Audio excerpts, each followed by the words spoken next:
This audiobook contains 117 censored sentences and 227 modified sentences to make it suitable for all audiences. Visit our website to listen to the original version without censorship or modifications. Link in the channel bio. How could she take it so seriously? Why is she taking it so seriously? Could it be she's genuinely fallen for me?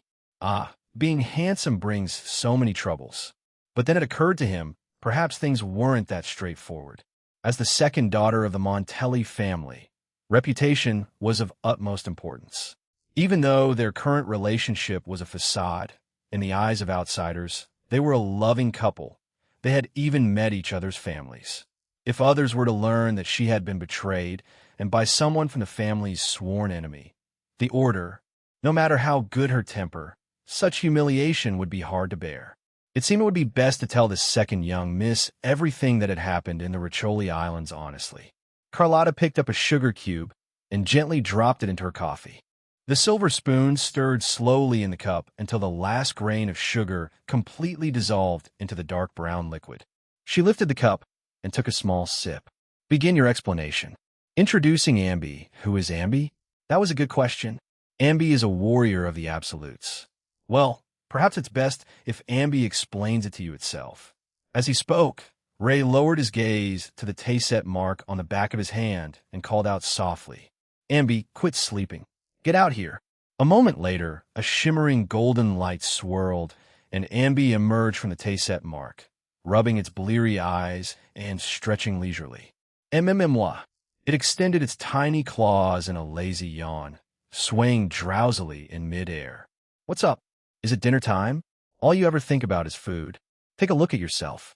Ray helplessly poked Ambi's little belly before turning to Carlotta. "As you can see, miss, this is Ambi." It was Ambi who dealt with the remnants of the dark tide in the Riccioli Islands. Well, more accurately, who ate them. Carlotta's eyes widened slightly as she stared incredulously at Ambi, now fully emerged from the resonance mark. She had never heard of an echo living within a resonator. This was the first time she had witnessed it with her own eyes. Ambi nimbly landed on Ray's shoulder, sat down, and waved a tiny paw at Carlotta. "Hi there, Ambi." Carlotta tilted her head, studying Abu with astonishment. After a moment of silence, she turned back to Ray. "You're saying this little one ate the dark tide? Is that true?" Before Ray could answer, Ambi eagerly hopped forward, paws on its hips. "Of course it's true. It was just the dark tide. I could eat it 10 times over. And I'm not little one, Ambi. I have a name." Suddenly, as if remembering something, it covered its mouth in thought, then shook its head repeatedly. "But maybe not. That stuff tastes really awful." Carlotta watched Ambi with keen interest. This little creature's personality was quite amusing, different from any other echo she had ever encountered. "My apologies, Ambi." "You'll remember," Carlotta chuckled, extending a fist. "I'm Carlotta Montelli, Ray's boss and girlfriend. Since it's our first meeting, how about I treat you to a big meal?" "Really?" At the mention of food, Ambi's eyes instantly sparkled. It flew over and lightly bumped fists with her. "Miss Carlotta, you're the best." Hooked. Although Ambi's exact connection to the cats, I wasn't fully clear, the available intel suggested they were in a symbiotic state, inseparable. In that case, why not win Ambi over and turn it into a little informant placed right beside Cat's eye? A faint smile touched the corner of Carlotta's mouth. She straightened up and lightly clapped her hands. A waiter soon approached with a menu. Carlotta took it and handed it directly to Ambi, raising her chin with a hint of pride. "Here, order whatever you like. It's on me." "Really? Then I won't hold back." Ambi practically threw itself onto the menu, pointing at every dish that looked delicious. "This might be a bit much." Ray looked at Ambi, then glanced at Carlotta. "It's fine," Carlotta replied, propping her chin on one hand and watching the excited Ambi with a meaningful smile. "As long as Ambi is happy. By the way, Ambi, if you're ever hungry, you can come find me anytime." Ambi nodded its little head vigorously. "Ambi, don't order too much. You might get a stomachache." Seeing Ambi's eager, unrestrained enthusiasm, Ray covered his face with a hand and sighed softly. A stomachache? Carlotta brushed off the concern. If it can digest the dark tide, a little food shouldn't be a problem. Precisely because of that, I'm more worried. Ray's expression turned slightly grave. We still don't know if the dark tide has any side effects on Ambi, and why it chose to reside within me is also a mystery. Carlotta tapped her finger lightly on the table, deep in thought. True, an echo residing within a resonator is unheard of. The two of you should get a thorough checkup when you have the chance, especially since Ambi can also devour the dark tide. If it were just the former, it might still be considered a rare anomaly. But the latter fundamentally changes the nature of the entire affair. The dark tide is the erosion of civilization by Leviathan's corruption. Once it erupts, it is nearly irreversible unless the Sentinel intervenes. 20 years ago, it was only through the self-sacrifice of the Order's Saintus, the resonator of the Sentinel, who perished alongside the dark tide, that it was barely contained. Even so, Regina has yet to fully recover from that disaster to this day.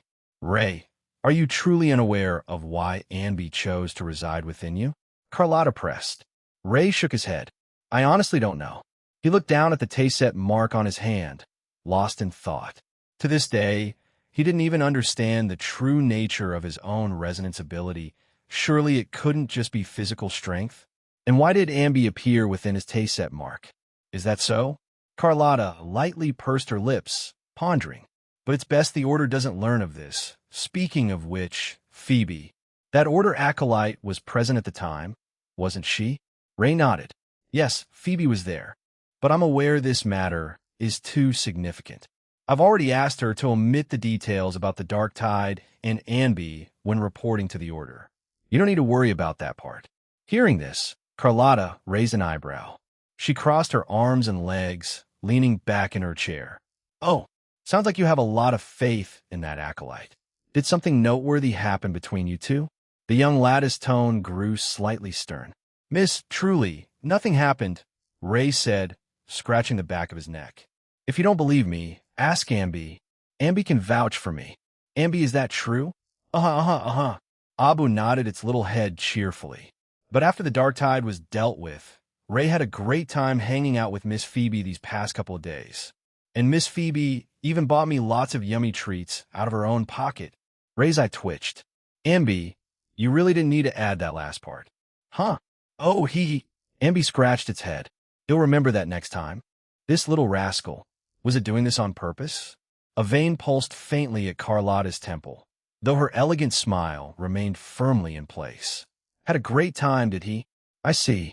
Well, since you're so full of energy, your vacation ends now. You can accompany me on a business trip.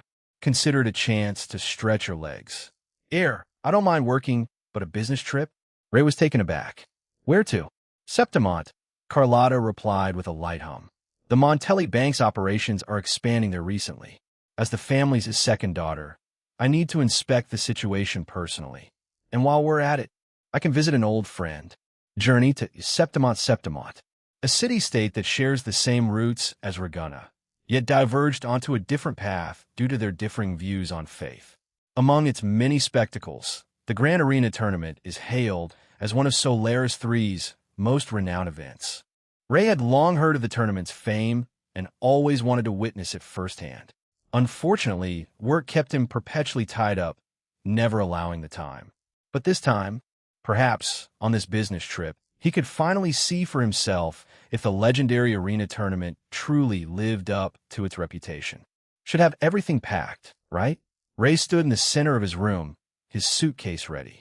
As agreed with the second young miss, today was the day they set off for Septimont. He hadn't been idle since returning. Yesterday, through Carlotta's referral, he visited the Montelli family's private hospital for a comprehensive checkup. The results showed his physical condition was entirely normal. As for Ambi, the nature of their bond remained an unsolved mystery. The only certainty so far was that they had formed some kind of symbiotic relationship. But what price this symbiosis might exact, no one could say.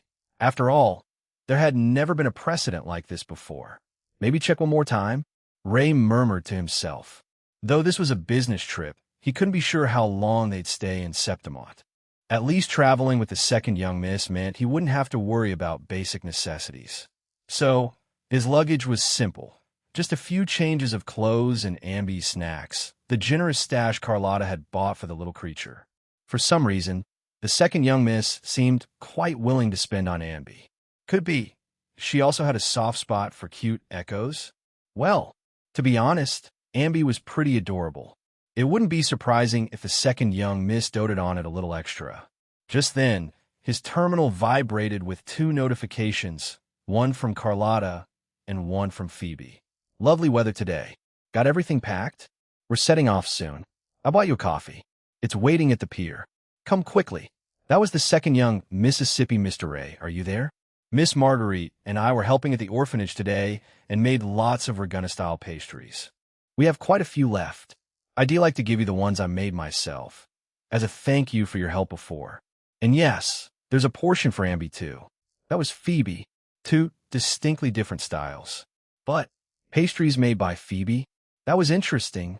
Her cooking skills probably weren't bad, right? Well, it didn't matter. Even if they weren't great, I'd have to say they were delicious after all. It was the young lad's sincere gesture. A handmade gift carried its own special meaning. Besides, if they really turned out to be inedible, well, there was always Ambi. Believe in Ambi's stomach. Then, Ray replied to them. On my way. That was for the second young Mississippi pastries, made by Phoebe herself. I'll look forward to them. I'm about to head to the pier. If it's convenient, we can meet there. Ambi also asked me to thank you. It's practically spinning in circles with anticipation. That was for Phoebe. In the Reguna afternoon, sunlight bathed the white walls in honeyed gold. A sea breeze, carrying its salty tang, wound through the twisting streets, filtering through lush foliage to cast dappled shade on the windowsills. Carlotta held a cup of coffee with a hint of citrus, a habit she had gradually cultivated since becoming a part of the Montelli family. The rich espresso base blended with the subtle, sweet aftertaste of citrus. This touch of brightness balanced the bitterness, achieving a pleasant harmony. It suited those about to face tense moments, and equally those seeking relaxation after tension. Like this moment, for instance. As a young lady of the Montelli family, Carlotta's life afforded little time truly her own. Ever since she took the pistol, symbolizing responsibility from her grandfather's hands, she had moved through the shadows of Reguna in the name of Montelli. Leisure like today, unburdened by family affairs or missions, was something she had scarcely ever experienced in the past. Officially, she was traveling to Septimont to oversee family business. But in reality, it was her grandfather's way of giving her a chance to catch her breath, to rest for a while. And Carlotta naturally understood her grandfather's intention. In the past, she might have politely declined, choosing instead to immerse herself in the daily life of an executor. But now, a sense of self was awakening within her. Perhaps the girl needed a part that belonged to Carlotta, separate from Montelli. This wasn't to say she was abandoning her family duties. It was simply that a true Montelli would not define themselves solely by the family name. Carlotta Montelli, she would always be needed. She would never be abandoned again. And having moved past that particular constraint, she was sufficiently free. Of course, she wasn't ready yet to reveal more of the parts that belonged solely to Carlotta, to others with one exception, Ray. Despite their differing statuses, he was different from the rest. He didn't deliberately distance himself because she was a Montelli, nor did he insincerely draw near. He always maintained a reassuring, perfectly balanced distance. Though their relationship was a facade, if they had more opportunities to interact in the future, the fictional bond between Opal and Katz I might quietly transform into something real. As for what their relationship would become by then, the girl buried a seed of her own anticipation deep in her heart. Miss Carlotta? It was then that a serene, gentle voice called from behind. Carlotta tilted her head slightly to see a lovely young woman with golden hair, Phoebe. They had met a few times before. Their relationship wasn't exactly close, but neither were they strangers. And now, because of Ray, their paths seemed to be crossing a little more often. Phoebe? A flicker of surprise passed through Carlotta's eyes. Though the earlier misunderstanding had been cleared up, as the second young miss of the Montelli family, she naturally wouldn't dwell on such trivial matters. That was true, provided she viewed everything solely through the lens of her family's interests. But the person standing here currently was, more than Montelli, a girl named Carlotta. That faint, lingering trace of discomfort in her heart, she couldn't fool herself about it. Still, that didn't mean she would take her feelings out on Phoebe. "Good afternoon, Miss Carlotta. May the Sentinel bless you." A serene smile graced Phoebe's face as she gave Carlotta a gentle wave. "Good afternoon." Carlotta returned with a polite smile. "Is it your day off today? What brings you to the pier?" "Ah, no." Phoebe shook her head lightly. "Mr. Ray asked me to meet him here." "Carlotta? Misunderstandings at the pier, huh?" "Phoebe came here for Cat's Eye, and it was Cat's Eye who asked to meet her." "Wait, why? Hold on. Isn't the leading lady of the day supposed to be me? What exactly is that guy Cat's Eye thinking?" Between them, Cinceredo, Phoebe might have mistaken her feelings for something bravado. In psychology, that's called the suspension bridge effect. And so, on some restless night, the young woman couldn't contain her fluttering heart, and in a daze, she agreed to meet with him again. That must be it, right? Carlotta's fingertips trembled slightly, and she unconsciously took half a step back. Phoebe blinked, perplexed by the shifting expressions on her face. Why does Miss Carlotta's expression suddenly look so strange? Is there something on me? Despite her confusion, Phoebe didn't ask. Instead, she retrieved a carefully wrapped package of pastries from her shoulder bag and gently offered it. "Ah, that's right, Miss Carlotta. These are some pastries I made myself. It's my first attempt, so the flavor might not be perfect yet." The young woman lowered her head slightly, a touch of shyness in her tone. "I hope you won't mind." "Pastries?" Carlotta was momentarily taken aback as she accepted the still warm paper package. Suddenly, a realization seemed to dawn. "Wait, so you came here specifically to give this to Cat's Eye?" "Cat's Eye?" Phoebe looked momentarily confused by the unfamiliar name before understanding dawned. "You mean Mr. Ray?" "Yes, these pastries are indeed for him." When the young woman uttered that name, her usually serene smile took on a special nuance, like sugar frosting delicately dusted over candied fruit. The fruit was already sweet, and the pleasant flavor stayed with her a little longer. She glanced downward for a moment, absently twisting a strand of golden hair between her fingers. A light warmth rose in her fair cheeks. "Back in the Riccioli Islands, I owe Mr. Ray a great deal. I've been wanting to thank him properly, but didn't know how. So, I thought making some pastries for him myself. I just don't know if he'll like them." Carlotta took in the young woman's shy, hesitant demeanor entirely. As an art investor in Ragunna, she had seen countless paintings and countless people, honing her ability to read hearts from the subtlest details. And now her internal alarm bells were blaring. Based on years of experience, she could almost certainly conclude this young woman named Phoebe before her was absolutely, undeniably falling in love. And the object of her affection was her boyfriend, even if it is just a facade. "Phoebe, second young Mississippi, you've already met?" At that moment, Ray approached them with a warm, easy smile. The young woman, whose heart had just been fluttering with budding affection, felt her blush deepen at the sight of him. "Mr. Ray." Her violet eyes held a flicker of fluster, though her tone remained appropriately composed. "These are some pastries I made myself. Even though it's my first try, I hope you like them." "Phoebe's very first attempt? Then I must savor them properly."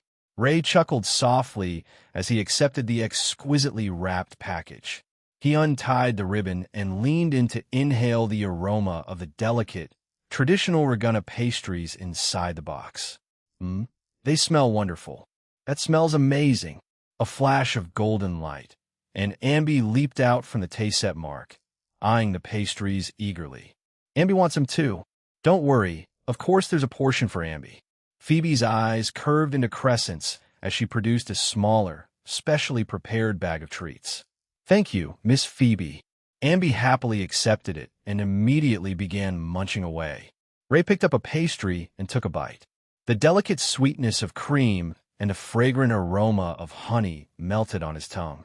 It was perfectly sweet, not cloying at all, instead offering a gentle comfort that seemed to dissolve the weariness of the past few days. "It's delicious, Phoebe." "Oh, really?" The young woman's violet eyes brightened slightly, still tinged with uncertainty. "Since it's my first try, I was worried it might not suit your taste." "Of course it does." Ray gave her a bright, genuine smile. "As long as it's made with Phoebe's care, I will definitely treasure it." His straightforward response made the tips of Phoebe's ears turn pink. She hurriedly lowered her gaze, her fingers unconsciously twisting the hem of her skirt.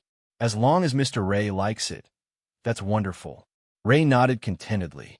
"Next time you try a new recipe, Phoebe, you must let me taste it too." "And Amby," the little creature chimed in, mouth still full but raising a paw nonetheless. Seeing her heartfelt gift so cherished, a perfect smile bloomed on Phoebe's face. She replied softly, "Next time I'll definitely try making some other desserts." Outside this circle of cheerful chatter, Carlotta stood quietly, like a shadow forgotten in the wake of sunlight, silently watching the warm scene unfold. So it turns out joys and sorrows aren't shared between people. She only found their noise grating. What is this? Am the one who's become the outsider? Could it be? I shouldn't even be here? Well, I should head back to the order now. Goodbye, Mr. Ray Amby. Phoebe waved lightly, then turned to Carlotta beside her. Goodbye to you too, Miss Carlotta. Take care on your way back. Ray watched the young woman's figure recede into the distance, only letting out a soft sigh when that flash of gold was completely swallowed by the bustling crowd. What a good kid. It's just a pity she's with the order. I hope Phoebe never learns about the darkness hidden beneath the order's light. Second young miss. Ray had just turned around when his words were cut short by a pair of deeply resentful eyes. Carlotta's tense expression revealed a complex whirl of emotions swirling in her gaze, tightening Ray's heart. Second young miss? He ventured cautiously. You seem to be having quite a good time just now. Her voice carried a sour note she couldn't quite hide. Well, it was Phoebe's kind gesture, and it really did taste good. Ray took a pastry from the paper box and gently held it out for her to take a barato. Want to try a piece? The sudden closeness made Carlotta pause for a moment. She turned her face slightly, then rising slightly on her toes, she carefully took a small barato from his hand. How is it? Not bad, right? Carlotta shot him a glance before turning to walk ahead. Time to go. Still, the pastry was indeed quite good. Perhaps what pleased her even more was the way that sweetness was shared.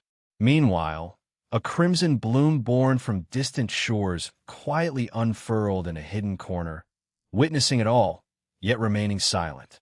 Arrival in Septimont at dusk. The ferry slowly docked at the port of Septimont. Unlike Ragunna's order, which subjected visitors from Septimont to strict interrogation, Septimont was far more lenient toward travelers from Ragunna. As long as they weren't here to preach, Septimont welcomed all guests from afar. After all, tourism was a vital pillar of the local economy. The moment he set foot on the soil of Septimont, Ray keenly sensed how different the atmosphere was from Ragunna's, whether it was the attire of the pedestrians or the vibe of the streets. Everything carried a distinct flavor. Most conspicuous was the statue of Griffin standing tall in the central plaza. In Ragunna, this spot would have been reserved for a statue of the Sentinel. That is, Ray paused, gazing up at it. Does Septimont have its own Sentinel? Carlotta walked slowly to his side, joining him in looking up at the imposing statue. That is Arsinosa, the guardian holy beast of Septimont. In the hearts of Septimont's people, its status is likely no less than that of the Sentinel in Ragunna. She tilted her head slightly, her gaze shifting to Ray. You must know the shared origins of Septimont and Ragunna. The people of Septimont do not reject faith in the Sentinel. Their way of belief is simply different from ours.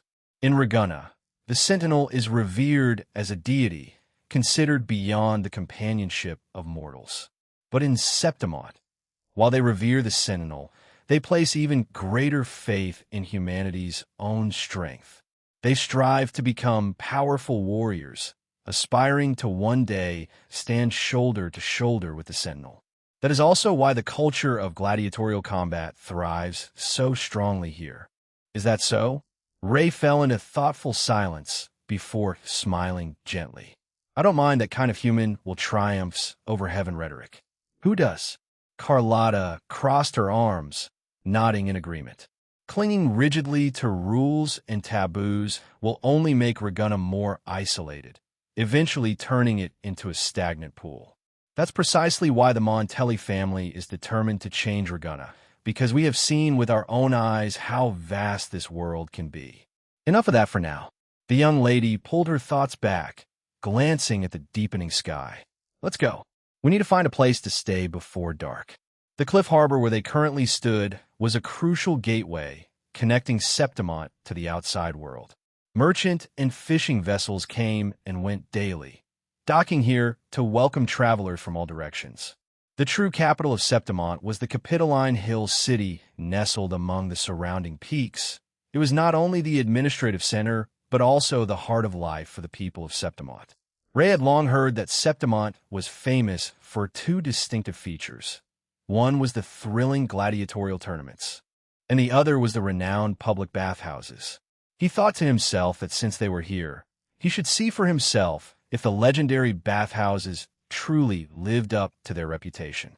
The only worry was, the water pipes here probably didn't contain lead, right? Fistulae. After all, the style here seemed quite similar to Rome's.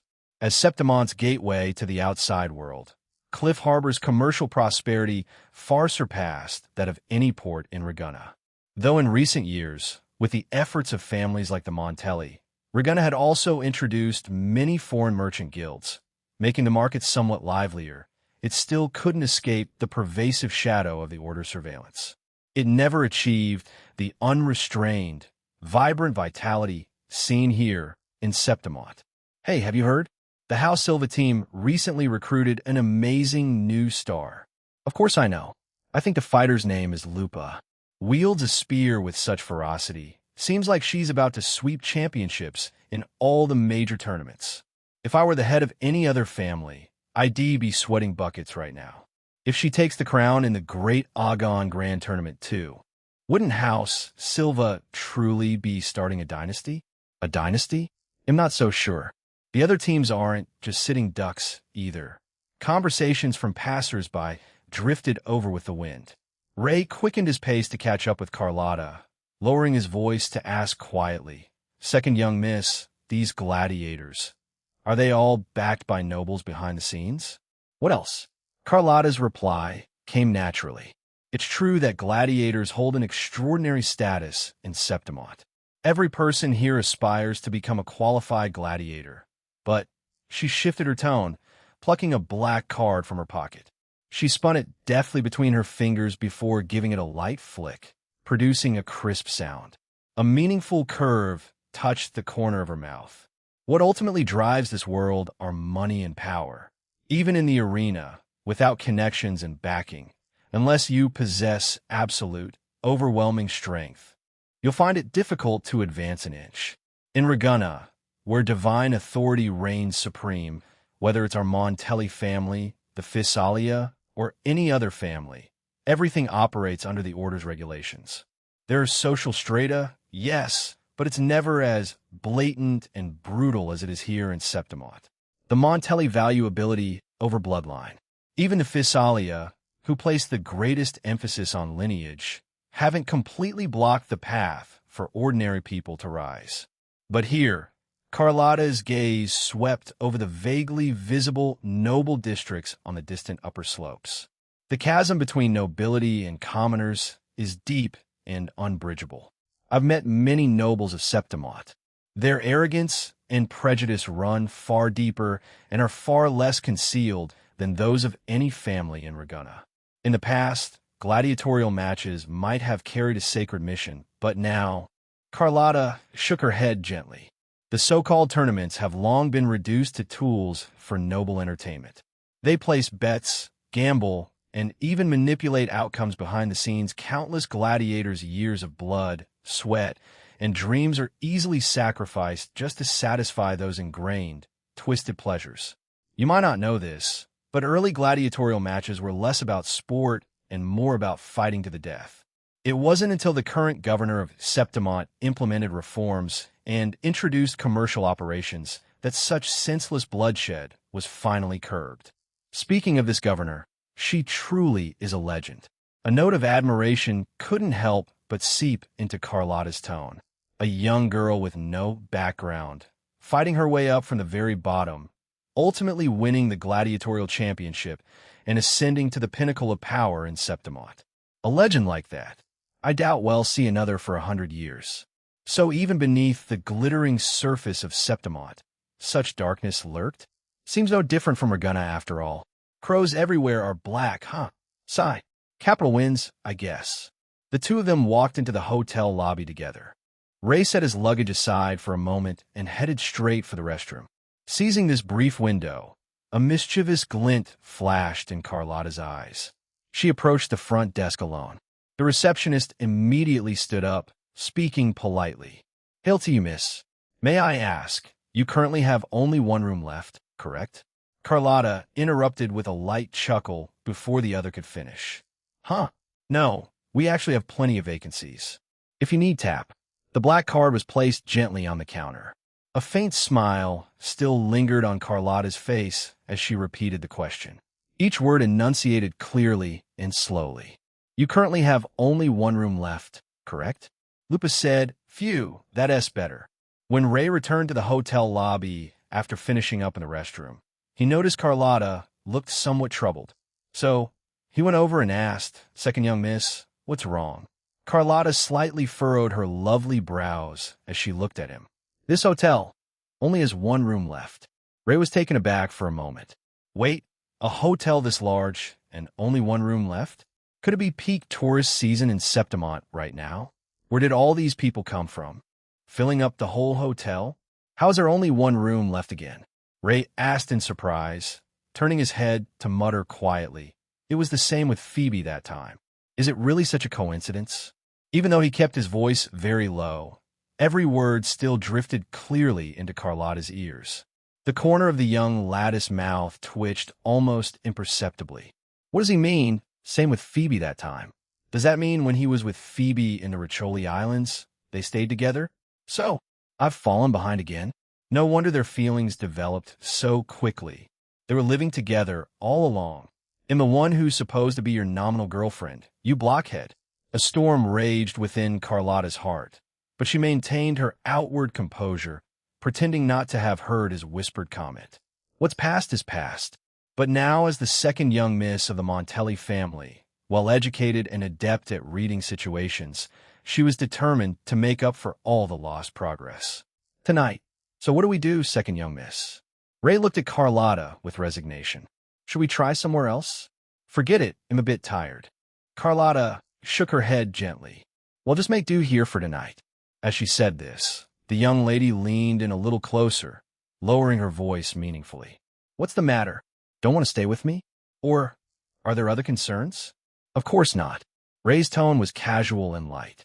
It's mainly up to you to decide. After all, for him, sharing a room with a beautiful young woman like Carlotta hardly seemed like a bad deal. Is that so? Carlotta replied with calm composure, her ethereal voice so light it seemed impossible for anyone to decipher her inscrutable thoughts. So, as long as I agree, you won't object?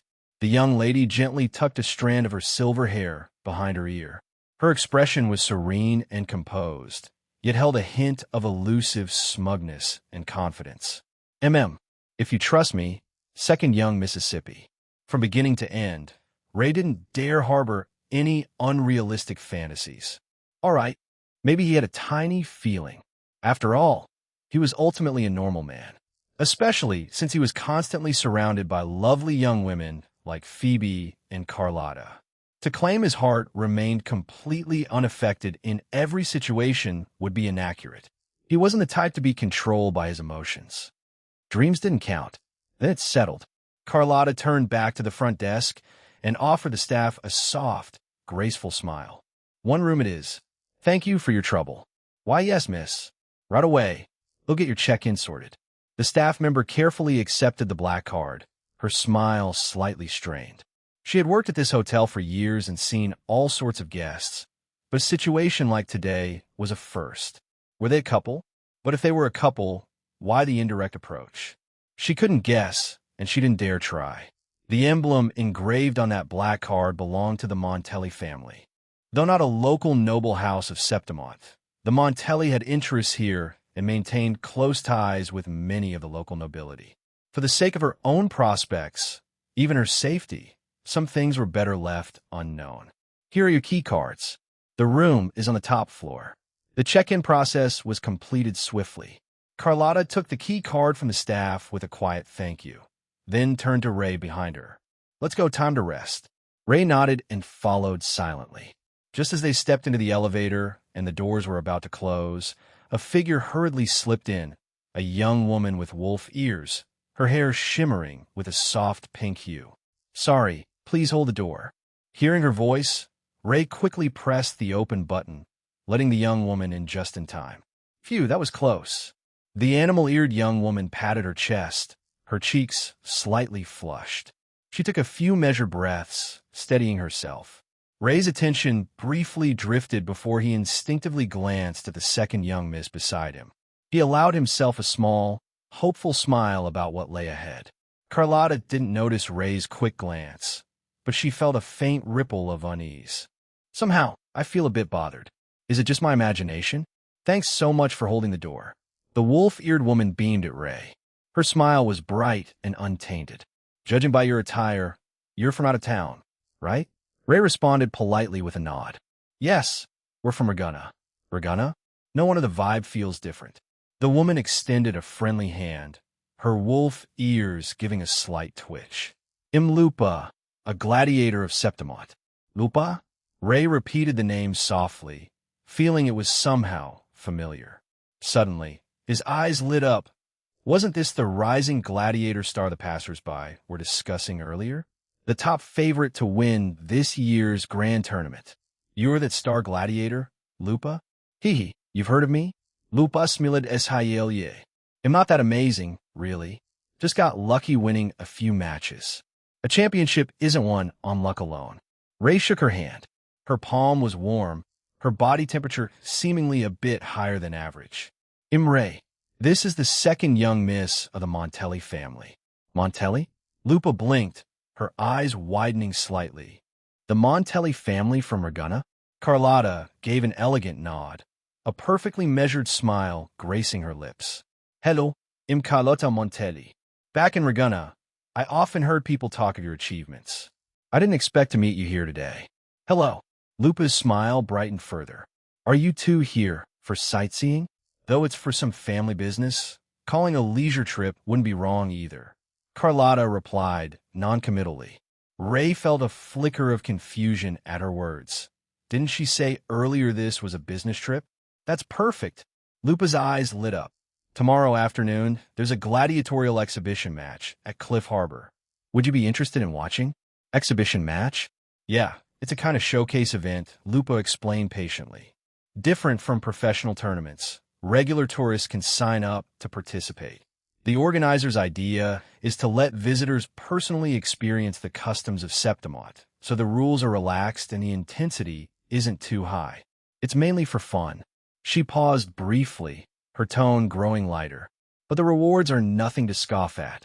This time, the winner gets a 10-day complimentary stay in a luxury suite at the Leonidas Hotel. That's the top hotel in Septimont. The usual rates are staggeringly high, something most people wouldn't even dare dream of. Ray asked curiously, are you competing for that reward? Of course not. Lupa quickly shook her head. Professional gladiators can't participate in these amateur matches. Otherwise, the rewards would be scooped up by local fighters long ago. I'm here as an invited guest for the organizers. She turned to the two of them with an enthusiastic suggestion. Since you're here to have fun, why not seize the opportunity to experience it? Participate in a gladiatorial match? Though Ray found the tournaments interesting, he wasn't particularly interested in actually competing. He wasn't a battle maniac. If something could be settled by talking, there was no need to fight. Unless he simply couldn't be bothered to reason with certain people. They weren't worth listening to. Meanwhile, Carlotta beside him was gently stroking her chin, her lips lightly pursed, a contemplative gleam in her eyes. Win the exhibition match, and you get 10 full days in a luxury suite at the Leonidas. Financially, she could easily afford not just 10 days, but a lifetime there. Moreover, the Montelli Bank had already arranged dedicated accommodations for them. But in that case, what reason would she have to continue sharing a roof with Ray? If she could win this championship, she could rightfully spend 10 entire days, morning and night, with Cat's Eye. And in 10 days, even the densest blockhead should understand my feelings. Carlotta knew she had to act fast. Otherwise, this nominal boyfriend might really become someone else's real boyfriend. Take Cantarella. For instance, that cunning Fisalia woman was already acting familiar with Ray at their first meeting. And the woman from Huanglong beside her, outwardly reserved and dignified, yet her gaze toward him held unmistakable, indescribable affection. Phoebe went without saying. She might as well have "I like you" carved on her forehead. As for Frolova, an eyesore on the roadside, no one pays any mind. After the concert ended, Ray and she probably had no further contact, right? How many is that already? Admittedly, the only significant threat right now is Phoebe. But fortunately, all those troublesome women are back in Ragunna, unable to interfere with her for the time being. So, right now, the stage belongs to me alone. Then the role of his lady is undoubtedly mine. All right, well, participate. In the end, Carlotta's clear voice settled the matter. Ray, who had been about to politely decline, was left standing there in bewilderment, staring at her. Wait, what's going on? Why would the second young miss want to participate in this gladiator match? Given her personality, she generally preferred not to engage in physical confrontations unless absolutely necessary. Why the sudden change of heart today? Ray couldn't figure it out. His mind was full of questions, but he saw Carlotta's calm demeanor, as if her decision was the most natural thing in the world. Really? Lupa's eyes instantly sparkled with excitement. The second young miss of the Montelli family herself participating. If this news gets out, Cliff Harbor will be packed to the brim. About that, Carlotta smoothly interjected, I was just about to ask a favor. Lupa, could you please keep my identity confidential for now? I prefer a more low-key setting. Got it. Lupa understood immediately, confidently patting her chest. Don't worry, Miss Carlotta. If you don't want to publicized, I won't say a word. Thank you. It's nothing, Lupa said, then suddenly slapped her forehead as if remembering something. All right, the registration deadline is in less than an hour. If you want to sign up, you better hurry. Registration? Carlotta summoned her terminal's holographic interface. Will this work? Lupa nodded, pulling out her own terminal to add them as contacts and quickly sending a link. This website here. Just follow the process to fill it out. Carlotta opened the link and carefully entered the information. When she reached the team name field, she hesitated for a moment before turning to Ray. What do you think we should call it? Ray gave a light shrug. Anything's fine. You decide. Second young Mississippi. Then let's call it Brilliant, Carlotta said, tapping her fingertip to input the name. Our code names will be Opal and Cat's Eye. As for other details, seeing the unusually spirited Carlotta, Ray was still somewhat puzzled by her sudden enthusiasm for the competition. He turned to Lupa and asked curiously, come to think of it, are gladiatorial matches 2 versus 2? Lupa nodded. Ever since the current governor reformed the tournament system, duo battles became the mainstream. Of course, our Echo partners fight alongside us too. The Echo is both the companion of the people of Septimont and proof of our mastery over power. Hunting it, conquering it, coexisting with it, that's the first lesson for anyone here. Speaking of which, the two of you must have Echo partners too, right? Echo partners? As the second young miss of the Montelli family, Carlotta's terminal naturally stored data on various Echoes. As for Ray, he lowered his head, looking at the Tayset mark on the back of his hand. It was time for Ambi to show its stuff. Yes, I do. That's good then.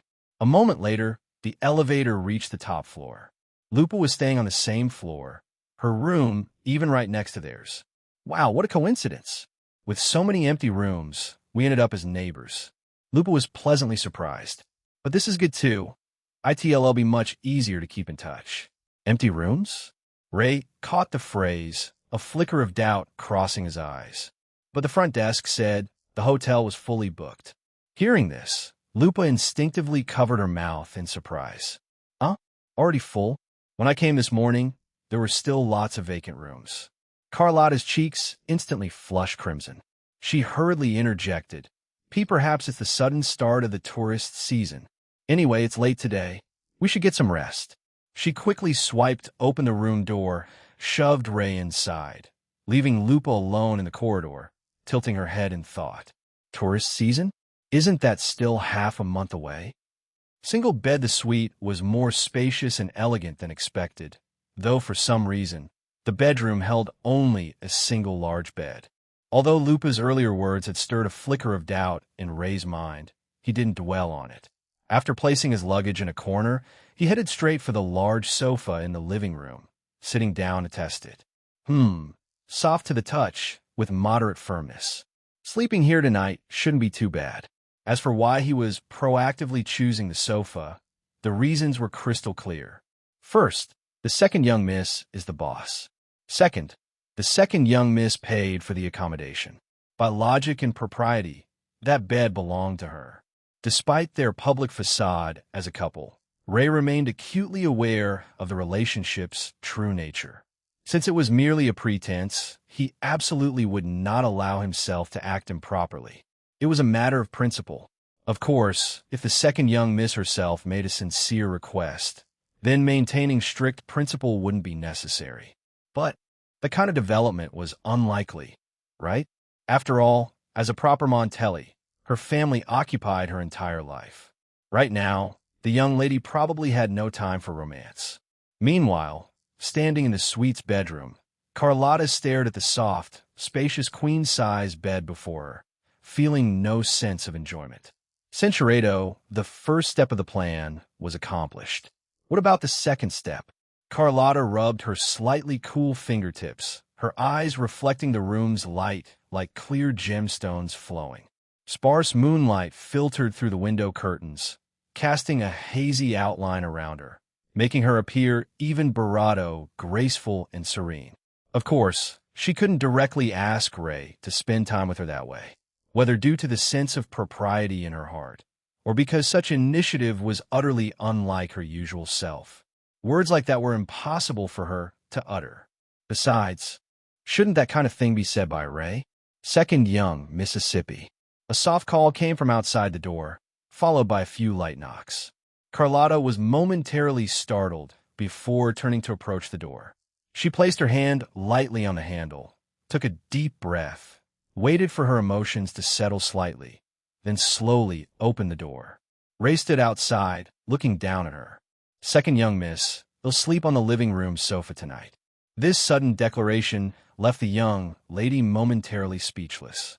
She instinctively pressed a hand lightly to her chest, her gaze flickering. Sincerado, though, it changed the nature of things completely. Although, admittedly, that was precisely what she wanted. Come to think of it, this guy mentioned earlier that when he was with Phoebe in the Riccioli Islands, they spent a lot of time together. Is it possible they were very close? And so, to dispel her own doubts, Sincerado, Ray leisurely finished his sentence. I slept on the floor.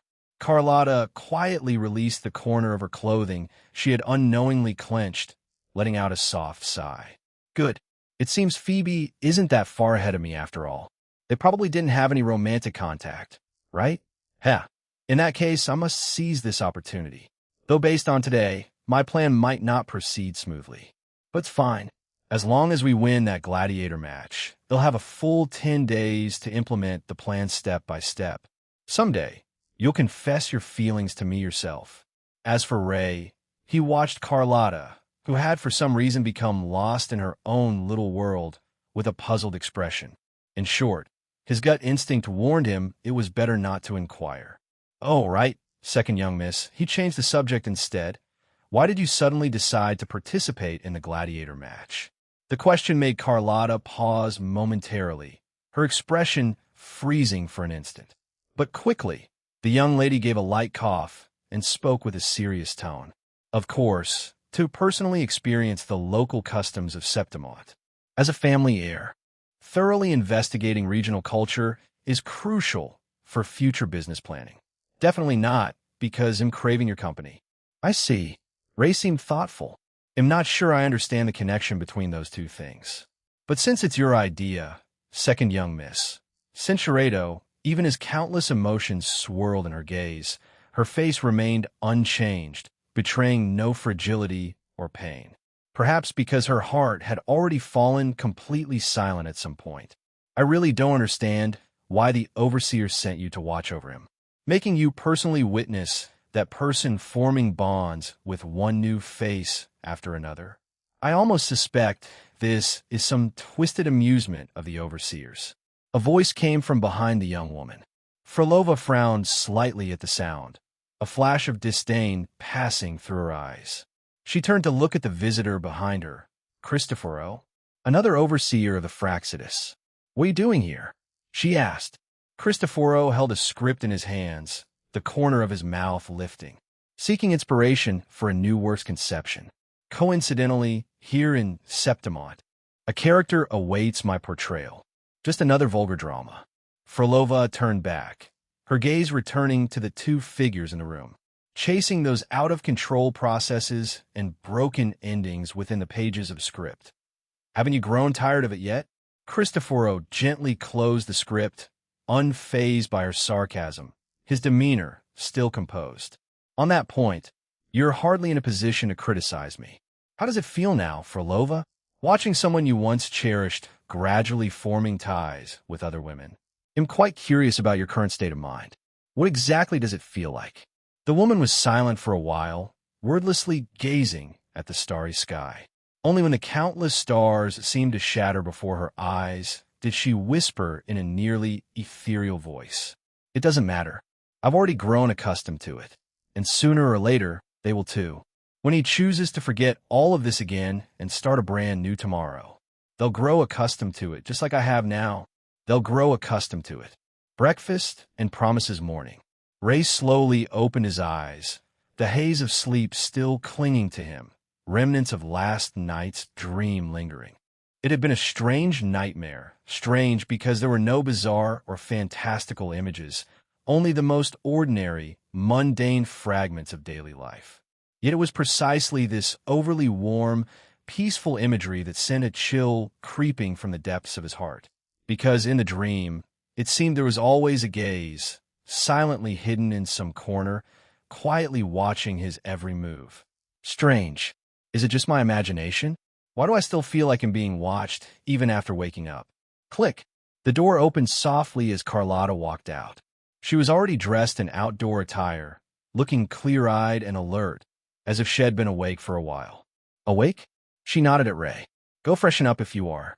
The exhibition match is about to start. Lupa is already waiting for us in the dining room." Her reminder jogged his memory. There was indeed a gladiator match today. But why was the second young miss so invested in this match? Though as the family's blade, she often dealt with shadowy matters in the dark. That never meant she glorified violence. Usually, she was the very embodiment of elegance. Both her conduct and her identity as an art investor highlighted this. So, why was the second young miss so enthusiastic about the gladiator match today? Could it be just for amusement? Ray couldn't figure out the answer. Ah, well, if the second young miss wanted to have some fun, he'd just indulge her a little. After washing up, they went to the hotel's dining room as arranged.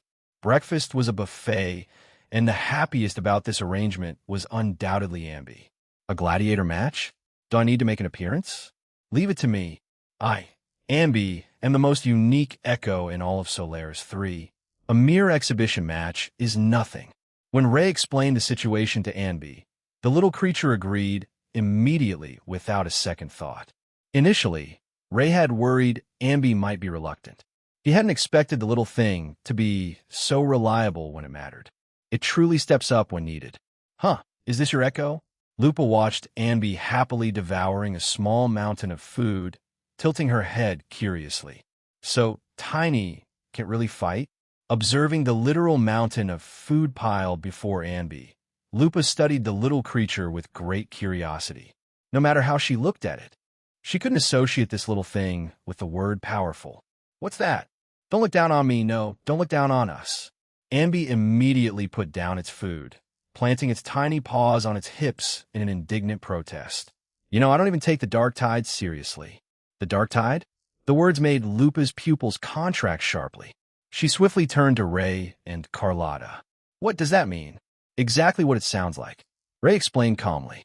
Ambi truly is special. I once faced the dark tide by accident. If it weren't for Ambi, I probably wouldn't be in this world anymore. As he spoke, he thoughtfully rubbed his chin, his gaze settling on Ambi. But speaking of which, Ambi, do you actually have any combat ability? Wow, it's one thing if others look down on me, but even my own partner doubts me? Ambi dramatically clutched its chest with its paws, looking utterly devastated. This hurts my heart, no. It hurts my echo heart. Seeing this, Ray couldn't help but chuckle, reaching out to ruffle its head. All right, just teasing. Our Ambi is definitely the strongest. Bravest echo in all of Solaris 3. That's more like it. The little creature was instantly appeased, nodding in satisfaction before diving back into the mountain of food. Watching their harmonious interaction, Lupa couldn't suppress a soft laugh. Though I don't quite understand what kind of crisis you faced, the bond between you is really strong. Partners like that, it's truly enviable. As she said this, the young woman let out a light sigh, propping her cheek on her hand, the light in her eyes dimming slightly. Seeing her sudden low spirits, Ray was a bit puzzled. With your strength, Lupa, you shouldn't lack people wanting to be your partner, right? Lupa shook her head, a hint of bitterness curling at her lips. Ray, you probably don't understand yet. When the spotlight on the arena always falls on just one person, how do the others who stand in that light, yet remain dim, feel? Her voice grew softer. I've lost count of how many teammates I've had. And this current one, I don't even know which number they are. She was long accustomed to victory, which was precisely why she understood better than anyone constant victory brought not only glory, but also a price. What followed, endless victories, if not a brief setback, was utter defeat, the kind that could shatter a person's belief. But more suffocating than defeat was the desolation of winning a victory, yet having no one cheer for you. The kind of victory, forgotten by the world, was the most profound failure. And because of this, the people by her side changed again and again. Over time, Lupa learned silence, learned solitude, learned to amuse herself. As a star gladiator of Septimont, she didn't even have a real friend of her own. I see, Ray murmured thoughtfully, being constantly overshadowed by someone else's light. Centurato, I sense a strong aura on you. You said you faced the dark tide head-on. Someone who survived that kind of dire situation is definitely no ordinary fighter. She lifted her head, her gaze bright and intense as she looked at him. Hey, if there's a chance in the future, would you be willing to team up with me? Become my partner and enter gladiator tournaments together? Well, official tournaments. Ray hesitated slightly. If there's a chance in the future, maybe we could give it a try. Great. Then it's settled. Lupa's face instantly broke into a radiant smile. She extended her pinky finger.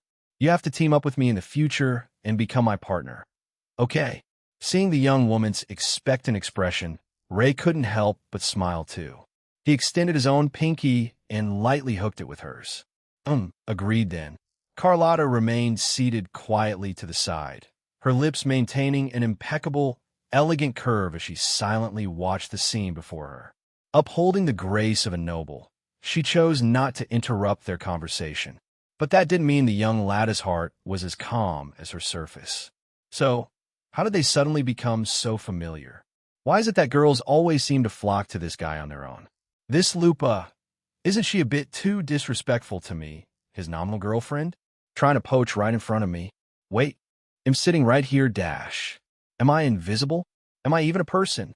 A sense of crisis spontaneously emerged in Carlotta's heart. She silently observed Lupa, who was chatting and laughing with Ray. Yes, indeed, she's a potential rival. The exhibition match for the people of Septimont, gladiatorial combat, had become part of their lives. Therefore, whether it was a formal tournament or an exhibition match for entertainment, gladiatorial events garnered significant attention everywhere in Septimont. Even this relatively amateur match in Cliff Harbor. Though professional gladiators couldn't participate, many locals from Septimont had still signed up. Are there this many spectators? Standing outside the arena, Ray looked at the surging crowd around them and couldn't help but whisper in awe. In Septimont, the warrior spirit prevails. So, no matter the scale, any gladiatorial event always draws a crowd. But the number of people here today is indeed barato than expected. Carlotta offered a slight smile, though her gaze thoughtfully swept over the crowd, finally settling on the young woman surrounded by a throng. She tilted her head, a knowing smile curling on her face, her voice soft. It seems most of them came for Lupa. Lupa, the rising star of Septimont's arenas, the widely recognized favorite to win this year's grand tournament. Even though there were murmurs from outsiders about her frequent changes of teammates, no one could deny that she was the unequivocal core of the entire team. It wasn't so much that she was looking for teammates, but rather that she was screening for supporting actors capable of matching her combat rhythm. In Septimont, strength was the ultimate criterion. As Lupa claimed more and more championships, the controversies surrounding her gradually drowned beneath the cheers. Reporter, Gladiator Lupa, regarding your upcoming match against the Shadow Wolf team, do you have any particular strategy in mind? Lupa, strategy? Just win the usual way. Reporter, Gladiator Lupa, outside opinions widely consider the Shadow Wolf team to be strong and also have championship potential. How do you view this perspective? Lupa, Shadow Wolf team? Oh, I remember now. I think the Heart of the Beast team can consider themselves lucky just to hold on to their own points. Actually, I've even started watching matches from other teams lately, studying potential opponents for the grand tournament. So I don't really need to answer this question. Reporter, the Sharpbeak team recently issued a challenge to you and the Verdant Branch team. What is your response? Lupa, we'll bring them back to reality. Reporter, finally, regarding the upcoming grand tournament, what would you like to say to the other competitors? Lupa, the farce should end. Reporter, Gladiator Lupa, saying so many harsh things. Aren't you afraid of them coming back to haunt you? Lupa, do you think you'll lose? Reporter, for those who have always hated and envied you, what would you like to say to them? Lupa, hate me. I don't care about your opinions. Only after struggling free from the crowd did Lupa finally make her way back to Carlotta and Ray. The latter handed her a bottle of mineral water he was holding. The young woman took it, deftly twisted off the cap, and took a long, refreshing gulp. Ray teased, "You're quite popular, aren't you?" Only after finishing the water in the bottle did Lupa let out a long sigh, a bright smile spreading across her lips. Well, that's part of being a gladiator too. On and off the stage, it's all about getting the audience to come watch the matches. She casually tossed the empty bottle into a nearby trash can, then turned to the two of them, her eyes shining with anticipation. Let's go. Your match is about to start too. I'm really looking forward to seeing how you perform. After parting ways with Lupa, Ray and Carlotta arrived at the rest area prepared by the event organizers for the contestants. Calling it a lounge was generous. It was really just an open-air area sectioned off. All participating contestants gathered here, in small groups of 3 or 5, either sitting or standing. To Ray's slight surprise, the atmosphere here was far more relaxed than had imagined. There was no tension or pre-battle gravity. Most people chatted casually, bursts of laughter erupting now and then, as if attending an ordinary gathering. Seems everyone's pretty relaxed, he remarked quietly to Carlotta. Come to think of it, this was an exhibition match after all. Even professional gladiators couldn't participate, so naturally it lacked the high-stakes seriousness. Being relaxed isn't necessarily a bad thing, Carlotta said, lightly tucking a strand of hair behind her ear, a faint smile on her lips. This way, victory is within easy reach. This wasn't blind confidence on her part.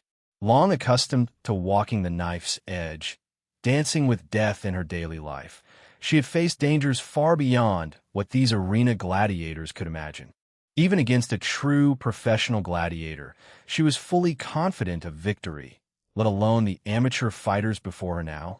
The young lady was already starting to fantasize about the cohabitation life with Ray to come. You're contestants here for the match too, right? You don't look like locals.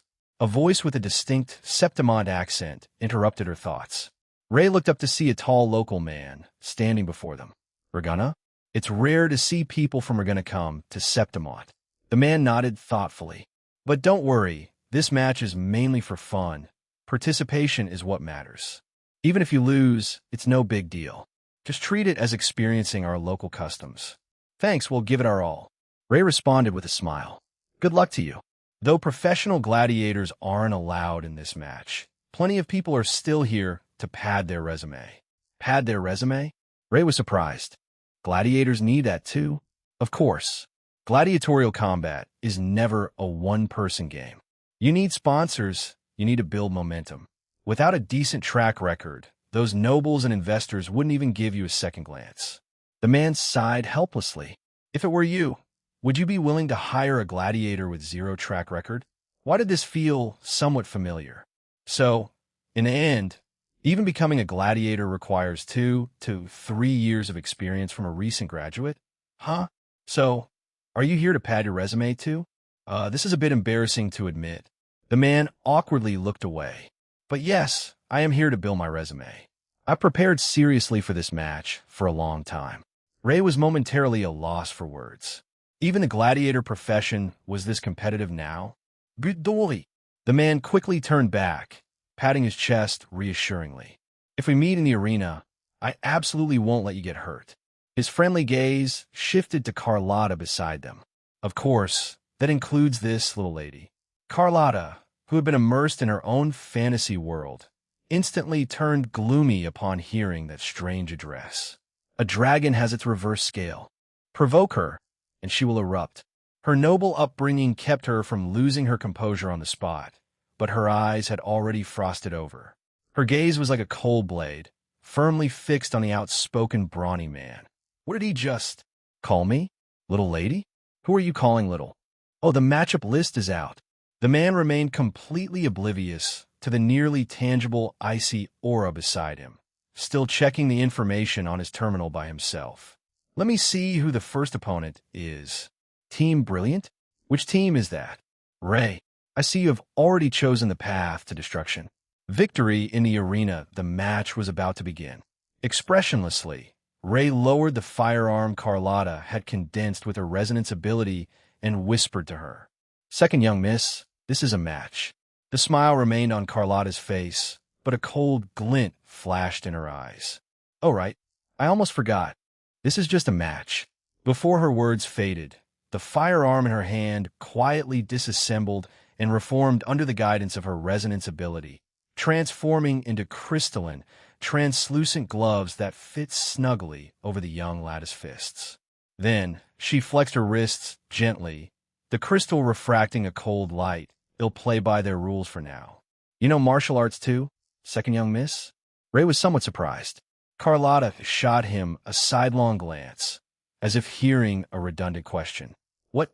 Did you really think I was a clueless young lady? I choose to use a gun because it's efficient and clean. But that certainly doesn't mean I only know how to use a gun. From the day she stepped into the family, as an executor, Carlotta received the most rigorous elite education. Etiquette, scholarship, combat, whether it was Huanglong's traditional martial arts or modern free fighting. She excelled at all. Centurado. Team Brilliant versus Team Guilon.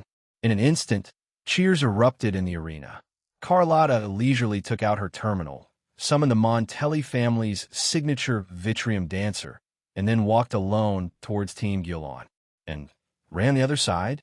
He was gently shaking Ambi awake from its nap. My turn to fight? Ambi instantly perked up, striking a confident, ready stance. Watch closely. Now's the moment for me to shine. Before its words even finished, a few muffled grunts of pain and sounds of people hitting the ground came from ahead. Before Ambi could even figure out what was happening, the referee's whistle sounded. The match was over. After a moment of stunned silence, the entire arena erupted into even more enthusiastic cheers. Ambi turned around dumbly, staring wide-eyed at the opponents and their echoes on the other side. who were now peacefully asleep. Huh, that's it. We won. But I didn't even do anything. Ray, who had anticipated this, simply shrugged, offering a helpless yet knowing smile. What can I say, Ambi? This match, I think we just need to stand here quietly. The second young miss will handle everything. Afterwards, events unfolded exactly as Ray said. Carlotta practically swept through every opponent single-handedly. He and Ambi only needed to act as the most loyal spectators on the sidelines with the bonus job of cheering. Second young miss, forever unbeatable. Second young miss, not bad at all. Wow, second young miss is awesome. Even though this was just an exhibition match, with Carlotta's string of absolute victories, the atmosphere was completely ignited. Discussions buzzed in the spectator stands. Everyone's conversation revolved around this second young miss whose strength utterly dominated the arena. The other teams are just no match for Team Brilliant, I'm telling you. Holy moly, Opal's dominance. Wait, why are Cat's Eye and his Echo just AFK? Everyone else is going all out. How come you guys are just dragging the team down? Cat's Eye is trash. Trust in Opal. Opal is the pride of us Regunnans. History is being made by you right now. Ray paid no mind to the chatter from the surrounding audience. What could he do? None of these opponents could last a single round against the second young Mississippi. As the last team was decisively defeated by Carlotta, the exhibition match drew to a close. Amidst the tidal wave of cheers and applause, Carlotta and Ray stepped onto the award podium together, receiving the champion's glory from the organizers, presented personally by the star gladiator, Lupa. You two fought really well. Here, this is proof of your championship. This trophy, though cast in bronze, the meaning you've imbued it with has already surpassed its material value. And besides that, this prize, a 10-day pass for the top suite at the Leonidas Hotel. Carlotta's breathing hitched almost imperceptibly for a moment. She had entered this match precisely for this piece of paper. Next up, a 10-day journey with Cat's Eye. For my efforts in multiple battles, I deserve this reward. Despite the inner turmoil, the young lady maintained her composed demeanor, elegantly accepting the long-awaited prize from Lupa's hands. She gave a light cough. In that case, I won't hold back. Standing to the side, Ray remained silent, his gaze thoughtfully resting on Carlotta. Maybe it was his imagination, but he always felt the second young miss had entered this match specifically for that prize. Yet that didn't make sense. With her wealth, not only could she easily afford 10 days, she could probably lease that suite permanently without a second thought. Why deliberately participate in an amateur match just for this pass? Since the match is over, want to head into the city to celebrate? Lupa stepped closer, lowering her voice with a suggestion. But I'd advise you to leave quickly. The reporters definitely won't let this headline go. 2 visitors from Ragunna win Septimont Gladiator Championship. Even if it's an amateur event, that's enough for them to stir up some controversy. If you don't leave soon, ITLL be hard to slip away later. Miss Carlotta, you wouldn't want your identity exposed, right? Only after Lupa's reminder did the 2 of them snap to attention. Carlotta nodded. That's fine. It just so happens I need to meet with the family's assigned representative in Septimont today. No time to waste. Let's set off now. Follow me. Lupa made a gesture and turned to lead the way. We'll take the back door. As they passed through the rest area again, the Team Gillon member who had initially faced them and once called Carlotta Little had regained consciousness. He sat slumped alone on a bench, looking dazed and unfocused, as if he still hadn't recovered from the earlier impact. With his head in his hands, he muttered in a nearly delirious, dreamlike whisper. I took the match seriously, only to get taken down in a single kick. Who could have predicted it'd end like this? It feels like becoming a gladiator, or not, doesn't even matter anymore. Arrival at Capitoline Hill, at the foot of Capitoline Hill. Ray gazed up at the massive city, standing imposingly atop the peak, momentarily speechless. Though he had long heard tales and read accounts of Septimont's grandeur, 1,000 descriptions could never compare to seeing it with his own eyes. Quite breathtaking, isn't it? Lupa raised her chin slightly, her tone carrying a natural pride. When I first saw Capitoline Hill City, I felt the same. Hard to imagine an entire city perched atop a mountain peak like that, as if touching the sky. Ray nodded deeply, his gaze still lingering between the staggered domes and rocky slopes. Truly incredible. It's an entirely different world from Raguna's style of winding along the water, spreading out gradually. He paused here for a moment, noticing the cable car nearby. So, are we taking the cable car up next? Lupa nodded. Of course. That's the Solis cable car, an important transport system here. But actually, it's a public echo. Though if you're energetic and don't mind taking more time, you can also walk up from the Old City District. Old City District? Ray was unfamiliar with the term. That's the abandoned area at the mountain's base, Lupa explained. When the first dark tide surged forth, threats from Raguna approached Septimont's borders. For safety, the main city gradually migrated up the mountain, forming the Capitoline Hill City you see now. The original Old City District was repurposed as part of the defense system. She paused, her tone growing somewhat grave. But later, the Old City District was completely submerged. Vicious Tayset discords, especially Chorosaurus, often lurk underwater. So now, apart from exceptionally strong gladiators, almost no one goes near there anymore. I see. Then let's take the cable car. The cable car ascended slowly, piercing through the lingering mist and clouds. Suddenly, a majestic mountaintop city opened before their eyes, domes shimmering in the sunlight. Buildings layered and staggered, as if growing from the very rock, blending seamlessly with the skyline. Crisscrossing streets teemed with people. The clamor of markets mingled with cheers from distant arenas. As soon as the cable car stopped, Lupa eagerly jumped off, turning to face the two with open arms, her words brimming with pride. Welcome to my city, the airy stone city atop Capitoline Mountain. By the way, just ahead is Leonidas Plaza, the liveliest spot in all of Capitoline Mountain City. Many gladiators love to spar there. If you have time, you should definitely check it out. I've been there. Carlotta chimed in with a smile, her tone poised. Compared to Raguna's Freedom Plaza, Leonidas is more expansive, with a completely different style. Since we're in Septimont, it's only natural to visit. Hearing this, Lupa looked slightly surprised, tilting her head at Carlotta. Miss Carlotta has been to Septimont before? Yes, a few times for family business. Carlotta nodded gently, her gaze tinged with reminiscence. And it was here I met a rather special friend. A special friend? I think you probably heard of her too, Lupa. Her? Could it be? Lupa's expression shifted slightly, a hint of inquiry in her tone. E for Augusta? Carlotta shook her head. No, it's the Oracle Maiden of the Tetragon Temple, Luno. Luno? Hearing that name, Lupa was clearly taken aback for a moment, her eyes widening slightly. That person? Ray, who had remained silent until now, finally couldn't hold back. Oracle Maiden. What's that? He was clearly clueless about the names and titles they mentioned, his face filled with confusion. How to explain this? Lupa paused briefly, trying to find the simplest words. Oracle maidens can glimpse the threads of fate. Here in Septimont, their words carry absolute authority. Simply put, they can see the inevitable future of others. Seeing others' futures? Interesting. Ray nodded thoughtfully, pondering for a moment before continuing his questions.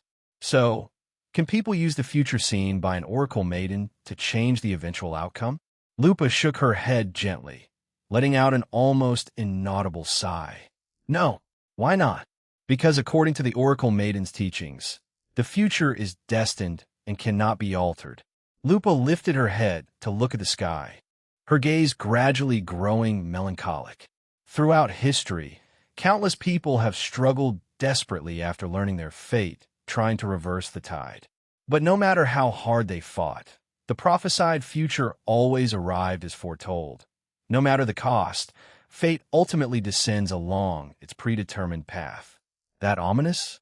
Ray showed an expression of disbelief. Really? If the future can't be changed, then a person's entire life is essentially set from the start? What's the difference between us and machines running on fixed programs? It's definitely true. Though, I wish it weren't. The young woman's voice grew noticeably more despondent. Hearing you say that makes me want to meet this Oracle maiden even more. Ray rubbed his chin, turning to look at Carlotta. Second young miss, if there's a chance, could you introduce us? Hearing this, Carlotta's eyes instantly grew alert. This guy's popularity with women is suspiciously high. If he meets, and something gets tangled up, wouldn't I be creating a rival for myself? What do you want with her? Her tone held a hint of scrutiny.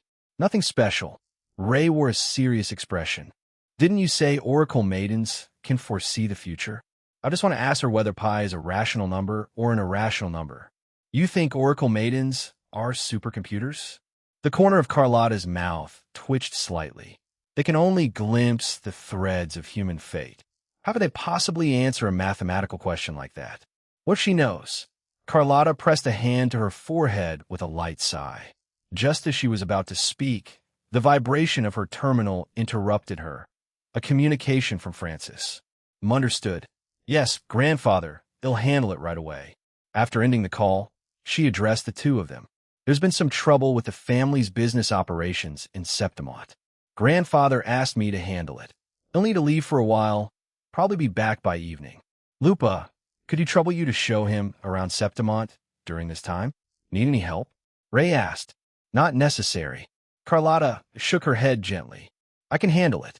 All right then, be careful on your way. MHM, see you later. With that, Carlotta turned and left, her figure quickly merging into the flow of people on the street. Only Lupa and Ray remained standing at the street corner in Capitoline Hill City. Lupa stretched like a wolf, loosening its limbs, letting out a contented sigh. Walking for so long is actually a bit tiring. Hey Ray, while we have time now, let's head to the Sunfire Tavern. Their honeyweed ale and Sunfire special are top-notch. Having a little drink now and then isn't bad. Ray wasn't passionate about alcohol, but he didn't reject it either. He was always happy to share a casual drink with friends. Just as the two were about to step forward, a woman blocked their path. Her attire had a distinctive style, neither the opulence of Septimont nor the casualness of Reguna, but a sharp, minimalist efficiency. Hello, I am Isadora. The woman introduced herself, a balloon bearer from the Black Shores. I wonder if I might have a further word with you? An offer from the Black Shores. Balloon bearer? What is that? A worker from some organization? Puzzled, Ray looked at the woman who claimed to be from the Black Shores, then leaned closer to Lupa, lowering his voice to ask the Black Shores. What's that place? Lupa was momentarily taken aback, a look of confusion appearing on her face. She thought for a moment before cautiously replying, I've heard the name before. They're one of the most mysterious international organizations in the world today, not belonging to any single country or region. They also have an extremely unique selection process for members. Generally speaking, they would never easily reveal their identity. But why would you expose your identity to us? As she said this, Lupa looked warily at Isadora. The latter still maintained a modest smile. Facing the young woman's questioning, she replied very naturally, Actually, the Black Shores isn't as mysterious as you might think. We are an international non-profit organization that maintains good cooperative relationships with various countries and regions. The Black Shores has always been an expert in responding to the lament and a defender of human civilization. However, due to the special nature of our work, the Black Shores' demand for talent is always urgent. Therefore, flower wardens like me, besides gathering intelligence and monitoring lament anomalies worldwide, also shoulder the responsibility of seeking suitable talent for the organization. Hearing this, Ray suddenly understood. So it's an HR person. No, that's not quite HR, more like a headhunter. So, you chose to expose your identity to recruit us? Isadora nodded with a smile. Yes, the Black Shores always keeps its doors open to talent from all over the world, fighting to protect our shared future. Future guardians, indeed. So, you're planning to recruit Lupa? Ray asked. Otherwise, who else could it be? As a star gladiator of Septimont, Lupa's strength was self-evident. In Septimont, gladiators weren't just symbols of glory. They were also a core force in resisting the incursions of the Dark Tide. So, it wasn't surprising at all that the Black Shores wanted to recruit Lupa. As for me, Ray didn't think his modest reputation and ability were enough to catch the eye of such an organization. Though he had indeed prevented a major disaster before, the incident involved special circumstances, and he had never wanted it publicized. Now, apart from Phoebe, only Carlotta knew about it, right? Almost forgot about Frolova. Yes and no. Isidora's reply carried a hint of ambiguity. When she looked at Ray, a trace of something elusive entered her gaze. Gladiator Lupa's fame is naturally known to everyone in Septimont. The Black Shores indeed needs combatants like her to prepare for the impending crisis. She gently shifted the direction of her words, her gaze returning to Lupa. However, for Gladiator Lupa, the arena is her entire world. I think, before she wins the Grand Tournament Championship, she probably won't consider joining the Black Shores. She offered a slight smile, her tone gentle yet certain. Wouldn't you agree, Gladiator Lupa? Lupa was momentarily taken aback before letting out a hearty laugh. That's about right. My only dream right now is to win the Grand Tournament Championship. As for saving the world, or something, that's still too distant for the current me. That kind of thing can wait until after I win the championship. Is that so? Ray narrowed his eyes, staring at her. If you're not here for Lupa, then, are you here for me? Isadora turned to look at him, smiling without confirming or denying. Actually, the Black Shores early warning system detected anomalous dark tide fluctuations around the Riccioli Islands several months ago. However, because the local order is relatively closed off and dark tide activity had remained stable, we chose not to intervene directly, maintaining only surveillance. She paused briefly, her gaze quietly resting on Ray's face, her tone meaningful. Until a few days ago, that dark tide frequency suddenly vanished. Regarding this, Mr. Ray, don't you have anything you'd like to say? The Black Shores already knew about this? So soon? And with so many people in the Riccioli Islands, how did they know I was the one who resolved the dark tide? Darn it, my info's been leaked. You've been investigating me in secret? Isadora shook her head. Only because the incident was too extraordinary, pushing us to invest significant effort into investigating it. True enough. The dark tide was the vanguard of Leviathan's corruption, the sworn enemy of civilization. Its sudden disappearance would inevitably attract attention. Thinking of it that way, it wasn't so strange after all. Ray subconsciously glanced at the Tayset mark on the back of his hand, his tone cool. I have no comment.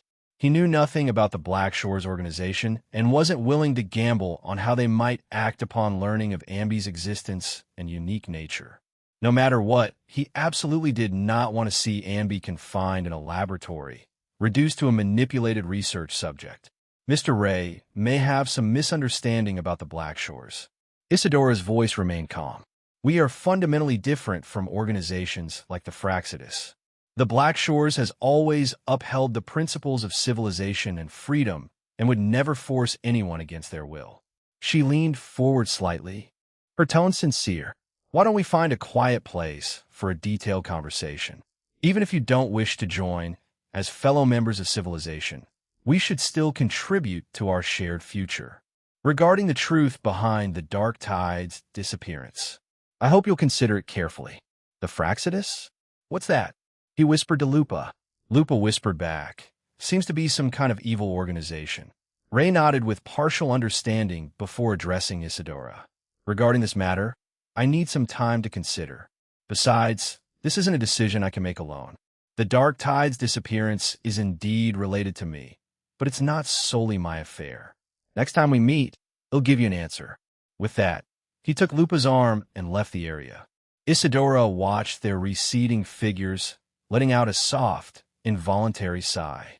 Even though she had mentally prepared herself, the feeling of being rejected still didn't sit well. But at least it's confirmed for now that he isn't an enemy. However, a strong individual capable of defeating the dark tide. Isadora murmured softly, a fleeting image blooming in her mind.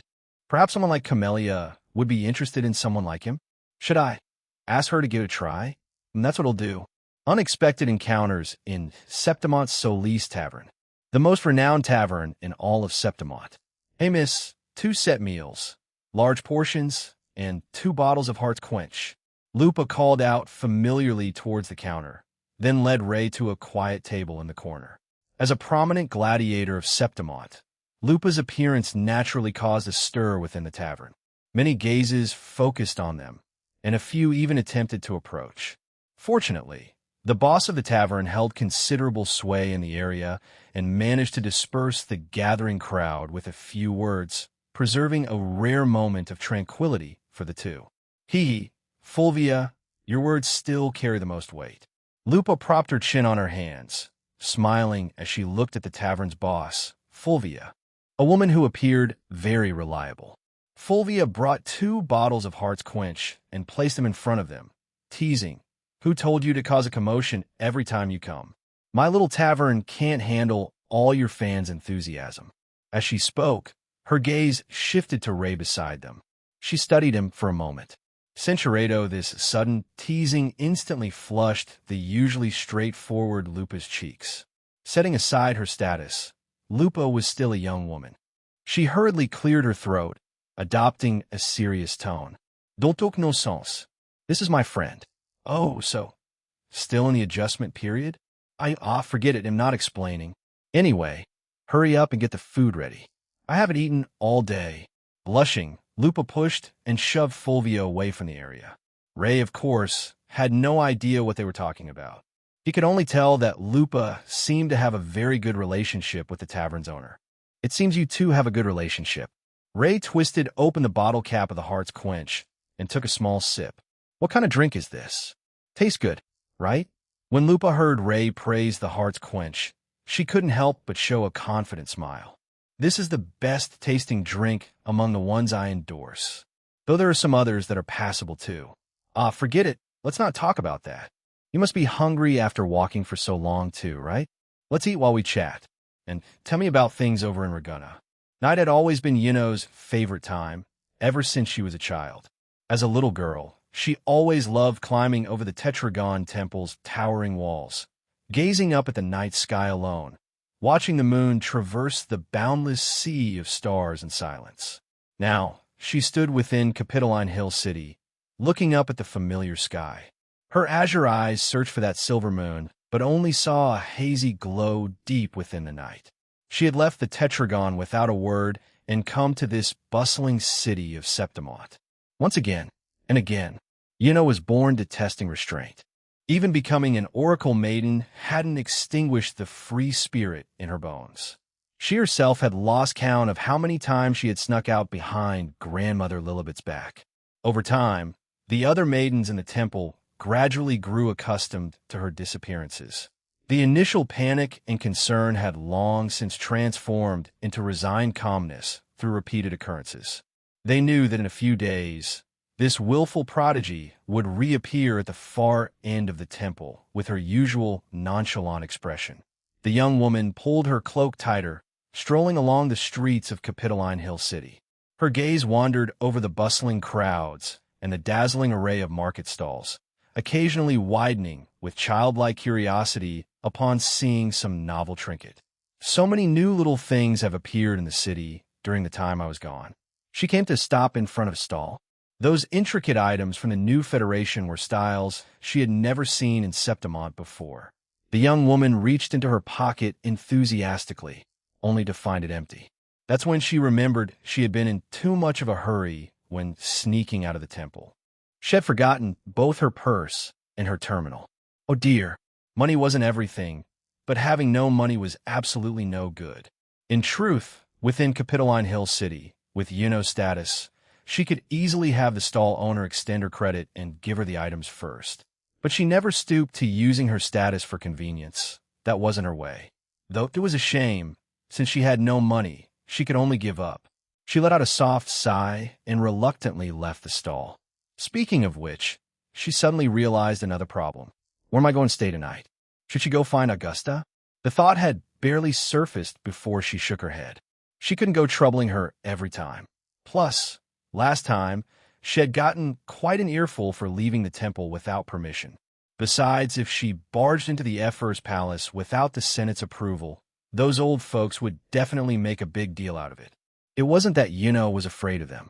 She just didn't want to cause extra trouble for Augusta because of her own willfulness. No matter how willful she was, she still knew boundaries. Could it be, they'll have to sleep on the streets? Ima Prodigy Oracle Maiden. There's no way IDs sleep on the streets. Really? The Order of the Deep? Is that awful? The Order itself has issues, but you can't tar everyone with the same brush. I know a kind, lovely priestess. If there's a chance, I can introduce you. Just then, two figures brushed past Yuno. The young woman suddenly paused, looking up, her gaze quickly locking onto a familiar figure with fiery red, wolf-like hair. That is Lupa. They had met a few times at the Tetragon Temple before. Before becoming an Oracle Maiden, Yuno had also been a gladiator. That's why she especially admired Lupa's performance in the arena, that pure, blazing passion, untainted by anything else. Though asking for help now felt a bit embarrassing, with Lupa's personality, she probably wouldn't refuse, right? Thinking this, Yuno made up her mind. She quickened her pace to catch up with the two and gently tapped Lupa's shoulder. Huh? Who is it? Lupa turned around in confusion to see a woman in a cloak standing behind her. Ray also turned around. A friend of yours? Lupa was just about to answer when the cloaked young woman lifted her face toward the light. When Lupa saw that face clearly, her eyes widened in surprise. Yuno? Yuno lightly pressed a finger to her lips, making a should gesture. Keep it down. Come with me. Huh? Okay. Though unclear about the situation, both Lupa and Ray followed Yuno into an empty alleyway nearby. Oracle Maiden, the silver moonlight gently touched the streets and alleys of Capitoline Hill City. Leaves rustled beside the road in the night breeze, as if adorning the border between reality and dream with flowing fragments of light. Yuno sat at the corner patisserie, while Lupa skillfully ordered a few desserts. Freshly baked cookies were soon served. Yuno picked one up and took a small bite. The aroma of cream and honeyed fruit instantly bloomed on her lips. Oh, it's candied olives. I love these the most. Ray sat beside Lupa, but his gaze couldn't help drifting to the woman opposite them. Her figure was slender, her skin fair. At first glance, she seemed flawless, like the silver moon hanging high in the starry sky, pure and untainted by even a speck of dust. And her face was beautiful, a kind of beauty that needed no embellishment or adornment. Among all the young women Ray had met, this visage was enough for memory to automatically filter and reserve a clear place for her in his heart. Was she the so-called Oracle Maiden, capable of glimpsing others' futures, yet unable to alter the destined outcome? Why are you staring at me? Perhaps Ray's gaze was too blatant, drawing the woman's attention. Yuno tilted her head slightly, her gaze toward him mixed with a hint of puzzlement. Sorry, Ray said. I've just heard the second young lady mention Oracle Maidens and you, so I was a bit curious. Second young lady? Yuno repeated softly, a flicker of confusion passing over her face. She pondered for a moment, her long lashes fluttering slightly. You must mean the one from the Montelli family? Other than her, which second young lady could it be? Her? Yuno showed a slightly surprised expression upon hearing Ray's confirmation. It's been a long time since I last saw Carlotta. Where is she? Didn't she come with you? Yuno and Carlotta were old acquaintances. Since the Montelli family's banking business needed expansion in Septimont, they had visited nearly every notable figure in the city. Family members naturally couldn't avoid meeting with Septimont's upper echelons. This included the Oracle Maidens of the Tetragon Temple. Though they lived secluded lives, they held absolute sway in this city. However, most of the maidens of the Tetragon Temple were indifferent, with almost no interest in politics or commerce. But Yuno was different. She detested rules the most. Even as an Oracle Maiden, she would never compromise herself. Because of this, whenever Carlotta appeared with all sorts of novel gadgets, Yuno always showed great interest. Thus, back and forth, they became acquainted. This time, what new little gadgets did she bring me? As Yuno spoke, she unconsciously leaned forward slightly, her eyes filled with anticipation. Faintly, a subtle, Sweet fragrance seemed to linger around his senses. She smells nice. For that, you might need to ask the second young miss yourself. Come to think of it, shouldn't an oracle maiden stay within the Tetragon Temple? Lupa couldn't help interjecting. Why are you in Capitoline Hill City? Hearing this question, lazily propped her chin on her hand, her gaze drifting to the bustling traffic outside the window, a touch of grievance in her tone. What can I do? Staying in the Tetragon Temple all day is simply stifling. So you snuck out? Ray asked. What do you mean snuck out? Immediately withdrew her gaze, crossing her arms with a light huff. I walked out openly. Aren't you afraid the Senate will give you trouble? I'm not afraid of those old fossils. Raised her chin dismissively, casually sweeping her long hair over her shoulder. Besides, if the sky falls, the taller ones will hold it up. Since Augusta took office, she's been cracking down on corruption and reforming the tournaments, really shrinking the money bags of those Senate folks. Right now, when would they have time to bother with me? Augusta? Oh, right. The current effer of Septimont. Though, I left in a bit of a hurry this time and forgot my terminal and purse. If I hadn't run into you, I might have really had to barge into the effer's palace. Said, stretching like a lazy cat. Not sure what new things have popped up in Septimont lately. Gotta enjoy them to the fullest before grandmother Lilibet finds me. Lupa, you shouldn't have any particularly important matches during this time, right? Can you take me around to have some fun? Me? Lupa was momentarily taken aback, lowering her head to think. I don't have matches, but the Sylvan family has signed me up for quite a few endorsements. My schedule is packed. I probably can't carve out a whole block of time to accompany you. I see. Pouted, dissatisfied. Right? Even the Tetragon Temple is plastered with your endorsements. Sigh, Centurado. You want me, an outsider, to show a local around Septimont. Seriously? Who's the tourist here? I don't have any objections, of course. Ray stated. It's just, I'm not familiar with Septimont at all. That's fine. Actually, I'm not that familiar either. Let out a light sigh. A trace of helplessness in her expression. Since I was chosen as an oracle maiden as a child, I've mostly lived in the Tetragon Temple, far from the city center. It's only recently I've been able to sneak out occasionally. Besides, Septimont has changed too fast these years. Apart from the old districts, I don't even recognize the roads in the newly built areas. Sounds pretty tough. By the way, about the second young miss, before his words even finished, a sudden, urgent vibration came from the terminal in his pocket, a communication from Carlotta. Once connected, the young lattice voice came through immediately, faster than usual. Ray, something came up unexpectedly on my end. I might not be back tonight. Go back to the hotel and rest first. Use that pass I gave you earlier. You haven't lost it, right? Maybe it was his imagination, but Ray could pick up some chaotic human noises in the background of the call. The voices were indistinct, only a few stern phrases drifting over. Has the family trader started talking?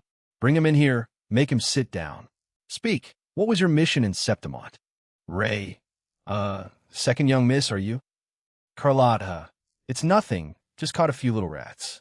Ray, all right then, second young miss, be careful. After ending the call, looked at Ray curiously and asked, was that Carlotta just now? When will she be back? The second young miss. Ran into some trouble. Probably won't be back today. Discussions of fate, sorry. Something urgent came up with the Silva family. I need to leave for a bit. Then, is in your care, Ray. Lupa hurried off, her figure quickly disappearing around the street corner. Still wore the unassuming cloak, hiding herself within the shop awning shadow. Watching the young woman disappear into the distance, she let out a soft sigh. It seems even a star gladiator isn't as free as I imagined. As an oracle maiden of the Tetragon Temple, weren't her own days also filled with countless rules and restrictions? She had imagined more than once. If she hadn't been chosen as an oracle maiden back then, but had become a gladiator instead, would she now be embracing that long-craved freedom? But looking at it now, no matter where one stood, everyone seemed pulled by invisible threads. So-called freedom might just be another form of cage. Does not like her own identity? Ray asked softly, keenly noting the subtle shifts in her expression. The young woman was momentarily taken aback, a flicker of something complicated passing through her eyes before returning to her usual placid demeanor. She clasped her hands behind her back, her tone airy. Rather than describing it with like or dislike, the term Oracle Maiden feels more like a responsibility. Responsibility? Ah, I almost forgot you're not from Septimont, so naturally you wouldn't understand what Oracle Maidens mean to this land. Yuno said, to you, an Oracle Maiden might just be a profession that can foresee the future. But for Septimont, we are guiding lights, showing the people of Septimont the right direction through the mist. Guiding the right direction? Ray was puzzled. Oracle Maidens can glimpse fragments of the future, thus making choices for Septimont's fate at critical moments. Here, she suddenly looked up at the cold silver moon in the sky, a hint of bitterness touching her lips. But I've seen too many people struggle against fate to change a predetermined future. They fight with all their might, perhaps indeed altering some details of the process. But the final outcome always arrives as scheduled, never changing. For some reason, the young woman's mood had grown much more despondent. Perhaps it was truly as she said.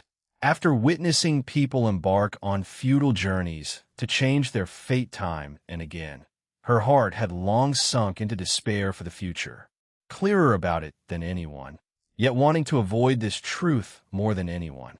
It wasn't that she couldn't see, she simply didn't want to. Silence dispersed in the lonely street, until maybe they just didn't pay a heavy enough price, couldn't move the lever of causality? Yuno abruptly looked up, a flash of astonishment in her eyes. Move the lever of causality? The future is never set in stone. Ray's voice was calm yet firm. What Oracle Maidens see might just be the most probable reality of this world. But as long as that reality hasn't been realized, it means we still have a chance to change it. Having said that, he paused briefly, as if weighing his next words. For example, suppose my destined outcome is to Barado at the hands of a remnant 7 days from now. But if I happen to meet an early end tomorrow in some unexpected way, then the prophecy of me dying to a remnant in 7 days becomes invalid. Though I still didn't escape the fate of death, at least I created a deviation from the predetermined future. Wouldn't that count as moving the lever of causality? Then the question is, if the outcome an Oracle Maiden sees diverges from my actual outcome, does that create a paradox? Listening to this astonishing line of reasoning, Yuno couldn't help but let out a soft laugh. What kind of change is that? You still ended up dead. True, Ray also laughed. But at least the action itself proves the future can be influenced. In a sense, that confirms the possibility of change. The key lies in how much we're willing to sacrifice. Yuno slightly narrowed her eyes, thoughtful. That sounds somewhat reasonable. But the question is, how great a sacrifice is needed to truly change the future?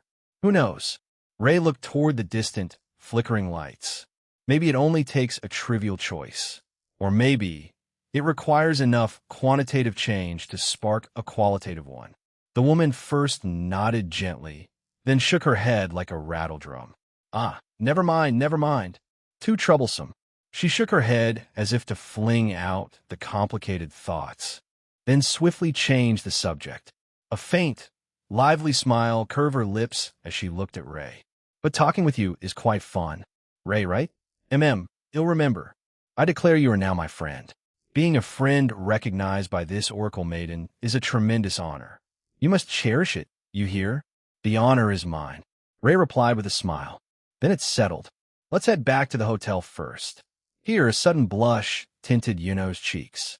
Unconsciously twirling a strand of hair around her finger, she averted her gaze, her voice dropping a little. Could you cover the hotel fee for me first? I absolutely don't plan to skip out on the bill. Once I'm back at the Tetragon Temple, it'll repay you right away. Of course. Ray took in Yuno's fleeting shyness and couldn't help a gentle smile. Miss Yuno is the second young Miss friend, so naturally, you're my honored guest as well. How could I possibly be neglectful? Don't worry. Leave the expenses these few days to me. Is that really okay? Yuno unconsciously pursed her lips, forcing herself to look away, unable to meet his gaze. It wasn't dislike, but a mix of awkwardness and embarrassment. Who wouldn't feel sheepish having to rely on someone right after becoming friends? She secretly opened one eye, carefully observing the young man beside her. Her voice carried a hint of feigned warning as she whispered, "Think carefully before you answer. You're indulging my willfulness. If this continues, perhaps we'll fall together into an unknown deeper than chaos." The bonus the second young miss gave me still has a good amount left. Ray nodded. "I can assist with whatever Miss Yino wants to do. You said that yourself. I didn't pressure you." Yino crossed her arms with a light huff, though a trace of unconcealed cunning shimmered in her eyes. "But I have to warn you, I'm a very willful person. Once you agree to this, until my wishes are fulfilled, I won't easily let you off, you know." Ray rested his chin on his palm, letting out a helpless laugh. "Saying something like that already shows how willful you are. But it's fine. As long as it's not too outrageous a request, I'll try my best to accommodate. Unexpected roommates, the Leonidas Grand Hotel? Not bad taste." The cloaked young woman stopped under the hotel's magnificent portico, looking up at the gilded sign with a satisfied nod. This was the most luxurious and renowned top-tier hotel in all of Capitoline Hill City, always the first choice for nobles receiving their dearest kin and most honored guests. Now, this is more like it. Finally, a place worthy of this oracle maiden status. A slight smile touched Yuno's lips, yet her hand subconsciously pulled the cloak's hood even lower, carefully concealing her features. Without permission from the Senate and Grandmother Lillibut, oracle maidens were strictly forbidden from leaving the Tetragon Temple alone. If recognized now, it wouldn't just bring unnecessary trouble. If it alerted the Senate or the Tetragon Temple people, her plan to sneak out and have some fun would likely vanish into thin air. It seems Miss Yino has quite high standards for accommodation. Ray walked to her side, holding two bottles. One was Heart's Quench, the drink Lupa endorsed. Ever since having a can at the tavern, had taken a liking to the taste. The other was an olive-flavored soda. Back at the patisserie, Ray had noticed Yino seemed quite fond of olives. As he spoke, he naturally offered the olive soda to her. Yino accepted the soda, twisted off the cap, and took a small sip, an air of inherent grace about her. Of course, settling for less? Absolutely not. I must have things exactly how I like them, exactly how I'm most satisfied. Sound a bit willful. Only realizing that now. Yino gave a light humph. "I told you I'm very willful. But you can't back out now. Otherwise, they'll complain to Carlotta. Have your second young miss dock your bonus hard." Yes, Miss Yino." Ray couldn't help but chuckle. Somehow it felt, compared to Carlotta, Yino seemed more like the archetypal, spoiled young lady from a prestigious family. A touch of worldly innocence and a naturally ingrained capriciousness. But that didn't seem bad either. A girl who's a little cunning, a little willful that makes her even cuter. The two stepped into the hotel's glittering lobby. Ray's fingertips unconsciously rubbed the brand-new pass. He already had a plan. Yino could stay in that suite. He himself wasn't picky about environment. Clean and tidy was enough. He'd just book an ordinary room later. "Good evening. Are you two checking in?" A staff member approached promptly, wearing a professional, apologetic smile. "My sincerest apologies, but all our suites are currently fully booked. The only remaining champion suite has also been reserved." He added tactfully, "Perhaps you might consider trying other hotels?" "Huh? Rooms full? You must be joking?" Yuno's eyes widened slightly, her tone tinged with disbelief. "A hotel this big? Just full like that? I truly apologize, miss." The staff member maintained the apologetic smile. "Earlier today, a guest reserved all remaining rooms. Currently, only the suite reserved for the exhibition match champion remains unoccupied." "You must be joking." Yino persisted, clear dissatisfaction in her voice. "One person booking all the hotel's rooms? That's blatantly disrupting market order. How could your manager agree to such an unreasonable request? I want to complain. File a complaint. I truly apologize. The specifics are unclear to us as well." The staff member maintained a professional smile, explaining helplessly. "But that guest, she simply offered far too much. Zul, I'm very sorry. How can that be? Instantly deflated like a punctured balloon, lowering her head dejectedly, her tone dropping several notches. Standing to the side, the corner of Ray's mouth twitched almost imperceptibly. What's going on? Why is the hotel full again? How many times is this now? Is heaven intentionally messing with me? Every time I go to book a room, the hotel is full. It was like that with Phoebe, then with the second young miss, and now this time too. Excuse me. Sorry to interrupt. Ray interjected timely, steering the conversation back on track. You mentioned earlier that there's still one vacant suite, correct? The staff member nodded in confirmation. Yes, sir. That's a special prize prepared by our partners for the exhibition match champion. It requires the experience pass for check-in. The experience pass you mentioned, is it this? Ray said, smoothly sliding the pass head been holding between his fingers in front of the other person. The staff member was visibly taken aback, accepting the uniquely textured pass with both hands. He examined it carefully for a moment before summoning a colleague. Using a terminal, he scanned the QR code on the pass, cross-referencing it with the database. Opal and Cat's Eye, correct? The staff member looked up, confirming cautiously. That's right. Ray handed over his own terminal. After another meticulous round of information verification, the staff member finally relaxed into a smile, placing his right hand over his chest in a respectful gesture. Hail to you. Mr. Ray, are you requesting to check in now? Of course. Please follow me. Witnessing this sudden little episode, beside them was stunned for a good moment before quickening her steps to catch up to his side, whispering a question.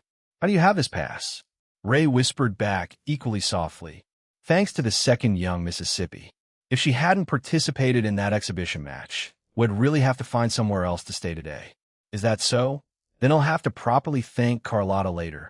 Suddenly, as if remembering something, Ray turned to and said, Oh, right, Miss After the formalities are done, you can stay in that suite alone. As for me, they'll go find somewhere else. Was slightly taken aback upon hearing this, a faint blush coloring her fair cheeks. She hadn't considered this issue at all until Ray brought it up. Men and women should maintain boundaries. Unless they were in an intimate relationship, how could they casually share a roof? Especially since they had just met. And precisely because they just met, felt a pang of guilt. She was willful, yes, but she also knew her limits. The reason she could stay in this hotel today was entirely due to Ray's honor.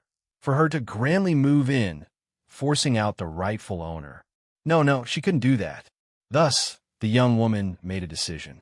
Is that so? Crossed her arms, feigning composure with a light humph. Actually, this Oracle Maiden isn't that petty a person. As long as you behave yourself, sharing a roof with you isn't that big a deal. Huh? Ray tilted his head, looking at her with some surprise. The young woman's tone gradually betrayed a hint of fluster, yet she still clung to that casual demeanor, though the slight tremor in her voice had long since exposed the shyness and disarray in her heart. Dis donc misunderstand. I'm just worried it's so late. What if you can't find a place to stay? Her voice grew softer as she spoke, yet she persisted to the end. This Oracle Maiden would never let her friend fall into a predicament. Seeing the young woman's flustered, bashful expression, Ray couldn't help but smile gently. She's actually quite cute. If it's the Oracle Maiden's request, then he'll comply. Achoo. Meanwhile, in another place, Carlotta rubbed her slightly itchy nose, feeling an inexplicable emptiness in her heart. Was it just her imagination? An awkward morning, early morning. Ray was awakened, not by Luno, but by room service. This champion suite included daily complimentary breakfast delivered to the room. As for lunch and dinner, those were to be enjoyed at the hotel restaurant. Yawning, Ray took the exquisite breakfast tray, arranging the lavish spread on the table. He then walked over to Luno's bedroom door. Same old arrangement. Luno slept in the room. He slept on the sofa. Thinking about it, this setup felt familiar. It seemed to be the same whenever he was with Phoebe or Carlotta before. Ray wasn't particularly fussy about his surroundings anyway. Food and sleep as long as they passed, it was fine. Miss Luno, time for breakfast. He barrado his sleepy eyes and gently knocked on the door. After waiting a moment, he heard only a few muffled voices before the room fell silent again. Perhaps the young woman was still asleep. Ray turned the doorknob on instinct without thinking. Whether Luno had forgotten or for some other reason, the door wasn't locked from the inside. By the time he realized, his steps had already entered the bedroom. The young woman on the bed remained completely unaware of this inadvertent invasion, her even, sweet breathing rising and falling gently in the tranquil morning light. Ray stared at the figure on the bed. After a brief moment of stunned silence, the lingering sleepiness vanished instantly. He held his breath, gazing at Luno. The young woman had changed out of her usual attire, now wrapped comfortably in a light blanket as she rested. A white cotton nightgown draped softly over her slender figure. In the hazy morning light, it created a peaceful shape, like a flower opening in the calm before dawn. Morning light filtered through the sheer curtains, casting a soft glow over the room. Censurado, but the barrado combined with what he saw left Ray deeply struck by the moment. The young woman was sleeping peacefully, completely at rest. One hand rested near the pillow, fingers gently relaxed. Just then, Luno turned over quietly in her sleep. Censurado, take a couple of punches to clear your head. What's wrong? What's wrong? Anby suddenly popped out from the Tayset mark, its little head swiveling alertly as it carefully surveyed the surroundings. Did something happen? I suddenly felt your frequency become very chaotic, and your heartbeat got really fast too. Did you run into danger? It's nothing. Ray covered his face, taking deep breaths to suppress the restless urges inside. Just a normal physiological reaction. Physiological reaction? Anby tilted its head in confusion, its little nose suddenly twitching slightly. I don't know what you're talking about, but my nose is twitching. There must be something delicious nearby. The little creature nimbly followed the scent to the dining table. Seeing the table laden with sumptuous food, its eyes instantly lit up. Wow, what a lavish breakfast. Anby turned its head, looking at Ray with eager eyes. Can I have some? Of course. Eat as much as you like. Then I won't hold back. Having received permission, Anby immediately dove into the embrace of the feast. Ray turned and walked into the bathroom, splashing cold water on his face. Only after his emotions had settled did he begin washing up. Perhaps the commotion outside finally disturbed the peace within the bedroom. Luno slowly stirred from her slumber. She stretched like a lazy cat, the thin nightgown shifting softly with her barrado. That was a really good sleep. Is it morning already? Yawning, Luno adjusted her collar as she stepped out of the room, just running into Ray, who had just emerged from the bathroom. The latter was momentarily stunned, his thoughts briefly scattered before he composed himself. What's wrong with me today? How did it get this hard to control? What's up? You look really strange. Luno, of course, didn't realize her deepest secret had already been completely revealed to him. As she spoke, her gaze was drawn to Anby, feasting nearby. Huh, where did this little thing come from? So cute. Little thing? Anby. Abby turned around, tilting its head to look at Luno. Huh, not Lupa. How long has it been? Another girl again? Again? Luno blinked in confusion before turning her gaze to Ray. Is this your echo? Ray nodded awkwardly, his body slightly hunched over. Don't ask why he was hunched over. If you must know, he wasn't feeling his best. How interesting. Luno examined Anby. After a moment, she gave a light laugh. Well, that's fine. Strolling with a cute little companion is nice too. We have many places to go today, Ray. Are you ready? Oh, why are you hunched over? It's nothing. Just feeling a bit off. Is that so? Though Luno found it a bit odd, she didn't dwell on it. Then get dressed, and let's set off. Amidst the clamor of Capitoline Hill City's market streets, Frolova's solitary figure seemed exceptionally still, as if separated from the surrounding liveliness by an invisible wall. She stopped in front of a fruit stall, her gaze lingering on the vibrant red currants for a long time, lost in thought. If red currants and jam were incorporated into the honey cake recipe, perhaps that singular sweetness could gain a few more layers. Unless necessary, Frolova never set foot in Capitoline Hill City lightly. Though monitoring Ray was currently a critical task, after lingering in the city for too long, she would always withdraw to her cave outside the city, enjoying that brief yet precious peace. Besides, at this moment, what could he do for me anyway? Carrying a basket filled with red currants, she was just about to turn and leave when she collided head-on with a young man approaching. The crimson fruit scattered across the ground, rolling on the stone pavement like fallen gems. My sincere apologies. I wasn't paying attention just now. The young man hastily crouched down to help pick them up, but froze upon looking up and recognizing the other person. Frolova?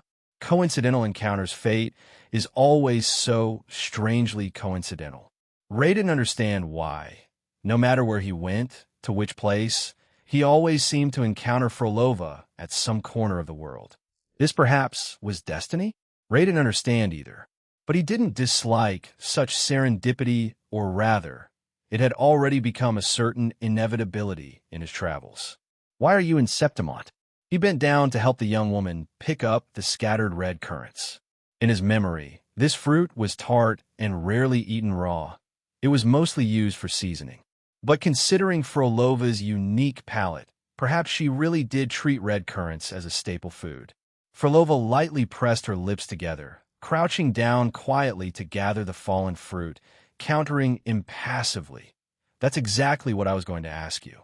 Of course, she knew why he was here. I came with the second young Mississippi. She said it was a business trip. Ray shrugged. But calling it a business trip, I have no clue what the actual task is. The second young miss left yesterday and hasn't shown up since. Right now, I'm just accompanying an oracle maiden from the Tetragon temple around the city. I was trying to catch up with her just now and accidentally bumped into you. Here, he seemed to remember something and asked with concern, "Are you hurt?" Isn't a bit late to ask that now. All right, my oversight. Ray let out a light sigh, picking up the last red currant and placing it back in the basket before handing it to the young woman. But you usually eat these? Won't that cause malnutrition? As he spoke, his gaze inadvertently swept over Frolova. Among the girls he knew, she did seem slender, yet she appeared healthy enough.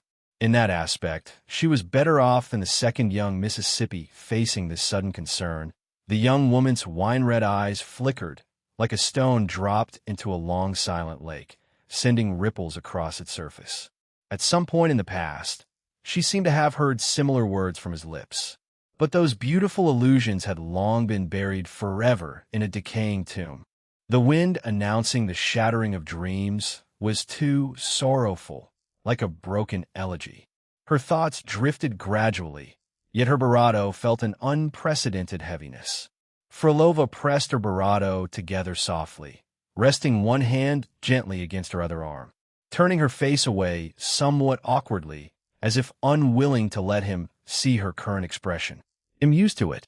She was long accustomed to sealing her true feelings in the deepest corner, facing the world with a false mask.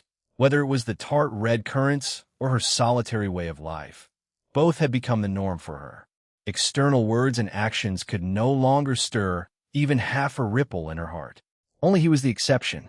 Even after centuries of waiting had already turned hope into profound despair, only he could still touch the last remnants of softness in her heart. So it was in the past, so it is now, and so it will be in the future. You should be a little kinder to yourself sometimes. Ray said softly, "How about try my cooking another day? Don't judge by my appearance. I'm quite confident in my culinary skills." The young woman's eyes trembled slightly, her gaze somewhat dazed as she looked at him, her fingers unconsciously tightening. Those fleeting fragments of memory, the people and events within them, for some reason began to overlap with the reality before her, blurring her emotions and halting her words. What should she say? What should she do? She didn't know. Just in this dazed moment, she returned once more to that long-lost past. Before her words could finish, the moonlight, at the moment the spider lilies bloomed across the shore, stole the last trace of dreamlike color from her eyes. "Ray, what are you spacing out for here?" Luno trotted over lightly, grabbing his wrist. "Hurry, come see. The performance over there is about to start." Without waiting for a response, She pulled him into the bustling stream of people, leaving that unfinished silence far behind. Frolova watched his receding figure. Past and reality overlapped before her eyes. Those dreamlike fragments ultimately dissipated in reality's cold wind. The young woman had never started with any noble ideals, had never harbored any noble ideals. She simply yearned for a love that wouldn't drift away, longed for it to last forever. And she had long understood, in the future he was rushing towards, there had never been a place reserved for her. The young woman picked up the fruit basket, not showing any emotion, and turned to leave the place. Reality held no reason for her to linger anymore. At the shore of lost afterlife, in that new world, he would eventually return a promise to her. Septimont, Ephemer's palace. As usual, Augusta, assisted by the Senate, handled the administrative affairs of Septimont. Only a communication from the Tetragon temple briefly interrupted her deep thought. Luno? She left the temple without permission again? Yes, they'll find her as soon as possible. Don't worry, grandmote Lilibe. What? There's activity in the Sandwich Plateaus? Blight clouds gathering? But it's not the tidal period now, is it? This situation wasn't in the prophecies? I understand. He'll dispatch people to investigate immediately. After ending the communication, Augusta massaged her temples, letting out a long sigh. Though she was long accustomed to her dear friend's willfulness, she still had to repeatedly placate the Senate's criticism for her. For Augusta, who had ascended to the Ephemer's position through strength rather than connections, dealing with the Senate was inherently tricky. And now, the abnormal condensation of blight clouds over the Sandwich Plateaus, causing large-scale echo energy disturbances, this variable, unseen in prophecies, cast an even deeper shadow over her heart. Could it be that being has matured? During past hunts, the gladiators of Septimont gradually realized the blight clouds entrenched over the Sandwich Plateaus weren't inert. They were a peculiar creation possessing life and consciousness. But the truth about it remained shrouded in mystery until now. People only knew it was born from the dark tide, itself a manifestation of it. It continuously strengthened itself by devouring the frequencies of other living beings. Now, the people of Septimont called it the false sovereign. But so far, almost no one had seen its true form, and no one had truly managed to harm it. This wasn't because the people of Septimont were weak, but because its very existence was a paradox. It existed subjectively, yet was objectively untraceable. Unless it chose to appear, no method could locate its traces, let alone launch an attack. But this shouldn't be.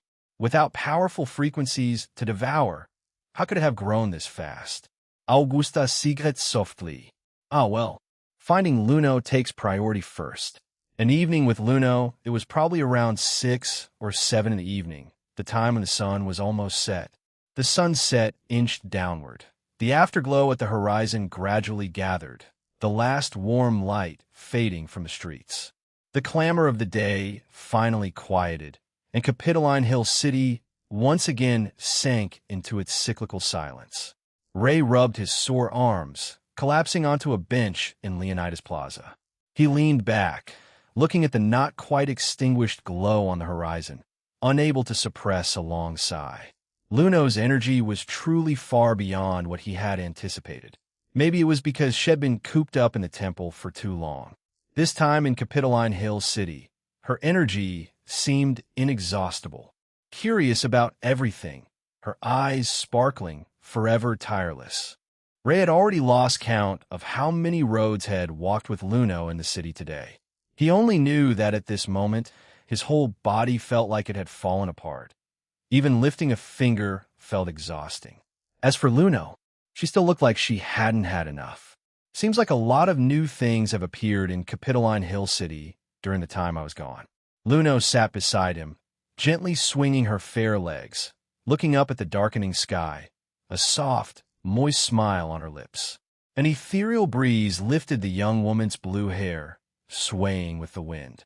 A momentary scene, yet dazzling enough to seem to soften the surrounding air. I had a lot of fun today. Of course, you share some credit for that. She withdrew her gaze from the twilight, turning to look at Ray, only to meet his utterly drained eyes. Luno couldn't help but pout, mumbling softly, "What's that expression? Is being with me really that unpleasant?" Ray let out a long, drawn-out breath, forcing himself to sit up straight. Yes, yes, spending a day with Miss Luno is truly the honor of lifetimes. That's completely monotone reading. Luno crossed her arms and turned her face away with a light humph. But within seconds, she secretly opened one eye to peek at him. "Suddenly want ice cream. Seeing as you accompanied this maiden all day today, you'll get one for you too. This isn't a service just anyone can enjoy. Sit right here and properly appreciate this maiden's great kindness." Luno stood up, her skirt spinning lightly as she headed towards a distant ice cream shop. Watching the young woman's retreating figure, Ray couldn't help but shake his head helplessly. Sundaras are like this. After spending the day together, he had pretty much figured out Luno's personality. A textbook Sundara, and plus that attire and twin tails. For some reason, Ray had a strong sense of déjà vu, very much like a certain goddess who frequently dropped the ball, just missing the East Anglian accent. Thinking of this, Ray suddenly remembered something else. How was the second young miss doing?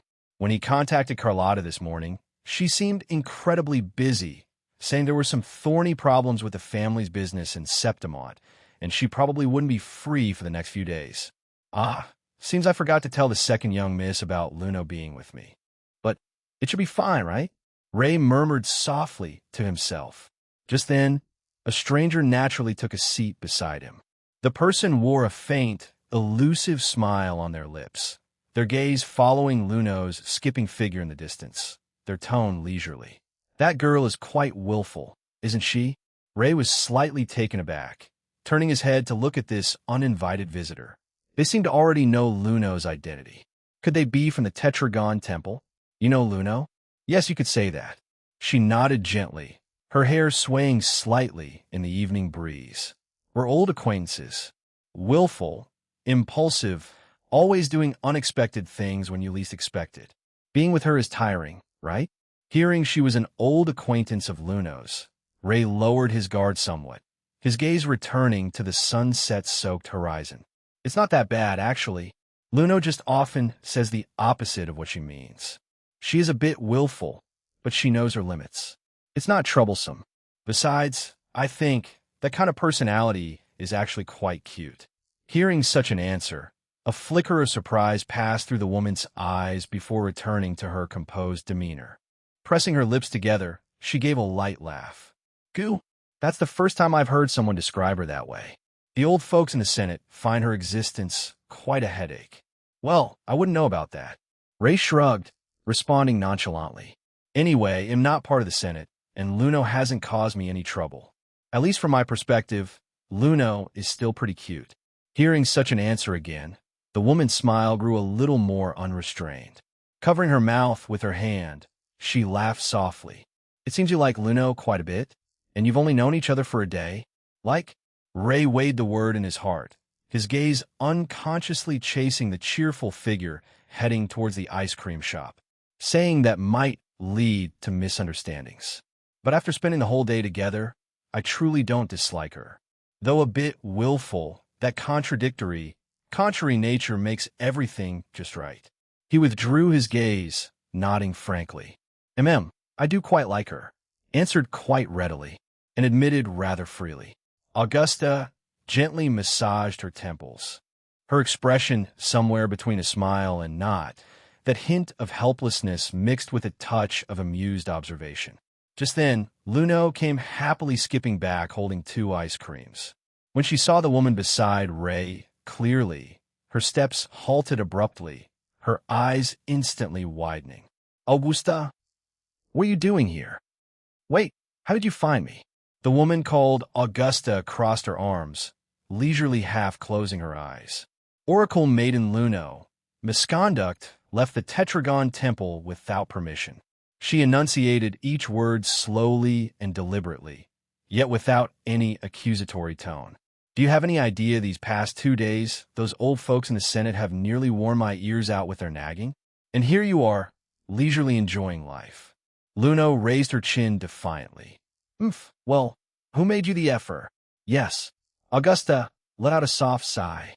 Who made me the effer? Augusta? Effo? Wait, is she the effer of Septimont? Ray's eyes instantly widened in disbelief as he looked at Augusta beside him. Effer, Mom? Drop the ma'am. Hearing him address her like that, a slight twitch crossed Augusta's facial muscles. Call me Effer or Augusta. Either's fine. Despite her high position, at her core, she was still that girl who had clawed her way up from the streets. After becoming Effer, she never put on airs in front of commoners. Of course, the Senate and nobility were exceptions. In front of these people, humility and concession would only be seen as weakness. Luno walked over to Ray's side and handed him an ice cream. Here, this one's yours. She sat down beside Ray, taking small licks of her own. And mine? Augusta deliberately asked. Buy it yourself. Luno swung her legs. How heartbreaking. Augusta let out a light sigh, pressing her fingertips to her chest. All these years of friendship, and you won't even buy me an ice cream. Cut it out. Luno puffed out her cheeks, muttering softly. Last time, the time before that, and the time before that, the sweets I gave you. Which time didn't you just take a couple of bites and leave? Now you know how to act hurt, making me look like the bad guy. All right, enough of that with you. Augusta reined in her smile a little, her expression turning somewhat more serious. Luno, something's happened in the Sanguis Plateaus. An Effer's request, Sanguis Plateaus? Trouble? Luno was stunned for a moment. It wasn't until the melting ice cream started dripping down the cone that she hurriedly extended her little tongue to lick away the milky white liquid. Black clouds? But it's not the tidal period now, and I remember it was fine when I left. How could trouble suddenly appear? Augusta shook her head. The specifics aren't clear yet. It was Grandmother Lilibet who delivered the message personally. I've already sent people to investigate. Could it be that being? Luno speculated. Unknown for now, but this anomaly likely relates to it. Augusta slightly furrowed her brows, her tone turning serious. Regardless, Luno, you must return to the Tetragon Temple immediately. As an Oracle Maiden, you know where you should be during a crisis. I shouldn't need to remind you. Hearing this outcome, Luno propped her cheek on her hand, muttering softly. I know. Thought I could play in Capitoline Hill City a few more days, but it's back I go on the first day itself. Though her words were full of complaint, the young woman showed no intention of defying the order. Meanwhile, Ray, sitting between the two, listening to their conversation, was completely in the dark. They seemed to be discussing something very important, but was this really something an outsider like me should be hearing? What are you talking about? Blight clouds? And that being? Is it some important secret? Should I leave for a bit? Ray tentatively inquired. No need. Augusta waved a hand. The dangers of the Sanguis Plateaus are already common knowledge in Capitoline Hill City. As for blight clouds, she paused briefly. You know about the dark tide, right? Ray nodded. Yes, not only know about it, but due to certain reasons, I've even confronted it. Centuredo, but remnants from 20 years ago. Due to some coincidental reasons, I came face to face with it. Interesting. Remnants from 20 years ago? Augusta repeated softly, her gaze deepening. As Effer of Septimont, she naturally knew that history, 20 years ago, Raguna's Saintis coronation attracted an echo invasion, bringing down the dark tide. Had that Saintis not sacrificed herself, the entire Renacida might have been swallowed by the dark tide. The corner of her lips lifted slightly. Her fingertips tapped unconsciously on her knee as she looked meaningfully at Ray. But you survived? And the dark tide? Even if it were remnants from an outbreak 20 years ago, that ability to corrupt and erode all things in the world was certainly not something an ordinary person could withstand. For a normal person to encounter it head-on, the chance of survival was almost nil. Yet this young man had survived. It was eaten by... Here, Ray suddenly stopped. He lowered his head, looking at the Tayset mark on the back of his hand. By me? Eaten? What does that mean? Literally. Ray repeatedly called for Anby in his heart. But the greedy little creature was currently curled deep within his consciousness, hugging its rounded belly in deep slumber, impossible to rouse. That is truly unheard of. Augusta's fingertips lightly pressed against her lower lip, an unbelievable light flashing in her eyes. Even Luno beside them widened her eyes, nearly dropping the ice cream in her hand. You ate the dark tide? Luno's voice trembled slightly. Such a filthy thing. Didn't it make you sick? By the way, what does the dark tide taste like? You're concerned about the dark tide's taste? Ray's lips twitched, and it wasn't me who ate it. Remember Ambi? Luno quickly nodded. Of course I remember. That soft little thing. She suddenly realized something. Now that you mention it, I haven't seen it all day. Ray showed her the taste-set mark on the back of his hand. It's right here. Luno tilted her head in confusion, her gaze shifting between the taste-set mark and Ray. Ambi and I are actually in a symbiotic relationship. Right now, it's sleeping deep within my consciousness. Ray patiently explained. The dark tide was devoured by it. But according to Ambi, the taste was awful. It never wants to try it again. Luno blinked somewhat dazedly. Huh. Wait, are you saying the dark tide, which can corrupt and erode all things, was devoured by your echo? And it lives inside your body? You're not joking, are you? Ray spread his hands, offering a helpless smile. Do I look like I'm joking? Are you some kind of monster? Luno instinctively shrank back towards the other end of the bench. Were you serious about that step back? I was joking. Augusta's slender fingers lightly stroked her chin, her gaze dissecting Ray as meticulously as a scalpel. After a long while, she finally spoke, interrupting their interaction.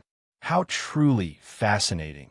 An echo residing within a resonator's body and capable of devouring the dark tide. This completely overturns all common sense. Ray, that's the name, right? Augusta said.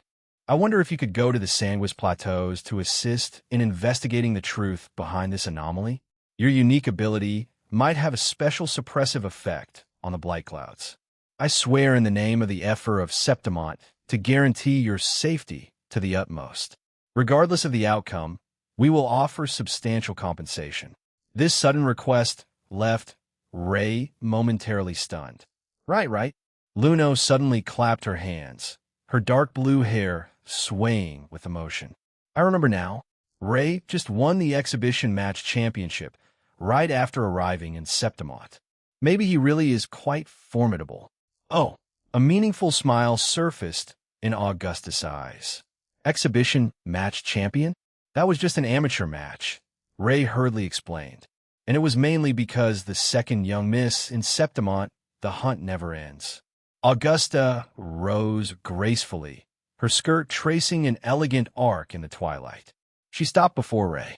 Since you could stand out in the arena and have faced the dark tide and survived, would you do me the honor of sparring with me in the arena? Ray's eyes widened. Huh, me? Though he didn't know the details, he had heard legends about this Effer. How, with seemingly weak resonance abilities, she had toppled countless powerful foes in this city filled with decay and bloodshed, ultimately ascending to the peak of power. Now, this governor, famed for her martial prowess, wanted to personally test him in combat? Me versus Augusta? Seriously? Will I win? A duel with the Effer, huh?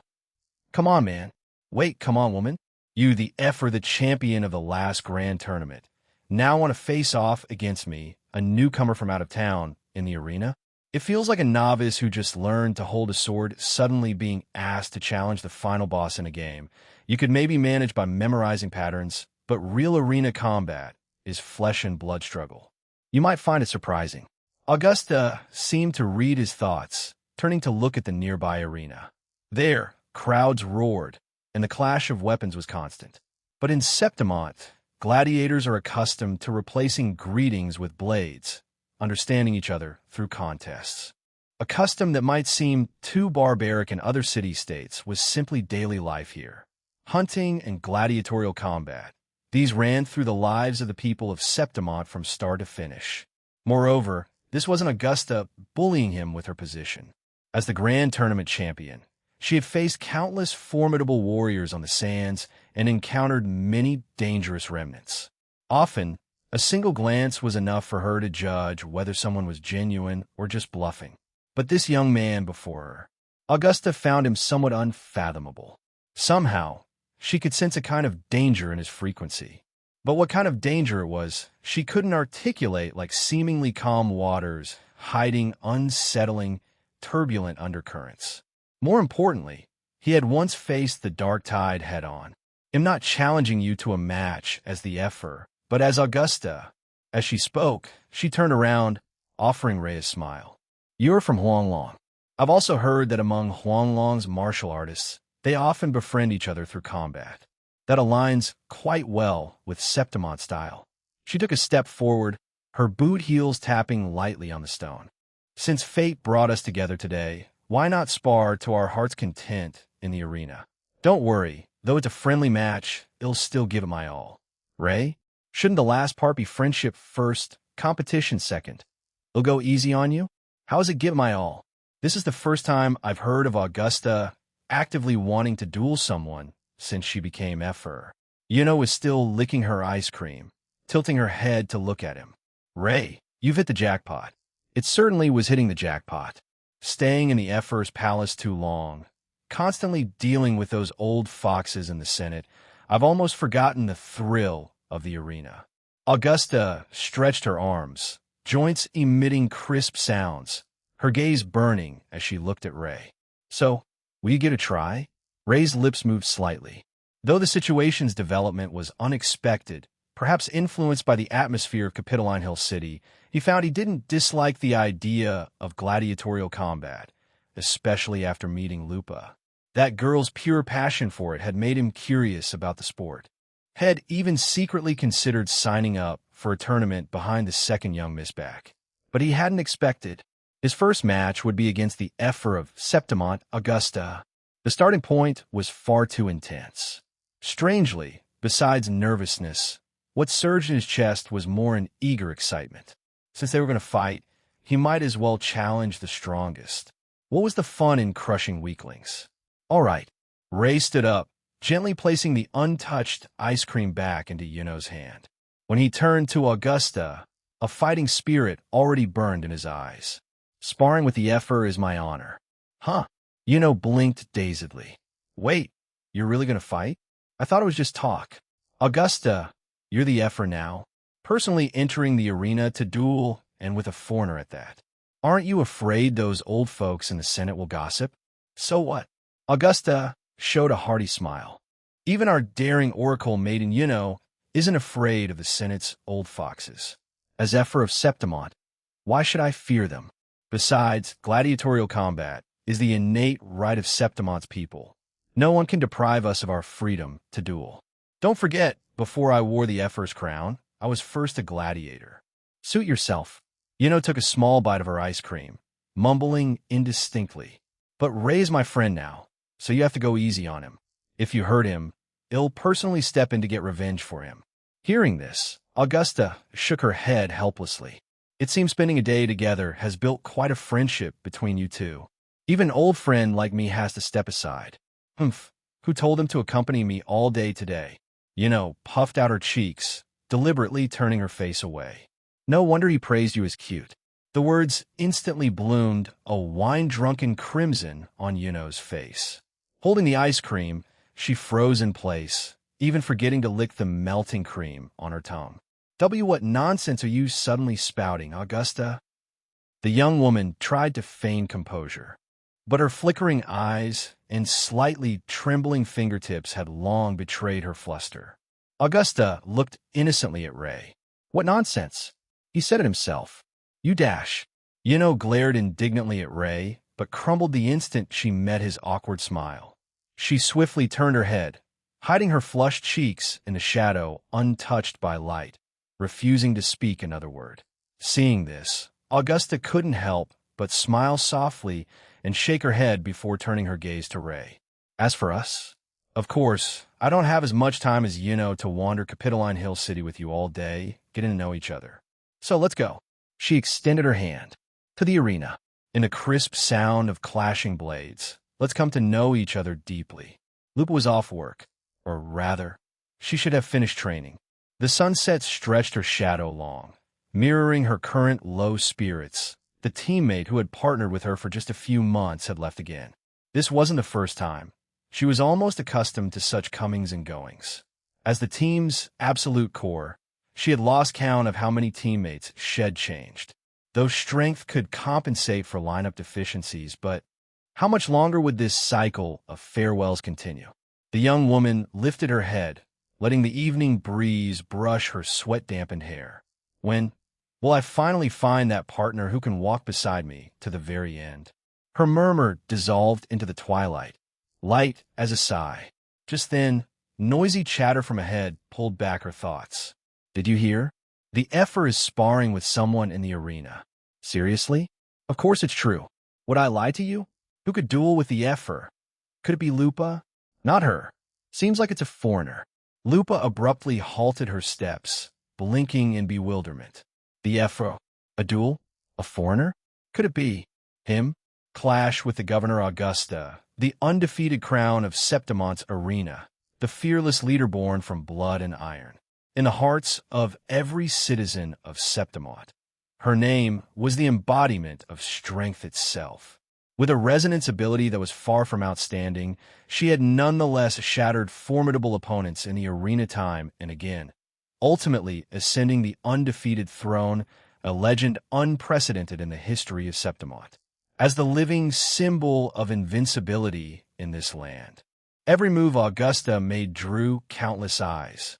Thus, when news of her sparring with a foreigner spread, it swept through Capitoline Hill City like wildfire. Leonidas Plaza, which had been gradually quieting down, was in an instant flooded with crowds. Everyone had come to witness the Effer's majesty firsthand. Since she had assumed power, she had never once set foot in the arena again. Now that a legend was about to be seen in action once more, how could the people not be driven wild with excitement? Why are there so many people? Ray looked at the surging crowds in the stands, swallowing nervously. He distinctly remembered that not long ago, this place was so empty you could hear the wind. How had it become packed wall to wall in the blink of an eye? But a moment's thought brought clarity. Standing opposite him was the Effer of Septimont, the legend who had never been surpassed in the arena. Even though she hadn't fought for years, her prestige, deeply rooted in people's hearts, had never faded. Relax. Augusta stood at the other end of the arena, flexing her wrists, her tone calm. Just treat it as an ordinary spar. However, she glanced around at the roaring stands, smiling helplessly. This scale really did exceed expectations. Looks like I'll be busy later. Those old foxes in the Senate will probably nag me about this for a good while. At this point, as if suddenly remembering something, she turned to him. Oh, right, I haven't asked yet. What's your resonance ability? My resonance ability? Hearing the question, Ray paused briefly, then looked up and said tentatively, just being really strong counts, I guess. The answer made Augusta pause for a moment before she burst into hearty laughter. It seems we're quite similar in that regard. Do you need a weapon?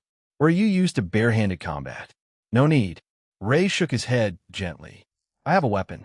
As his voice fell, a milky white stream of light slowly emanated from the Tayset mark on the back of his hand.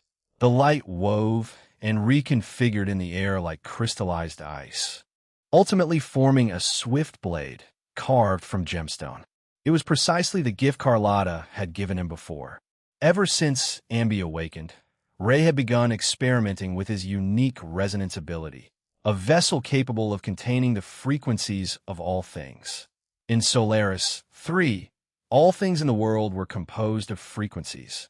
If he could analyze these frequencies, he could temporarily store them within the Tayset mark and retrieve them whenever needed. That way, he'd never have to carry weapons around on his back all day again. What's happening? What's happening? Ambi suddenly popped out from the Tayset mark, its round eyes sparkling with excitement. Are we fighting? It'll help. No need, Ambi. Ray smiled and shook his head. Since Augusta hasn't summoned her echo, we should fight fair as well. Huh? Is that so? Ambi's little face scrunched up, gazing worriedly at the composed Augusta across the field. I don't know who she is, but she feels really strong. But it's okay. I believe my partner will definitely win. Ambi nodded encouragingly, extending its little paw toward Ray. Amidst the deafening cheers, almost everyone in the arena was shouting for Augusta. Only Amby stood firmly on Ray's side. "Thanks, Amby." Warmth flooded Ray's heart. He extended his fist and gently bumped it against Abby's little paw. "No matter what happens, they'll always be on your side." Leaving behind this resolute declaration, Amby transformed into a beam of golden light and vanished back into the resonance mark. "That's Amby you mentioned earlier?" Augusta asked. "Quite an interesting little creature." "It's my partner." Ray turned his wrist lightly, the sword blade tracing a cold arc in the sunset. "I know this may be presumptuous, Effer, but in this match, I have a reason I cannot lose." "Is that so?" The corner of Augusta's lips lifted slightly. She slowly spread her arms wide, her fingers raised lightly as if playing a zither, as though summoning something. In an instant, a pitch-black great sword tore through the sky, crashing down beside her like a falling meteor, stirring up a cloud of dust. It was less a sword and more a brutal weapon forcibly forged from countless dark fragments. An ominous, eerie light flowed across its twisted blade, as if carrying the lament of countless souls from countless battlefields. "Then let me see just what you're capable of." Whoosh dash! The storm stirred up by the black great sword swept across the entire arena. Even before the blade arrived, the sharp sword aura had already carved deep marks into the ground. Without any warning, Augusta's figure charged forward like a bolt of lightning. That menacing great sword came crashing down, the roar of it tearing through the air. Ray took a deep breath. Without any fear or evasion, he raised his swift blade with both hands above his head, meeting this overwhelmingly powerful strike with an impeccable stance. Clang dash! The explosive clash of metal against metal was deafening. Even the ground beneath their feet was continuously splitting apart under the immense force. Amidst the flying sparks, a faint golden gleam flickered in the depths of Ray's pupils like dying embers lit on the last day of the world, hovering between life and annihilation. Seeing Ray meet her attack head-on, Augusta appeared somewhat surprised. After all, this strike of hers was full of openings. Ray had both the ability and the time to avoid it. But why? How interesting. Why didn't you dodge? Since this is a duel, I wanted to feel for myself the weight of the rumored undefeated crown. He met Augusta's gaze. In the depths of his jet-black pupils, that golden light surged like a tidal wave. Besides, if I don't first gauge the strength of my opponent, how will I know how much force to use in return? The family affairs in Septimont had finally come to an end. Carlotta let out a soft sigh of relief. At last, she could temporarily set down the heavy burden on her shoulders and enjoy some rare leisure time. She strolled alone through the streets of Septimont, heading in the direction of the Leonidas Grand Hotel. I wonder what Cat's Eye's doing right now. He must be so bored without me around, right? It looks like I'll have to make it up to him properly. Just as she was immersed in these little daydreams, a hurried figure rushed right into her. "I'm so sorry. I'm really sorry." A young woman of Septimont apologized repeatedly. "I was in a hurry to get to the gladiator match and wasn't watching where I was going." Carlotta waved her hand. "It's fine, but a gladiator match? What's all the commotion about? You haven't heard?" The young woman's eyes lit up. "The Effer is sparring with someone at the arena. Everyone's rushing over to watch." "The Effer? A duel?" Carlotta was momentarily taken aback. "I heard her opponent is from Ragunna." "Ragunna?" Carlotta suddenly froze.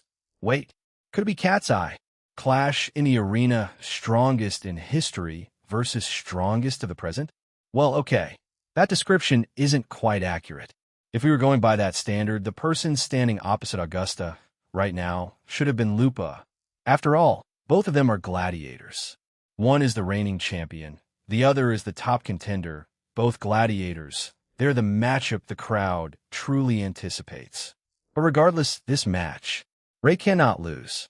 For Amby's sake, and for the second young miss. From the very start of this duel, Augusta had never once held back with probing feints. Every swing of her sword carried the force to rend silk. Every strike was condensed from battle-hardened intent forged through countless trials. Where her blade passed, Cinchuredo. The air flowing at a suffocating speed. Ray sidestepped the heavy sword cleaving toward him. His own blade followed the momentum in a diagonal arc, scraping a shower of sparks across the black greatsword. Augusta twisted her wrist.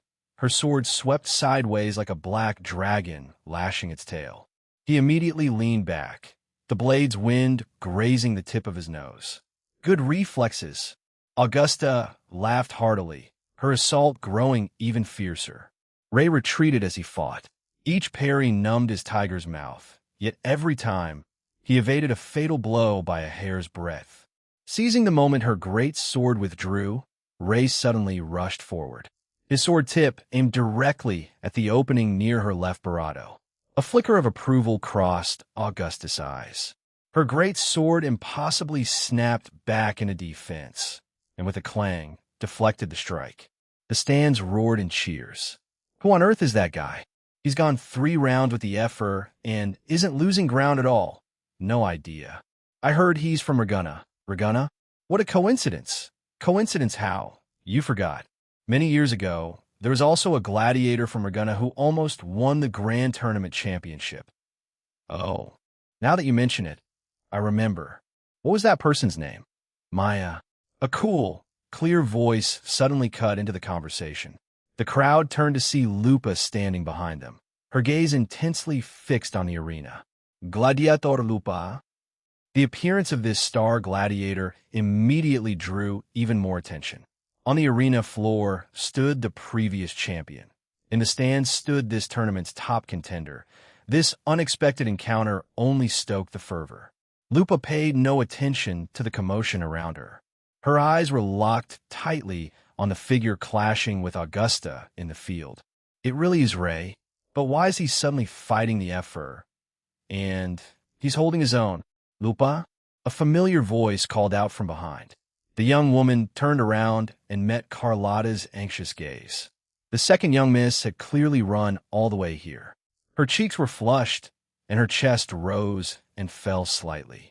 She hurried over to stand beside Lupa, staring at that familiar figure in the arena, her eyes full of concern. That's Ray? How did he end up fighting the effer? Did he offend Lady Augusta somehow? But on second thought, that didn't seem right. As far as she knew, Ray wasn't the type to speak out of turn. How could he have suddenly offended the effer? Lupa shook her head, looking equally confused. I don't know either. I rushed over as soon as I heard the news. You don't know? Carlotta's eyes widened slightly. But weren't you two together the whole time? Lupa shook her head again. No, we parted ways after dinner last night.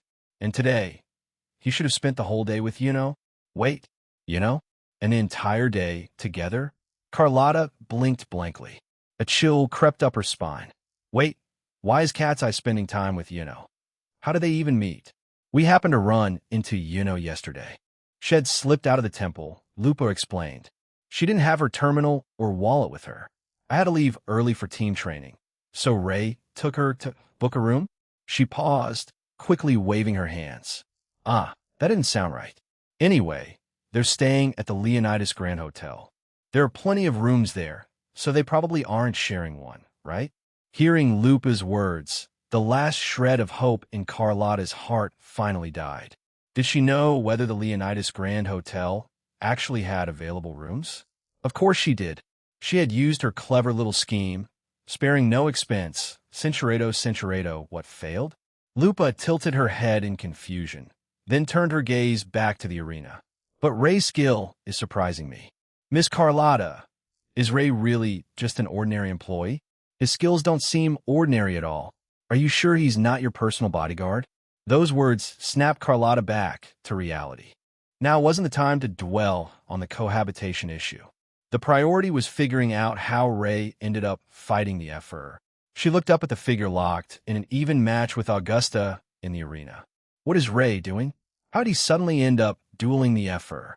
It should just be a spar. Lupa observed the battle intently.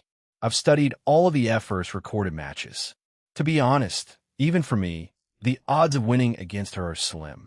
But the wolf-tailed young woman narrowed her eyes slightly, her voice growing lower. Ray, he's special. From his initial hurried parries to gradually adapting to her rhythm, and now he's completely keeping up with the effort's pace. Even, he's evolving. Boom! Golden lightning tore across the sky. Augustus stepped forth from within the electric light, each step scorching the ground beneath her. Your strength is commendable. Snakes of dancing electricity coiled around her. But now I'm getting serious. Before her words faded, she transformed into a bolt of lightning, charging straight at him, her speed too fast for the naked eye to track. The decisive moment had arrived. Ray's pupils contracted sharply. Having fully adapted to her rhythm, it was time to counterattack. But strangely, at the moment Augustus' assault was about to land, her movements stretched out infinitely before his eyes. It was as if time itself had slowed. Every detail was clearly visible. Had she gone easy on him, or was it gotten stronger? Time distortion in the arena, in Augustus' understanding, the speed of that lunge just now had long surpassed the limits of human reaction. Even by her own exacting standards, she had to admit that Ray was a rare opponent, though not a professional gladiator. The strength he displayed was far beyond that of an ordinary warrior. He was certainly strong. Unfortunately, he still lacked some finesse. Yet what was going on? That figure was clearly right in front of her, parrying her blade. How had he suddenly appeared at her side? An afterimage? No. It was more like a single frame of time had been stolen. Augustus' battle instincts, honed over years of combat, screamed a warning. She forcibly twisted her attack, the great sword whipping up a gale as it swept toward her flank. The sensation of the blade cutting through air told her, if she hadn't changed trajectory in time, she might have already been defeated. A flicker of disbelief flashed in Augustus' eyes. She stared at Ray, now standing a few paces away, her grip on the great sword unconsciously tightening. It wasn't just her. Ray himself was stunned by that strange sensation of lag. In that instant, it was as if the entire world had been pressed into slow motion. Had his own speed suddenly broken past its limits? Or had something inexplicable occurred? Such an anomaly naturally drew gasps from the stands. Did you see that? The Effer's charge suddenly slowed down. Is that the Ragunan man's resonance ability? Incredible. This is even more exciting than the finals in past years. Go Effer. Keep fighting. Lupa and Carlotta were both visibly stunned, especially Carlotta. She had never heard Ray mention his resonance ability having such an effect. In her eyes, Augustus' unstoppable charge, the moment it closed in on Ray, seemed to crash into an invisible mire. Her speed abruptly decayed, each movement becoming clearly visible. Lupa unconsciously leaned forward, her wolf tail swaying gently with the movement, amber eyes sparkling with excitement. Wow, Ray's been hiding an ability like this? Miss Carlotta, could you lend him to me for a while? He's practically my ideal partner type. Carlotta, she finally understood now. Not only was that guy's resonance ability special, his luck with women was ridiculously abundant as well. Though Carlotta wanted to refuse Lupa's unreasonable request, as the second young miss of the Montelli family, one who had received a proper education, she was well aware that this wasn't something she could control anyway. If Cat's Eye agreed to it, could she really stop him? The second young miss pressed her bravado together lightly and silently held back the refusal she had been about to voice. I thought this spar would be a one-sided beatdown, but Ray's strength is nothing like what he told me. He kept saying things like, I'm just an ordinary employee. I don't have power like a gladiator, all lies. Just as she was speaking, a crisp, clear young woman's voice came from behind. The two of them turned instinctively to see a cloaked young woman quietly approaching, her footsteps light as the wind. You know? Carlotta blurted out her name, but the other quickly reached out and gently pressed a finger to her lips. Shoo! Yino leaned in closer, lowering her voice. Keep it down. If someone hears you, it'll be trouble. Carlotta nodded lightly. Yino released her hand, turned gracefully, and leaned against the railing of the stands. Her gaze fell on Ray's figure in the arena, her tone considerably lighter. Long time no see, Carlotta. So, what fun little things did you bring me this time? Are you certain? That frail, unimpressive look of his doesn't match the person in the rumors at all. Atop the tower, the Fraxidus overseer, Scar, gazed with keen interest at the distant, clamorous arena. Though there's no solid evidence, Cristoforo, standing beside him, unfolded the script in his hands and picked up a quill, as if writing something. Frolova, she seems to harbor some special feelings for this man. They've had multiple contacts before. Frolova? Scar idly toyed with the cards between his fingers, a trace of manic laughter in his voice. Ah, I remember now. Where is she? The task of monitoring him, wasn't that personally assigned by the overseer? Where is she now? Cristoforo's tone was casual. Who knows? You're well aware she never likes returning to base. No matter where she's assigned, she always works alone. Unless she chooses to show herself, no one can find her. So that means right now, she's probably holed up in some desolate cave out in the wilderness. So lonely she can only talk to herself? Scar said as he slowly stood, stretching lazily. Then, the smile on his face gradually twisted, a crazed light surfacing in his eyes. In that case, I should have myself a good game. Cristoforo watched him, sighed softly, and shook his head. To be honest, to some extent, I'd rather continue working with Frolova. At least she wouldn't suddenly get a whim like this and tear apart everything you've carefully arranged. Scar, he's a madman, a complete and utter madman.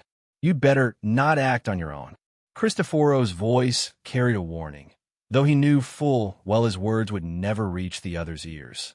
Relax, Scar drawled, the cards between his fingers spinning at a dizzying speed. I know what I'm doing. Was that just now your resonance ability? On the arena floor, Augusta was still puzzled by what had just occurred. She halted her assault, her gaze locked onto Ray. Acceleration? Or something else? Ray froze for a moment, looking down at the faintly glowing resonance mark on the back of his hand, his tone uncertain. Actually, I'm not really sure either. It's just that when you charged at me just now in my eyes, you suddenly slowed down? Slow down?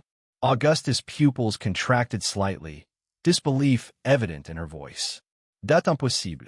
In my own perception, my speed hadn't decreased at all. Is that so? Ray was also taken aback. In his eyes, Augusta's movements had indeed visibly slowed. But now she said her speed hadn't been reduced. What was going on? Augusta was silent for a moment, then suddenly let out a low chuckle. It seems you haven't even fully grasped your own resonance ability yet. No matter. Let's help you get familiar with it, little by little, through our exchange. In an instant, silence overwhelmed everything. Then a chaotic, disordered noise surged forth from nothing, as if chaos itself had taken physical form, swallowing both Augusta and Ray whole in the arena with its distorted frequencies. An unexpected intrusion, it all happened in an instant. By the time Ray and Augusta came to their senses, they were already in a realm utterly different from reality. A shattered world, like a broken mirror. Twisted, ruined city remnants were scattered everywhere. The air was thick with a suffocating deadness. Ray looked around in bewilderment. It had all happened so fast he hadn't even had time to react before he and Augusta were thrown together into this strange space. This is Sonora's realm, a space constructed from echo energy. Ahead, Augusta stared coldly at a certain point before her. As the Ephor of Septimont, she had weathered countless bloody battles and was accustomed to crises and calamities. Faced with this sudden anomaly, she accepted reality almost immediately and, in an instant, pinpointed the master of this domain. It was a man of peculiar style, a manic grin plastered on his face. Who are you? Augusta's blade pointed at him, her voice dropping to an icy low. Trespassing in Septimont, interfering with a duel, offending the Ephor. Any one of those laws is enough to sentence you to death. Oh my, it seems the famed magnanimity of the Septimont Ephor isn't quite as expansive as the rumors say. Scar's tone was flippant, as if, in his presence, both Augusta and Ray were nothing more than harmless lambs. Life and death, to take or spare, it all rested on a whim of his. Very well, very well. Allow me to properly introduce myself. He gave an exaggerated bow. I am one of the overseers of the Fraxidus Scar. At the name, Augustus' brows knitted tightly. Fraxidus? Fraxidus? What kind of organization is that? Ray was completely lost. He leaned closer to Augusta and lowered his voice. Augusta was silent for a moment, as if considering how to explain it to Ray. A group of extreme madmen. They're obsessed with fusing Tayset discords with humans. Their organization is vast and has caused numerous terrible crises in various regions around the world. Ray nodded thoughtfully. A textbook villain setup. His gaze sharpened, and he clenched his fists. In that case, no need to hold back. Seeing is not necessarily believing. Hearing is not necessarily truth. Scar chuckled softly and shook his head, idly toying with a few cards between his fingers. In your eyes, the Fraxidus may seem that way, but the cause we aim to achieve is far greater than anyone can imagine. He had no intention of explaining, nor did he care to. Mortals were always bound by their own prejudices. Any justification was just superfluous noise to them. I didn't come here to listen to your grand philosophies. Augusta raised her great sword, pointing it directly at Scar. Speak. What do you want with us? Scar's smile remained frivolous. He slowly shook his head and reached past Augusta, pointing directly at Ray beside her. You misunderstand, Effer. My visit here isn't for you. His fingertip traced a faint, eerie light through the air. You just happened to be present, so you were brought in as a courtesy. The one I'm truly here for is him. Me? Ray looked at the finger pointing at him, utterly confused. Do we know each other? Scar burst out laughing, the surrounding shattered space trembling with it. Of course not, but I've heard so much about you. My ears are practically worn out. Rumors about me? What rumors could there possibly be about me? Did he need others to tell him what he was like? He was a nobody. Where to get a reputation or rumors? If anything had been whispered about him lately, it was probably only that business about being a kept man in Ragunna and at the company, thanks to the second young Mississippi. Of course, the current you wouldn't remember. Scar rubbed his chin, squinting as he scrutinized him. But seeing you now, so weak and frail, it makes me start to doubt the truth of those rumors myself. Ray frowned. Weak and frail? He subconsciously tightened his grip on the longsword. It seemed that any moment he might lose control and lunge forward to tear apart that smirking, insincere face. Getting angry already? Scar shrugged casually. Don't rush me. I'm just stating the facts. The you of right now and the you of the past aren't even on the same level. He paused meaningfully. Besides, there's no need for you to be so hostile toward me. After all, this isn't your first time dealing with someone from the Fraxidus. I'm just the first to come to you so openly. What did you say? Those words instantly froze Ray's expression. I've come into contact with someone from the Fraxidus before? How is that possible? This isn't my first contact with the Fraxidus? His voice suddenly dropped. Who is this person you're talking about? Seeing such a strong reaction, Scar grew curious. What's this? Such hostility toward the Fraxidus? But what if you and she were once quite close? Then ID cut ties completely. Ray's answer was decisive and firm. Since the Effer says you're far from righteous, then you must be utterly irredeemable villains. No matter how deep the past friendship, I will never acknowledge someone who has strayed down the wrong path. Why be so heartless? Scar spread his hands in mock pity. Maybe she's already repented? People from the Fraxidus are absolutely not to be trusted. A rotten orange is a rotten orange. Once in the Fraxidus, always in the Fraxidus. How ruthless! Scar sighed, pressing a hand to his forehead, but then he couldn't help but burst into laughter. It's a pity she isn't here today. Otherwise, I'd love to see firsthand what kind of magnificent expression would appear on her face upon hearing your words. Ha ha! Ray stared coldly at him and demanded, So, who is this person? Scar tilted his head and said with a sly grin, You guess? He had no intention of telling Ray Frolova's true identity.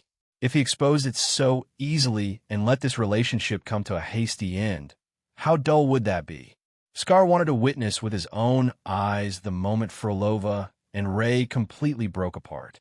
And whether, at that moment, he would truly act as he had just declared. Just imagining that scene made him so restless he could barely sit still. "All right, how about we make a deal?" Scar suddenly withdrew his smile, his voice taking on a persuasive tone. "If you accomplish just one thing, they'll tell you who that person is." "What condition?" Scar took a deep breath, as if about to restrain that frivolous demeanor, but in the next second, he abruptly threw his head back and burst into manic laughter, his figure shooting forward like an arrow. "Defeat me, then I'll tell you who that person really is." Fraxidus' ambush Scar was fast. So fast that, in an instant, he was already right in front of Ray. His right fist clenched, then lashed out with explosive force. The sheer gale generated by his punch was enough to make the surrounding space itself begin to crack. Ray's pupils contracted sharply. On pure instinct, he raised his long sword to block. Clang dash. The heavy fist slammed viciously into the blade, unleashing a deafening shockwave. A sinister, insidious force pierced straight through the sword, surging up his arm and leaving it completely numb. This man was terrifyingly strong, far stronger than any enemy he had ever faced before. As for how he compared to the Effer, that was still impossible to judge. After all, in their earlier spar, although both had claimed not to be holding back, they had ultimately maintained restraint. Neither had gone all out, but Scar was different. He was aiming straight for the kill. Crack. A faint sound of splintering came from the crystalline blade. Under the impact of this overwhelming power, the resilient sword had begun to bloom with cobweb-like fissures. Ray's expression darkened considerably. This was a gift from Carlotta. Though it was a weapon, he had always treasured it, rarely using it in daily life. He had deliberately taken out today out of respect for Augusta. And now, he used the force of the blow to spin around and counter, landing a sharp elbow strike aimed directly at Scar's throat, but Scar easily blocked it. Both were knocked back several steps, then faced off once more. "That's it. You're nothing like the rumors." Scar's smile was taunting. "Just like your weapon, frail and useless." Ray's gaze turned to ice, locked squarely on his opponent. He dissolved the cracked, long sword into flowing light, retracting it into his taste-set mark. He flexed his numb wrist, then clenched both fists. "I don't know what you're talking about." "Rumors. The past. Idontkare." He lifted his eyes, and the aura around him suddenly shifted, becoming dangerously sharp. "But you've really pissed me off." Scar crossed his arms, watching him with clear amusement. "And what are you going to do about it? Teach me a lesson with those weak, frail fists of yours?" "No." Ray's gaze was cold as frost. "I'm going to tear that smug grin right off your face." The moment the last word left his mouth, his figure blurred, moving far beyond what should have been possible. Even Scar couldn't track how he moved. By the time Scar registered it, the fierce wind of his punch was already screaming toward him. Ray's right fist shot forward, trailing a deafening shockwave, aimed straight for Scar's face. This, right here, was Ray's true resonance ability.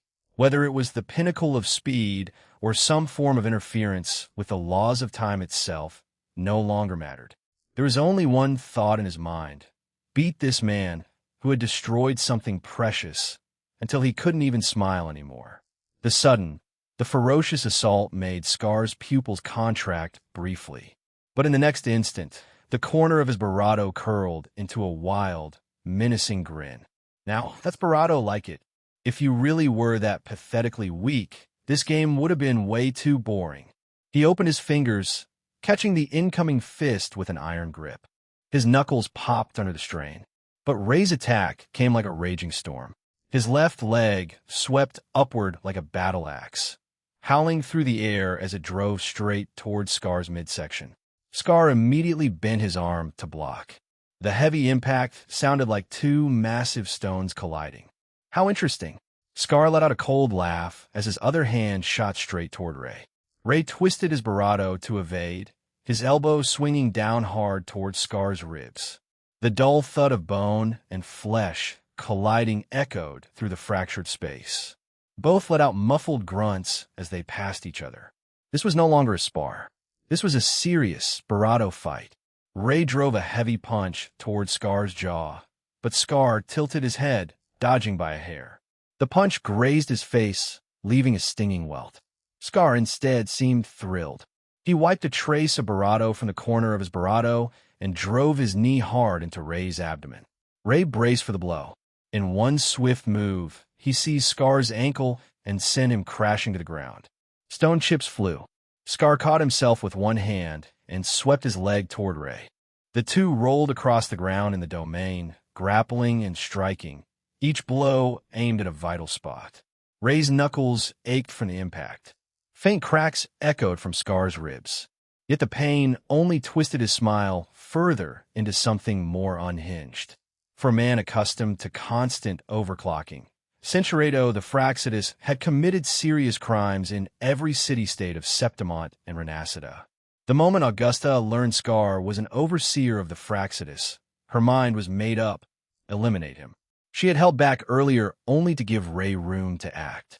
Scar retreated half a step, barely dodging the sword's edge. He glanced at Augusta's figure and sneered. "What's this? The great effer of Septimont. Ganging up on me? Doesn't seem quite your style." Augusta opened her mouth to reply, but Ray cut her off. "Save your breath. With scum like him, there's no such thing as fair. This is a righteous 2-on-1.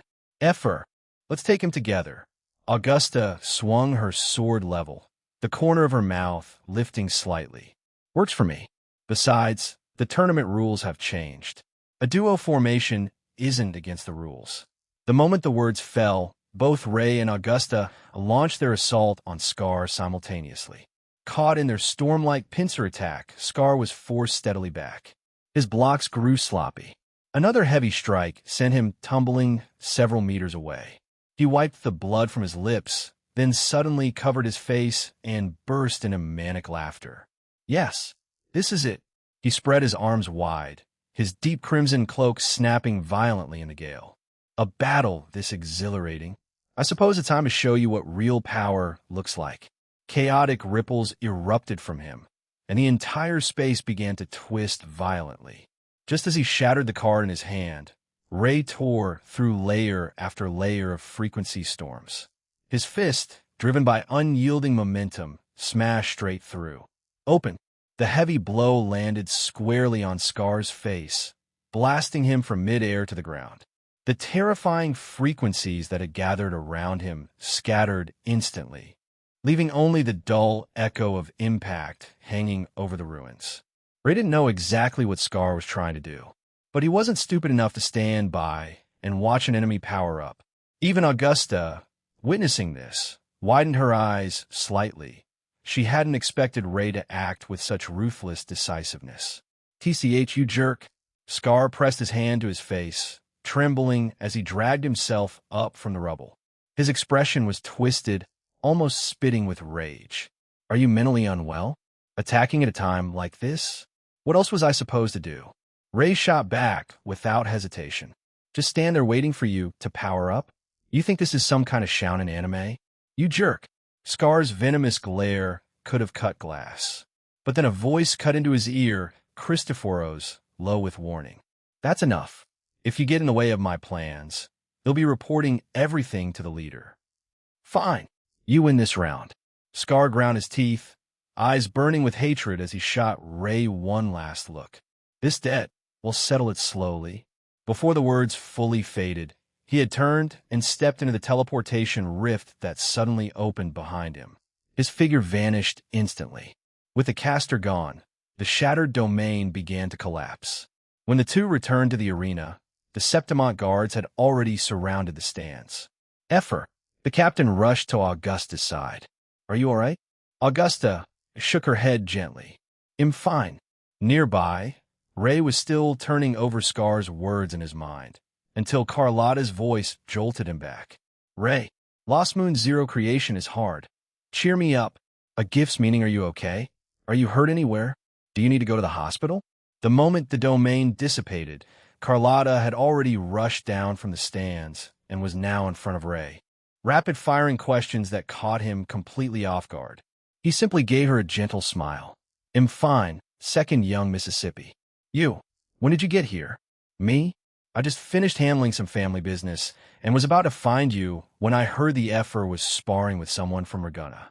I thought it might be you, so I came to check. The young lady pressed a hand to her racing heart and let out a long sigh. I never expected to arrive, just as you two were pulled into a domain. You really scared me. By the way, the domain, what happened in there? Ray told Carlotta everything that had happened inside the Sonora domain. When he mentioned the name Fraxidus, Carlotta stiffened noticeably. She lowered her head and murmured softly, "So it was them." One of the nearby guards seemed ready to step forward and ask Carlotta to leave, but Augusta raised a hand to stop him. She walked toward Carlotta, a composed smile curving her lips. "You must be the daughter of the Montelli family, yes?" Startled for a moment by Augusta's direct address, Carlotta quickly recovered, displaying impeccable poise as she smiled in return. "Yes, my lady. Just call me Effer or Augusta. No need for honorifics." Augusta let out a hearty laugh, then turned serious. "Now that the situation is clear, I need to return and discuss this matter of the Fraxidus with the Senate." She turned to Ray, a gleam of appreciation in her eyes. "Let's end today's practice barato here. Your work inside the domain was truly impressive." Ray inclined his head slightly with a modest smile. "You flatter me." Augusta gave a slight nod, a trace of gravity flashing in her eyes. "Then, I should head to the Senate now. After that commotion earlier, those old foxes are probably already restless, waiting for me to give them a satisfactory explanation." She paused briefly, her slender fingers resting lightly on the great sword, her tone gradually growing barato serious. "You remember the abnormal situation in the Sanguis Plateaus, right? Though there's no solid evidence yet pointing to the Fraxidus, I'd like you to accompany us. Your unique ability might be the key to resolving this." Ray hesitated for a moment, then made his decision immediately. "All right, I'll go. If Ambi and I can truly be of help, they'll be counting on you." A faint, almost imperceptible smile touched the corner of Augusta's lips. Her gaze shifted to Luno, waiting quietly in the stands. "As for Luno, I'll have to ask you to look after her again today. As things stand, I can't spare the time for her. Besides, the temple is also in the Sanguis Plateaus. It's better if you two stay together." "Understood." Carlotta stood to the side, her clear eyes full of confusion. She couldn't understand a word of their conversation, yet she could sense its gravity. "And, Luno, stay together?" What did that mean? The word spun in her head, but refused to form a coherent picture. She couldn't help but ask softly, did something happen in the Sanguis Plateaus? Of course, she knew something about that land. Raguna's first dark tide outbreak had contaminated Septimont, leaving behind an endless, lingering echo energy there. The people of Septimont called it the Blight Clouds. Every year during the tidal period, countless Tayset discords born from the darkness spawned there, forcing Septimont to pour in vast amounts of manpower and resources to confront this unending crisis. But why was Cat's Eye getting involved in this mess? And he had to go with Luno? When had they become so close? Augusta turned to leave, her cloak fluttering lightly in the wind. "Let Ray explain the specifics to you. I still have to deal with those old foxes in the Senate. Farewell for now, Miss Carlotta." Carlotta watched her figure recede, tilting her head as her silhouette disappeared at the far end of the arena. Slowly, she turned back to Ray, her brow slightly furrowed, her tone carrying a hint of probing. "It seems quite a few things happened while I was away. It's not all that complicated, actually." Ray explained. "I just told the effer about Ambi and its connection to the dark tide.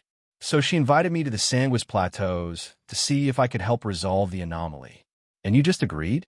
Carlotta crossed her arms, sighing with evident exasperation. "Don't you know how dangerous that place is?" "No, I don't." Ray shook his head frankly, his gaze remarkably clear. "But if I really have the ability to solve this problem, how could I just stand by and do nothing?" Carlotta pressed a hand to her forehead, her voice soaked in helplessness. "Did you even think about the consequences? What if you fail?" "I honestly didn't think about that." "You." Carlotta opened her mouth as if to say more, but in the end, no words came out. It all melted into a soft sigh, vanishing into the air. It seemed he had always been this way, never dwelling on how perilous the road ahead might be, just forging steadily toward the direction he believed in. Just like when they first met, and he had accepted her abrupt request without a moment's hesitation. This almost stubborn purity, it had stirred her heart from the very beginning, and it still did now. Ray looked at the young lady before him, completely unaware of what was running through her mind. When his gaze swept across her slightly knitted brows, he suddenly remembered the sword that Scar had shattered inside the Sonora domain. Oh, I almost forgot. Second young Mississippi. His voice was low, and the Tayset mark glowed faintly. The long sword, covered in cracks, slowly materialized, cradled carefully in his palm. There was a trace of hesitation in his tone. The blade you gave me was damaged in that fight just now. I don't know, can it be fixed? Carlotta was momentarily stunned. Her gaze fell on the crystalline swift blade, forged from her own resonance ability. Crisscrossing cracks ran across the blade, catching the arena's firelight in fragmented glimmers. Isn't this completely broken? Her fingertips traced a deep fissure gently. How about I have the finest blacksmith in Renacida forge you a new weapon? But Ray shook his head firmly. That's different. I want this one. Carlotta didn't understand. Why? Ray tilted his head slightly, a soft smile on his lips. Because this is the first gift you ever gave me, second young Mississippi. His words were spoken softly, yet they made the young lad's heart tremble gently. Within her brilliant gem-like pupils flickered a beam of light, like the iridescent glow of sunlight, refracting through scattered cellophane. In that moment, it felt like what people called eternity. A lively dinner tonight's dinner was a bit livelier than usual. Ray gently swirled the heart's quench in his glass. A soothing melody flowed through the restaurant, likely played on some traditional septimode instrument. He couldn't name it, only felt that the graceful tune seeped into his soul bit by bit, slowly dissolving the tension left from the earlier arena clash and the encounter with the Fraxidus. On either side of him, Lupa and Luno were locked in a spirited debate about what to eat for dinner, not really an argument, more like an endless culinary debate. Lupa leaned toward traditional flavors and could handle some bold, heavy dishes. Luno, on the other hand, she was all about light, pure flavors. Even seasonings, just a tiny dip, if any. And Ray had never been picky. Salty, spicy, whatever, he was good with it. Right now, he just sat there with half-closed eyes, letting the sound of their banter blend with the music. A night this full of life and warmth was something rare. So why don't you both just order what you like? Across from him, Carlotta propped her chin on one hand, her tone carrying a note of resignation. The resignation was not entirely caused by the food debate taking place in front of her. It was mainly because of a different thought. Why are Lupa and Luno allowed to sit comfortably on either side of Cat's Eye? The place beside him should clearly belong to me, no matter how anyone sees it. A deep sense of resentment stirred within her. But as the young lady of the Montelli family, the elegance and restraint carved into her very bones wouldn't allow her to voice such thoughts. Anyway, the person Cat's Eye cares about most in his heart is me. There's plenty of time ahead. Letting them have their way today isn't such a big deal. So Carlotta could only deceive Herschel. No, console herself this way. Good point. Let's just each order what we like. Lupa handed the menu to Luno, then glanced at Ray. Seeming to notice the hint of worry in his eyes, she asked Ray, "You seem a little distracted. Are you feeling unwell?" Hearing her voice, Ray blinked, then smiled lightly and shook his head. "It's nothing. I'm just thinking about something." "Something?" Carlotta leaned in too. "What?" Ray thought for a moment before replying. "Back when the governor and I were pulled into that domain by someone from the Fraxidus, that man named Scar said a lot of strange things to me. It's been bothering me." "Strange things?" Lupa speculated based on her gladiator instincts. "Maybe he was trying to distract you? There are people like that in the arena, talk nonsense to throw you off, then attack when your guard is down. He seemed crazy, sure, but his tone, it didn't feel like that." Ray tried to recall the scene. It felt more like he actually knew me, and that's not even the main point. The main point is he told me I'm not dealing with a Fraxidus overseer for the first time. Long before him, someone from the Fraxidus had already crossed paths with me, and we were even quite close. At these words, both Luno and Carlotta's expressions shifted to something more complicated. So, you're saying there's someone from the Fraxidus hiding among your friends? Luno lowered her voice instinctively, a subtle wariness creeping into her tone. Any guesses who? Ray spread his hands helplessly. How would I know? I've got a decent circle. Plenty of people come and go. Lupa chewed lightly on her straw, thinking. Then, maybe it's someone you see often? Like a coworker? A coworker? Ray laughed. I get along fine with all my coworkers. It can't be Zani, right? An image of that always overworked office drone flashed through his mind, either at work or on the way to work. If she had to squeeze in time to work for the Fraxidus, Shed probably just dropped dead at her desk. How could it be Zani? Carlotta was the first to dismiss that. No one knows her better than I do. Right now, aside from grandfather and you, she's the one I trust most in the whole family. Well, then who could it be? Luno muttered. I've heard about the Fraxidus too. Ruthless, cold-blooded killers. If someone like that is really in your circle, you should be careful. That's exactly why I'm worried. Just then, a server arrived with trays of steaming dishes.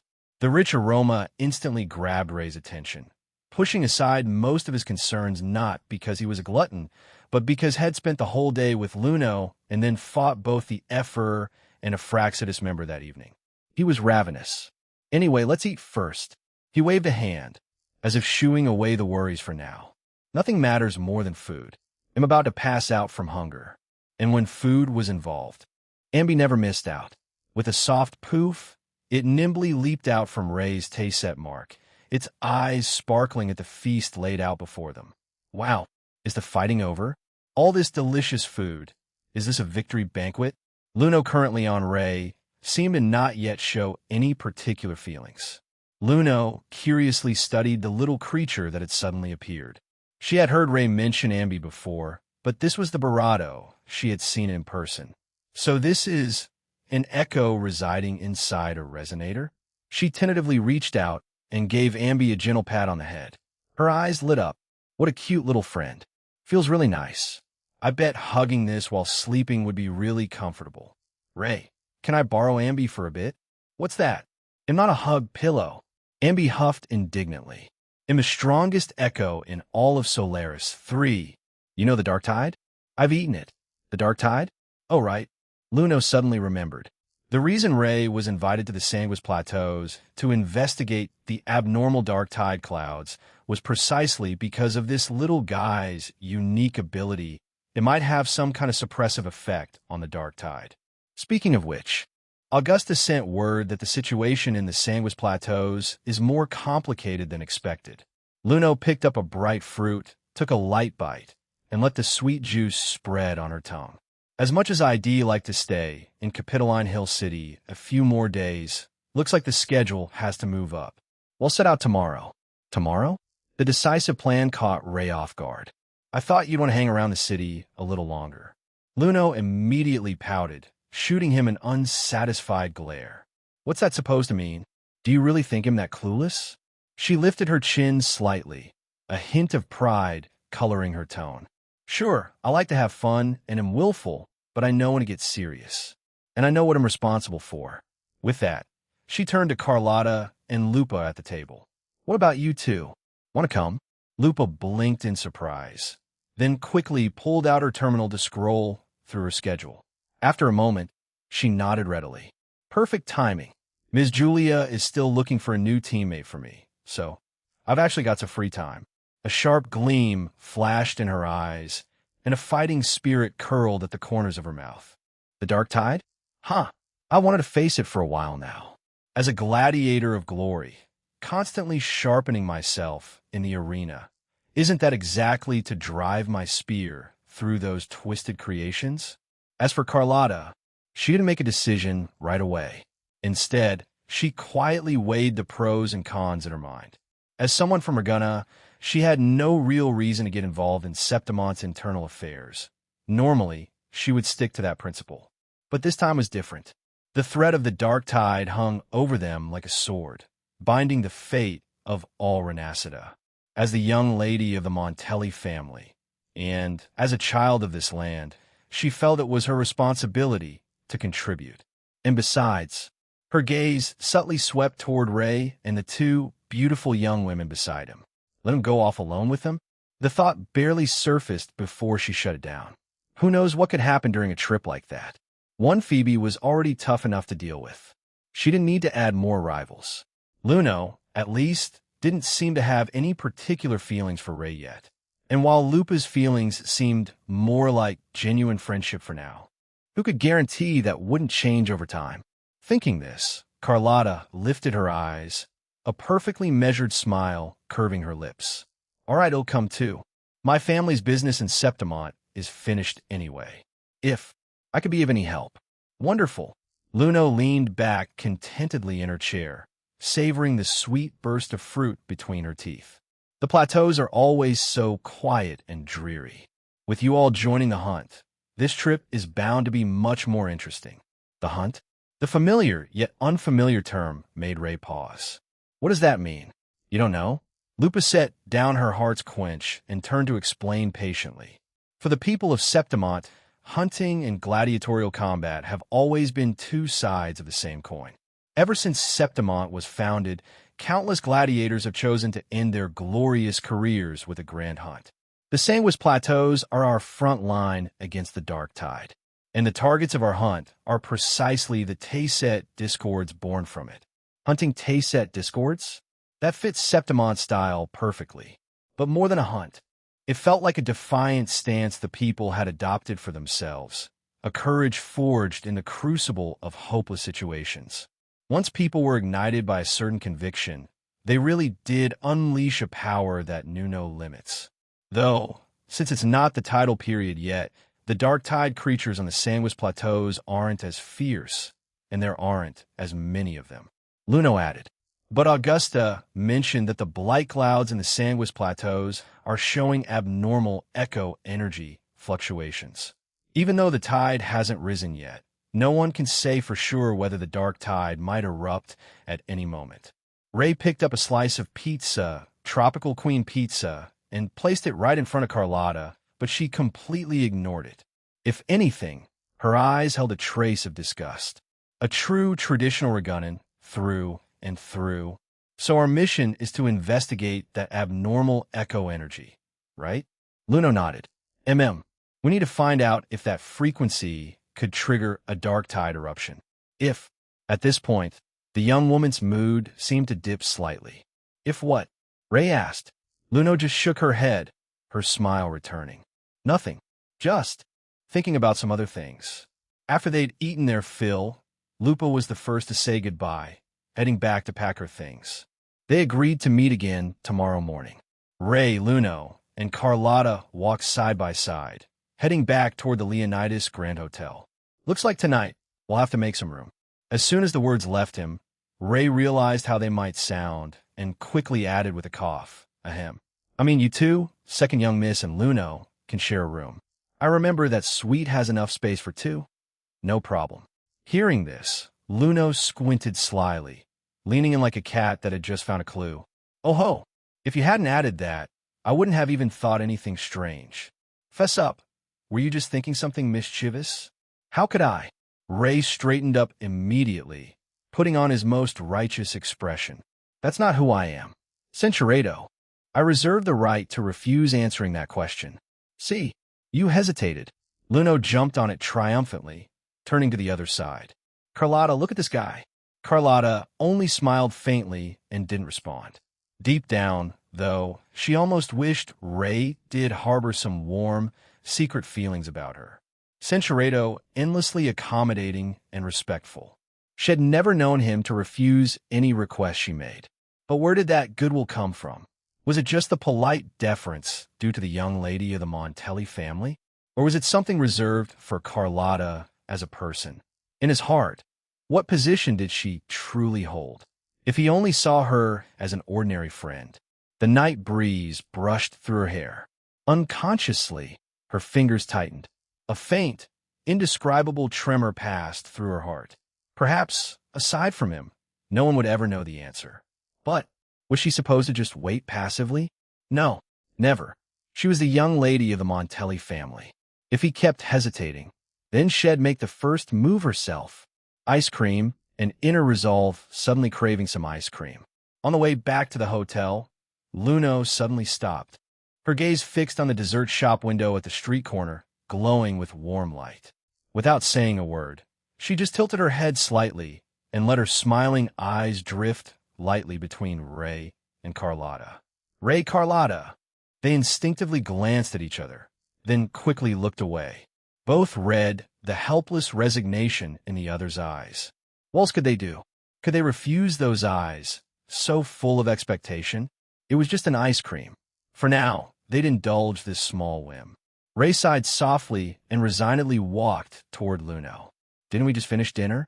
You sure you can still eat more? It's just ice cream. What's the big deal? Luno crossed her arms and gave a light humph. Besides, it's summer now. Eating ice cream is perfectly normal, you know? All right, fine. Ray looked at Luno's cute little expression. Even knowing she was being willful, he couldn't bring himself to get upset. What could he say? Looks really do rule the world. Second young miss? Want to try some too? Ray turned to look back at Carlotta, only to find her seemingly lost in thought. She didn't snap out of it until his voice reached her ears, then nodded slightly, a bit flustered. Huh? Oh, sure. It's a bit warm tonight. Ice cream sounds like a nice way to cool down. Then let's go in and take a look. The three entered the dessert shop together. There weren't many customers inside, just a few scattered people slowly browsing in front of the counter. Although Luno had sworn she'd only get ice cream when she walked in, once inside, her eyes were immediately drawn to the shimmering glass jars of honeyed olives on the side. Ray, I want this. She tugged at his sleeve, her voice bubbling with delight. As a hardcore sweet tooth, Luno's favorite was these honeyed olives. No complicated processing, just letting the natural fruit lightly steep in honey, enough to conquer her discerning palate with pure, simple flavor. If you like them, then get some. Really? That's great. Don't worry, once I'm back at the Tetragon Temple, I'll pay you back for sure. Seems this Oracle Maiden wasn't completely without limits, after all. But the money was nothing to Ray. The second young miss bonus was more than enough. He could spend however he liked. Meanwhile, Carlotta was thoughtfully examining the small signs on the counter, murmuring the words aloud. Poof me. So good, ITLL, awaken your resonance. Flavored ice cream. Just shout the name at the clerk and get a 30 discount? She frowned slightly, a trace of doubt rising in her mind. Would anyone actually shout something so embarrassing in public just to save a little money? Just then, the bell on the shop door jingled brightly. A tall woman with short silver blue hair pushed the door open. Without so much as a glance at anyone else, she walked straight to the counter, completely ignoring Carlotta standing nearby. Then, in a tone as serious as a public announcement, she said to the clerk, One poof me. So good, ITLL, awaken your resonance. Flavored ice cream, please. Extra large. Thank you. Carlotta, people like this actually exist in the world? Does she feel no shame at all? Under Carlotta's incredulous stare, the woman coolly accepted the embarrassingly named ice cream and walked out without a backward glance. But just as she brushed past Ray, her steps faltered for an imperceptible moment. The pause was so brief it felt like an illusion. Then, without looking back, she pushed the door open and disappeared into the night outside. Deep in a secluded alley, lit only by a faint glow from distant streetlights, the woman leaned against the mottled wall, slowly savoring the ice cream in her hand. The cool sweetness melted on her tongue, as if briefly suppressing the eternal fire burning within her, granting a fleeting, shivering moment of stillness. That feeling just now, she murmured to herself, a slight frown creasing her brow. The dark tide. A voice sounded directly in her mind, yet there was clearly no one around her. It really did feel similar. Her fingers unconsciously traced the cup's rim, but the frequency was too faint. I can't be sure if it was just an illusion. Why don't you just capture him? Oomph. A light scoff of disdain escaped her. Admit it, your pursuit of the target is urgently seeking closure. Satisfy yourself. I have bigger plans. She gave a cold snort. Don't forget, we're still exposed under the resonance's gaze. If I die, you won't survive either. Oomph, stubborn and unyielding. The voice, tinged with anger, gradually faded into silence. Soon, the extra-large ice cream was completely finished. She stretched contentedly, joints emitting soft pops. So, what did Leviathan say to you today? She asked, as if casually. Get lost, Galbrina. The voice in her mind responded with pure malice. Friends, already friends. Back in the hotel room, the warm yellow lights did little to dispel the shadow lingering on Carlotta's brow.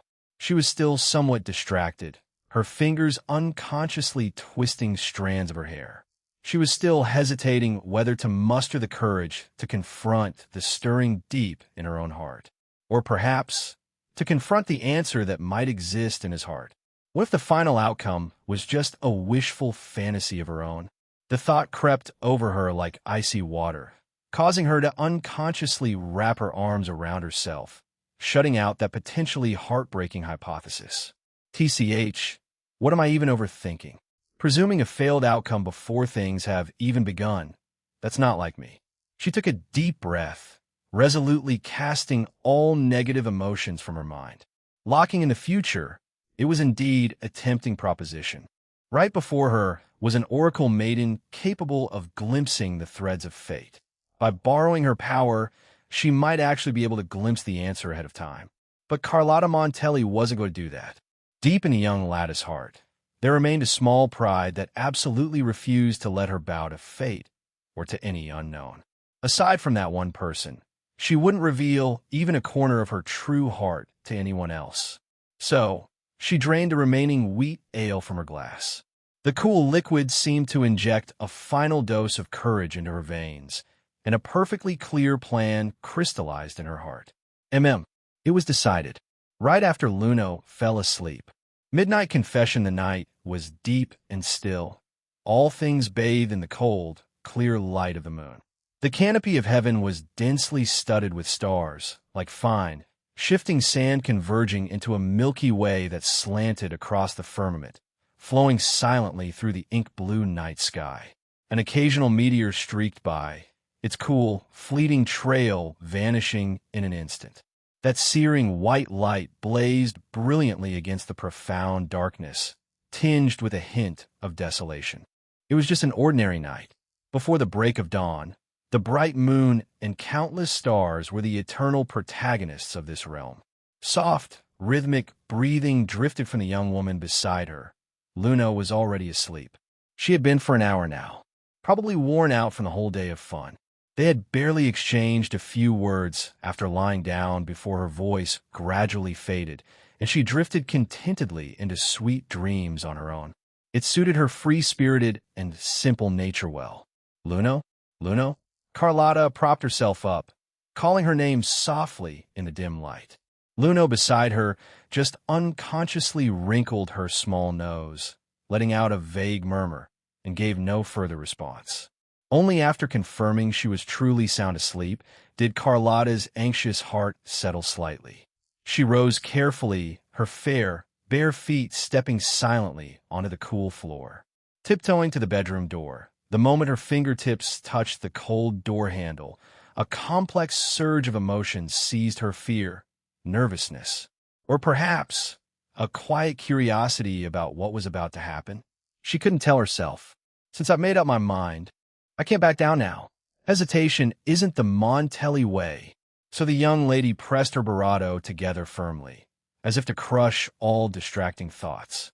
She hesitated no longer and slowly pushed the door open. The living room was utterly still, only the sound of Ray's even breathing echoing softly in the air. Other than that, all was silent. Ray was already asleep. He really had been through it today. Not only had he accompanied Luno around all day, but had also fought both the Effer and someone from the Fraxidus that evening. The double drain on his physical strength and mental energy had left him completely exhausted. The moment he got back to the hotel, had fallen asleep the instant his head hit the pillow. Carlotta silently approached the sofa. By the faint light filtering through the window, She gazed at the young man's peaceful, sleeping face. She took a deep breath. Her fingertips gently gathered the corner of the blanket, and like a nimble little cat, she carefully slipped into his bedding. In a daze, it seemed he had a very brief dream. Perhaps because so much had happened recently, escaping that tense and stimulating environment had been followed by an overwhelming sense of emptiness and drowsiness. The images from his dream were already blurry, hard to grasp. He only remembered it was a desolate and barren world, a chaotic ocean devouring everything, the cracked earth devoid of life. As far as the eye could see, nothing but hopeless gray, like the final movement after the world's end, where all things would eventually sink into dead silence. Until a voice, like a clear spring, broke into his dream, gently lifting his sinking consciousness. The desolate scene of the dream receded like a tide. He opened his eyes. Cat's eye, cat's eye. The soft call, like a whisper, pierced through the embers of a dream. Ray slowly opened his heavy eyelids.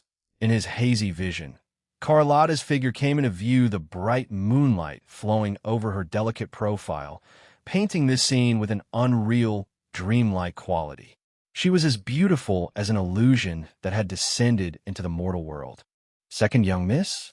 His thoughts were still tangled in sleep, his reaction slow. A few seconds later, his hazy consciousness suddenly sharpened. Carlotta was leaning over him, sharing this cramped space with him. No, wait, this was clearly the sofa. What's going on? Why is the second young miss hovering over me? Am I still dreaming? You're awake? Carlotta's bravado still held that familiar, elegant smile. But tonight, that smile seemed tinged with something different, an indescribable, subtle emotion. How did you? Ray started to speak on instinct, but before he could get the words out, her slender finger gently pressed against his lips. Keep your voice down. She lowered her voice, with a faint, almost teasing hint of reproach. Luno is still asleep in there. Don't wake her. As she spoke, she unconsciously listened for any sound from the bedroom.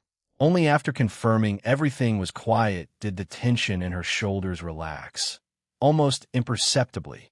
When she turned her gaze back, meeting his eyes again from her elevated position, her careful composure wavered the instant their eyes met. A flicker of panic and shyness had nowhere to hide. So, second young miss, how did you end up in this situation with me? Ray lowered his voice. Is there a problem with being together with my partner? Carlotta tilted her head slightly, replying as if it were the most natural thing in the world. Partner? Oh, and Carlotta did have that kind of relationship. But in Ray's understanding, it had always been a carefully orchestrated performance to handle a situation. Had never truly taken it to heart. Even in their daily interactions, had always maintained a certain invisible boundary, never presuming to act like a lover. Centuredo made this performance feel incredibly real. Oh, is it just a performance? Carlotta's lips still held that faint smile. Maybe initially, this relationship did start as a facade for a mission. Remember when we first met? Back then, to me, you were just a bank employee I'd never crossed paths with. But when I made that request, one that had nothing to do with you, you agreed without hesitation. I'm truly grateful to you. Without your devoted help and companionship along the way, I might have paid a much heavier price in my family as well. As she said this, the young lattice voice grew as soft as the mist under the moonlight, tinged with a beauty that felt unreal. Thankfully, I have you by my side. Even though the storm has passed for now, and I've given you the special name Cat's Eye, but she paused briefly. Within those gem-like eyes, light rippled and shimmered. The crystalline brightness, like stars, resembled comets drifting through the boundless universe, crossing the barrier of vast time, finally meeting again at this moment. I never wanted the relationship between us to just fade away quietly like that. I don't want it to end like this. Midnight kiss, and so time stopped flowing. The whole world seemed to freeze along with the young lattice's heartfelt confession. Reflected in her eyes was an aurora from beyond the world, dazzling, dreamlike, like an exquisite yet fragile fantasy. The young lady waited quietly, waited for a meteor coming for her. to streak across this silent, starry sky, bringing the reply she had longed for. So what was the answer? Ray was somewhat dazed at this moment. This confession, if that's what it truly was, had come too suddenly. He didn't know how to respond at all. Why would the second young miss suddenly say something like this to me? Could it be she really does like me? Or was this some prank between her and Luno? No, that couldn't be. With the second young miss personality, she would never go along with such a frivolous joke. So, after eliminating all impossibilities, the only answer left was clear. The second young miss was serious. The moment he clearly understood this, Ray's eyes widened slightly. The wave of drowsiness that had washed over him earlier vanished instantly. Now, only two paths seemed to lie before him. First, accept Carlotta's feelings, allowing this relationship, which began as a facade, to henceforth be endowed with true warmth and weight. Only, if he agreed, how would they get along in the future? Second, reject Carlotta and be a Sigma male. Better just ignore this option altogether. So it seemed there was only one choice left. The moment the first word left his mouth, a faint sound of footsteps came from the direction of the bedroom. It was Luno. She was awake. Carlotta reacted instantly. She bent down, gently resting her cheek against his chest. At the same time, she quickly pulled the covers over herself, leaving only a single rebellious strand of hair exposed. It swayed lightly with his somewhat irregular breathing. Ray immediately fell silent, closing his eyes and feigning sleep. Luno stumbled out of the bedroom, still clearly teetering on the edge of dreams. She didn't notice anything unusual about the sofa. Acting purely on instinct, she shuffled to the table, poured herself a glass of water, and then, still sleepwalking, wobbled back into the bedroom. Only after a moment, when the sound of even breathing once again drifted from the bedroom, did both Carlotta and Ray, whose nerves had been stretched taut, unconsciously let out a synchronized sigh of relief. Although, Cinchuredo, she lifted her eyes and met Ray's gaze. With Luno's interruption, the tender atmosphere that had been so carefully cultivated had already dissipated like a dream. But Carlotta didn't mind. All she had ever cared about was his answer. The young lady had already mustered her courage and put it into action. So next, it was her cat's eyes' turn to give his response. Silence stretched through the air. What answered her was still silent stillness. It was as if even time had frozen in this quiet. Carlotta bit her lower lip lightly, her gaze gradually taking on a hint of reproach. Are you just going to stay silent forever? Ray turned his face away, somewhat embarrassed, his gaze drifting elsewhere. It's just, second young miss, this is really sudden. I don't know how to respond. Look at me. Without waiting for a reply, Carlotta gently turned his face back, forcing him to meet her eyes. From her elevated position, she gazed deeply into his. Answer me. Have you never felt even a trace of special affection for me? Yes or no? How could he not have? The second young miss really was close to his ideal type of girlfriend. Although Ray had many ideal types, for example, a tsundere like Luno, a sweet girl like Phoebe, a dignified matriarch, while getting off track. You idiot!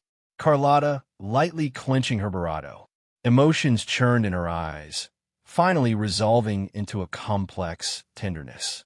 After a moment of silence, she seemed to have made up her mind. In the brief pause before silence could spread again, she closed her eyes, summoned the greatest courage of her life, and leaned down. Moonlight flowed like mercury, and silence draped this moment in a hazy veil, and her shadow mingled with his. In that breathless instant, Ray felt his world come to a halt. The air between them was electric and unforgettable, lingering just long enough to steal his breath. Her hands rose to cup his face, gentle yet unyielding. For a heartbeat, Ray remained frozen. Then his shoulders eased. His breath steadied. He closed his eyes and leaned into it, answering her at last. They shared a quiet, tender moment together. Awkward and sincere, sharing a quiet moment of closeness. Their quiet presence became a nocturne, like the first snow melting on a lake's surface, leaving only ripples spreading outward. Though it was clearly just a fleeting moment of contact, it felt as if time had stretched it into an eternal mark. So what is your answer? Moonlight veiled the young lad's flushed cheeks. She averted her gaze, but her tone carried an unwavering resolve. No matter how assertively she acted, she was still a young woman experiencing these feelings for the first time. After making such a bold move, the shyness that belonged to a maiden still surfaced. You've taken a young woman's future into your hands. That means you've lost the right to refuse. Her tone was unquestionable. Ray Barato, smiling helplessly.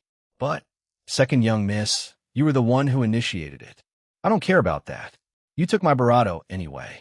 She mimicked Luno's willful pout, giving a light humph. Besides, her words paused. Her face crimson, she looked down for a moment, feeling flustered by the awkward situation. You're not exactly being honest with me either. They'll take the liberty of assuming that's your answer. But today's circumstances are Barato special. She leaned down Barato and gave him a brief, tender Barato. As she rose gracefully and reached the bedroom door, she suddenly stopped and spoke softly to him. Once we're back in Reguna, she spoke quietly into the night, her voice calm and steady. We'll pick up where we left off and finish our conversation. The door closed softly, Cinceredo, gently carrying away those precious fragments of the night before. Only then did Ray, who had been sleeping soundly, slightly furrow his brow and slowly awaken from his deep slumber, propping up his somewhat heavy head. After a moment of dazed confusion and dizziness, Cinceredo, though he was still somewhat bewildered by everything that had happened last night, one fact was crystal clear in his heart. The second young miss had confessed her feelings to me. It felt like something out of a novel. The wealthy young lady falling for the poor guy. The ultimate Barato of fate. But undeniably, it was the truth. Luno, second young Mississippi. It's morning. Time to get up. Ray walked to the bedroom door and gently knocked. There was a moment of silence inside before Carlotta's sleepy voice responded. Okay, they'll get Luno up now. Her voice was still thick with lingering drowsiness, as if she had just surfaced from the depths of a dream. Just then, Amby popped out of the Tay-set mark, lazily stretching before lightly landing on Ray's shoulder. Slept great. It squinted. Time for breakfast, right? Perfect timing. Yes, it's time for breakfast. Ray walked in the bathroom, unwrapped a disposable toothbrush, and started brushing.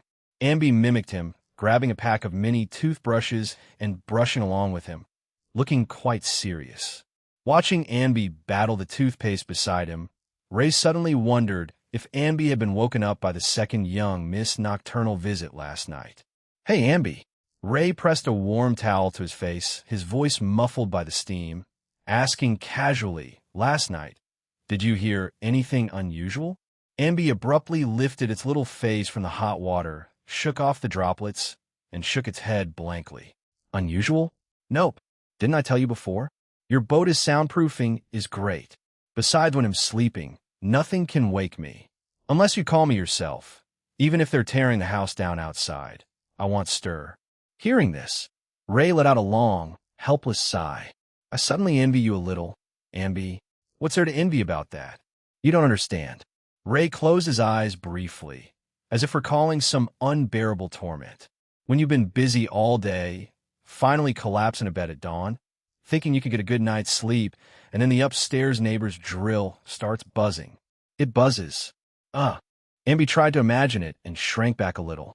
Just hearing that description is already uncomfortable, right? Ray sighed softly, hanging the towel aside.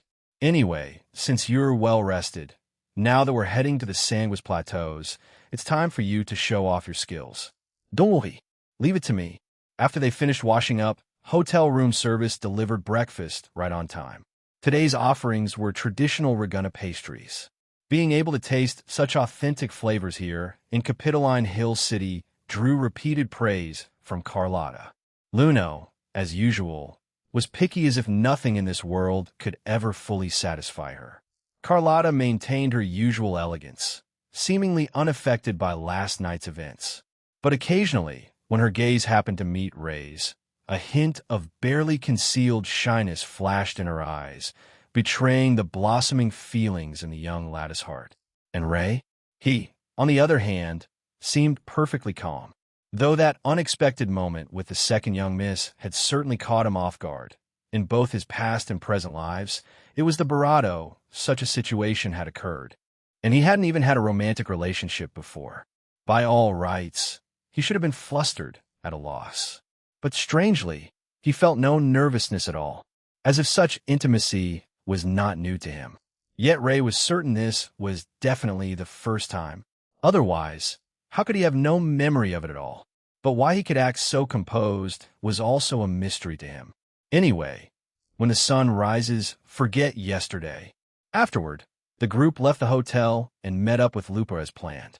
Good morning. Lupa was as energetic as ever, her smile as bright as the rising sun. Looks like everyone rested well. Today's the day we set off for the Sandwich Plateaus. Ray unconsciously caught her enthusiasm, a smile touching his lips. Had always appreciated her vibrant spirit, after all. Who could resist an always energetic, cute young woman? Looking at the eager Lupa, a knowing smile surfaced in Ray's eyes. He understood that for the people of Septimont, hunting and gladiatorial combat together formed the foundation of their lives. And for Lupa, who regarded gladiatorial combat as the highest honor, she naturally held an even deeper longing for the hunting expeditions, which also carried glory. So, where exactly are the Sandwich Plateaus? How do we get there? Ray looked at Luno. By boat? Or some other way? Luno gave a light humph, arms crossed as she walked ahead. Just follow me. The way to the Sandwich Plateaus isn't something just anyone can imagine. Ray looked questioningly at Carlotta. The second young miss could only shake her head helplessly. I've never been to the Tetragon Temple. Besides, the Sandwich Plateaus, not just anyone is qualified to set foot there, even locals. That mysterious? Though full of questions, Ray followed Luno out of Capitoline Hill City until they finally stopped at a cliff. Or rather than a cliff, it was more like the remains of a colossal, broken bridge. In the distance, within the raging storm, a massive island loomed, its silhouette, like the broken remains of the bridge, appearing as a nightmare's lingering shadow amidst the clouds and mist. Beneath their feet lay a bottomless chasm. So is that the Sandwich Plateaus ahead? Ray squinted, gazing at the distant island. How we get there? By boat. That's right. How should we get there? Luno turned around, a sly curl playing at her lips. She backed toward the cliff, step by step, until she reached its edge. Then she suddenly cast a mischievous, impish smile at Ray. If you want to know, come and catch me. The moment the words left her mouth, she leaned back and fell into the boundless sea of clouds like a kite with a broken string. Ray's expression shifted instantly. He lunged to the cliff's edge only to see a griffin burst through the clouds. Luno sat safely on its back, her hair gently dancing in the wind. Scared you, didn't I? Her smile was bright as she patted the griffin's neck. Don't worry, Augusta already prepared mounts for us. Only true warriors are worthy of setting foot on the path to the hunting grounds. Lupa, already eager, whooped with delight and leaped into the sea of clouds without a second thought. In the blink of an eye, another griffin caught her, spreading its wings and soaring straight toward the distant hunting grounds. Ray's lips parted slightly, then softened into a resigned, gentle laugh. He was about to leap into the sea of clouds himself when he felt a warm touch at his fingertips. Carlotta had gently taken his hand, her fingers naturally intertwining with his. The silver-haired young lady turned her head, exchanging a smile with him, starlight shimmering in her eyes. The next instant, holding him close, they both leaned forward and plunged together into that surging, pure white expanse. Together with me. Her voice scattered on the wind, yet landed clearly in his heart. Let's fall. The Hunter's Den, this is our first stop. The Hunter's Den. Luno leaped lightly from the griffin's back and waved up at the great beast in the sky. Thanks, Aquila. Go get some rest now. The griffin called Aquila, let out a long cry, folded its wings, and vanished into the clouds. Ray was the first to dismount, landing nimbly. He then turned and reached out a hand to Carlotta. The second young miss gave a slight nod, placing her fingertips lightly in his palm, and descended gracefully with his support. The griffin's back was far too high for her. Without his help, maintaining her composure and elegance would have been impossible. What can you say? Height is a real handicap. Although, to be fair, the second young miss had been working very hard at drinking her milk. Unterstein? Yeah, this is the busiest gladiator outpost in the entire Sandwich Plateaus. Luno explained as they walked. To ensure hunters can face the dark tide creations in top condition, the Senate invests heavily every year to build all kinds of facilities here: blacksmiths, clinics, taverns, shops, just about everything you could need. She led the group on a stroll through the camp. Ray listened and nodded thoughtfully. Perhaps because it was off-season for hunting, there weren't many gladiators, or perhaps now they should be called hunters in the den. Only a few scattered individuals gathered in front of the blacksmiths, asking him to maintain their weapons. Besides the hunters, the camp was also home to some adorable echo creatures. A few fluffy little things hopped over and stopped right in front of them. Lupa couldn't resist bending down to gently stroke their heads. Hee, they're so cute. Ray looked at them curiously. What are these? They're otters. Luno introduced them with a smile.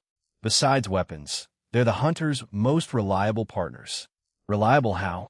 Ray tilted his head, carefully observing the group of fluffy little creatures before him. Yes, they were adorable, no doubt. But reliable? Sorry, this wasn't rudeness. He simply couldn't connect those two words with them, no matter how hard he tried. Could it be that these little guys, like Abby, seemed weak, but actually served some important purpose? Let's put it this way. Otters are incredibly intelligent echoes. Luno explained patiently. They've been living in the Sandwich Plateaus long before Septimont was even founded. Later, when the dark tide erupted, their survival was threatened, and they chose to fight alongside humans. Don't let their frail appearance fool you. These little ones are the backbone of the camp. Luno puffed out her chest proudly. They handle all the camp's logistics: cooking, forging, repairs, gathering, any support task you can imagine, they can do it. Over centuries of hunting, otters have learned to coordinate with hunters. They don't directly participate in combat, but they provide all kinds of support. And when a hunter is mortally wounded, they'll use their special carts to transport them back to camp. See that cart over there? That's their tool. Ray froze for a moment. Why did this setup sound more and more familiar? Wait, hunters, hunting, and these small, support-focused creatures? Suddenly it clicked. Good grief, this is clearly, well, it'll be its monster hunter. They even had palico carts. Long time no see, Oracle Maiden. Suddenly, an unfamiliar voice came from behind them. The moment Luno heard that voice, undisguised disgust flickered across her face. She crossed her arms and turned around to see a distinguished-looking blond man walking toward them. TCH Avidius. What wind blows you here today? The anomaly in the hunting grounds naturally drew the Senate's attention. Avidius maintained the typical composure of a gladiator, unfazed by Luno's blunt attitude. I've been ordered by the Senate to investigate the matter.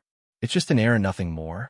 Oracle Maiden needn't concern herself with such an insignificant figure as myself. Insignificant? Luno gave a light huff and turned her face away.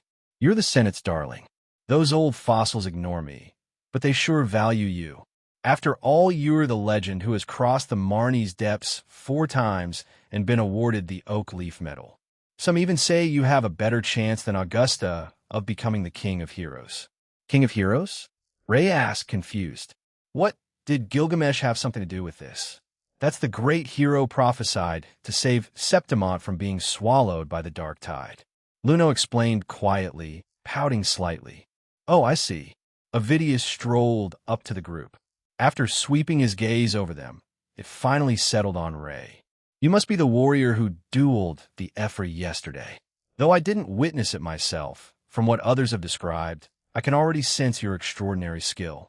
Luno immediately stepped forward, frowning, placing herself protectively in front of Ray. Don't you dare get any ideas about Ray. He's not about to throw in his lot with you in the Senate. Avidius shook his head with a faint smile, denying the accusation. It's merely admiration for a hero. Anyone who can hold their own against the effer, regardless of the reason. I wanted to see them with my own eyes. His words trailed off as his gaze shifted to Lupa beside them. And even a recently rising star gladiator has come? What a pleasant surprise. I had assumed you would wait until after winning the grand tournament before setting foot on a hunting grounds expedition. Lupa had long heard of Avidius' deeds, but she had never understood why this much-admired gladiator didn't participate in the grand tournament, instead pouring all his energy into hunting. My schedule happened to permit it, and besides, Lupa maintained her usual bright smile. As a child of Septimont, when our homeland is threatened, I naturally have to step forward. Unlike Luno's undisguised disdain, Lupa always looked at everyone with warmth in her eyes. In her innocent understanding, it seemed there were no truly evil people in this world. If even someone like Lupa held a grudge against someone, that person must be irredeemably rotten. Exactly right. We're fighting for Septimont now. The corner of Avidius' mouth lifted slightly as he gave a standard gladiator salute. With that, I won't impose any further. I look forward to cooperating with all of you in the coming hunt. After watching Avidius leave, Ray moved closer to Luno and lowered his voice. You seem to have a problem with him? Did he offend you before? No, not really. It's mainly that he's an ambitious schemer and always opposing Augusta. And besides, Luno's brow suddenly furrowed, as if grasping at some elusive intuition. I don't know why, but this guy just makes me uncomfortable. I can't put my finger on exactly what's wrong. She shook her head, dismissing the doubt from her mind. Anyway, forget him. Let's head back to the Tetragon Temple first. We need to ask Grandmother Lilibet about the anomaly in the Sanguis Plateaus. Tetragon Temple, the residence of Septimont's maidens, and the sacred ground for observing fate and recording prophecies. To outsiders, this was an inviolable forbidden zone.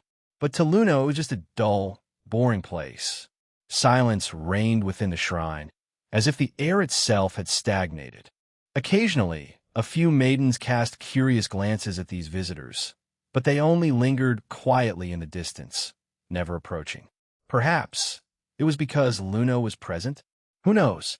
But one thing did pique Ray's curiosity. Why didn't any of these maidens wear shoes? Grank mota Lilibet in back. Luno hopped over to stand behind an elderly woman standing in the center of the main hall. The spacious hall's walls were covered in ancient murals. Before each mural were placed explanatory pamphlets, recording the legends of Capitoline Hill City and the prophecies of the King of Heroes. Only one mural was notably blurred, as if its traces had been deliberately erased. Ray moved closer to examine it curiously, but he heard Grandmother Lilibet's hesitant sigh as she turned, her reprimand, ready on her lips, dissolved into a doting headshake the moment she saw Luno's bright smile.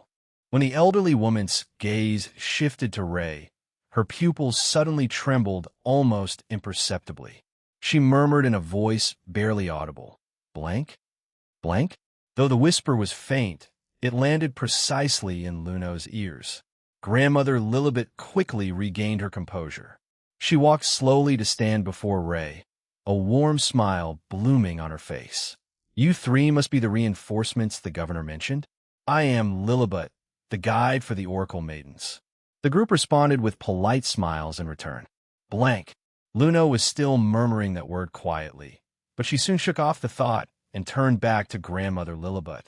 "Oh, Grandmother, about that anomaly in the Sanguis Plateau's blight clouds, it didn't seem any different from usual to me. Under normal circumstances, the Sanguis Plateaus during a tidal period were nothing like the peaceful scene now." Grandmother Lilibet shook her head with a soft sigh. A few days ago, an abnormally powerful frequency fluctuation suddenly erupted on the plain of past life flowers. The camp dispatched several hunter squads to investigate, but she paused. "We haven't heard a word from them since." The plane of past life flowers? Luno was taken aback, then seemed to realize something. Could it be the false sovereign? That being? Ray caught the term immediately. The dark tide is the first judgment the resonance casts upon civilization, and the dark tide itself is its vanguard. Luno's expression grew serious. It possesses life, possesses will, and devours the frequencies of all living things. We call it the false sovereign. But that doesn't add up. Luno mused. If it really is that entity with its current strength, it shouldn't be acting so brazenly. It's not yet in a position to confront Septimon head-on. Grandmother Lillibut continued. What's even stranger is that the terminals of the missing investigation squads are still sending distress signals, pinpointing their location at the eroded lands in the lower Sandwich Plateaus. That place? Ray sensed the shift in atmosphere. Is that place dangerous?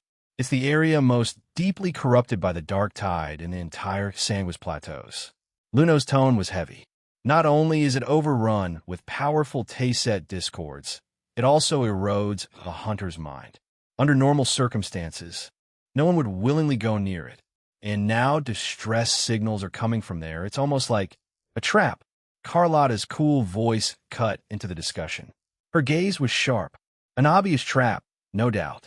But the question is, what's its purpose? Just to lure people in and devour their frequencies? Luno nodded in agreement. That's certainly possible. But whatever it is, since Augusta entrusted this matter to me, I can't just ignore it. There's no time to waste. We should set out immediately. Luno's coming too? Ray looked at her, surprised. What's that supposed to mean? Luno glared at him, puffing up indignantly. I'm a prodigy born on the night of the lunar eclipse. Before taking on this divine office, I was a gladiator in the arena. Frankly, she raised her chin proudly. With my strength, even in this hunter den, there aren't many hunters who could beat me. Before they departed, Luno handed each of them a few faintly shimmering crystals. Ray examined the translucent gem in his palm. It felt cool to the touch. What is this? Anchor points. Luno explained. They're forged from black stone associated with the Earthrend Wedge. They can interfere to some extent with the dark tide's erosion of one's mind. To enter the eroded lands, these are essential talismans. And what exactly is the Earthrend Wedge? You sure have a lot of questions. Luno shook her head helplessly, though amusement lingered in her eyes. Legend says that's where the Sentinel, Imperator, first descended upon Septimont. Later, when the first dark tide erupted in Ragunna and threatened Septimont's very existence, the device the Sentinel left there was activated. It stopped the dark tide clouds from spreading further, sealing them forever within the Sandwich Plateaus. I didn't quite get all that, but it sounded impressive. Ray turned the anchor point over in his hands, then casually slipped it into his pocket. He turned and walked toward the temple's exit. Several king hunt vultures waited quietly there, their feathers gently ruffling in the wind. Then let's go. He flexed his wrists. If things go smoothly, maybe we can even make it back for dinner. Ray is always so confident. Lupa stepped forward briskly, the fiery red spear in her hand glowing with warm light. But I'm really looking forward to fighting alongside you. I can't wait for the day we become partners. Oh, Miss Carlotta, have you thought it over? Could you lend Ray to me for a while? Carlotta. Luno, however, didn't move immediately. She lingered behind, staying close to Grandmother Lillibut, lowering her voice to ask, Grandmother, that blank you mentioned earlier, what exactly does it mean? Grandmother Lillibut's gaze followed Ray's receding figure. Ripples stirred in her aged eyes. His future is an unseeable void. Luno's eyelashes fluttered slightly.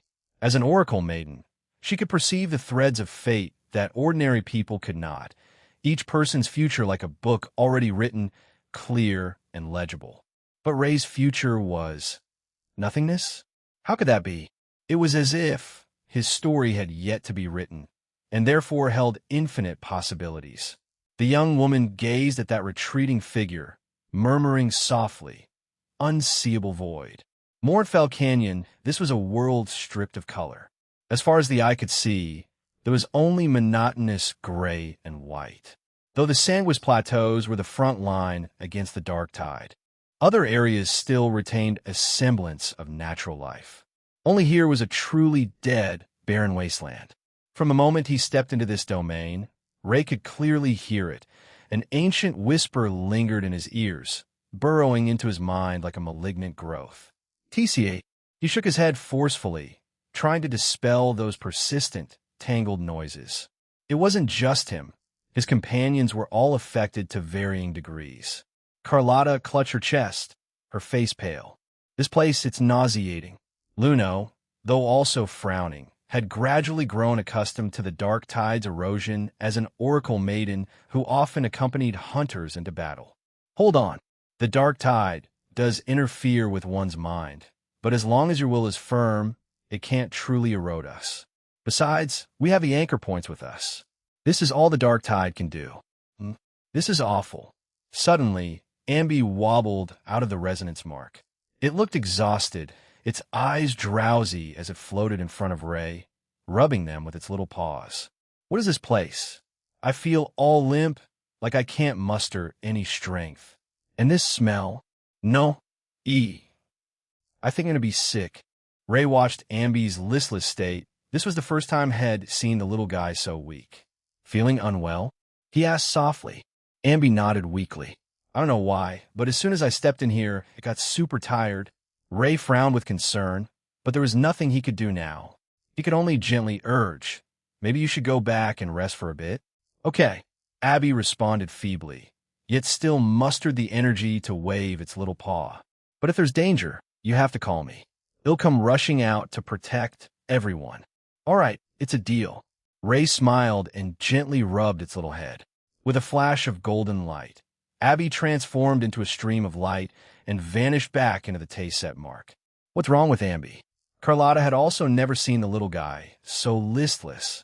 In her memory, this little one was always bursting with energy, especially spirited when faced with delicious food. Ray shook his head. Not sure. Maybe it's the influence of this area.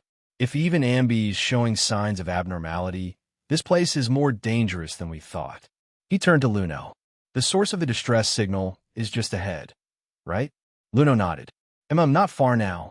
Then let's pick up the pace. Lupa rubbed her temples, letting out a stifled groan.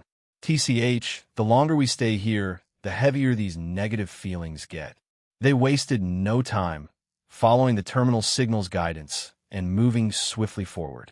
There, Luno suddenly pointed ahead. Looking in the direction she indicated, a plane shrouded in Barato ly stillness unfolded before them. Broken weapons and fallen Barato lay scattered everywhere, an ominous aura pervading the barren land. They stepped into this Barato, shrouded wasteland. Carlotta surveyed the somber scene around her. Even someone as accustomed to violence and loss as she couldn't help but furrow her brow. This wasn't a hunt. It was pure devastation.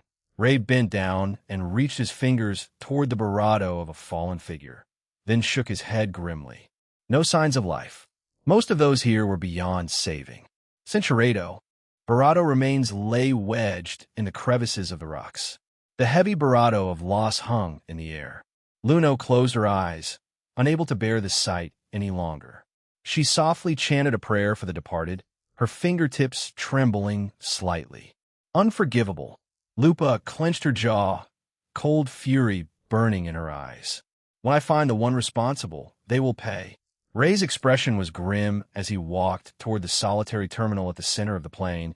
This was clearly an obvious trap, but to draw out the mastermind, they had no choice. Just as his fingertips were about to touch the terminal, a sharp, fierce wind struck from behind. Without hesitation, Ray spun and swung his sword. The piercing clash of metal broke the dead silence as he swiftly blocked the fatal blow. Couldn't wait any longer? Ray snorted. Whoosh dash. A crimson long spear tore through the air, its scorching air current ripping through the atmosphere. The afterimage of their assailant abruptly retreated, barely evading the fierce strike. So it's you? Lupa's eyes blazed with fighting spirit, the tip of her spear pointing directly at the figure. Your blood will honor the souls of my fallen kin. Luno stared at the gradually materializing figure, her pupils contracting. Kelpie? No, there's an even more repugnant aura clinging to you. An incarnation of the false sovereign's power? Meanwhile, Carlotta's fingertips spun lightly, and a spear carved like a gemstone materialized silently. She raised her arm calmly, the gun barrel locking onto the target. Her voice was cold and clear. In that case, kill it, and everything ends, right? The moment the words left her lips, she pulled the trigger without hesitation. Cinceredo transforming into a crimson blur as it lunged straight at Carlotta. Facing this fierce charge, the silver-haired young lady stood motionless. A faint, graceful smile even curved her bravado. Whoosh dash! A blazing white arrow tore through the air swifter than lightning, bravado decisive than judgment. The arrow struck Kelpie's bravado, driving it backwards and pinning it firmly to the massive rock behind. Luno stared coldly at Kelpie pinned to the rock face, her fingertip drawing the bowstring taut bravado. Whatever you're plotting, harming the people of Septimont, taking innocent lives for this alone, I will never forgive you. The arrowhead gleamed with a cold light, poised to strike. But Kelpie suddenly threw its head back and let out a rending roar. The surrounding, previously dormant dark tide erupted in response, surging wildly like an awakened beast. The thick, murky darkness condensed rapidly, transforming into a towering, crashing wave, fall back dash. Ray's pupils contracted sharply, but before the warning could fully leave his bravado, the surging dark tide had already consumed all light and sound. Broken illusions, he opened his eyes. What met his gaze was an entirely unfamiliar realm. Boundless darkness enveloped everything, not a single glimmer of light. The ground beneath his feet felt illusory, impossible to tell if it was solid earth or nothingness itself. Where is this? Ray looked around, trying to find any familiar trace within this chaos. But there was nothing except the all-consuming void. Second young miss. Lupa! Luno! Where are you? He shouted at the top of his lungs, but his voice seemed swallowed by the darkness. No echo returned. Was this place hell? This place is far more interesting than hell. A strange male voice echoed abruptly through the space. It carried an elusive rhythm, a tone Ray had never heard in his memory. Who are you? Who I am isn't important. What's important is, who are you? The voice was steeped in pure delight, as if savoring a carefully orchestrated drama. Ray frowned. He detested these enigmatic riddle masters more than anything. Talking to people like this was like playing a puzzle game with no hints, you never got a clear answer, no positive feedback whatsoever. A wandering traveler? An amnesiac visitor? Or perhaps just Ray? I don't know what you're talking about. His voice was heavy with accusation. But how do you know my name? Yes, how indeed. I'm searching for that answer myself. The voice still evaded the question, but carried a hint of amusement. But more than that, why did you step into this dangerous place? You know full well what the dark tide means. Look at these lost lives, their ending had nothing to do with you. If you hadn't accepted the Effort's request, you might be somewhere else right now, enjoying more peaceful moments. The surrounding chaos began to twist and spin with the words, finally coalescing into a vivid image, the harrowing defeat of the gladiators. Every detail so clear it was suffocating. And now, because of your selfish desires, your bravado, are facing terrible consequences far beyond what you can imagine. The surrounding chaos twisted and shifted again. Fragments of light and shadow gradually formed into troubling visions. Carlotta lay on the ground, her twin guns scattered beside her, her body motionless. Lupa was pierced through the chest by a grotesque tail spike, yet stubbornly used her spear to prop herself up, standing firm. And Luno was dissolving into specks of phosphorescent light, vanishing into the void. Ray's pupils contracted sharply. His heart felt gripped by an invisible hand. Even his breathing stopped for an instant. These images, could it be? Look, you shouldn't have come, and this shouldn't be their ending. Their deaths are all because of you. If you hadn't agreed, if you hadn't come here, how could they have fallen into such despair? The voice echoed through the darkness like a demon's whisper. You can't save anyone. You can't change anything. All you bring is destruction. If it weren't so, why were you so resolute back then? So quick to cut ties with the past? Hate yourself. Hate your incompetence. Hate your arrogance. It was this very conceit that pushed them to their deaths, both in the past and in the future. The one who can walk the path to the end alone was always only you. Ray, you don't like this ending, do you? Yes, who would? Watching your companions, one by one, because of your incompetence, fall right before your eyes. So, where's your atonement? You caused the deaths of your friends. You stole their futures. And yet here you stand, perfectly fine. Don't you think, isn't this terribly unfair? Ray slowly lowered his head, his gaze falling blankly on the longsword in his hand. Yes, that's it. Lift it. And then shut up. A sharp shout cut off the low whisper. I don't understand what you're saying. Past, future. I don't get it. Ray kept his head down, gripping the sword hilt tightly. All I know is what I must protect and cherish is the present right now. Maybe their deaths are tied to me. And yes, I will hate my own incompetence. But before I reach my own end dash, Ray snapped his head up. Golden light blazed in his eyes like molten lava. Each word was tempered with bone-chilling cold. Centuredo Ray blocked with one arm.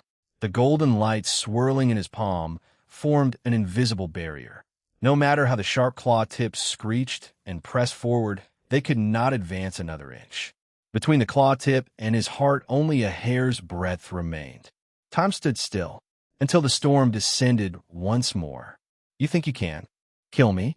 His right fist suddenly clenched, wreathed in blazing golden light, and slammed into Kelpie's face like a heavy cannon. Kelpie's body flew backward like a kite with a broken string. But Ray's assault had only just begun. His form shot forward like lightning. In midair, he seized the creature's head and struck it powerfully down onto the void ground. Fist shadows fell like falling stars. One punch, another. Golden light burst with every impact, tearing the darkness apart. The final fist descended with mountain-crushing power. The entire chaotic space shattered on impact. Kelpie collapsed amid the cracks in the void. Its remaining strength tried to summon a dark tide counterattack, but Ray would give it no chance. Ambi, devour it. Coming. The Tayset mark flashed with a burst of golden light. The moment Ambi leaped forth, its Barado gaped wide. An invisible Barado, like countless Barado, surged against Kelpie's form, wrapping and overwhelming it with strange, echoing frequencies.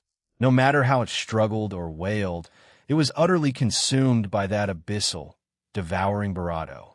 Burp! That hit the spot. Ambi patted its round little belly and let out a satisfied, loud burp. It spun lightly in the air, floated over to Ray, and blinked with lingering fear. Back in that chaotic space, I was really afraid you'd listen to that guy's whispers and do something stupid. I'm not that fragile. Ray smiled helplessly, though his eyes dimmed slightly. But those images were indeed hard to bear. Wait, the second young miss and the others. He spun around sharply to find Carlotta and the other two lying quietly on the ground. As the dark tide creature was devoured, the darkness shrouding them gradually receded, and they, one by one, began to stir from their unconsciousness. Huh? What happened? Carlotta gently rubbed her throbbing temples, only vaguely recalling fragmented fragments of a nightmare. Are you all right? Ray hurried forward to help them up. The three of them shook their heads dizzily, speaking in unison. We're fine. Just a bit lightheaded. The anchor points must have worked, blocking the dark tide's erosion. Luno suddenly lifted her head alertly. Kelpie? Where is it? She tried to stand but staggered back from a wave of dizziness, only to be steadily caught by Ray. It's already dealt with. He patted her shoulder gently. Ambi and I eliminated it. What? You actually took care of it? Lupa's eyes widened in disbelief. Did I miss a really important part of the plot? Ray offered a non-committal, faint smile. Anyway, the immediate trouble is over. Now, he turned to face the blood-soaked plain, his voice gradually growing lower. It's time to contact the camp and bring our heroes home. Just as expected, Cristoforo gently closed the script in his hands, gazing at the distant figures of Ray and the others. The corner of his lips curved into a satisfied arc. This is the script you arranged? A bit dull. Scar crouched nearby, idly chewing on a grass stem. Would have been better if I'd gone to face him myself. No need to rush. Your time will come. Cristoforo turned and departed, his robes fluttering slightly in the wind. Now that the Dark Tide's agent has been anchored, it's time for us to proceed to the next step. Is that so? Hearing this, Scar could only shrug helplessly and fall in a step behind him. Anyway, I hope it won't be too boring. Reflections by the bonfire, so that was the false sovereign? Hunter's Den. Ray looked toward Luno, who was receiving treatment. It was more like a checkup than actual treatment, just making sure the Dark Tide hadn't eroded her body. Luno furrowed her brow, hesitated for a moment, and spoke with a trace of uncertainty. I don't know how to explain it. The false sovereign is the Dark Tide itself.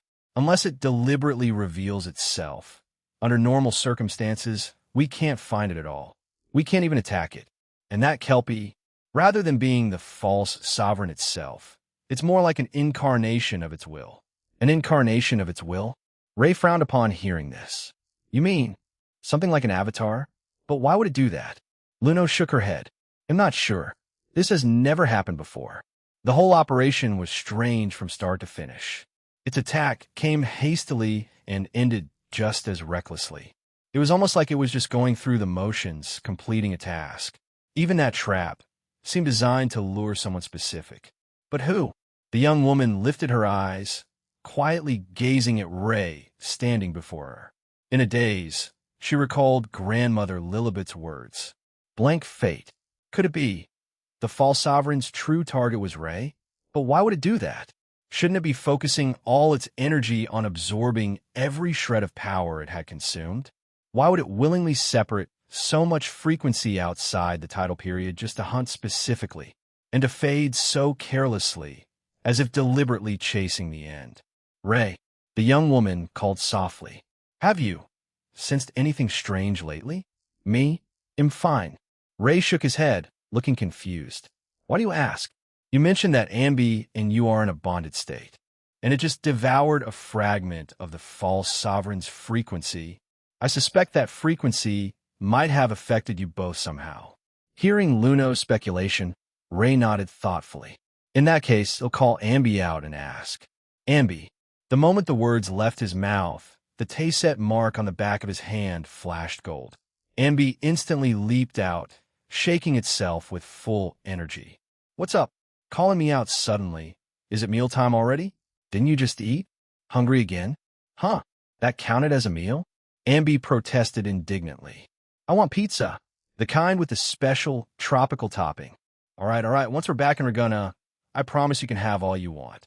Ray pressed his forehead helplessly and shook his head. Serious question, Ambi. After you devoured that thing, have you felt anything wrong with your body?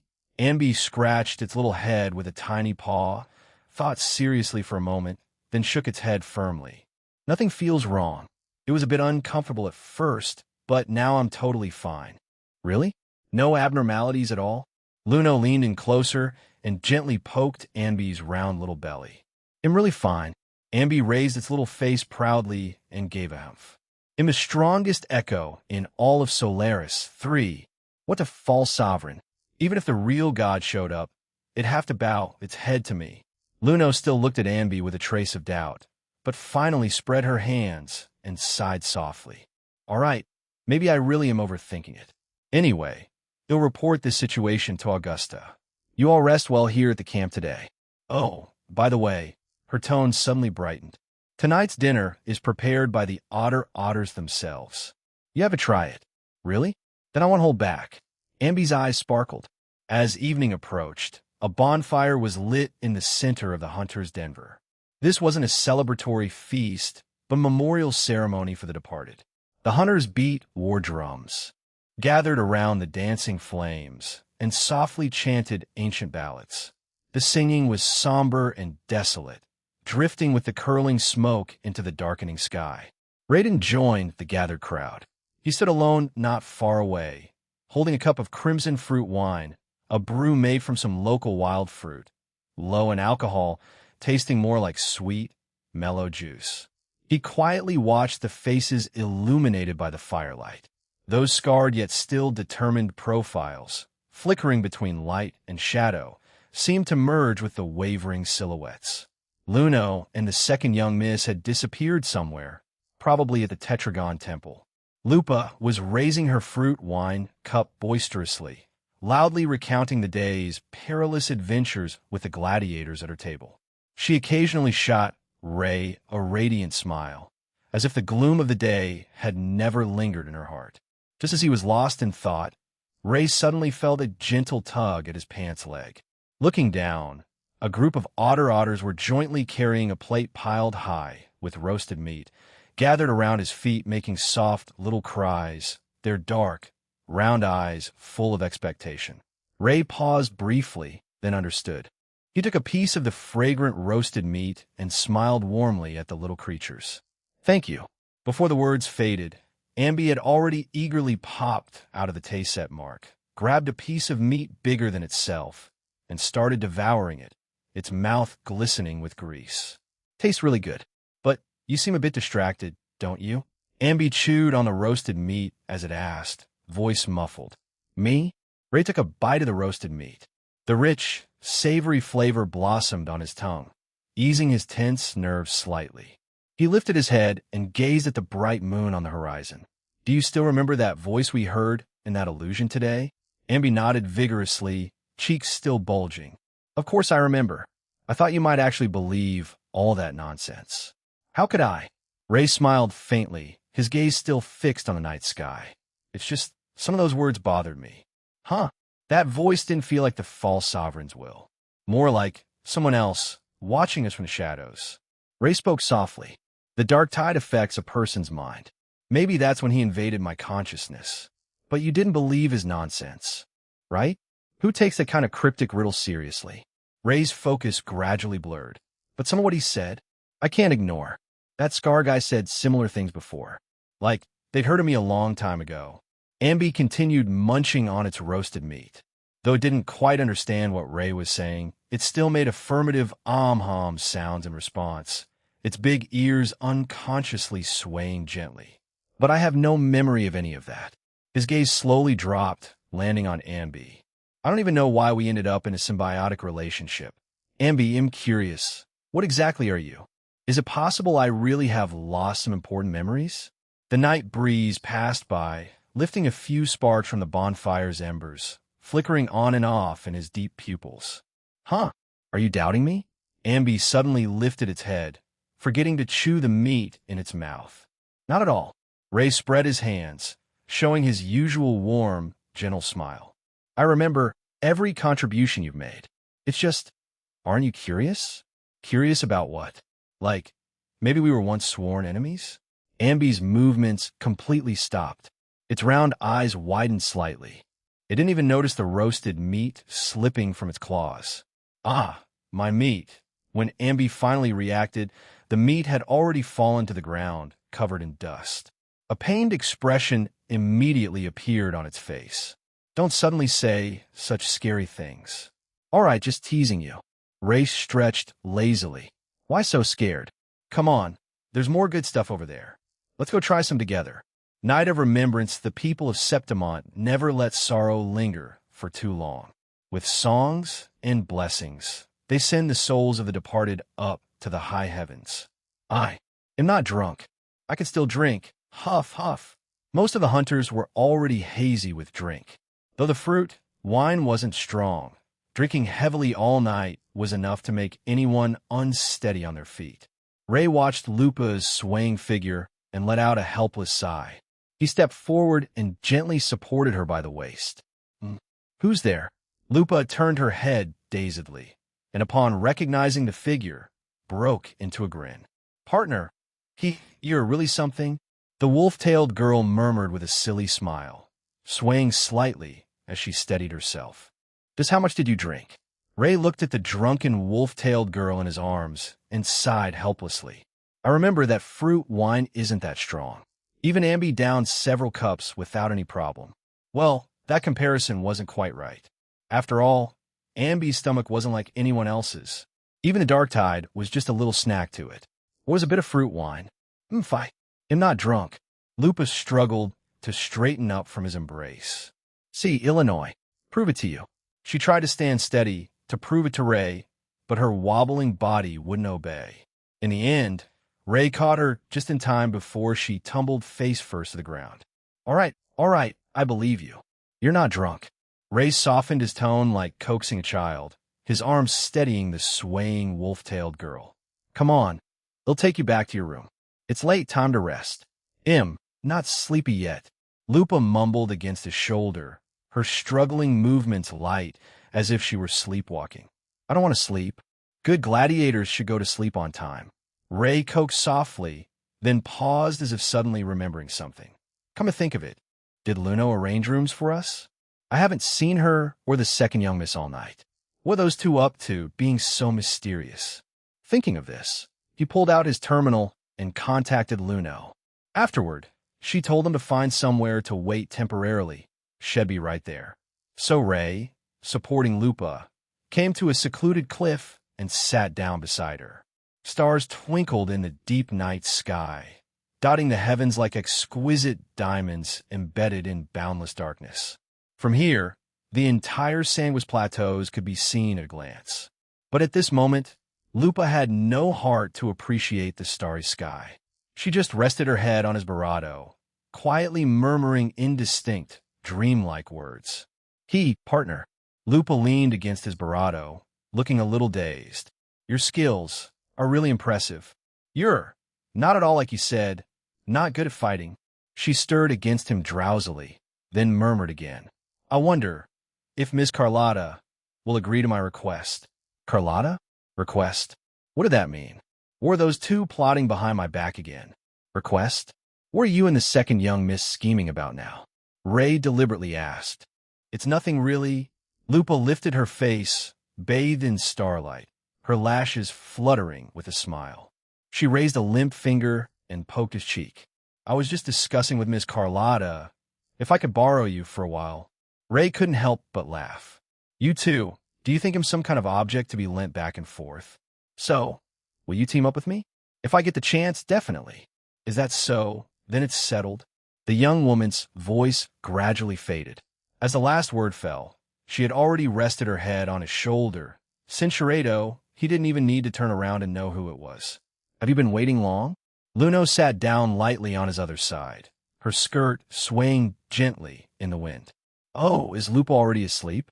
Ray carefully maintained his position, afraid to disturb the sleeping girl on his shoulder. I told you she drank too much. But what about you and the second young miss? You two were missing all night. What were you up to? Luno gently swung her fair legs, looking up at the moon in the sky. Carlotta was feeling a bit unwell from the dark tide. I took her to the Tetragon Temple for some calming medicine. She's already asleep now. Is the second young miss okay? Ray unconsciously lowered his voice. Don't worry, Luno shook her head. She's much tougher than she looks. It's just that her first exposure to the dark tide caused a stronger physical reaction. Is that so? Good. Hearing this, Ray relaxed slightly. Moonlight flowed through the flowers, adding a touch of gentle vitality to the night over the hunting grounds. A soft breeze blew, lightly touching the young woman's hair, bringing with it a faint, elegant fragrance. Luno stared at Ray's profile, an unreadable glimmer swirling in her eyes. Why are you looking at me like that? Ray asked. Luno was momentarily taken aback, instinctively hugging her arms and turning her face away. Who was looking at you? I was just thinking about something. What? She hesitated for a moment, then cupped her face in both hands and let out a soft sigh, her expression a bit downcast. You should know about an Oracle Maiden's ability, right? Ray nodded. Of course. Gazing into the future, Luno turned back, her expression suddenly turning serious. What if I told you I already know your future? Those words, paired with her meaningful expression, made Ray's heart sink. He swallowed hard and tentatively asked, You didn't foresee my death, did you? An Oracle Maiden's prophecy was absolutely correct. Once fate was anchored, there was no turning back. Luno started to shake her head, but when she saw the panic on Ray's face, a sly smile immediately curled at her lips. Oh, I didn't expect you to be scared too. Isn't that obvious? Ray sighed helplessly. Who in this world isn't afraid of death? Death means nothingness. All your bonds, all your past, they'll vanish like the wind. Don't worry, Luno said softly. What I saw wasn't your death. And besides, wasn't me who foresaw it. It was grandmother Lilibet. Your future is a blank. Blank? Ray frowned in confusion. What does that mean? Luno pouted. It means exactly what it says. We simply can't see your future at all. It's completely blank. She paused for a moment, then offered another guess. Your future can't be anchored or observed at all. That means the outcome is still unknowable. Your future holds infinite possibilities. Even though I don't really understand, it sounds impressive. Ray smiled. But fate has always been something elusive anyway. If you just believe in fate blindly, that's when you truly lose to it. Oh, I didn't know you were so philosophical. Luno looked at him with interest. It just occurred to me Carlotta calls you cat's eye. Lupa calls you partner. So I need a special name for you too. Blank one? Decided. For now on, they'll call you Blank. Isn't that decision a bit too random? How is it random? It's such a unique name. Luno gave a light humph, a playful glint in her eyes. Too late. For now on, that's what I'm calling you, Blank. Blank? Blank. Here. That's more like it. Fireflies flickered with faint light, following along. The stars were hidden behind dark clouds. Yet in this pitch-black world, there was still the moon for company. Someone's heartbeat was lost, swallowed by the shadows of the moon and the night. In the room, Carlotta slowly stirred from her slumber. She rubbed her sleepy eyes. She felt as if Shed had a nightmare in her days, and waking left her feeling hollow, like something had been carved out of her. It's probably just my imagination, right? She murmured softly, then slowly lay back down on the pillow, letting the lingering sleep wrap around her once more. Returned to Capitoline Hill City after that. Ray and his party remained in the Sandwich Plateaus for several more days. Only after confirming that the dark tide had left no lasting effects on them did they finally decide to return to Capitoline Hill City. I envy you all. Before departure, Luno looked at the group preparing to leave, a hint of regret in her voice as she pouted. You get to go back to Capitoline Hill City and rest properly, while I have to stay here alone, facing those dark tide creations all day. Well, you're the esteemed Oracle Maiden. Ray looked at Luno, who was clearly in a sulk, and smiled helplessly. Next time I have a chance, I'll definitely come back to the Sandwich Plateaus and hunt with you. Oomph. Luno gave a light snort, her discontent practically radiating from her small face. Instead of such vague promises, why don't you just stay here and hunt with me until I get tired of it? You really are as willful as ever. Ray shook his head with a soft sigh. If I make a promise, I keep it. Believe me, if I get the opportunity, I will definitely return to the Sandwich Plateaus and hunt with you until you grow tired of it. Censurado estimet oracle moiden. Carlotta stood to the side, smiling gently without speaking. She was just a little puzzled. Luno hadn't known Ray for very long. So why had their relationship suddenly become so close? Could this guy really have some kind of unusual charm? Everyone he met seemed drawn to him, regardless of how long they'd known each other, ended up developing inexplicable feelings for him. In the morning light, she watched the two saying their goodbyes, her fingers unconsciously twirling the ends of her hair. No good. The longer this drags on, the slimmer my chances become. I don't know what Cat's Eye is thinking, but I have to get to him before anyone else does. Capitoline Hill City. Though several days had passed, the city still exuded its usual peaceful tranquility. The anomaly in the Sandwich Plateaus hadn't disturbed the city's daily rhythm. Following their agreement, Ray's first stop after returning to the city was the Effer's Palace. However, because his identity wasn't yet clear, he was stopped at the palace gate by guard for questioning. Just as the two sides were at a standoff, a familiar figure slowly emerged from the palace gates. It was Avidius. Sir Ray, we meet again. Avidius approached with a friendly smile. The guards immediately bowed upon seeing him. He casually waved a hand. This gentleman is the Effer's honored guest and a hero of Septimont. No further questioning is needed. Please let him pass. The guards exchanged glances. Though they were merely following protocol, Avidius' status compelled them to comply. Thank you. Ray nodded in acknowledgement. Avidius gestured gracefully. A mere trifle. Compared to your exploits in the Sandwich Plateaus, this is nothing worth mentioning. He shifted his tone slightly, a flicker of inquiry in his eyes. Though I must say, your methods are truly astounding, to be able to devour a dark tide creation without suffering erosion yourself. Of course, this isn't doubt. After all, the anomalous frequency has indeed disappeared. It's purely out of curiosity, with no offense intended. In any case, I hope that the next time we meet, we might fight side by side. Go on. The Effer has been waiting for you for quite some time. With that, Avidius departed without another word. Ray watched his gradually receding figure, then turned and entered the Effer's palace. Augusta had been waiting there for quite a while.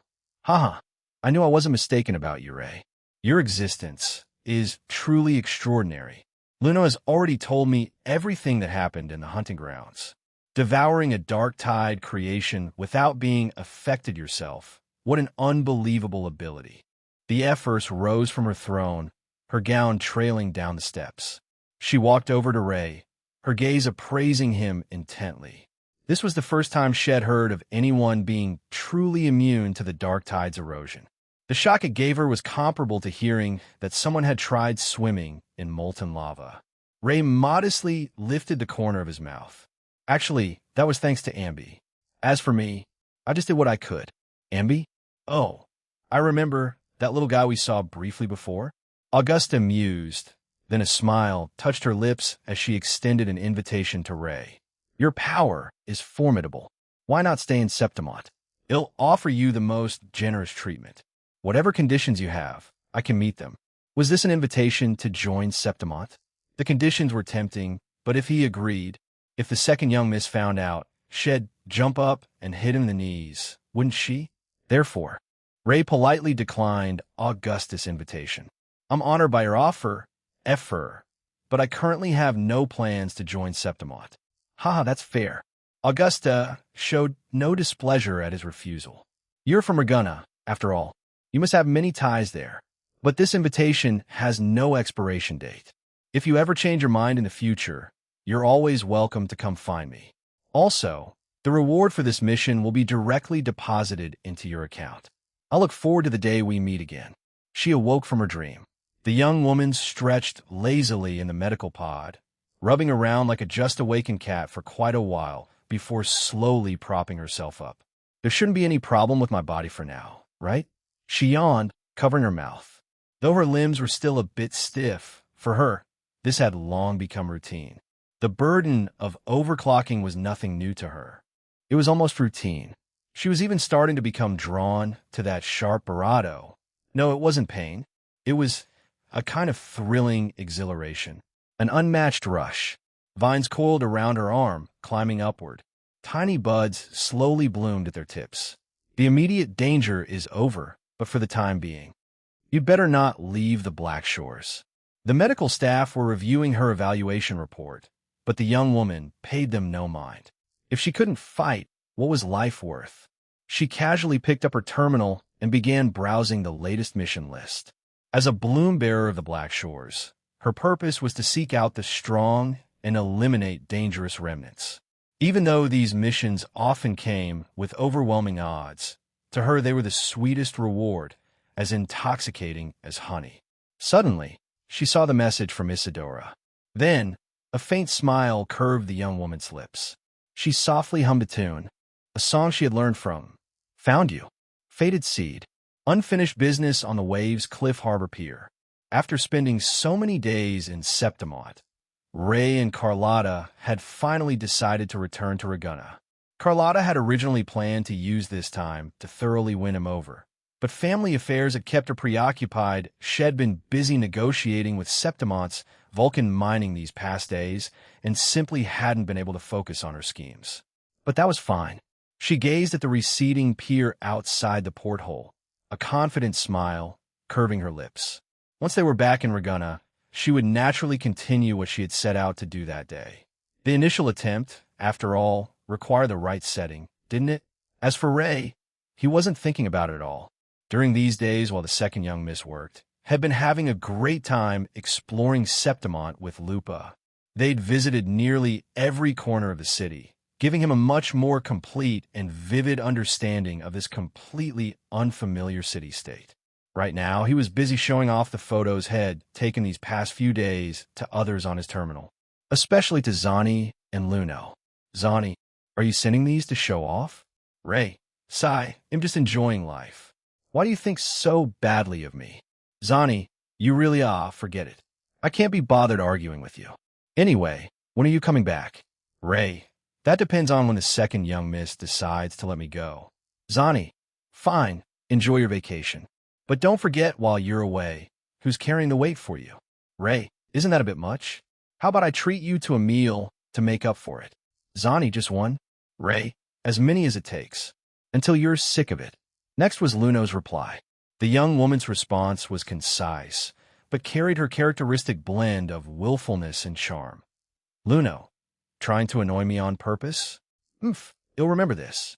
If you can't indulge my whims in the future, they'll show you what real moodiness looks like. Then, Phoebe, is Capitoline Hill City truly Barato? I'd really love to see it for myself someday. But I've heard they don't welcome priests of the Order of the Deep there. Ray, that's fine. I'm quite familiar with the Effer of Septimot. Next time, Phoebe can come with me. Phoebe, oh really? Can I? Ray, of course you can. Phoebe, that would be wonderful, Mr. Ray. By the way, when will you be back in Reguna? Ray, already on the boat. Probably arriving this evening. Phoebe, then. Mr. Ray, do you still remember that pizza day I mentioned before? Ray, of course I do. What about it? Phoebe, actually it's tomorrow. Ray, no problem. Il come. Phoebe, they'll be waiting for you. As for Frolova, playing it cool, read, but no reply. Although, this was within Ray's expectations. But, for some reason, he felt like Frolova was acting strange, though he couldn't quite put his finger on why. Could it be that Frolova was actually part of the Fraxidus? But such an unfounded suspicion didn't feel right. After all, he had no solid evidence. Sigh, forget it. What if it was just a ploy to drive them apart? Cat's eye. Carlotta picked up a sugar cube and gently dropped it into her coffee. The silver spoon chimed crisply against the rim of the cup. Ray put down his terminal and looked up to meet her meaningful gaze. What is it, second young miss? Carlotta gently closed her eyes, lifted the coffee, and took a small sip. Have you forgotten something? Forgotten something? Ray paused, then thought for a moment. I don't think so. I got all my things. Didn't leave anything behind. You dash.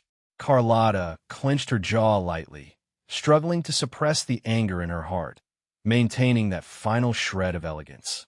The light illuminated her face, cold and pale as paper, yet carrying a faint smile capable of enchanting worlds. Have you forgotten the answer you owe me? At these words, Ray suddenly remembered something very important. The second young miss had confessed to him. You idiot. I really can't control myself with you. Carlotta set down her coffee cup firmly, abruptly stood up, stepped close to him, and looped her arms around his neck to make him look at her. Their noses almost touched. Her warm breath brushed softly against his face like a gentle breeze. The young lad's face was flushed red. It seemed that making such a bold move had used almost all of her courage. Such an important thing, and you couldn't care less. Do you have any idea how much courage I had to muster to say those words that night? In short, you no longer have the right to refuse. Ray was about to explain, but she suddenly bravado, silencing his unfinished words. The tender Cinchuredo, her sudden action still caught him off guard. And just now, the second young miss had definitely moved close to him, catching him by surprise. Second young miss, Ray started again, but the moment his voice began, Carlotta quickly interrupted him bravado, silencing his unfinished words again. This time was bravado than before. She bravado, holding him tightly as they drew closer together. She shifted her weight closer, the fabric of her skirt brushing against her legs, as the two shared a quiet, meaningful moment together. Cinchuredo, the sudden counterattack, made Carlotta tremble slightly. A flicker of panic crossed her eyes, mixed with a hint of uncertainty, likely because of their earlier interaction. Her blouse appeared slightly rumpled from the recent commotion. Cinchuredo, Cinchuredo, is this your answer? Carlotta's voice was barely a whisper. Ray looked down at the disheveled young lady beside him and let out a soft sigh. Since the second young miss has come this far, what room is there to refuse? Then stand back from me first. There's no turning back now.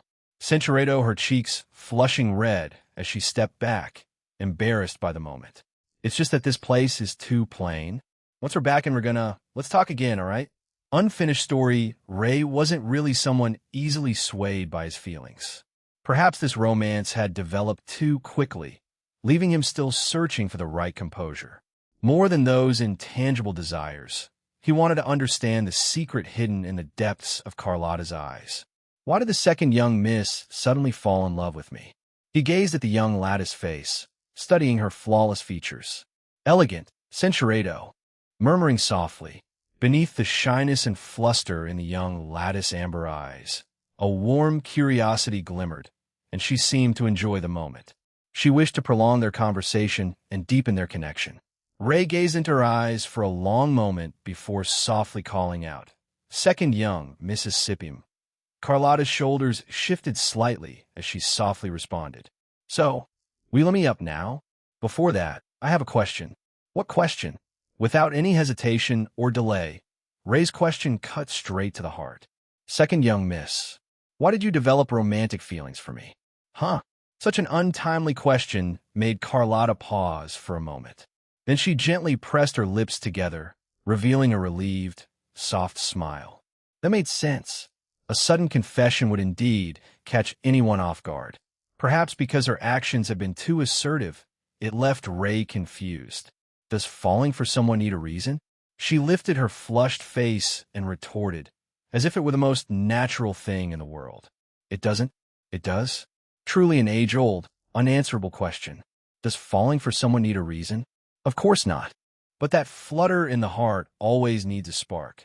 Maybe it's a chance encounter, a conversation, a period of time spent together day after day, or even just a fleeting glimpse. We can never control when feelings first sprout. By the time you notice a certain emotion, it has already taken root deep within. All you can control is not letting it run wild, but you can't stop that initial stirring. If people could snuff out a budding affection at will, how could there ever be the romance of love at first sight in this world? So, the moment you realize you've fallen for someone, that love has already existed for a while, and it's utterly without reason. Silence stretched between them. They gazed into each other's eyes, trying to peer through that amber and that deep pool to glimpse the truest ripples in the depths of their souls. Actually, I don't know either, when exactly these feelings were born, until, finally, Carlotta broke the silence between them. Perhaps on some early morning, when I stood alone in the countryside by the breezy waterside, immersed in a breathtakingly tranquil scene, I suddenly longed to share that flutter with someone. But I thought for a long time, yet couldn't find anyone to confide in. Until a certain moment, she gazed at him, the most brilliant colors shimmering in her eyes. Your figure suddenly appeared, and then I wanted to see you, and finally, I longed to keep you close to me. Grass barado, it's barado. The wind shakes its leaves. We sit on the grass, quietly appreciating the scenery of this moment, and that is wonderful enough. The young lattice voice was very soft, like a light feather falling on a lake, yet it stirred ripples in his heart. Second young miss, isn't this exactly why human emotions are so captivating? The young lady smiled faintly. Fate brought you before me, and I won't hide my true feelings. Even as the family's blade, I also have a side that belongs to Carlotta. However, her words paused. She stepped closer and spoke softly, sharing a secret confession. But it is only in front of you that I reveal the side that belongs to Carlotta. I will only bloom for you. Ray took a soft breath. Though countless words swirled in his heart, in the end, they could only dissolve into a relieved, faint smile. So this is the second young miss' true feelings? Well, satisfied, Carlotta stepped back, looking flustered. Then let me go. I need to go tidy up. But Ray shook his head. I've changed my mind now. Huh? Change your mind? Carlotta looked up, bewildered, gazing at Ray in confusion. Cinchuredo, Sensuredo, second young miss. This is all you're doing. You need to take responsibility. Color rose once again to Carlotta's cheeks. She could feel the intensity of the moment weighing on her, the tension in the air almost unbearable. Sensuredo, let go of me first. Ray complied and released his hold. The young lady immediately rose and straightened her clothes, throwing him an annoyed glance. After she caught her breath, she took a deep breath and knelt before him, her face full of frustration. Sensuredo, making me do something like this. Carlotta closed her eyes in shame, tucked a strand of her silver hair behind her ear, and muttered quietly. She took a slow, steadying breath and spoke softly. Then, I'm starting. Sensuredo. Carlotta stared for a beat in awe and nerves, her barato slightly open as she barato hard. It hovered inches from her face. Sensuredo, did that hurt? No, he said softly, hand hovering near her hair.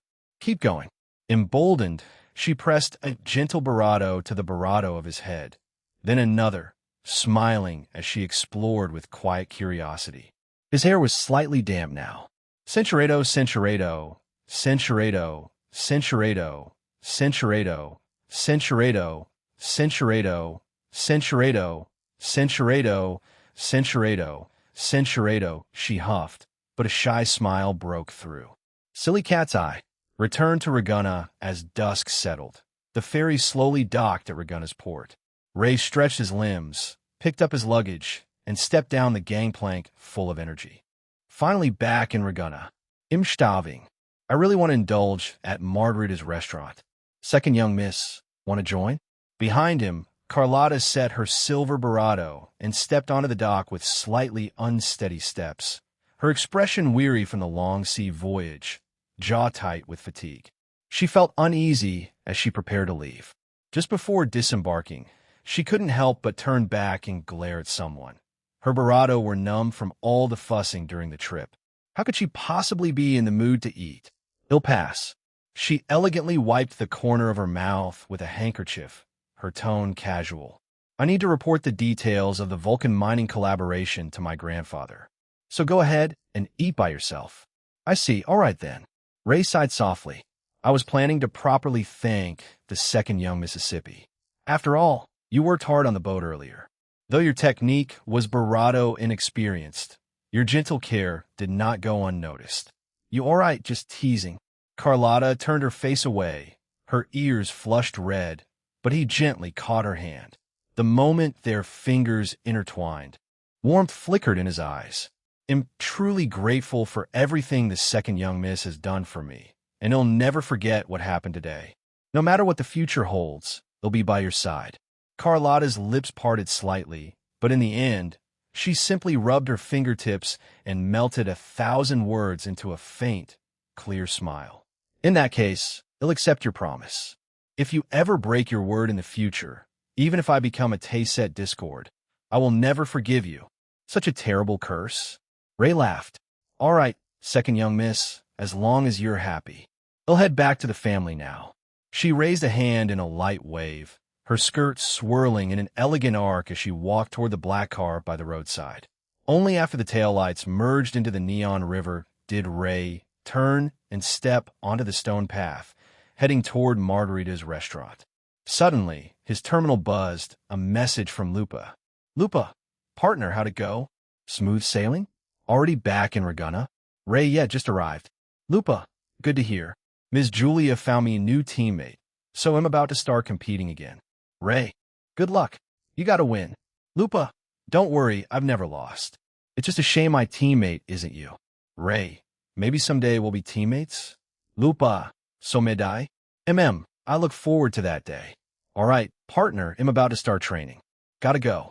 Ray, okay. We'll be waiting for news of your victory. Lupa, always so full of energy, like an eternal, unquenchable sun. An unconscious smile tugged at Ray's lips. Being with her always left him infected by her pure enthusiasm, as if all gloom could be dispelled by her laughter. It's just a shame. Who knows when they'll meet again? Probably not too long, right? Margarita's restaurant was still bustling with business.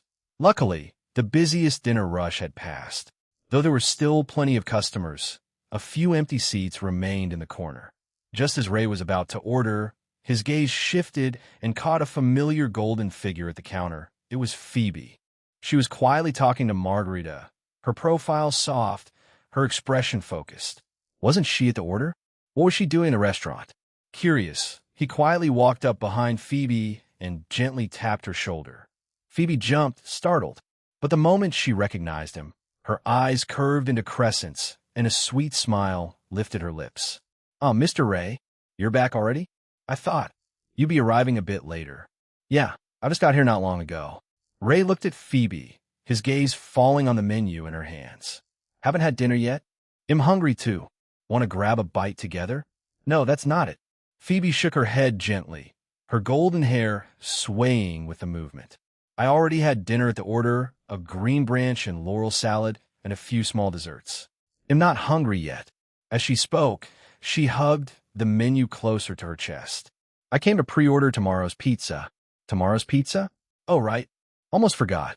Phoebe's self-imposed, once-a-month pizza day. It's pizza day, right?" Phoebe's eyes lit up as she held the menu out to him. "Perfect timing. Mr. Ray is here too. Want to see if there's a flavor you like? We can try it together tomorrow." "Let me pick. Wouldn't that be too much trouble?" Ray hesitated. "How about I know way?" Phoebe shook her head firmly, unconsciously gripping the menu tighter. "I just got my order stipend yesterday, and there's plenty left. It's just a few pizzas. It's totally fine. If I let you pay again, I'd feel really bad about it." Looking at Phoebe's determined little round face, Ray couldn't help but smile helplessly. He obediently took the menu and picked a few signature pizzas. He originally thought about ordering the Tropical Queen pizza, but the image of Phoebe wrinkling her little nose and shaking her head immediately popped in his mind. Better not put her through that. "Just these?" Phoebe carefully looked over the menu, then turned and handed it to Margarita behind the counter. "Thank you, Miss Margarita. They'll come pick it up at the agreed time." "Okay," chirped Margarita responded cheerfully, carefully jotting down the order in her little notebook. "Please look forward to it." Chirp. "Thank you for your trouble." Phoebe smiled faintly, taking out a small money pouch and placing it on the counter. "This is for the pizza." With that, she turned to Ray and gently waved. "Mr. Ray, I still have some matters to attend to at the order, so we'll take my leave now. Tomorrow, be sure to meet me at the agreed place." "Of course," Ray replied with a smile. "I've always looked forward to your invitations, Phoebe." Just as the young woman was about to turn and leave, he suddenly seemed to remember something. "Wait, Phoebe. What is it, Mr. Ray?" The young woman stopped and turned back, a hint of confusion in her eyes. "Could you help me look into someone? Her name is Cartethia." "Cartethia," Phoebe repeated softly, her lashes fluttering slightly. "I've never heard that name before, but since it's a request from Mr. Ray, he'll check the archives when I get back to the church. I'm counting on you, Phoebe." Request from Canarella. The wind gently parted the curtains. Sunlight, carried by the breeze, streamed in and scattered across the floor. Time, formless and colorless, flowed on second by second. He frowned slightly and opened his eyes. With a sharp ray of light piercing in, the chaotic, dark world brightened. Another calm, uneventful day. Ray rubbed his sleep-tousled hair and lazily grabbed his terminal from the bedside. The screen lit up, two unread messages quietly waiting for him. One was from the second young Miss, Carlotta. The other was from Phoebe. Carlotta's message had been sent 2 hours ago. "Carlotta, awake? Nothing special planned today. Just rest well. Oh, are you free to visit tonight? Carlotta, just kidding. Not yet. Too many family affairs to handle. Our plans will have to wait a little longer." Attached was a photo, a selfie the second young miss had taken just after waking up this morning. Though it was just a casual selfie and her clothes weren't particularly flashy, her silk nightgown had a loose, comfortable fit. The morning light came through the window nicely, giving the whole scene a calm and peaceful atmosphere. Censurado am not a furry, nor a giant of the foundation. A dash, a flash passed over the Tayset mark on the back of his hand. Ambi popped out, yawning and stretching. "Morning. Im so hungry. Time for breakfast, right?" It rubbed its eyes with its little paws, then suddenly seemed to sense something and warily backed away. Why do I feel like you're looking at me kind of weird? You're overthinking it. Ray calmly looked away, tapped his fingertip, and opened the message Phoebe had sent an hour ago. Phoebe, good morning, Mr. Ray. Phoebe, regarding the name you asked me to look into yesterday, I carefully went through the archives after returning to the Order of the Deep. I did find some relevant records. Phoebe, as for more details, it'll explain properly when we meet tonight. It actually existed? He had almost given up hope. After all, the only clue about that mysterious young woman was this name. Where she was, what kind of place that was, he knew nothing. But since he promised to meet her, he would make it happen. So what are we eating this morning? Amby sat by the pillow, its little face full of anticipation. What do you want to eat? Ray sat up and stretched his shoulders. Barbecue. I want barbecue. Who eats barbecue first thing in the morning? Then, tomato beef stewed noodles. That works, right? Fine. We'll go after I wash up. And tonight? Amby wiggled, pressing further. Tonight. Ray paused. Meeting Phoebe. Eating pizza together. Pizza? Not bad either. And tomorrow? Tomorrow, we'll go together to... The morning light was just right, a gentle breeze sweeping through the streets. Ray walked familiarly into an authentic local restaurant. Back when he was just a corporate drone, he and Zani often had lunch here. Of course, he was still a working stiff now. It's just that. Now he could be considered the second young Miss Private Contractor. I have to say, this cushy arrangement was pretty nice. Ray picked up the menu and expertly ordered 2 bowls of tomato beef stewed noodles. Just then, a faint, ethereal fragrance drifted close. Unlike ordinary scents, this elegant aroma strangely made one feel at ease. Excuse me, may I sit here? A graceful female voice sounded just at that moment. Ray instinctively looked up at the woman who had somehow appeared beside his table. She was like a jellyfish drifting in an abyss. Elegant, yet deadly. Cantarella, the head of the Fisalia family. Miss Cantarella. Ray's eyes widened slightly as he looked at the woman before him in disbelief. Though this wasn't their first meeting, they had crossed paths before. The rumors about her still stirred a flicker of caution in his heart. It seems my young guest still remembers me. A graceful smile curved Cantarella's lips as she calmly took the seat across from him. It's been a while. Yes, it has.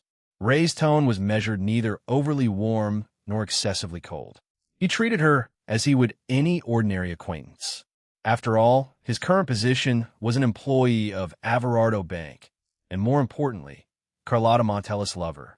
The Montelli and Fisalia families had been locked in rivalry for a long time. As someone close to the second young miss, he had to be extremely careful in every word and gesture when dealing with the head of the Fisalia family. I've heard about my young guest's heroic deeds in Septimont. Cantarella's red lips parted slightly, revealing a faint smile with an air of queenly authority. Truly astonishing. Facing a dark-tide creation without flinching and even devouring it. Ray's pupils contracted sharply. He never expected Cantarella to know about that. How do you know? The Fisalia have been rooted in Ragunna for centuries, she replied calmly. Our eyes and ears reach every corner of Renacida, whether Septimont or Lilyland. Ray took a light sip of coffee, using the action to steady himself before asking calmly, May I ask what important matter brings Miss Cantarella here to see me? Before discussing that, my young guest, haven't you forgotten our encounter at sea before? Ray nodded. Of course. I remember your life-saving grace, madam. Cantarella looked at him, her smile serene as water. In that case, I do have an important matter now where I need my young guest's assistance. Ray pressed his lips together, a hint of hesitation showing on his face. He never liked being in someone's debt, but if someone who had shown him kindness asked for help, he would never stand idly by. But at this moment, the image of the second young miss involuntarily surfaced in his mind. Would the second young miss approve? Cantarella sat quietly at the table, her chin resting on her hand, her gaze soft as she watched the young man across from her. After a moment of silence, she spoke. I know what you're worried about, but rest assured, I have no intention of harming the Montelli family. nor do I wish to sow discord. This is truly just a small request. She leaned forward slightly, her fingers resting lightly near her cheek. Her elegantly smiling expression carried a quiet warmth that made Ray's heartbeat quicken. They were close now, and he could notice the faint fragrance around her, a refined and subtle aroma. Not an overwhelming one designed to draw attention, but something bravado, captivating, a pull that reached the soul, as if every part of him stirred in response. A request from Cantarella Physalia. A promise and a secret. Ray agreed in the end. He sat alone at the table, staring at the steaming bowl of tomato beef stewed noodles before him. Centurato. These were the whispers Cantarella left in his ear before departing. I actually agreed. Ray covered his face, took a deep breath, and sighed softly. As the second young Miss boyfriend, am I being too casual about this? But the question was, didn't I have no choice? After all, Cantarella had helped me before, and now she needed my assistance. How could I just stand by? If the second young miss learned the whole story, maybe, perhaps, hopefully, she'd forgive me? Who was that pretty lady just now? Amby asked between mouthfuls, its words muffled. Cantarella, the head of the Physalia family. That name sounds familiar. I think Miss Carlotta mentioned her before. Amby tilted its little head, thinking, said she was a particularly vicious woman, said a lot of nasty things. But meeting her today doesn't seem that bad.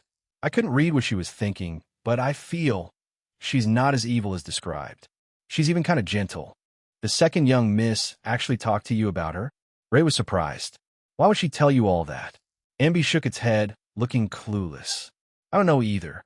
Miss Carlotta bought me a ton of snacks that day. I was too busy being happy to remember anything else. I have a feeling the second young miss was trying to bribe Amby into keeping an eye on me. Good thing Amby forgot. Ahem. Ray cleared his throat and lowered his voice to Amby. Hey, Amby, when you see the second young miss later, don't tell her about what happened today. Why? Amby tilted its head, confused. Don't ask so many questions. Ray reached out and patted its little head. Just keep it to yourself. As a reward, we'll take you out for a feast tomorrow. Really? Amby's eyes instantly lit up. Of course. Amby turned around, propped its little chin on its paws, thought for a moment, then turned back and nodded firmly. Okay, I promise I won't tell Miss Carlotta about meeting that pretty lady. Good partner. A few wisps of twilight still clung to the sky. Ray leaned against the railing at the pier, listening to the rhythm of the tide and wind interweaving. He took one last deep breath of the salty sea air, then turned and walked toward the city of Reguna. Next up, his date with Phoebe. Well, not really a date, just an ordinary dinner. As a priest of the order, Phoebe mostly only ate pizza once a month. Though the Order of the Deep rules didn't explicitly forbid it, the devout young woman always believed moderation was a virtue. So, despite her particular fondness for pizza, she remained disciplined, allowing herself to enjoy it only once a month. Margarita's restaurant wasn't far from the pier. The pizza pre-ordered yesterday should be ready by now. He had to take the pizza with Phoebe to another place to eat. Ray didn't know the exact location yet. It was Phoebe's choice. Mr. Ray, over here, over here. As soon as he reached the restaurant entrance, he spotted the golden-haired young woman waving at him. Beside her, 3 echoes were cheerfully hopping and running toward him. These were Phoebe's companions of many years. Though the Order of the Deep strictly forbade clergy from getting too close to echoes, Phoebe's devotion to the Sentinel was undoubtedly unwavering, but she was also a person with deep feelings. Facing these partners who had accompanied her for years, how could she truly bear to sever ties?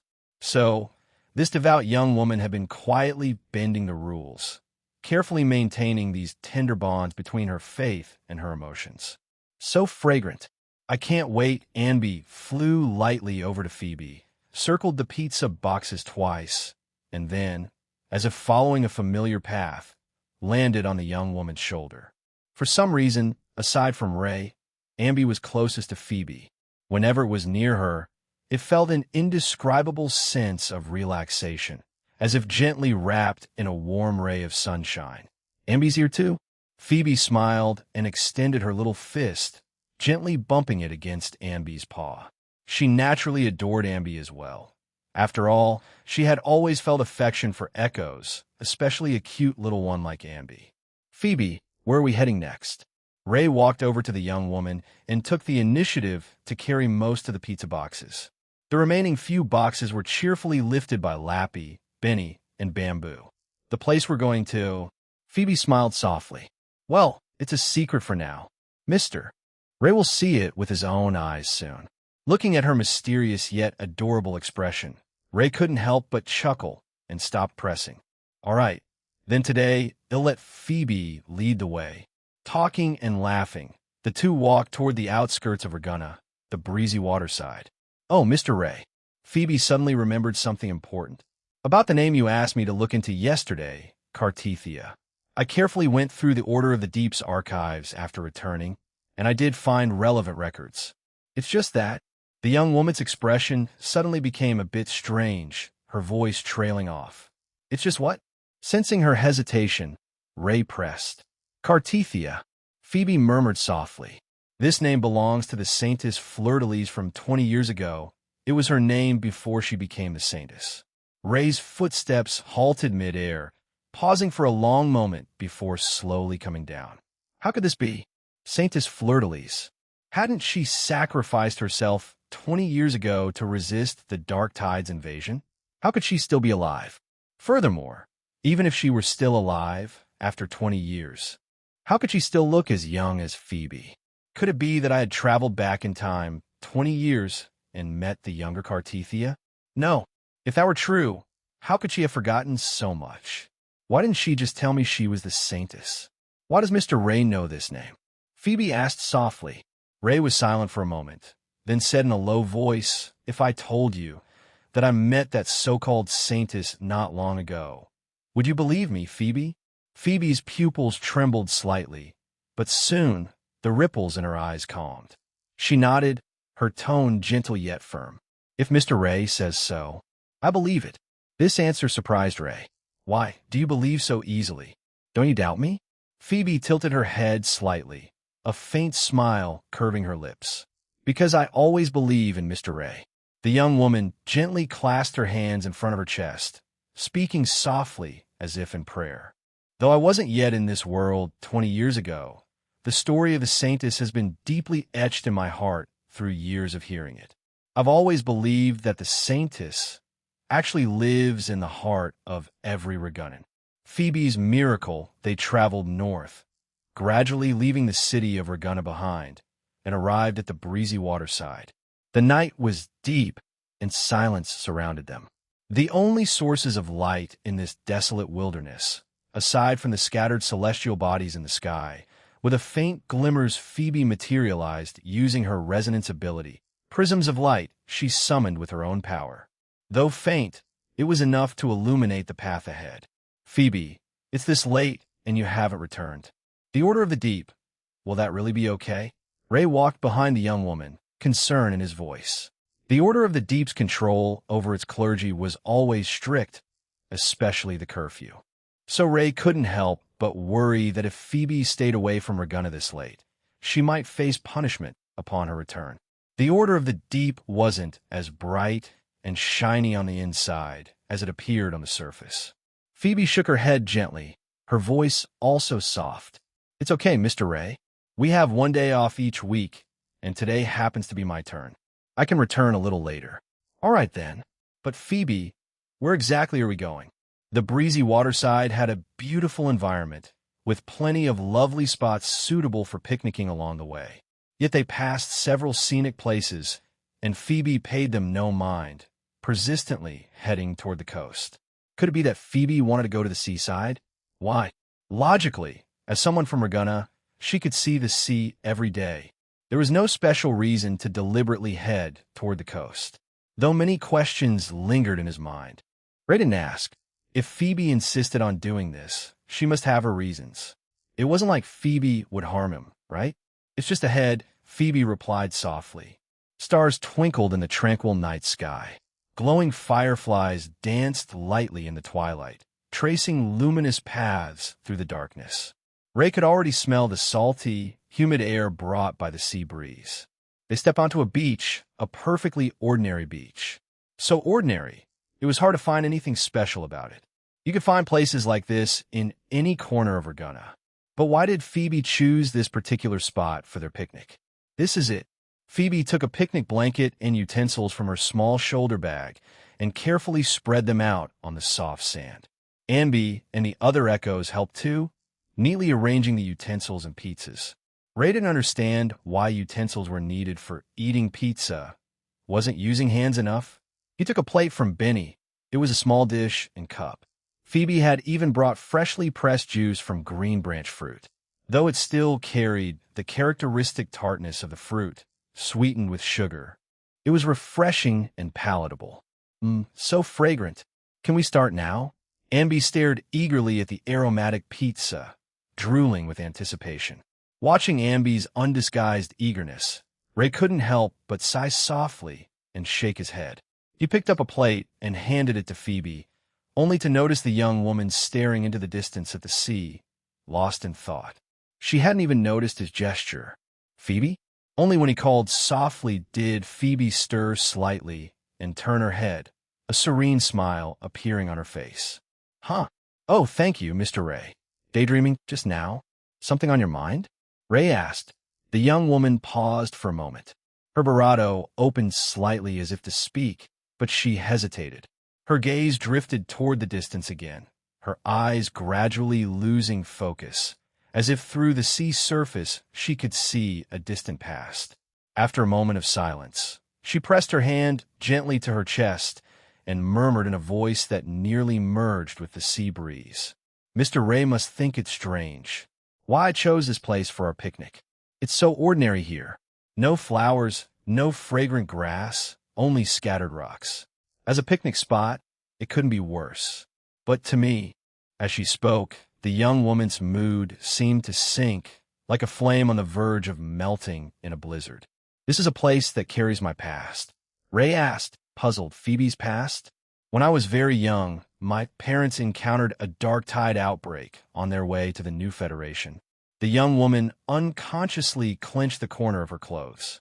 I didn't understand what death meant back then. Many evenings, I would come here alone, staring at the horizon, hoping to see my parents returning sails. Later, I hid from the orphanage matron and secretly stowed away on a long-distance merchant ship, trying to find them. But maybe I was just too unlucky. That ship was also attacked by Tayset discords. I don't know exactly what happened. I only remember hiding under the deck, listening to the panicked footsteps above, the people's clamor gradually turning into screams. The ship tossed in the storm, lifted high by towering waves. In the end, I sank into the deep sea.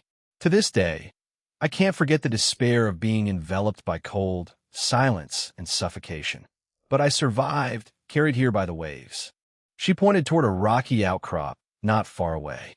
The priests who found me later all said it was a miracle that no one could survive a storm like that it must have been the Sentinel's blessing.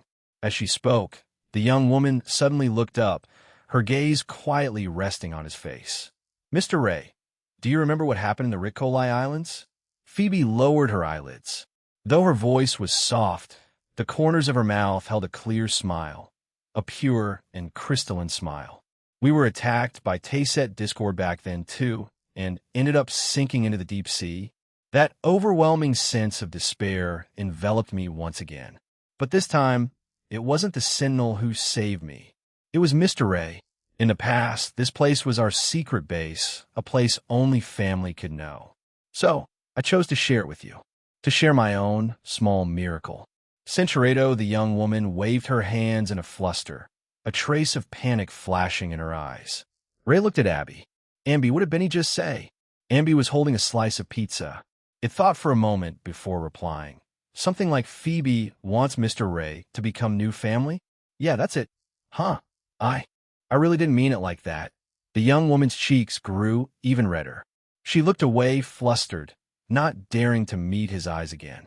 Watching the young woman's shy expression, Ray simply shook his head gently, a warm, soft smile appearing on his lips. Become Phoebe's family? Sure, of course I can. Mr. Ray, please don't say that. I really didn't mean it like that. Phoebe grabbed a slice of pizza, turned around trembling slightly, and nibbled at the food in her hands like a little hamster. The sight was endearing enough to melt anyone's heart. So, Phoebe doesn't want me to become family? I. The young woman still had her back to him, but when those words fell, her shoulders trembled noticeably. I never said that. Her voice was indistinct, like a quiet mumble. Pillow, let Mr. Ray become new family? How could this be? As a priest of the Order of the Deep, I carry the duty of spreading the word of the Sentinel to the world. How could I forget my mission for selfish desires? Moreover, Mr. Ray and Miss Carlotta's relationship, it's probably not ordinary, right? So how could I? Even as she admonished herself internally, when she heard Mr. Ray's words, her heart still felt like it had been pricked by a fine needle. Not exactly painful, yet stirred a nameless unwillingness within her.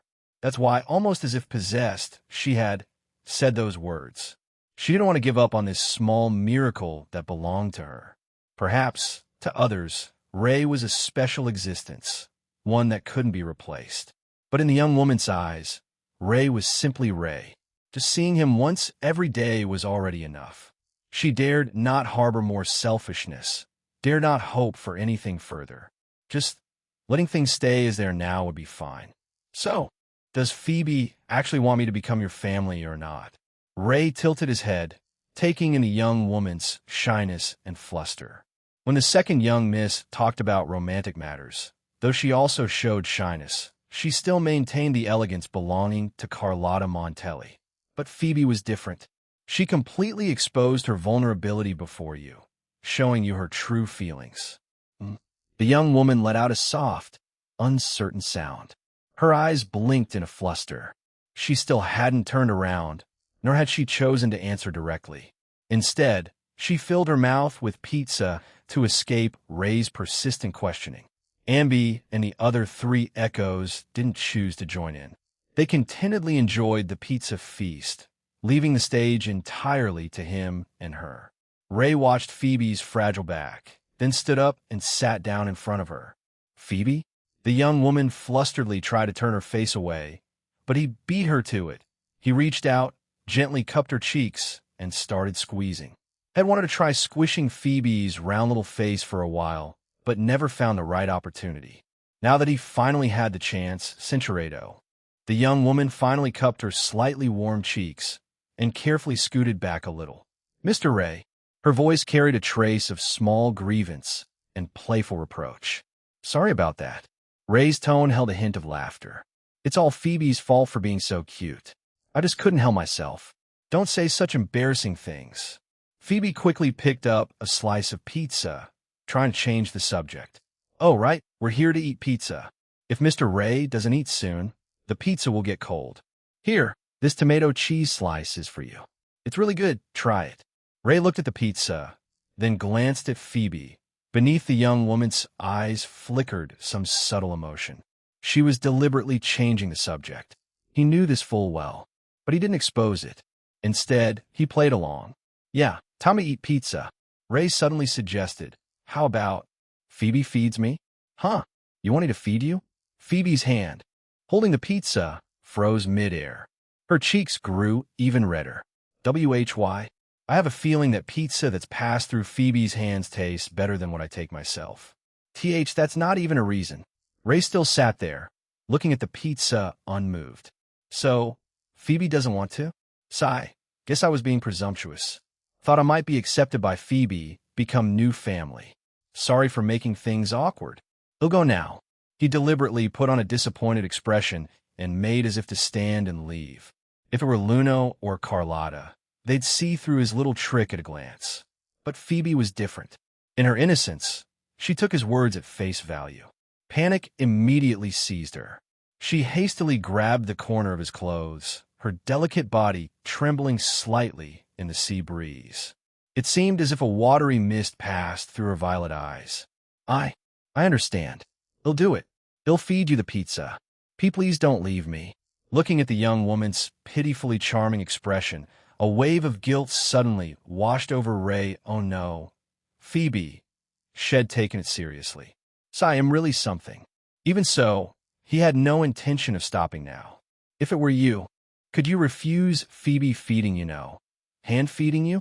Even if you could resist, he couldn't. So Ray sat back down in front of Phoebe and opened his mouth slightly. Phoebe blushed, her hand holding the pizza, trembling slightly. He leaned down and took a small bite. Does it taste good? Phoebe asked softly. Ray nodded with a smile. The pizza itself is delicious, and with Phoebe feeding me, it's even better. Really? Phoebe's cheeks grew even redder. She looked away, unconsciously playing with her hair. Then Mr. Ray should eat more. There's plenty here. Huh? You want me to keep feeding you? Then okay. At first, Phoebe was quite reserved, but gradually, when she saw Ray smile, her own mood became light and airy without her even realizing it. Faith springs from love. Love creates sharing, and sharing returns love. The true meaning of Pizza Day was, after all, sharing and the transmission of love. At this moment, she was slowly sharing her past and her secrets with this small miracle that belonged to her. And so, her feeding movements became more practiced, the frequency increasing. Before Ray could even swallow one bite, another slice of pizza was already at his lips. This flavor is delicious too, Mr. Ray, try it. And this one too. Here, Mr. Ray. Open wide, our Ray was gradually overwhelmed, nearly choking on the endless stream of pizza. He hastily gulped down a big mouthful of green branch juice to catch his breath. Oh, I'm so sorry, Mr. Ray. Are you okay? Phoebe covered her mouth with her hand, her face full of apology. I'm fine. I got carried away. Ray took a deep breath, waiting until the food in his throat smoothly slid into his stomach before finally recovering. Need a rest for a bit?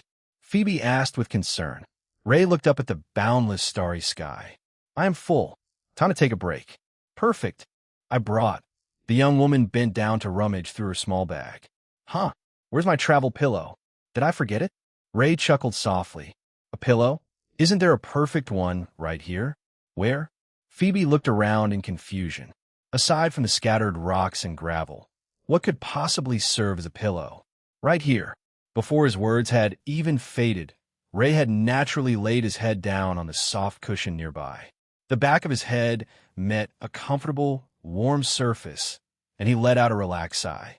Mr. Ray? Even a usually gentle Phoebe was startled by his sudden, bold move. Completely at a loss, she lowered her head, her body frozen, not daring to move. Her hands hung helplessly in the air as she stared blankly at Ray, now resting on her lap. In her heart, the young woman did harbor a vague, subtle affection. She had secretly wished they could be closer. But now that the moment had actually arrived, she was left with only fluster and confusion, not knowing how to respond. Relax. This is from my homeland, Huanglong. It's a very normal custom there. Ray spoke with a perfectly straight face, spouting nonsense. Oh, really? Phoebe's voice trembled slightly. Of course it's true. Ray's expression didn't change. It's perfectly normal between friends. Then Phoebe unconsciously rubbed her cool fingertips together. Well, if Mr. Ray finds it comfortable, she gently adjusted her position, making her barato comfortable so Ray could rest better. Ray gazed at the young woman's profile under the starlight, the smile at the corners of his barato growing warmer. Phoebe, yes. From now on, you can rely a little barato on your new family. The sound of the tide on the shore swayed gently, rising and falling softly, rustling. In the young woman's violet eyes, a brilliant spark of light now reflected. The glow grew gradually brighter, spreading tenderly. Memories of the past flowed silently behind her eyes like a fading black and white silent film, until at last they were all gently enveloped by this warm light. She looked up at the starry sky and nodded softly. Stolen moments in the rain. Bank Street, Regina. A fine rain pattered down, tapping against the eaves and raising a hazy mist. Ray pushed open the door to a cafe. This cafe was one of the Montelli family's properties, often offering discounts to family members and company employees.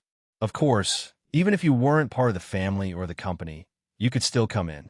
After all, the Montelli name was still quite effective advertising. "Hello, what can I get for you?"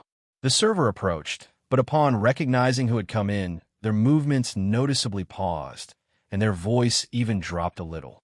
By now, the relationship between Ray and Carlotta was hardly a secret. There was plenty of gossip floating around the family and the company.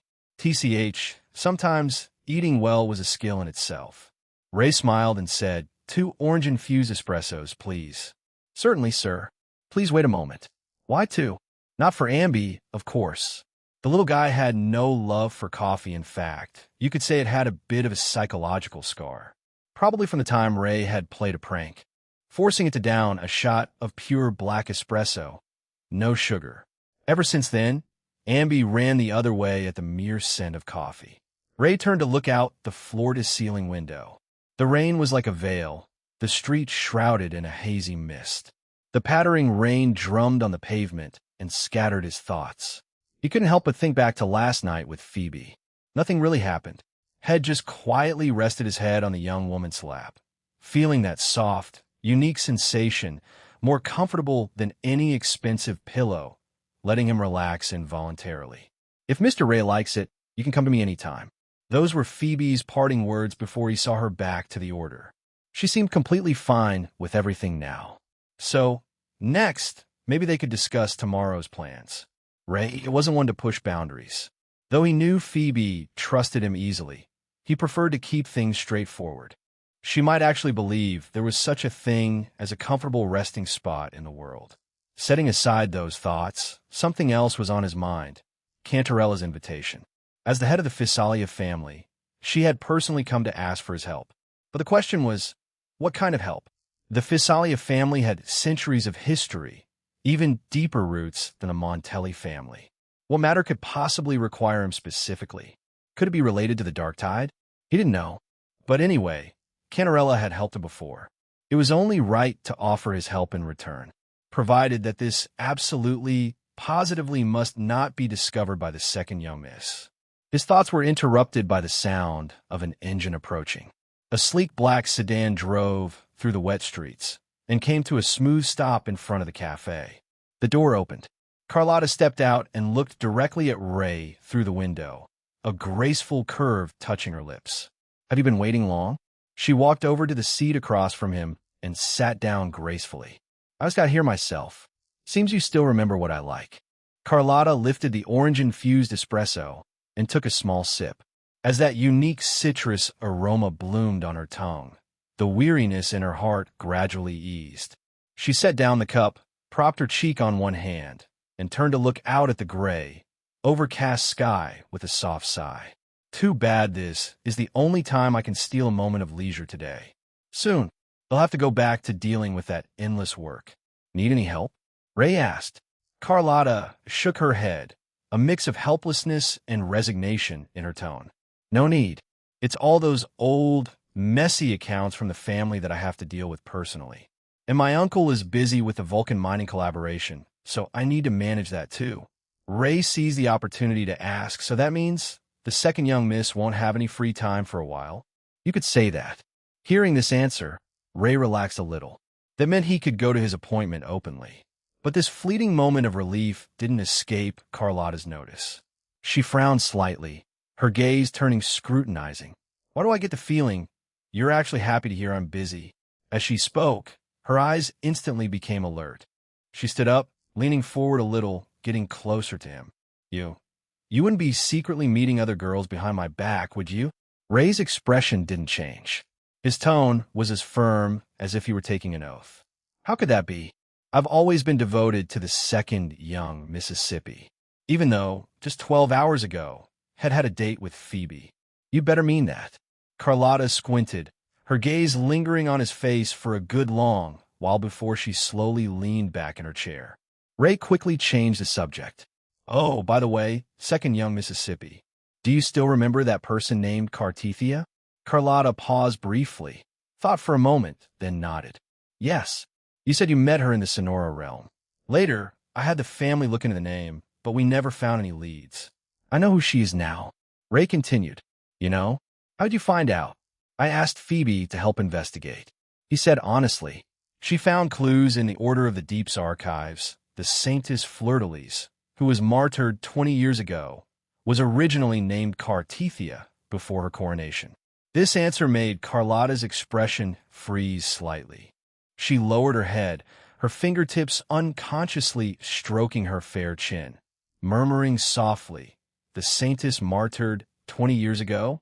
If that young woman named Cartithia really is the Saintess, then doesn't that mean she might still be alive somewhere unknown?" Ray shook his head. Who knows? Maybe the disaster 20 years ago holds Barado unknown secrets. This is indeed an important clue. Carlotta hesitated, thinking for a moment.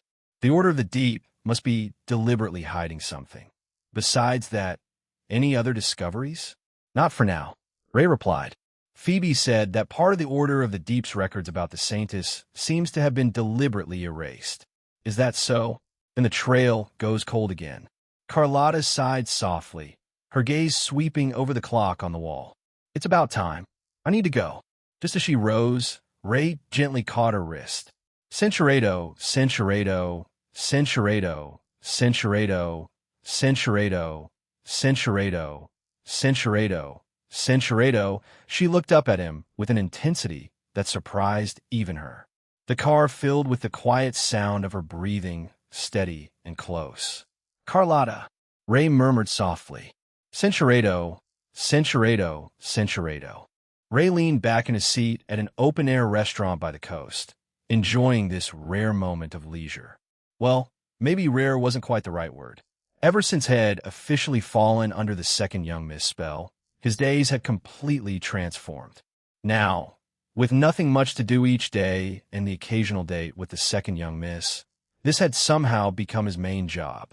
Not only was it relaxing and enjoyable, it even came with a generous reward. Ray gazed at the shimmering light on the sea and suddenly had an epiphany. This was living. The days before had, at best, been mere survival. Amby was sprawled on the table, head down, attacking a large plate of fragrant roasted meat, its cheeks stuffed to bursting. This was Ray's reward to it, a reward for not revealing anything about Cantarella's invitation or about that date with Phoebe to the second young miss. This was their unspoken understanding. Though Amby understood nothing of the complexities of human emotions, it could still read the room. It knew when to speak and, more importantly, when to keep quiet. Thus, Ray felt no discomfort at all about Amby's presence. He still didn't know about Amby's origins, true, but so what? At least for now, apart from being somewhat eager to eat, this little guy was practically all advantages. Slow down. No one's going to take it from you. Watching Amby eat its food quickly, Ray couldn't help but shake his head with a smile. Amby used its little paws to lift a cup of juice and drank it in one gulp, then turned its head. Meat tastes best when you eat it in big mouthfuls. That's true, but aren't you afraid of choking? Oomph. Don't you know what I'm capable of? That was true. After all, this was a creature that could snack on the dark tide, something that made others pale just hearing about it. This little bit of roasted meat was nothing. Ray studied the little creature with interest. Though he knew it was an echo, he always felt there was something else hidden within Amby. Maybe Amby's true form is a beautiful young girl? So curious, Ray asked, Amby, what? The little guy didn't look up. Do you have a gender? Abby paused mid-motion, turned its little head, and looked at him with a baffled expression. Why are you suddenly asking that? Just curious. How would I know? Amby shot him a dismissive glance and turned back to the meat. I'm just an echo. Yeah, I guess. Ray rubbed his chin thoughtfully. So can you evolve? Evolve? What's that? I mean, go from being a little guy to a big guy. Never mind. Forget I said anything.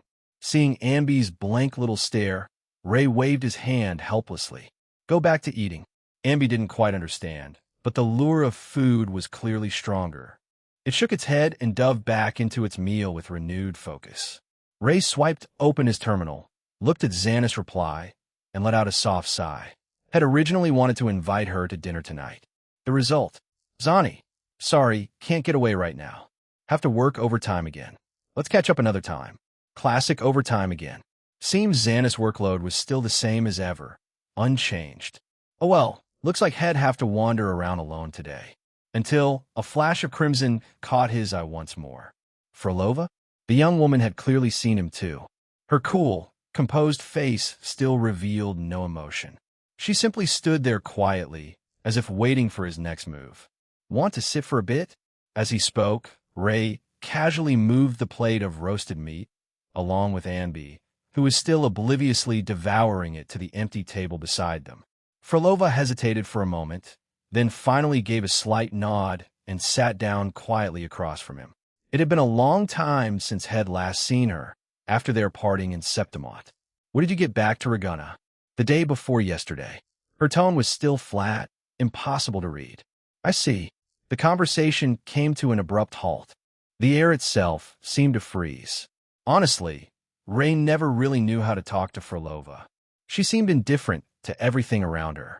Apart from deep, heavy gloom, no other color had ever reflected in those eyes. She was completely different from anyone he knew. And Frolova? She seemed to enjoy the silence. She ordered a drink and sat motionless across from him, quietly gazing into the distance.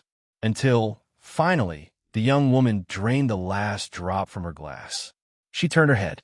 In her wine-red eyes, his figure was clearly reflected, sharply distinct from the gloomy world behind her. Her lips trembled almost imperceptibly, as if words were on the tip of her tongue. But in the end, she silently swallowed them back. She simply stood up quietly and said softly, "I'm leaving." Ray was taken aback. Leaving so soon? The young woman gave a slight nod, then turned and walked away. Her crimson figure slowly dissolved into the dusk at the end of the street. This kind of ordinary day is enough. She no longer dared to hope, nor should she cling to his present gentleness. She had fantasized countless times that perhaps, one day, that man would remember the past. But even if that day came, they could probably never return to the closeness they once shared. Everything from the past was gone. Stop right there. A cold voice from behind made Frolova halt. She turned and met Carlotta's gaze. Frolova frowned slightly, confusion in her eyes. Though they had crossed paths before due to the concert arrangements, they were essentially strangers. But now, Carlotta's eyes held undisguised hostility. Why? Could it be because of him? What other answer could there be? Miss Frolova. Carlotta's voice was cold as frost. I deeply sympathize with your past experiences, but you shouldn't project your emotions onto Ray. Our collaboration is over. You have no reason to keep entangling him. So was for him, after all. It seemed that brief, private moment with Ray just now had been fully observed by the Montelli family's second young Mississippi. So, you're warning me? Frolova's eyes remained calm. Faced with Carlotta's aggression, she showed no sign of timidity. Even if you're the Montelli heiress, trying to bravado in someone else's life is overstepping. Carlotta stepped forward. As someone who cares deeply for him, I'm asking you, in the politest way possible, to stay away from him. Loa. Frolova repeated the words softly, a faint, barely there sneer curling at her lips. How amusing, Carlotta Montelli. Yes, perhaps you're his lover now. But what about the past? The past? Carlotta looked confused. What do you mean? Exactly what it sounds like. The corner of Frolova's bravado lifted slightly. Miss Carlotta, you don't really think you're special, do you? Carlotta paused, seemingly not grasping the deeper meaning behind the words. What are you talking about? Nothing. Perhaps soon you'll understand. Centurato and the most troublesome one. You'll meet very soon. A scent from the Fisalia, unlike the Montelli family. The heart of the Fisalia family wasn't within the city of Ragunna itself, but far outside it on the Fisalio Fells, though they still maintained their own district in Ragunna.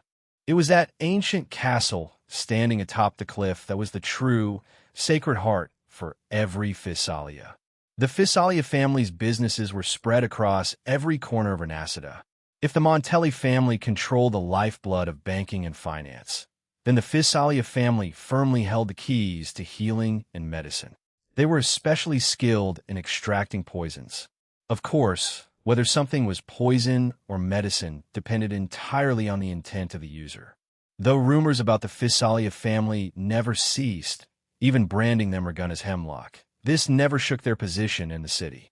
After all, in one's lifetime, who could guarantee they'd always be free from illness or disaster?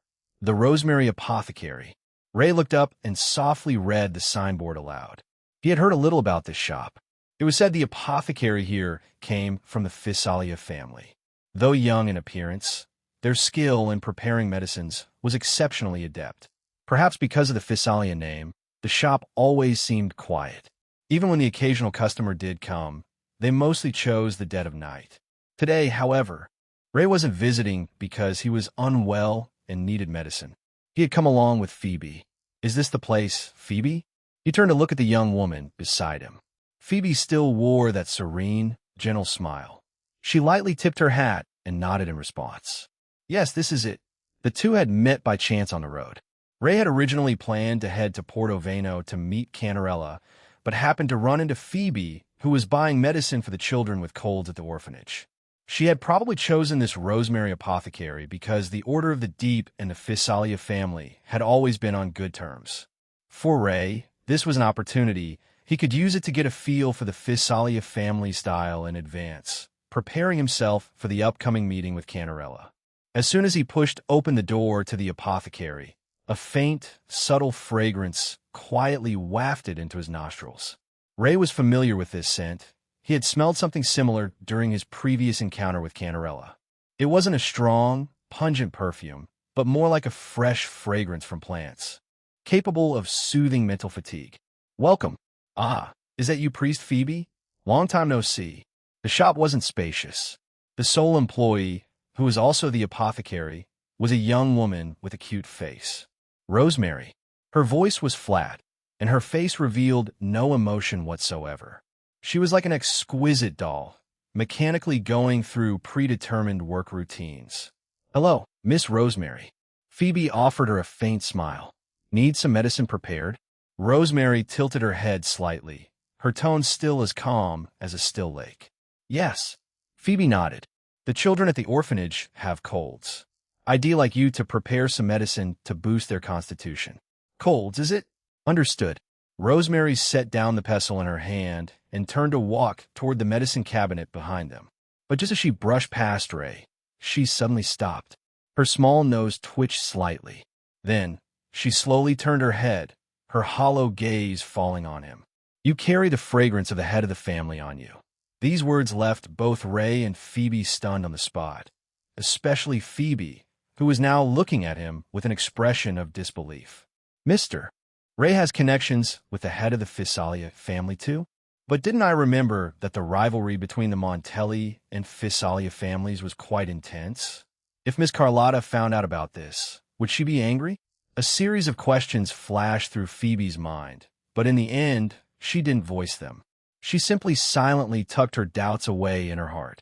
The corner of Ray's mouth twitched almost imperceptibly. He never expected that Rosemary could tell he had been in contact with Canarella just by scent. All he could say was, good thing the second young miss wasn't here. How did you know? He couldn't hide his surprise. I did meet Miss Canarella. She invited me to Portoveno, but that was days ago. Rosemary gave a slight bow. So you're the head of the family's guest. My apologies. As an apothecary, our sense of smell is our second pair of eyes. The head of the family personally instructed me. I wouldn't mistake her presence. Though I don't know what your relationship with the head of the family is, since she personally invited you, please let go of your suspicions and trust her. A barely perceptible ripple stirred within her calm tone, like a faint breeze passing over a still lake. The head of the family, she's actually a very gentle person. Gentle? Canarella? But based on their interactions so far, Canarella seemed noticeably different from her reputation. Otherwise, why would this so-called scheming woman have helped him that day? Don't worry. I've met Miss Canarella a few times. Her character is nothing like the rumors. I'm not someone who can't tell right from wrong. Rest assured on that point. His tone was calm, but carried an unwavering seriousness. I sincerely respect Miss Canarella. Some time later, Ray and Phoebe left the apothecary. He planned to see Phoebe back to the order, then go meet Canarella. Mr. Ray, you know Miss Canarella? On the way, Phoebe's curiosity finally got the better of her, and she asked softly. Ray nodded. Yeah, you could say that. We've met a few times. Have you met her too, Phoebe? Phoebe tilted her head, thinking. A long time ago, once at the Order of the Deep. Although people outside say the head of the Physalia is a phantom of the deep sea, who poisoned the previous head with dishonorable means to seize the position. But I always felt Miss Canarella wasn't as scary as the legends say, even though he only met that once. The young woman murmured softly, then suddenly looked up, fixing Ray with an especially serious gaze. Oh, Mr. Ray, Miss Carlotta. She won't be angry, will she? Carlotta? Why did Phoebe suddenly bring up the second young miss? I remember the relationship between the two families has always been tense, right? Mr. Ray going to see Miss Canarella behind Miss Carlotta's back? Is that really okay? Ray. The silence at this moment was deafening. So, the second young miss will forgive me, right? But it's okay. If Mr. Ray gets scolded by Miss Carlotta, you can come talk to me about it. Portoveno Castle, the sun was setting. When the last rays of daylight sank beyond the edge of the world, Ray stood upon the Facilio Fells. Gazing into the distance, a majestic ancient castle stood silently atop the rugged sea ridge, its dark silhouette emerging against the deepening night. Portoveno Castle. This deep, mysterious ancient castle carried the centuries of history and heritage of the Physalia family. Strange sea plants swayed silently in the evening breeze all around. A light purple mist, like a thin veil, wound around the castle's spires and high walls. It resembled a vortex leading to the unknown, quietly waiting for those drawn by its charm to step inside. Ray gazed at the castle, standing in the twilight, a lingering unease still in his heart. He knew, of course, that Cantarella might not be as cold and malicious as the rumors suggested. It was just remembering the unpleasant encounters had with members of the Physalia family before, and now entering their core territory as a guest. This shift in position would leave anyone feeling somewhat at a loss. He took a deep breath of the cool sea air, steadying himself. No matter what, since he had accepted Cantarella's invitation, there was no backing down now. If he could truly help her, this trip would be worthwhile. As Ray made his way upward, he could clearly feel gazes from all directions, whether from members of the Physalia family or the occasional figure from the Order of the Deep. They all looked at this unfamiliar face with scrutinizing, inquiring eyes. It seemed that in this isolated sea ridge, outsiders were a rare sight. When he finally reached the summit, the majestic castle, now close at hand, a figure blocked his path. Sir Ray. The man before him was middle-aged, with meticulously combed white hair.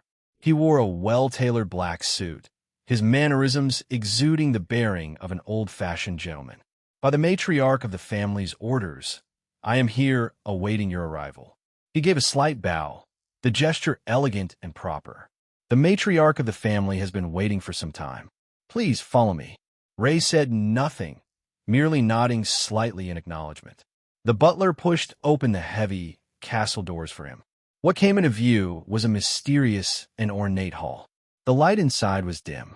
Through the circular glass dome above, one could clearly see schools of fish swimming leisurely in the water. The light refracted through the water, casting shimmering reflections across the floor, making one feel as if they were in the depths of the ocean. In the center of the hall stood a huge statue of the Sentinel. Its form, with a horse's head and a fish's body, was identical to those enshrined in the Order of the Deep. The Physalia family had always been on good terms with the Order of the Deep, their faith in the Sentinel devout through generations. But why? Was there some dust on the statue? For a believer, letting the Sentinel's statue gather dust was no different from blaspheming their own faith. Logically, the Physalia family wouldn't make such a basic mistake. So why? Sir, the matriarch is waiting in the study.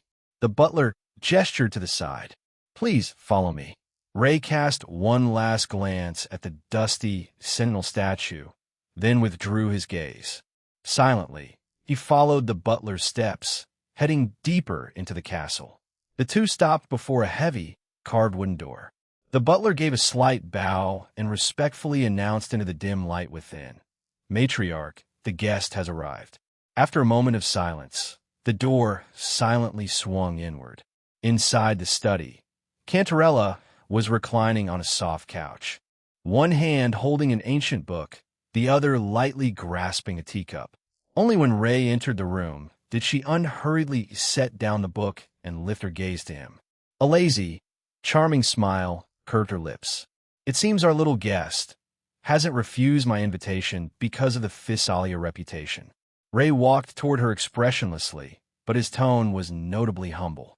"After all, Miss Cantarella has shown me kindness. Besides, after these few encounters, I also believe the rumors might be somewhat exaggerated." "Is that so?" Cantarella elegantly crossed her legs. A barely perceptible undercurrent flickered in her azure eyes. "It seems our little guest doesn't like to follow the crowd. But what if I told you most of those rumors about me are true?" Ray's expression didn't change. He replied calmly, "I only believe what I see with my own eyes. At least in my limited contact with Miss Cantarella, you don't seem as cold as the outside world portrays. Otherwise, why would you have helped me at sea back then?" Hearing this, the corner of Cantarella's mouth lifted slightly. She gently pushed a cup of hot tea toward him. "This world has never been simply black and white. It's a pity people only want to believe the truths they prefer. Even when faced with facts, it means nothing to those already convinced." Ray didn't hesitate. He picked up the teacup and took a small sip. "What happened to that traveler from Huanglong?" "You mean Changli?" Cantarella glanced toward him. "She set off back to Huanglong a few days ago. Perhaps you'll meet again someday. Just curious." Ray smoothly changed the subject. "Speaking of which, Miss Cantarella specifically invited me here." "What for?" Cantarella gently closed her eyes, savoring the tea's fragrance, her voice soft. "I merely wish to borrow our little guest's strength to solve a problem that has troubled me for years." "A problem troubling you for years?" Ray became more alert. "It wouldn't have anything to do with the Montelli family, would it?" "Sorry, but the second young miss has been good to me. If it really concerns family interests, please forgive me, but will take my leave." Cantarella's eyes widened slightly. Then the surprise on her face was replaced by a relieved and helpless smile. "What? Of course not. Conflicts between families aren't simple binary opposition. Rest assured, I have no intention of harming the Montelli, nor Carlotta." She rose gracefully, circled behind him, placed her hands lightly on his shoulders, and leaned in close to speak quietly near him. "What I seek is something far dangerous than that." Her voice was calm and deliberate. "It's just, our little guest is quite protective of that young lady.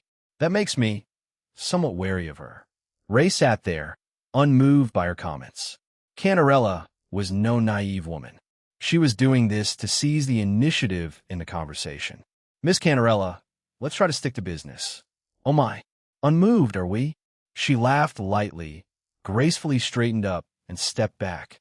"But without such composure, you probably couldn't handle this task." Just as Ray was about to continue the conversation, an untimely communication came through. He glanced at the display and said apologetically, "Sorry, it's the second young Mississippi." Cantarella returned to her original seat, picked up her teacup, and gave him a slight nod, indicating she would remain quiet.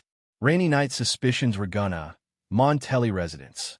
The night deepened, and a fine rain began to fall outside the window. Perhaps because memories of the past were too vivid, Carlotta had never liked rainy days in Regina. On nights like this, her mood would always inexplicably sink a little further. But for some reason today, that feeling was stronger than usual. "Strange. Is it my imagination?" She quietly gazed out the window. The lights of Regina City scattered in the puddles, refracting into rainbow-like halos, swaying gently like ripples in a beautiful woman's drunken eyes. "Carlotta." A low voice gently pulled her from her thoughts. Carlotta paused briefly, then turned to meet her grandfather's gaze. "You seem distracted. Are you too tired lately?" The silver-haired young woman shook her head gently, offering a reassuring smile. "No, it's nothing. I was just thinking about some other things." "Other things?" Francesco took a cigar from the drawer and instinctively moved to light it, but then seemed to remember something and gently placed it back. I think I know. You're thinking about that young man, aren't you? A faint blush colored Carlotta's cheeks, but she quickly regained her usual composure. Grandfather is overthinking it. I wasn't considering that at all. Francesco let out a hearty laugh. What's there to be shy about? Your grandfather was your age once. How could I not understand your feelings? I know you've been busy in Septimont lately, with little chance to see him. How about I give you the day off tomorrow? Really, I could. The young woman's eyes instantly lit up, but then she gave a light cough and pretended to be serious. Better not. The family still needs me. I can't let personal matters interfere with everyone's work. The moment the words left her mouth, Carlotta regretted them. Wait, why did I refuse? We've never even had a real date. This was grandfather giving me a special opportunity. Seeing Carlotta refuse so decisively, Francesco was slightly surprised. All right then, work is almost at the finishing stage anyway. Since you want to push through to completion, I won't stop you.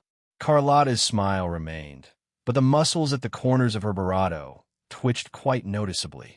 I've finished reporting today's work, grandfather. I'll take my leave now. Maintaining her faint smile, Carlotta turned and walked out of the room. Only when the door softly closed behind her did the forced composure crumble, a shadow of gloom and helplessness spreading across her brow. She walked to the shadowy corner of the hallway, finally stopped, took a deep breath, and covered her face with her hands. What am I even doing? Grandfather practically offered me a day off. And yet She looked up, gazing out the window. Ragunna City was still shrouded in the continuous rain, much like her mood, which was hard to brighten. Maybe it was that lingering sense of responsibility in her heart, quietly sabotaging her. Anyway, the date with Kat's, I would have to be postponed again. Speaking of which, what's that Cat's Eye doing right now? Carlotta unconsciously leaned forward, her fingertips gently pressing against the cold glass. That chill seeped through her veins and into her heart. Is he thinking about me? Or is he talking to other girls? Like that blonde from the Order. Looking at all of Ragunna, Phoebe seemed to be the only real threat right now. As for Luno and Lupa, they were still in Septimont, their reach not yet extending this far. And about Frolova, Carlotta lightly bit her fingertip. The scene of her confrontation with Frolova that day once again surfaced before her eyes. What did she mean by those words? Could Ray really have some unknown past? If so, why had he never mentioned it to her? Or did even he himself no longer remember? Thinking about it carefully, I was indeed surrounded by too many unsolved mysteries. An untraceable past, a resonance ability beyond reason, and Ambi. That mysterious little creature wasn't just symbiotic with Ray. It could even devour the dark tide, something no ordinary echo could achieve. Whether it was Cat's Eye or Ambi, their very existence seemed to hide secrets even they themselves hadn't discovered. But delving into that now might be premature. I feel a bit uneasy, Carlotta murmured to herself. Maybe I should contact Cat's Eye and see what he's doing. She took out her terminal and dialed Ray. After a brief waiting tone, the familiar, reassuring voice came through the receiver. Second young miss, is something the matter? Just hearing his voice seemed to gently brush away the fatigue accumulated throughout the day. She leaned softly against the wall, her tone unconsciously softening. Nothing urgent. Just finished today's work and wanted to ask what you're doing. Me? I'm not doing much, just resting at home. Resting at home? That made sense. He didn't need to go to the Averardo Bank anymore. After all, bored? Need me to come keep you company? The corner of Carlotta's barato lifted slightly, her tone gaining a playful edge. Tonight, my schedule is quite free. Better not. The second young miss has had a long day. You should get some rest. This unexpectedly proper response caught Carlotta off guard. Just yesterday, Head asked if she could come see him. Why the change of heart today? Could it be? She unconsciously furrowed her brow, her expression gradually darkening. She felt a slight heaviness on her head, as if pressed by some invisible weight. You're not with another woman right now, are you? A chill crept into the young woman's voice. How could that be? It's this late. Who else would I be with? Who else would he be with? That question actually stumped her. At the moment, the only possibility was Phoebe. But the Order of the Deep strictly regulated its clergy, and Phoebe was such a pure and dutiful soul. She would never break the rules to be with Ray late at night. As for Frolova, with her cold demeanor toward everyone, she was even less likely to do such a thing. See? You can't think of anyone either. So, second young miss, you should trust your partner a little bravado. Carlotta hesitated, pressing her bravado together. Something fell off, but she couldn't quite put her finger on it. All right, maybe I was overthinking it. So, second young miss, it's late. You should get some rest. I won't disturb you. MHM.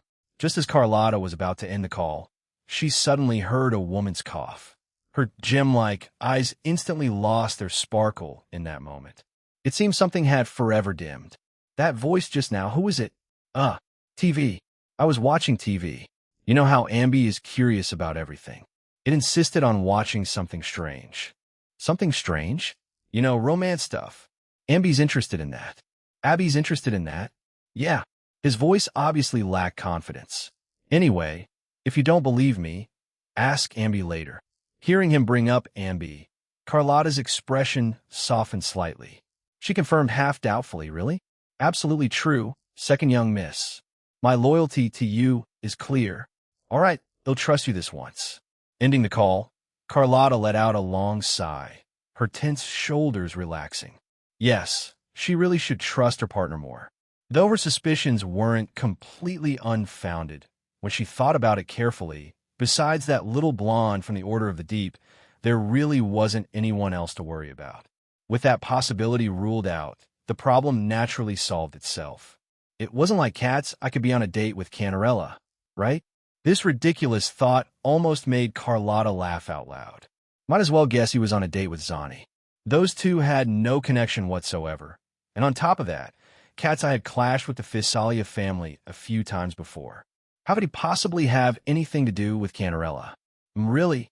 The young woman stretched her slightly stiff body, tossing all those jumbled conjectures out of her mind. Looks like I'm really overtired. My mind's starting to wander. All right, time to wash up and rest. The deep-sea invitation, Miss Canarella. You did that on purpose, didn't you?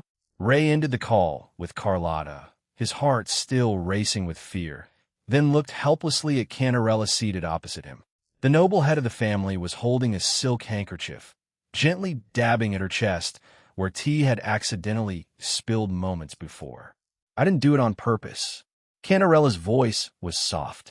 The corner of her mouth lifted slightly, revealing a light smile.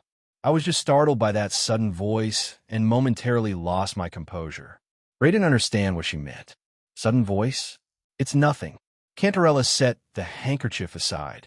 It's just a whisper that every Fisalia head of the family hears daily, tempting yourself, your will, until you're willing to sacrifice everything to it. Ray looked confused. Her way of speaking reminded him of Frolova, ethereal and vague. Though he understood every word individually, together they made no sense. Little guest, don't be puzzled. You'll soon know the answer. Cantarella gently closed her eyes and took a quiet breath, as if savoring the moment. The purple teardrop-shaped ornament beneath her left eye seemed even bravado, striking in the dim light. Before we formally discuss business, may I ask, after absorbing the dark tide, has your body truly experienced no discomfort? Ray nodded. No.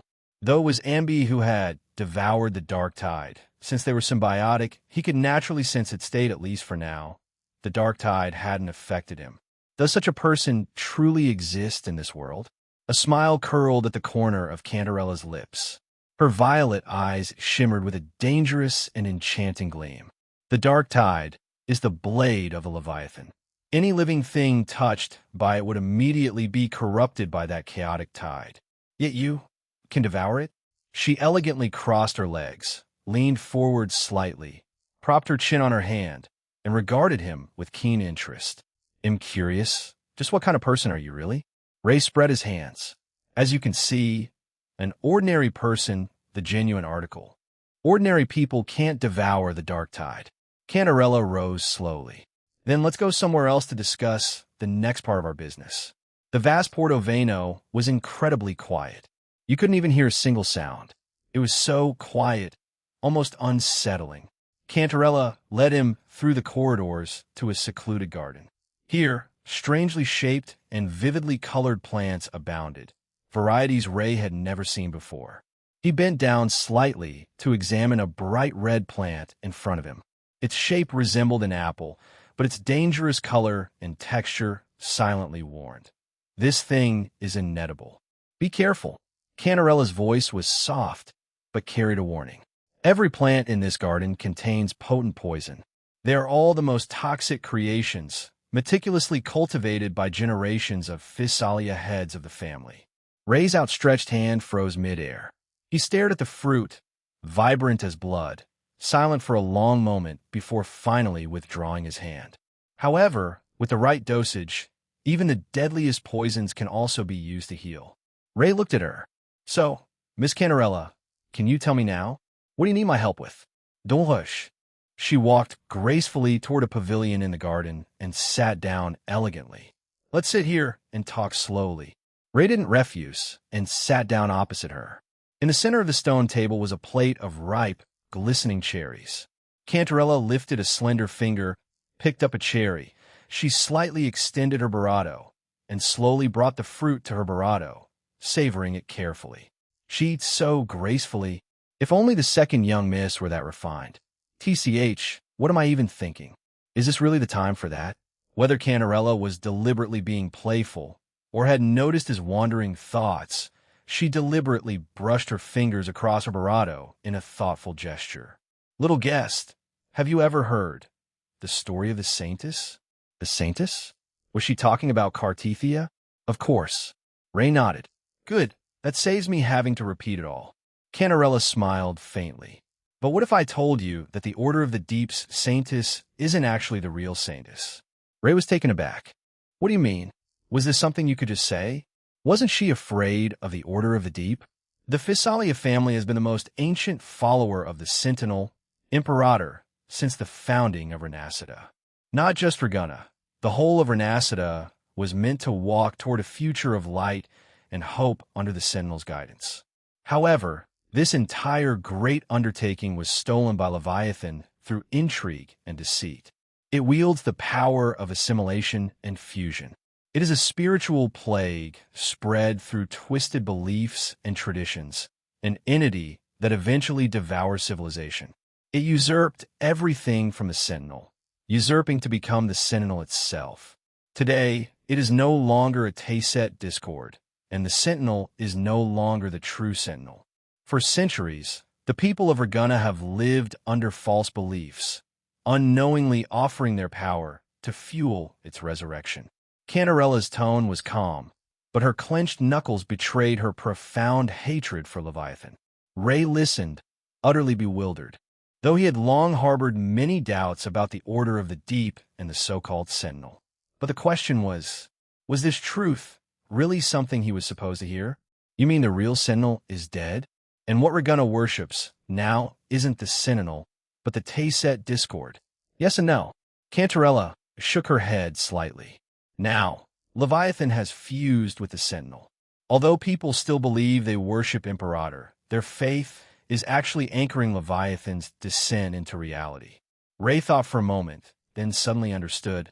Are you saying that the Order of the Deep's Saintess wasn't chosen by the Sentinel, but that the Tayset discord selected its own resonator?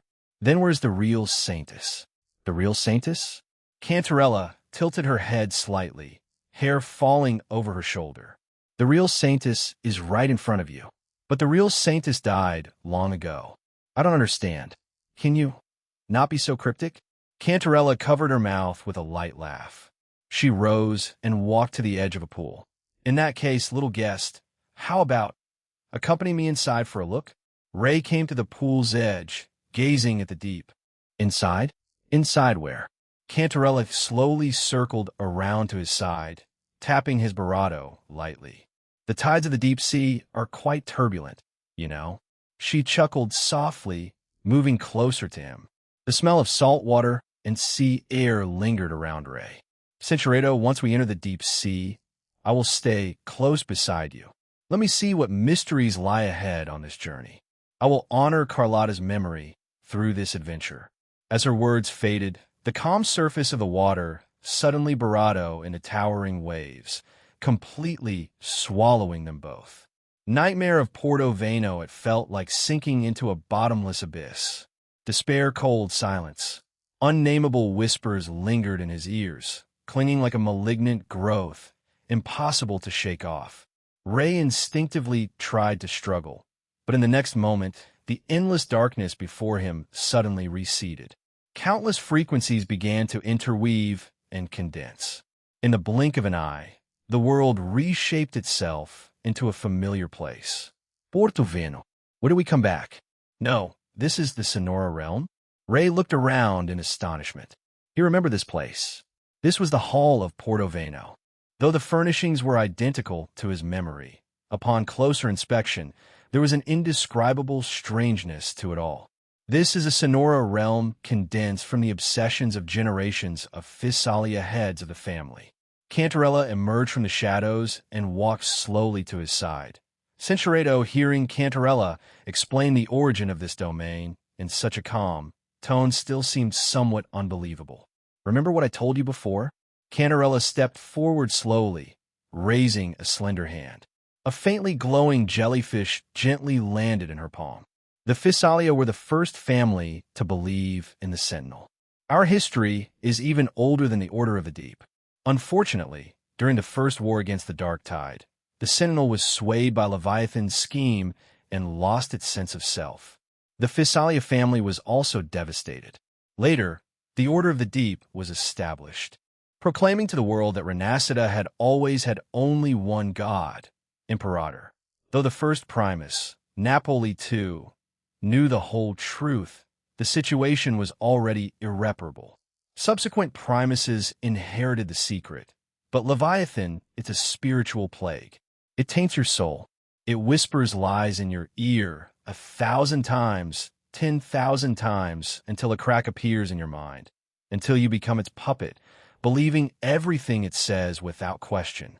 At first, it was just a lie full of holes, but when that lie is told too many times, it ceases to be a lie.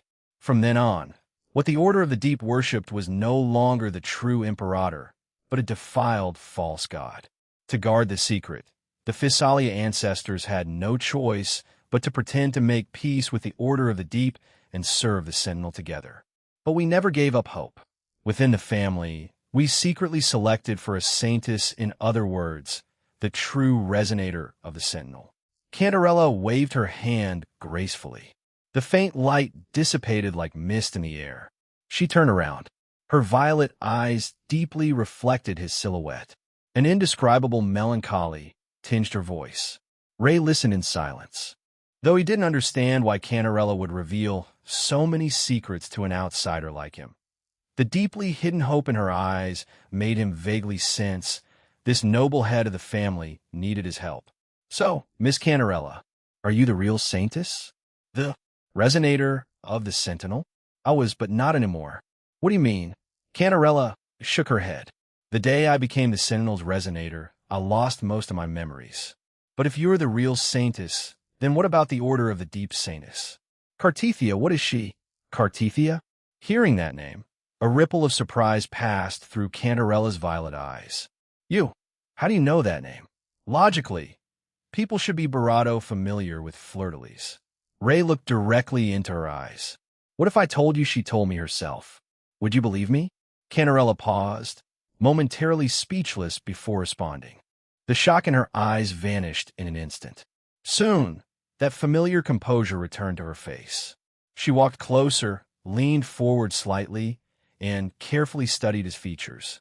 If anyone else had said this to me, I'd probably think they had been driven mad by the taste-set Discord's erosion.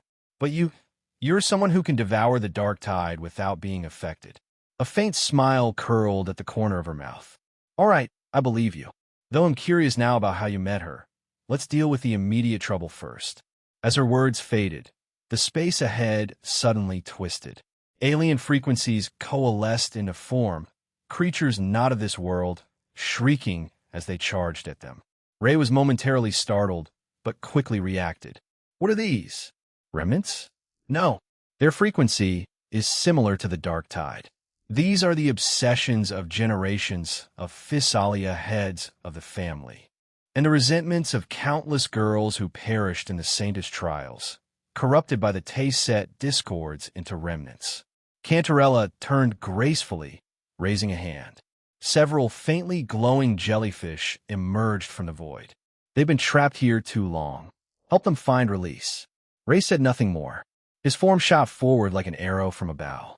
A crystalline long blade appeared in his hand. With a flash of cold light, he plunged into the swarm of remnants. Wherever his blade reached, those twisted entities crumbled into shattered frequencies, but they didn't dissipate. Instead, they condensed into a yellowed note that fluttered gently into his palm. Ray looked down, barely making out the writing. Cantarella silently came to his side, standing quietly until he finished reading. What's recorded here is the content of the head trial. Ray's pupils trembled slightly. You are brewing poisons for each other? Why? The Physalia have lived for generations within the resonance's whispers. Once a crack appears in a mind, you become a puppet, losing yourself. Cantarella's voice was calm as a deep pool. This erosion has no cure. Only an absolutely resilient will can resist it. Therefore, the Physalia select the saintess, also to ensure the truth continues, require every head of the family to undergo tempering by 100 poisons. Only those who can maintain their sense of self on the brink of mental collapse are qualified to lead the family. But even so, this only delays the erosion of the whispers. Leviathan's murmurings will follow you relentlessly until your will completely shatters. And the succession ritual for the Physalia head of the family is for the successor when a previous head of the family is about to fall. Centurato, Ray gazed at her, silent for a long time. He seemed to be beginning to understand what that young woman named Rosemary had told him at the Rosemary Apothecary. The head of the family is actually a very gentle person. How long has this cruel succession lasted? The corner of her mouth lifted slightly. In a voice as soft as a murmur, she spoke words that carried no bloodshed but sent chills down the spine. Centuries. Every generation. Those 6 short words contain the blood, tears, and farewells of who knows how many generations. So in the future, you will also Ray's voice stopped abruptly. This is the Physalia's destiny. Cantarella's voice was as light as a sigh. Ray fell silent again. Though he didn't know what story lay behind Cantarella's past, just from that slip of paper, he could glimpse this head of the family, seen by the world as cold and ruthless, was far from simple. What she carried on her shoulders was an eternal nightmare beyond ordinary imagination. Danger? Poison? To her, they were just part of an ordinary day. Ray asked her, "Aren't you afraid?" "Afraid? How could I not be?" Cantarella laughed lightly, her voice like a feather brushing the water's surface. There's no one in this world who doesn't fear death. It's just that everyone fears it for different reasons. Some truly cherish life itself, while others are afraid of losing those unique bonds. Her gaze deepened. These emotions and connections are precisely the most brilliant light in the brief human life, the most precious treasure. But death will strip you completely from all of this. That's exactly what makes death most terrifying and also humanity's greatest weakness. As Cantarella's voice faded into the distance, her figure moved deeper into the manor. "So why did you participate in the trial?" "For tomorrow." They continued deeper into the manor, but the surrounding atmosphere grew increasingly sinister. An invisible pressure filled the air, as if even light was twisted by some force. The remnants corrupted by the Leviathan became more frenzied, shrieking as they charged. From the fragments of these twisted frequencies, Ray gradually pieced together the full picture of the trial. It was an endless cycle. Unless Leviathan was completely annihilated, this cruel succession would go on forever. The Physalia held the truth of the past in their hands, and they had to guard it. Otherwise, reality would eventually be completely overwritten by Leviathan's whispers. "Your sword has an unusual shape." After the battle, Cantarella observed the weapon in his hand curiously. It looks like it was created by resonance energy. Ray looked down at the sword in his hand and nodded. Yes, it's a gift from the second young Mississippi. A gift? Cantarella frowned in confusion, but quickly lifted into a faint smile. Then you probably lack a true weapon? Perhaps, after this matter is concluded, I could give you one, a real weapon. Consider it a gift from me. In that case, I'll thank the matriarch in advance. Centurato, you may as well call me Cantarella. Then, Miss Cantarella, regarding the trial, have you been the only survivor all along? Ray looked toward the deep corridor, the names glimpsed from the remnants surfacing in his mind. Hearing this question, Cantarella didn't answer directly. Instead, she said softly in a vague tone, "Why don't you guess? After being tempered by thousands of poisons, how many could possibly survive in the end?" Ray was about to speak when he suddenly caught an eerie sound seeping into the gaps of his consciousness. It wasn't an ordinary sound, more like the breath of some ancient existence, slowly eroding the boundary of reality.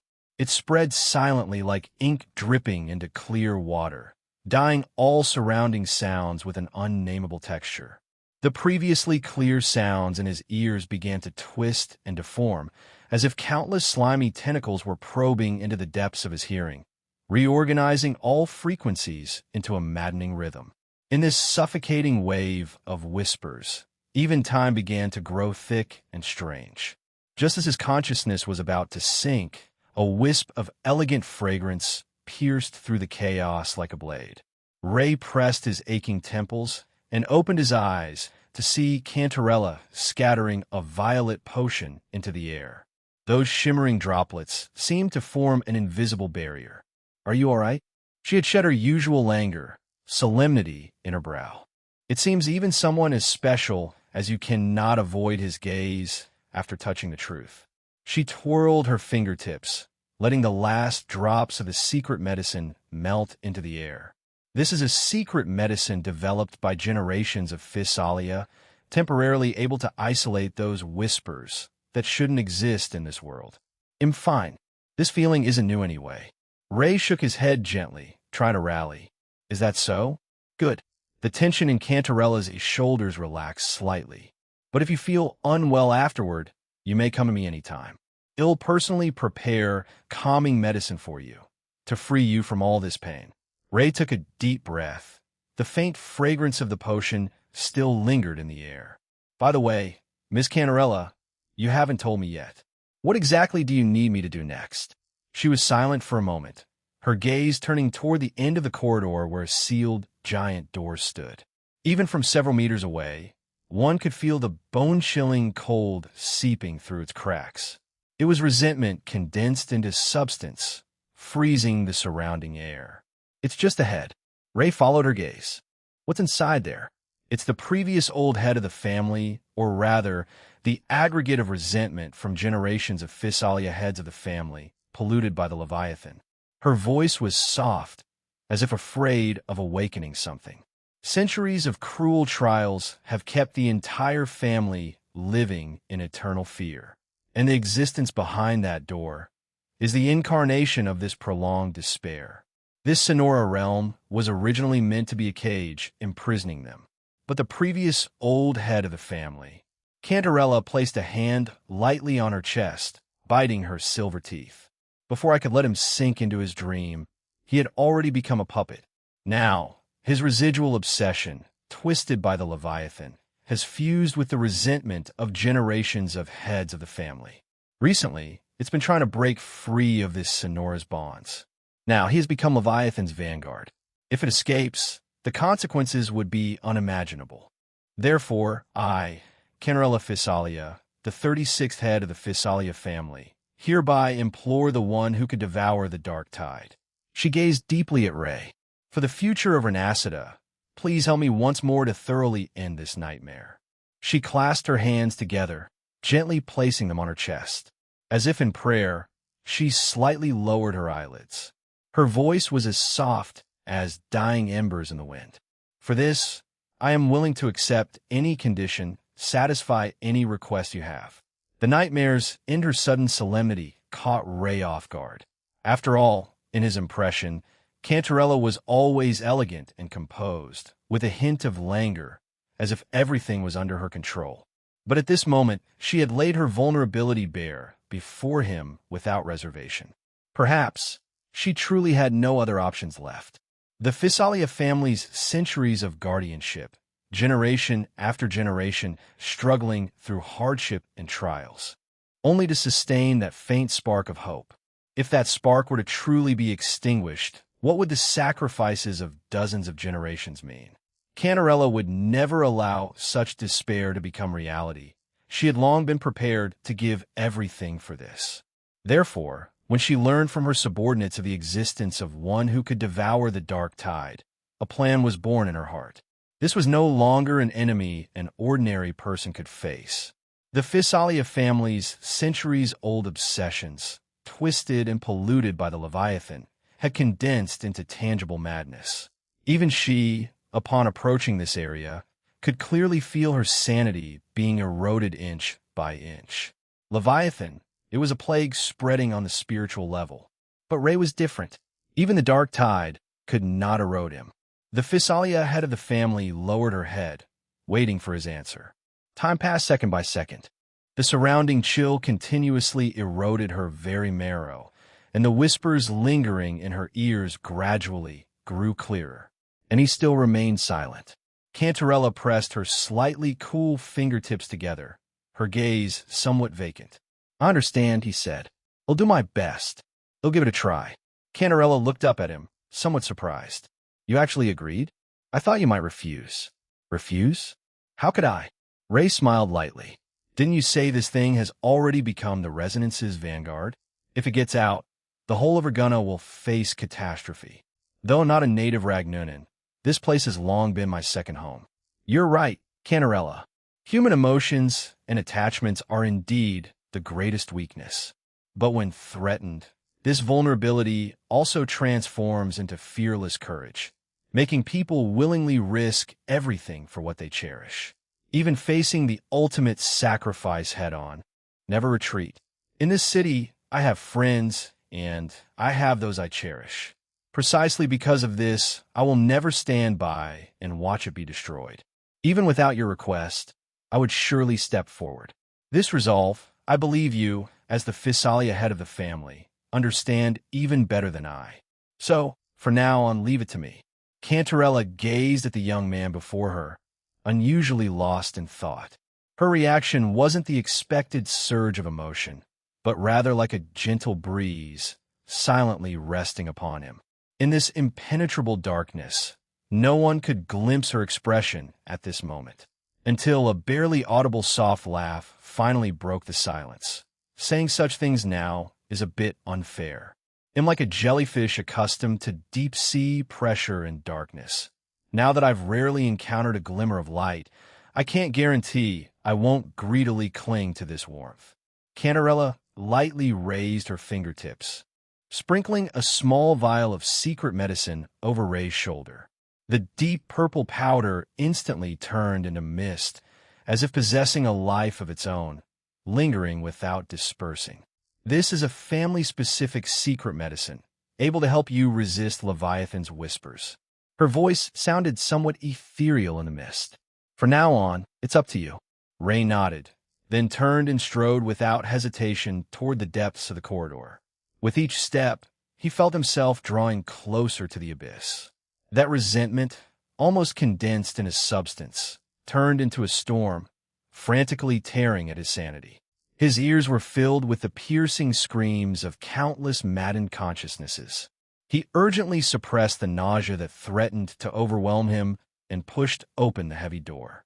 What lay beyond was the outline of Port Vano Castle's hall, but the space had bizarrely expanded several times over, as if he had stepped into a distorted mirror world. The moment Ray stepped inside, the maddening whispers that had been bugging his ears abruptly ceased, replaced by a more unsettling dead silence. Whoosh dash! A violent tremor erupted from ahead. The entire space twisted. A vast shadow, like a breached dam of black tide, surged toward him. "Ambi!" The Tayset mark on the back of Ray's hand blazed with light. "Leave it to me." Ambi materialized on cue, opening its maw without hesitation, greedily devouring the centuries of accumulated family resentment. But the shadow was simply too immense. Ambi alone clearly couldn't completely contend with it. Roar dash! The shadow let out a deafening howl. Its massive form rapidly solidified, ultimately taking on outline. One could vaguely discern the form of a giant fish. It angrily lashed its enormous tail, swinging it with overwhelming force at Ambi. But just as the tail fin was about to strike Ambi, a sudden golden radiance bloomed, forming a domain of stasis that completely imprisoned it. It was the authority of time, bringing this fatal blow to an abrupt halt a mere instant before it could touch Ambi. Ray leaped into the air, his long sword plunging down with precision, burying itself deep into the giant fish's head. However, such physical attacks had little effect on an existence condensed from pure resentment. It had no true flesh and blood. Pain was merely an empty echo. Ray knew this full well. His true purpose was never to inflict damage, but to become the most conspicuous target to draw all of its fury and create an opportunity for Ambi to devour. Without Ambi, Ray wouldn't know how to defeat an enemy without a physical form. But obviously, Abney's ability was precisely its bane, which also explained why even Cantarella was powerless against it. The black fish writhed madly in the shadows, while Ambi greedily tore and devoured its form, visibly causing it to wither. Though it struggled desperately, it was futile under Ray's full-force oppression. Perhaps realizing there was no hope of escape, it began to utter broken, fragmented syllables in despair. At first, Ray dismissed them as meaningless sounds and did not listen closely. But just before it disappeared, Ray heard a blurred word. "You, da." Ray went still. His sword momentum faltered. Had it just called Ambi's name? Did he mishear? Burp stuffed. Ambi rubbed its round little belly, smacking its lips with satisfaction. But the taste wasn't bad. It floated slowly over to Ray, tilted its head, and looked at his frozen expression with confusion. "What's wrong?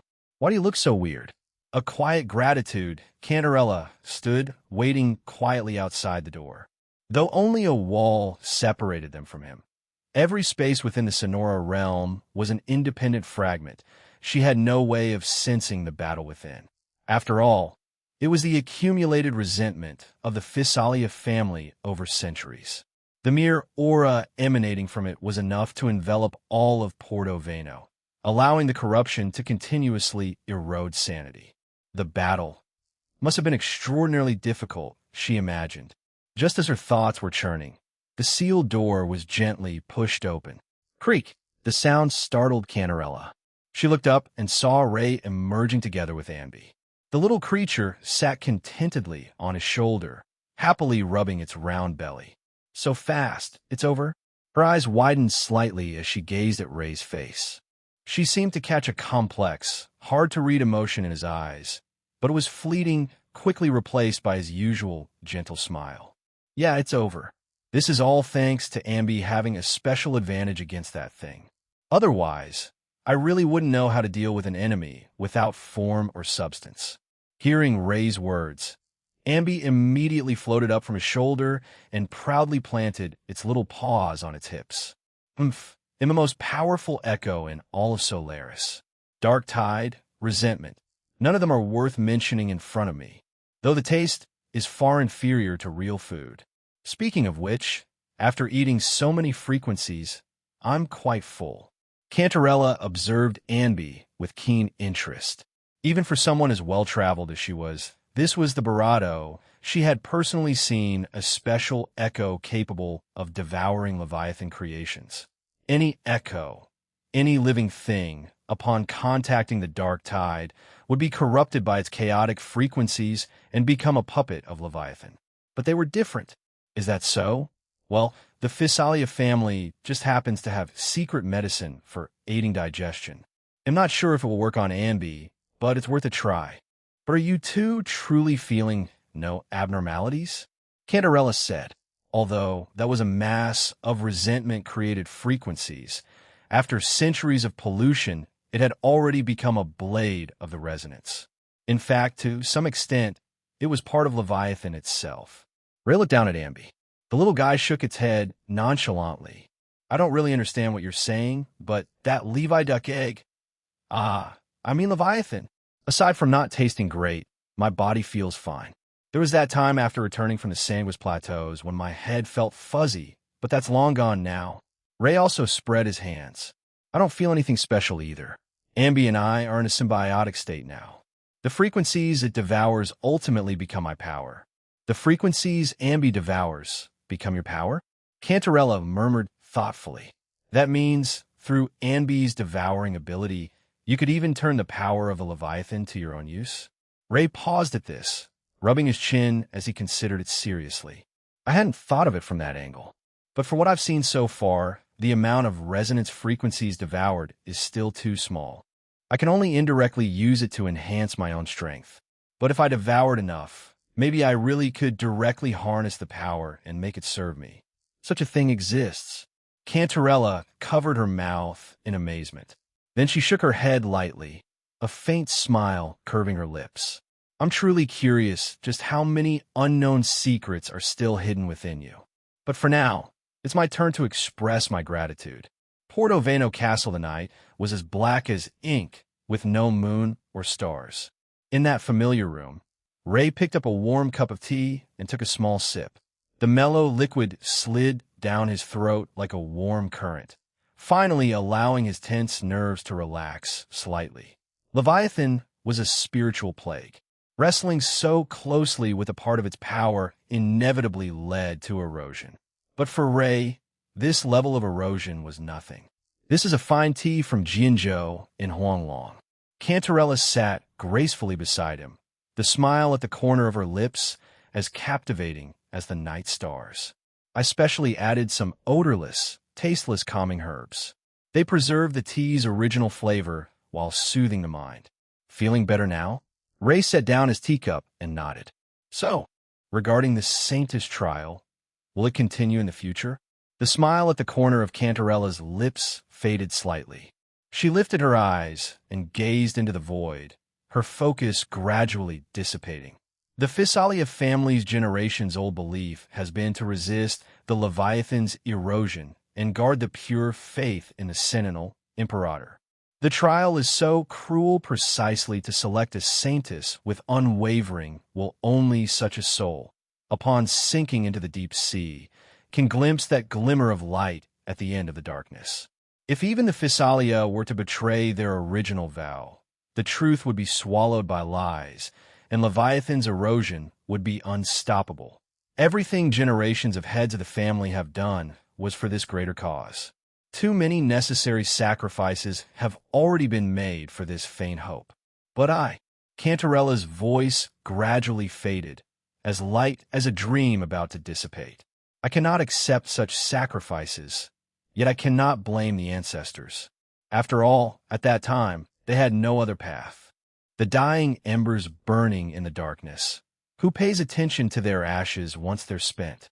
Humans are not kindling, and their sacrifices should not be forgotten.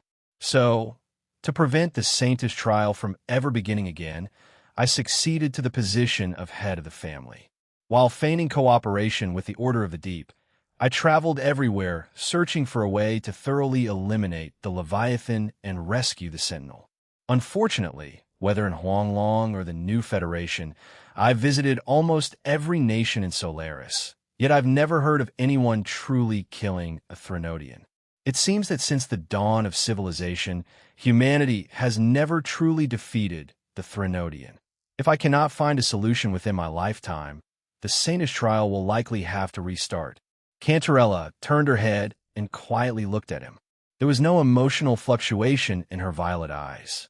They were like a clear, still lake, yet they contained 1,000 unspoken words. Until you appeared, I finally saw that glimmer of hope. You dissolved the Fisalia family's centuries of resentment and saved the entire city of Urguna.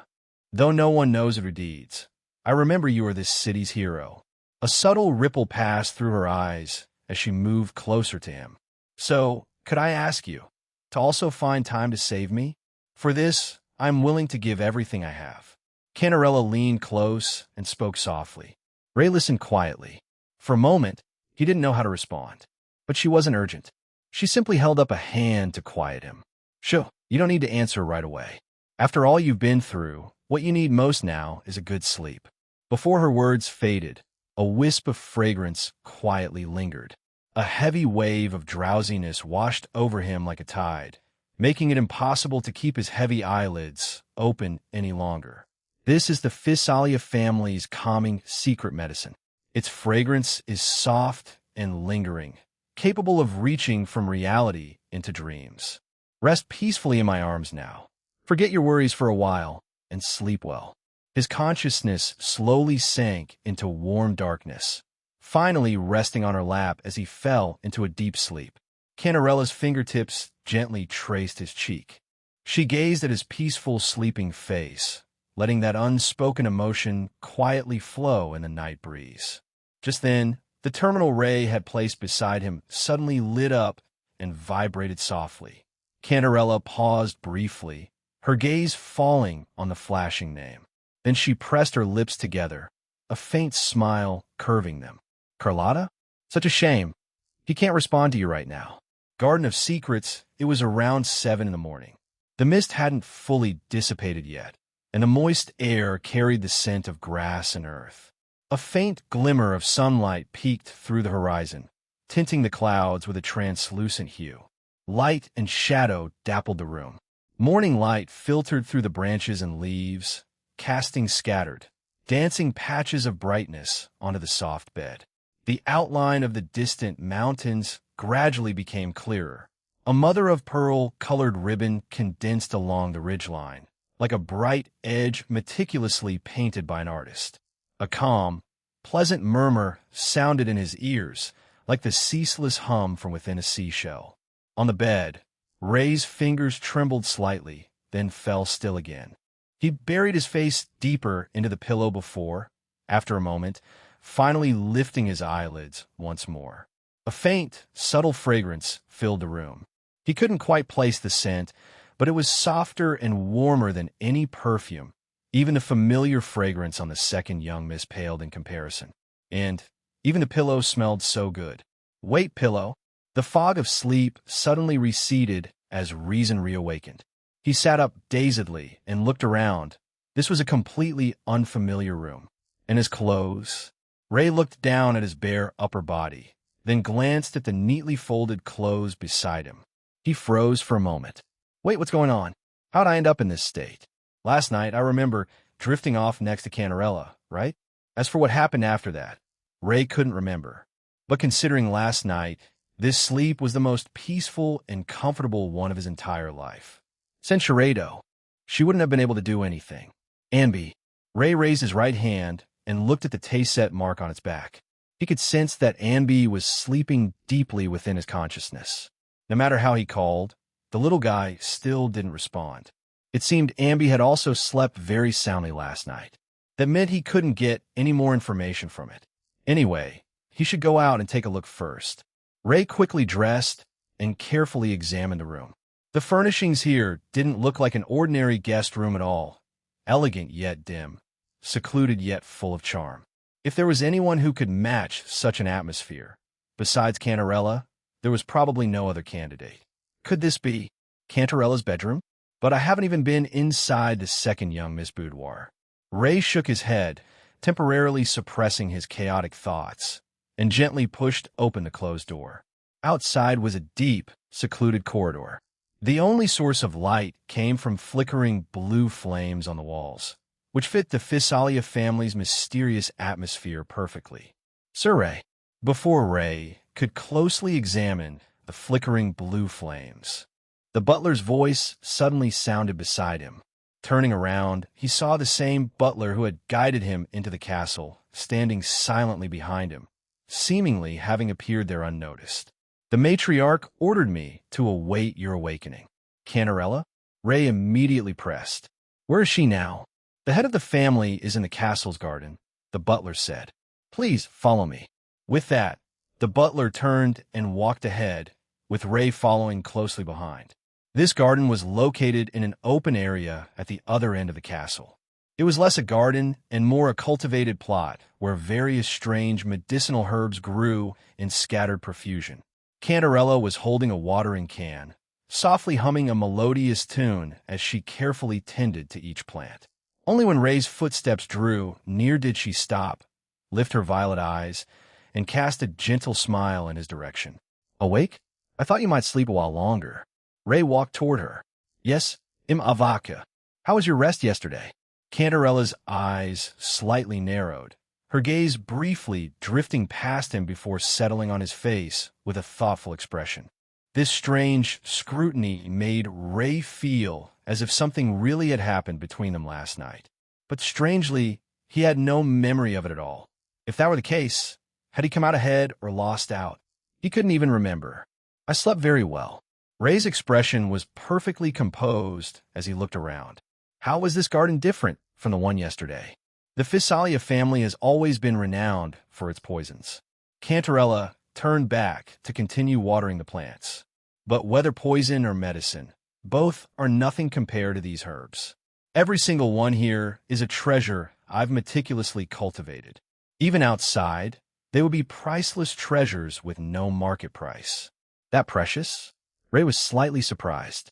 He bent down to closely examine the nearest flower, an unusual variety he had never seen before, its name unknown to him.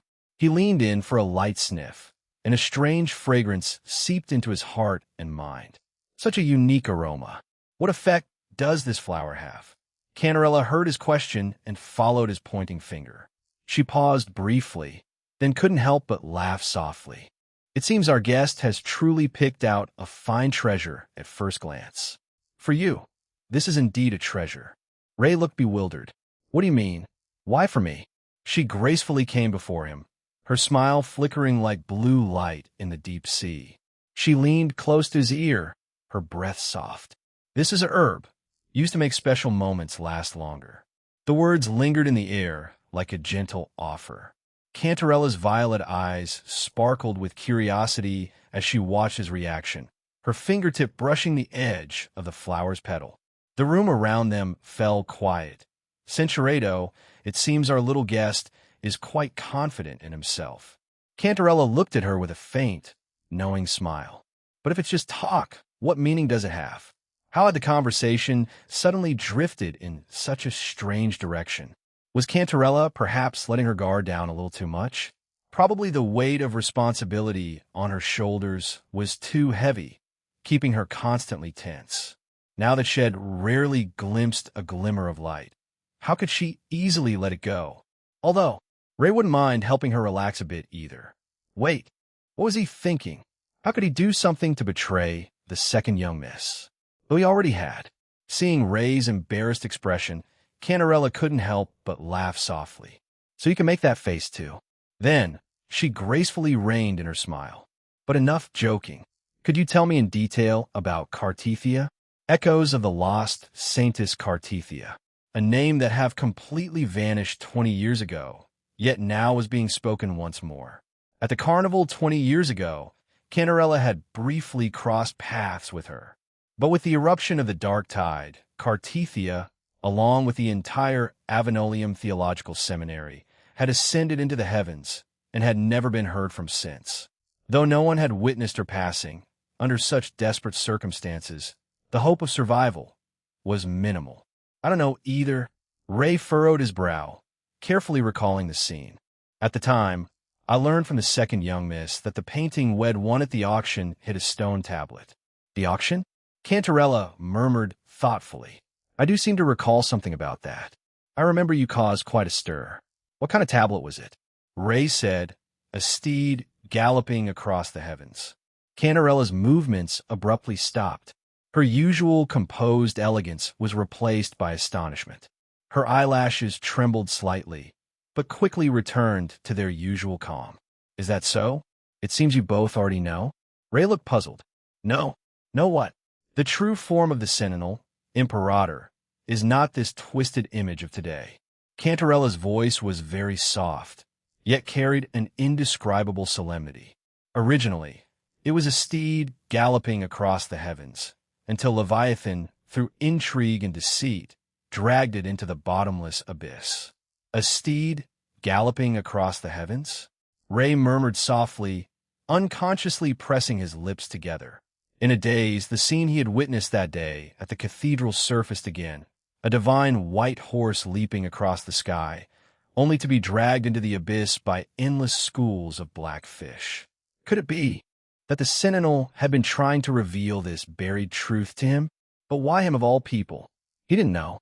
Anyway, if what you say is true, that you've actually seen Cartethia with your own eyes, then she's probably still alive for now. As Cantarella spoke these words, she looked up toward the sky, living somewhere we can't see. But the question is, we can't yet know whether she's friend or foe. If the family's Saintess trial was meant to select the Sentinel's resonator, then the Order of the Deep Saintess, whose resonator was she? The answer was already clear. Though Cantarella had briefly met Cartethia at the carnival, her demeanor had been proper, with no signs of resonance erosion, and she had lived up to the name of Saintess when the dark tide surged. But 20 years had passed. Who could guarantee that Cartethia hadn't fallen to ruin by now? About Cartethia, is there any way you could see her again? Cantarella shared her concerns with Ray, and he naturally understood her vigilance. The Threnodian was civilization's mortal enemy. No amount of caution was excessive. I've only met her that one time. I haven't seen her since. Ray pondered for a moment. But if I try to contact that stone tablet again, maybe it would have an unexpected effect? Only, I'd have to ask the second young miss for help with that. That's good. If you can repeatedly contact Cartethia, we might be able to glean the truth of what happened 20 years ago. Cantarella set down her watering can and yawned. But that's for later. After talking so long, I'm actually Barato tired. Ray instinctively asked, didn't you rest well last night? Cantarella laughed lightly, her eyes bright. Cinchuredo, it's just that someone took over my bed and didn't sleep quietly. I had to get up early. But well, she gave Ray a playful smile. I was the one who moved your things aside. You handled yourself confidently. For some reason, Ray felt like a lamb awaiting its fate in front of Cantarella. He had never experienced this feeling with anyone else, whether it was the second young Miss Reserve, Luno's willfulness, or Frolova's aloofness. Though they could be assertive, they never made him feel so at a loss. As for Phoebe, in front of him, Cinchuredo, but who was Ray? A Sigma male. Carlotta, Montella's partner. How could he easily, well perhaps, maybe, probably, he had indeed, just a little, fallen into her rhythm. Sigh, second young miss, I'm sorry. Would you join me, Barato, into the dream of the deep sea? She stepped forward, gazing into his eyes with those deep orbs, as if trying to anchor everything about him in this moment. All right, just teasing you. Cantarella suddenly laughed softly, the weariness in her eyes fading. I put a lot of effort into calming you down yesterday. I need some good rest, too. For now, I won't disturb you further. You are the hero who saved the Physalia. From now on, the doors of the Physalia will always be open to you. For now, if you want, you can stay here until evening and have dinner with me. Of course, you can leave any time.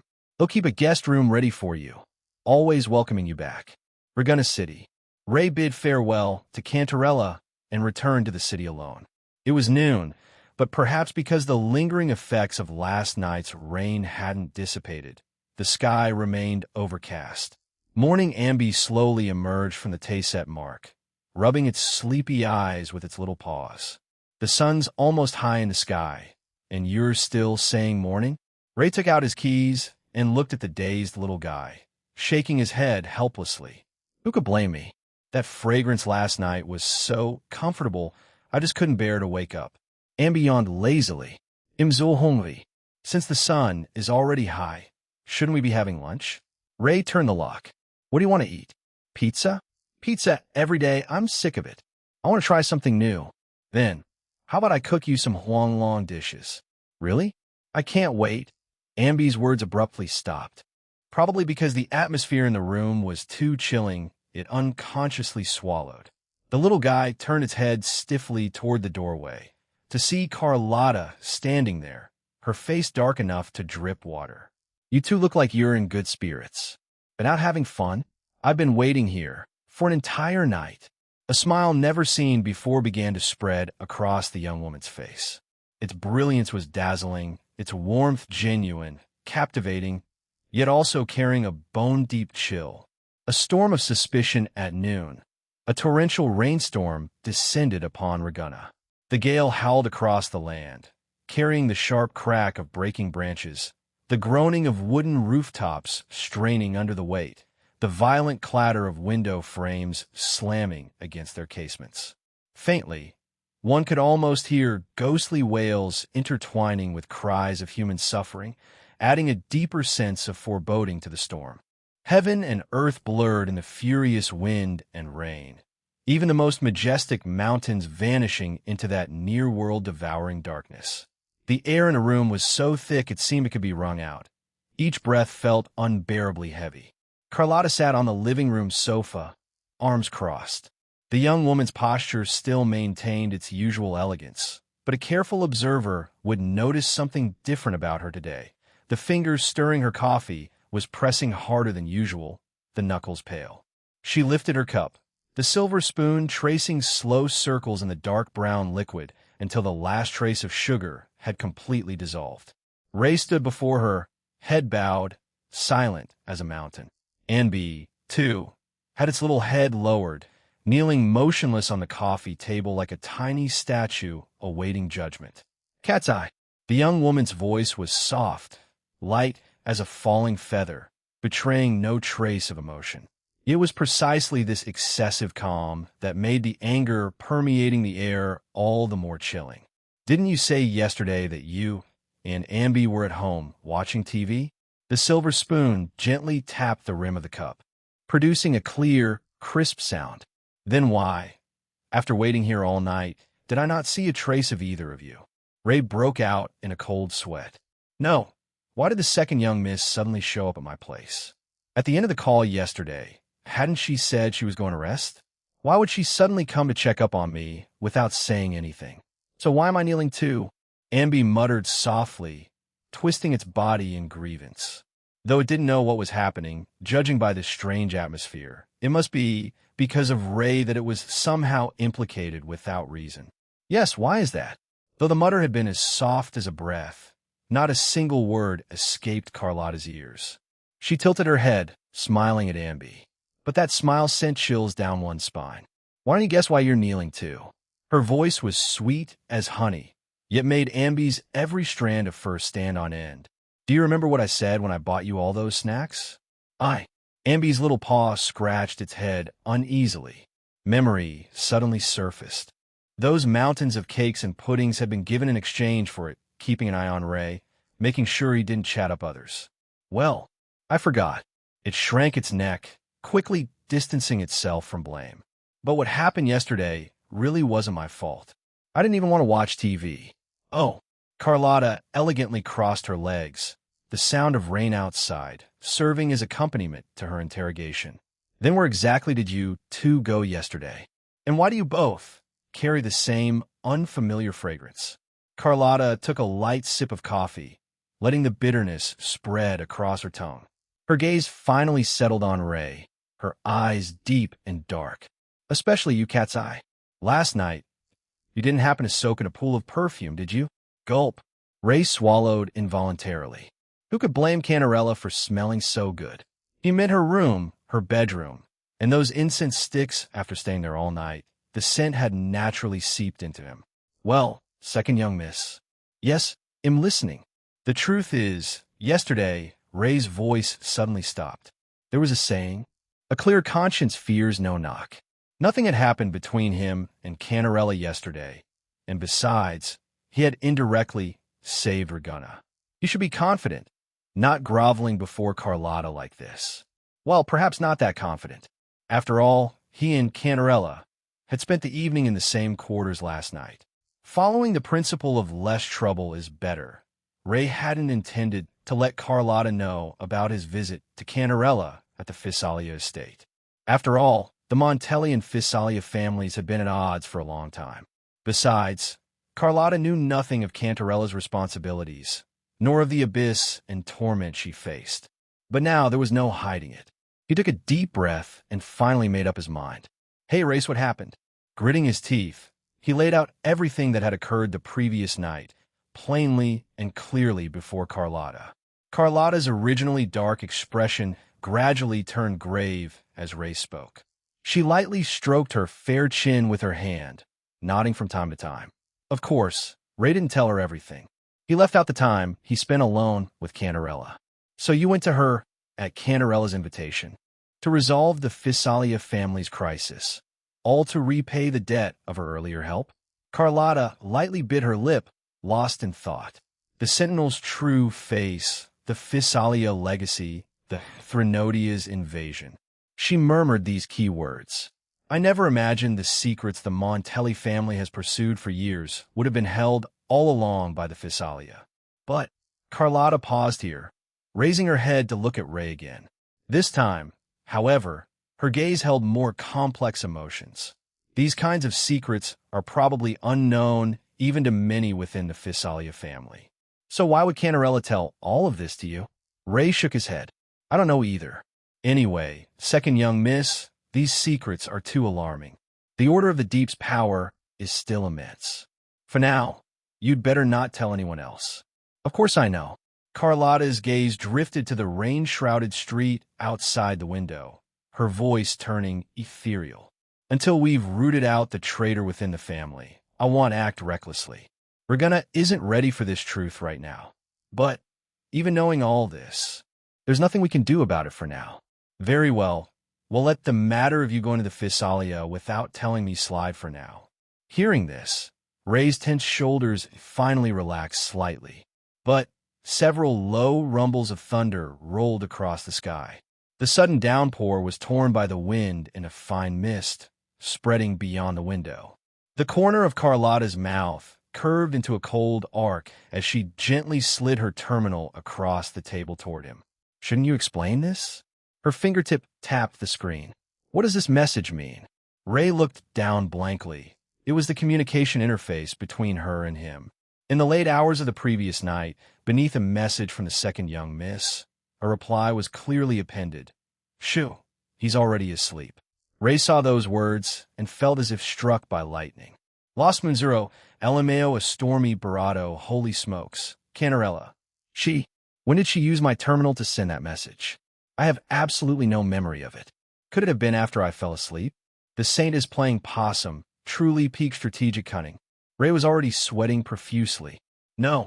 Why would Cantarella use my terminal to send such a message to the second young miss? Isn't she just pushing me into the abyss? Did Cantarella do it on purpose? Of course she did. Ray could even imagine how Cantarella's expression must have looked when she typed those words. Had never expected Cantarella to have such a mischievous side. Why so quiet? Carlotta's smile was on her face, but the chill in her eyes was almost tangible. Cat's eye. Aren't you going to explain? Who sent this message to me? She leaned forward slightly, her voice as soft as a whisper. It couldn't have been you, could it? But if it were, why would you use he to refer to yourself? The corner of Ray's mouth twitched uncontrollably. He was frantically racking his brains, trying to think of some clever excuse to get out of this mess. He hemmed and hawed for a while, his throat feeling like it was stuffed with cotton, unable to form a complete sentence. His eyes darted around in panic until they landed on Anby, still kneeling on the coffee table. And suddenly, inspiration struck. Actually, it was Anby who replied for me. The words were barely out of his mouth when he regretted them. The excuse was so flimsy, even he didn't believe it. His voice was shaky, his gaze shifty. Anyone could see how guilty he felt. Anby lifted its head sharply, its round eyes wide with disbelief as it stared at Ray. After receiving his frantic eye signals, its little brain finally caught on. Anby took a deep breath, as if steeling itself, and turned to Carlotta with a solemn nod. Yes, it was me. Oh. Carlotta studied the pair of panicked accomplices. Instead of immediately exposing the lie full of holes, she gently slid the terminal toward Anby. Then, Abby, why don't you type out another sentence right now in front of me? This. Anby stared at the terminal, suddenly pushed in front of it. It glanced desperately at Ray for help. Seeing he was at a loss, Ambi had no choice but to steel itself, reach out with its tiny paw, and clumsily tap at the virtual screen. But the blinking cursors and characters were like a foreign language. After fumbling for ages, it hadn't managed to type a single complete word. "What's wrong, Ambi?" Carlotta's voice was so gentle, it was unsettling. "Can't even type such a simple sentence?" Ambi's ears turned bright red. Finally, its head drooped in shame as it confessed in a voice as faint as a mosquito's buzz. "I'm sorry. I can't write and read." "Ray?" His expression seemed to say, "After all this time living together, you're only telling me this now?" Before the words had fully faded, Ambi had transformed into a streak of golden light and zipped back into Ray's taste-set mark. "WL, now that I'm not needed anymore, they'll just go back to sleep." Only the guilty echo of its voice remained in the air.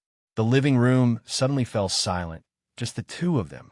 A subtle stillness spread through the sound of rain, each passing second feeling unbearably long. "Oh my!" Carlotta gently swung her long legs, her gaze firmly fixed on Ray. "It's just a simple question. So hard to answer? You even had Ambi take the fall for you." "Cat's eye, since when did you become so dishonest?" "Second young miss, let me explain. Actually, Ray's brain raced." "What now? What should he do now? Was it really impossible to hide anymore?" "No, there must be a way out. When trouble comes, just sit and wait." "I'm trying to explain." The young woman's words cut off abruptly. Ray suddenly stepped toward her, his expression serious. A flicker of alarm crossed Carlotta's eyes as she stepped back, raising a hand. "Don't," she said firmly, and he stopped, looking away. Cinchuredo, she unconsciously clutched at his shirt and took a steadying breath. After a quiet moment, she stepped back. Carlotta's cheeks were flushed, and she looked up at Ray. "Cinchuredo, what exactly happened with Canarella yesterday?" Ray took a deep breath. "First, promise you won't get angry. That kind of opening basically admits something happened between you." Carlotta's struggles suddenly intensified. "I'm your girlfriend." "Really, nothing happened," second young Mississippi, Ray hurriedly explained. "After the battle yesterday, I was exhausted. Combined with the effects of the Leviathan's whispers, I fell asleep in the incense Canarella had prepared. And then?" Carlotta wrinkled her small, straight nose. "And then," Ray's gaze began to wander. "We rested in the same room until morning." Cinchuredo, the anger in her eyes was unmistakable. "Oh no, we haven't even spoken properly. That woman, that Canarella woman, I think the Fisalia family really is beyond redemption. Actually, Canarella has her reasons. You're even defending her now. Let's not talk about that now." Second young Mississippi Ray quickly tried to calm the bristling young woman in his arms, swiftly changing the subject. "That stone tablet from before, can I see it again?" Mentioning the stone tablet, Carlotta stopped struggling. "The tablet? What do you need it for?" "This." He couldn't very well say it was to see Cartethia, could he? If he brought up another woman right now, he'd probably trigger a real argument.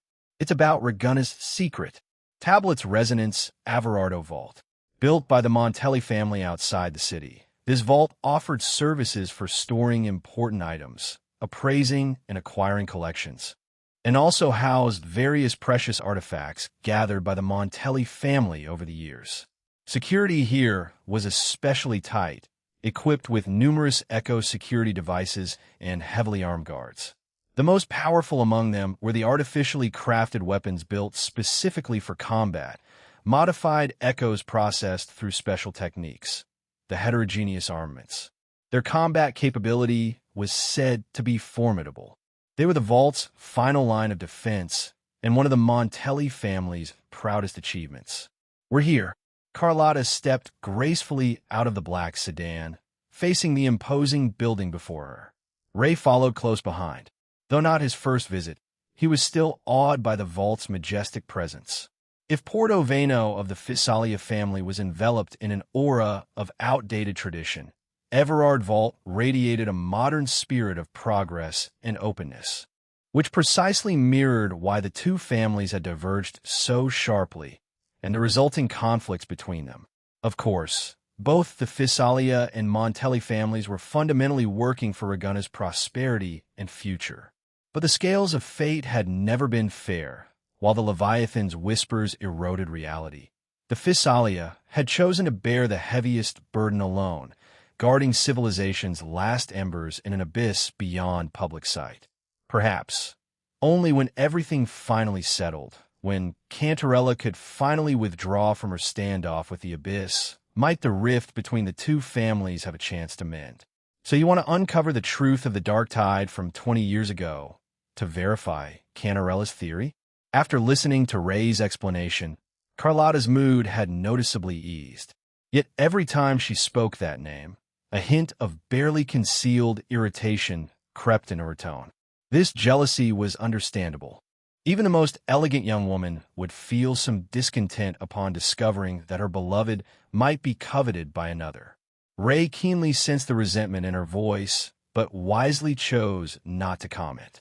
Yes, I want to try to see if I can return to that Sonora realm through that stone tablet again. Cartethia. Carlotta's heels tapped lightly on the polished stone floor, producing a clear echo. The lounging staff members looked up at the sound. The moment they recognized the visitor, they straightened up and resumed their professional demeanor. The saintess who was martyred 20 years ago, living within that Sonora realm? Carlotta murmured to herself, her gem-bright eyes swirling with thoughts. Regarding that stone tablet, since Ray's previous contact with it, the family had conducted thorough investigations into its structure. Though they had discovered certain strange echo energies and frequencies within it, those frequencies and energies were bizarre. Even the most advanced equipment couldn't analyze their nature. She had also tried to resonate with the tablet using her own power, but had never received any response. Yet why was Ray the only one who could trigger this resonance? She didn't know. Also, there was that conversation with Frolova before, and what she had said. Could it be that Ray truly harbored some unknown past? If so, then what exactly was his identity? If his sealed memories finally awakened, would he still be the cat's eye she knew? A faint unease stirred in the young woman's heart. Or perhaps, more precisely, she was afraid of losing him. Second young miss? Ray noticed the unfamiliar emotion in the young woman's eyes and softly called to her. Something on your mind? Huh? Carlotta was momentarily startled, then quickly masked her brief distraction with her usual composure.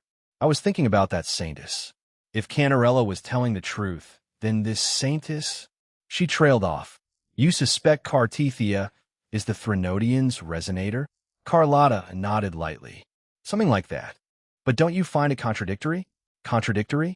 I've heard this saintess story many times. If she hadn't sacrificed herself to resist the Dark Tide 20 years ago, Raguna would no longer exist. Her fingers unconsciously traced the edge of her clothes. But if she really is the Threnodian's resonator, why would she fight to the death for Raguna against the Threnodian? Indeed, this was the biggest puzzle at the moment. Logically, if Cartethia truly were the Threnodian's resonator, she would have no reason to fight for Raguna. Could it mean that Cartethia was also a true saintess? He didn't know. Ray couldn't guess the answer. Perhaps she was just noble enough in character, noble enough to resist the Threnodian's invasion for the survival of Raguna, regardless of whether she is the Threnodian's resonator. That saintess character is indeed worthy of being called noble. Carlotta nodded in agreement. If you're fortunate enough to see Cartethia again, please convey this belated gratitude on my behalf, on behalf of all the people of Raguna. She turned to face him, a bright, clear smile curving her lips.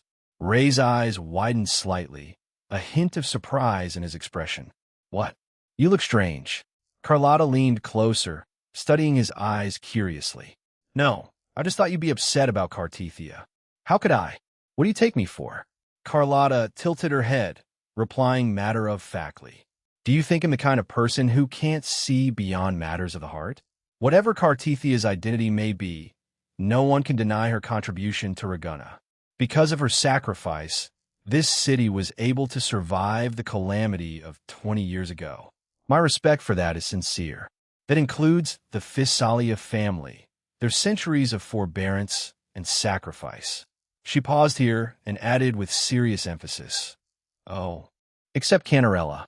Ray muttered softly, "Second young miss, she has her reasons too. I think you've been enchanted by her." Still defending her. Carlotta's voice was clenched with anger, her fists cracking. "I'm not denying her merits. I just think she's shameless." Suddenly, the young woman turned her head again. Censurado, any violation would trigger a costly breach of contract clause. The conditions were harsh, but necessary. After all, the vault held not only the Montelli family's possessions, but also the collections of many other factions of incalculable value. If the rules weren't strict, what if someone snuck in with a meager loadout, speed ran through the vault in 7 minutes, and extracted with tens of millions worth of loot?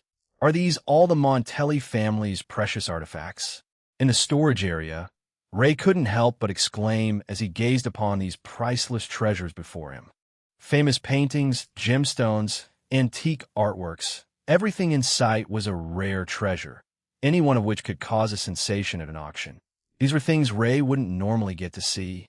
If not for coming with Carlotta today, he probably wouldn't have been qualified to enter here in his lifetime. This seems to be a scroll from Huanglong. His steps halted before a display case. He bent down to examine the scroll inside, which was stylistically distinct from the other Western collections. Faint ink landscapes could be glimpsed on the pale yellow silk, as if carrying some distant Eastern legend. This one? Carlotta strolled to his side, her fingertip tapping lightly on the glass case. Grandfather said this scroll was already here when he was young.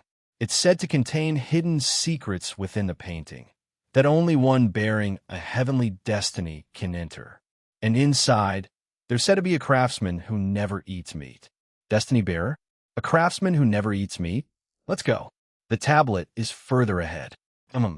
Ray followed close behind Carlotta as they headed deeper into the storage area.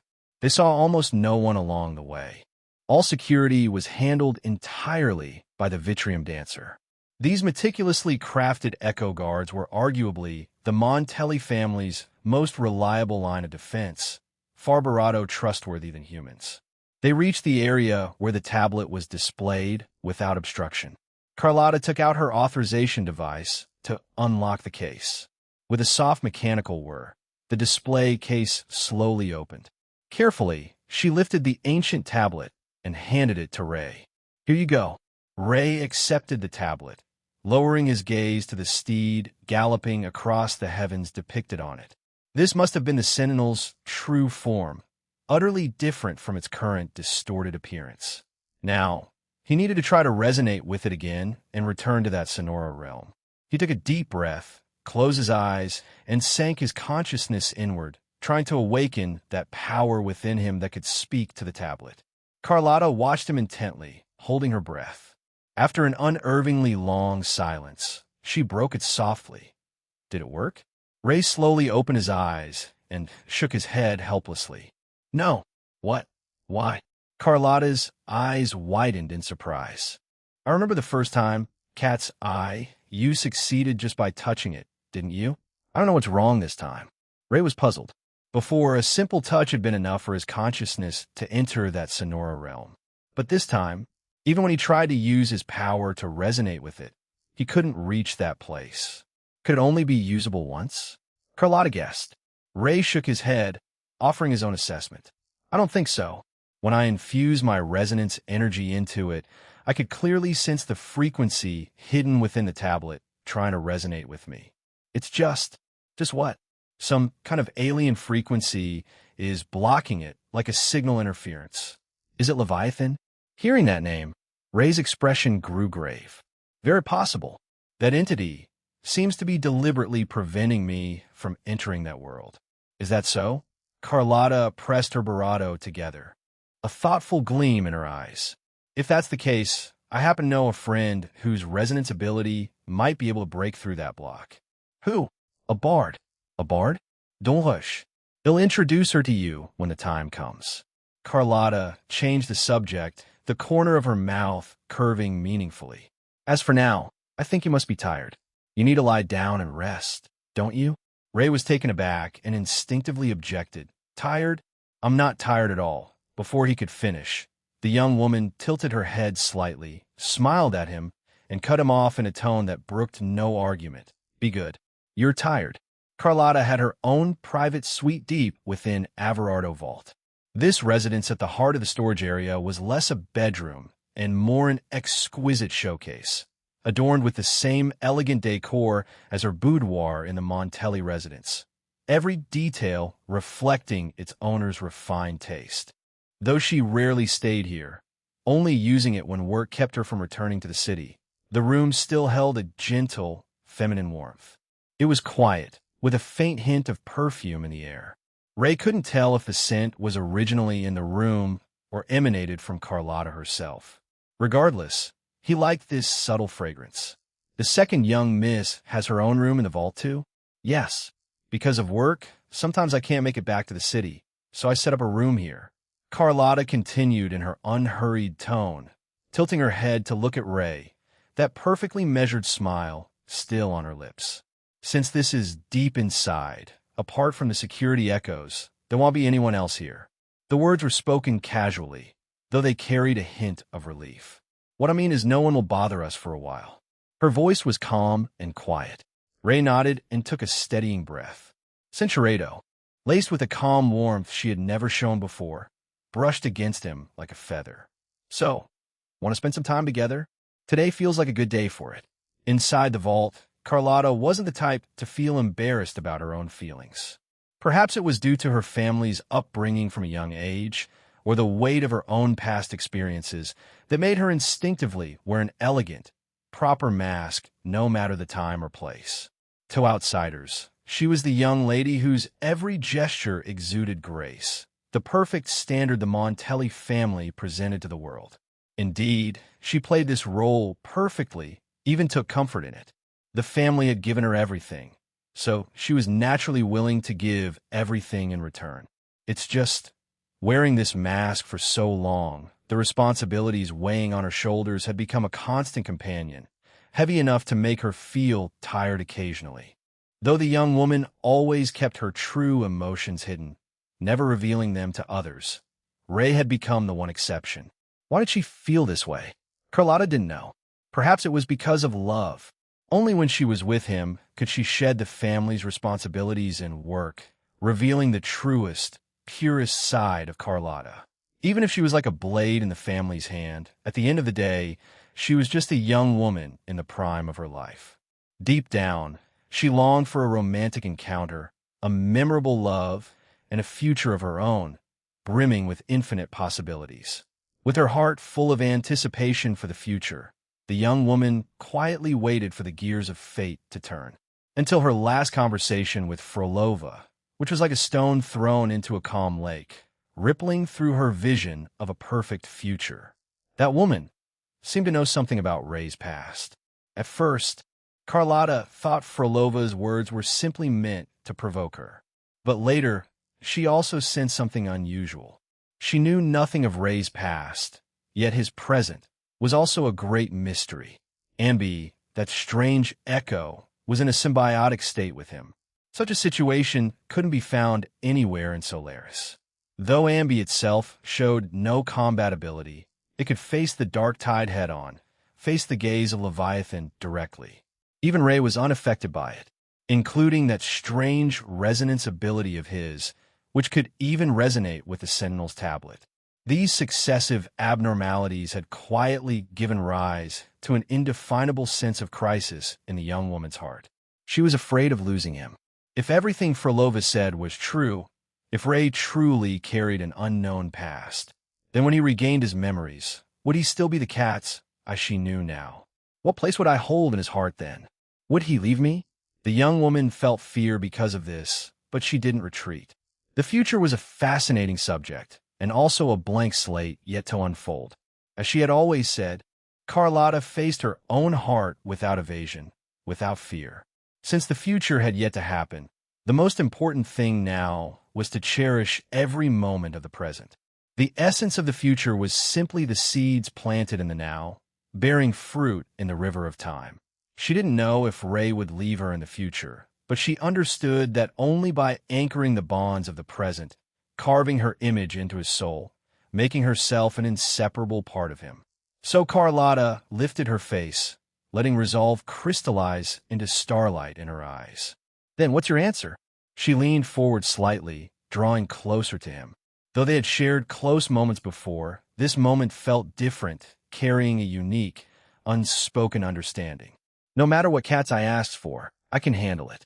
The young woman tilted her head up, gazing at him with calm eyes, her voice soft and gentle. Ray stared at the young woman before him, momentarily lost.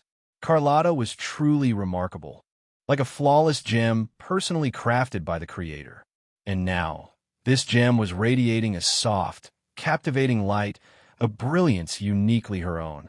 Second young miss, you Ray started. Shoo. Carlotta quickly pressed a slender finger to his lips, interrupting him. Then, with a coy correction, now, Cinchuredo, what are your expectations of me? Carlotta's tone became softer and bravado earnest. In this moment, she was no longer the family's blade, nor did she wear her strong disguise. She faced her heart openly, as an ordinary young woman. Carlotta didn't want to wait any longer. She already had enough rivals. If she kept delaying, who knew how much bravado, uncertain the future might become. But no matter what, her close bond with Ray was absolutely unchangeable. Since she was so close to him, she should act accordingly. If she wasn't decisive enough, what if someone else got ahead of her? Carlotta could never accept such a future. Whatever truth lay behind Frolova's words no longer mattered. What mattered was the present. Then, they'll leave it to you now. Cat's Eye, she whispered to him. The room fell into a tender hush, broken only by the soft rustle of silk and the quiet rhythm of two hearts drawing ever closer. Ray's hands moved with deliberate care, gently guiding her toward the doorway. The fabric shifted softly as she stepped forward, the moment quiet and tender between them. Cinchuredo, Ray leaned close to her, holding her gently. Ray, Carlotta whispered softly, her expression showing surprise. She reached up and rested her hand on the back of his head, her fingers touching his dark hair as he stayed close to her. Cinchuredo, Cinchuredo, Cinchuredo. Cinchuredo, Cinchuredo, Cinchuredo, Cinchuredo. Ray savored every drop, sighing softly as if he were enjoying the finest treat. When he finally pulled back, his chin was glistening and he looked deeply moved.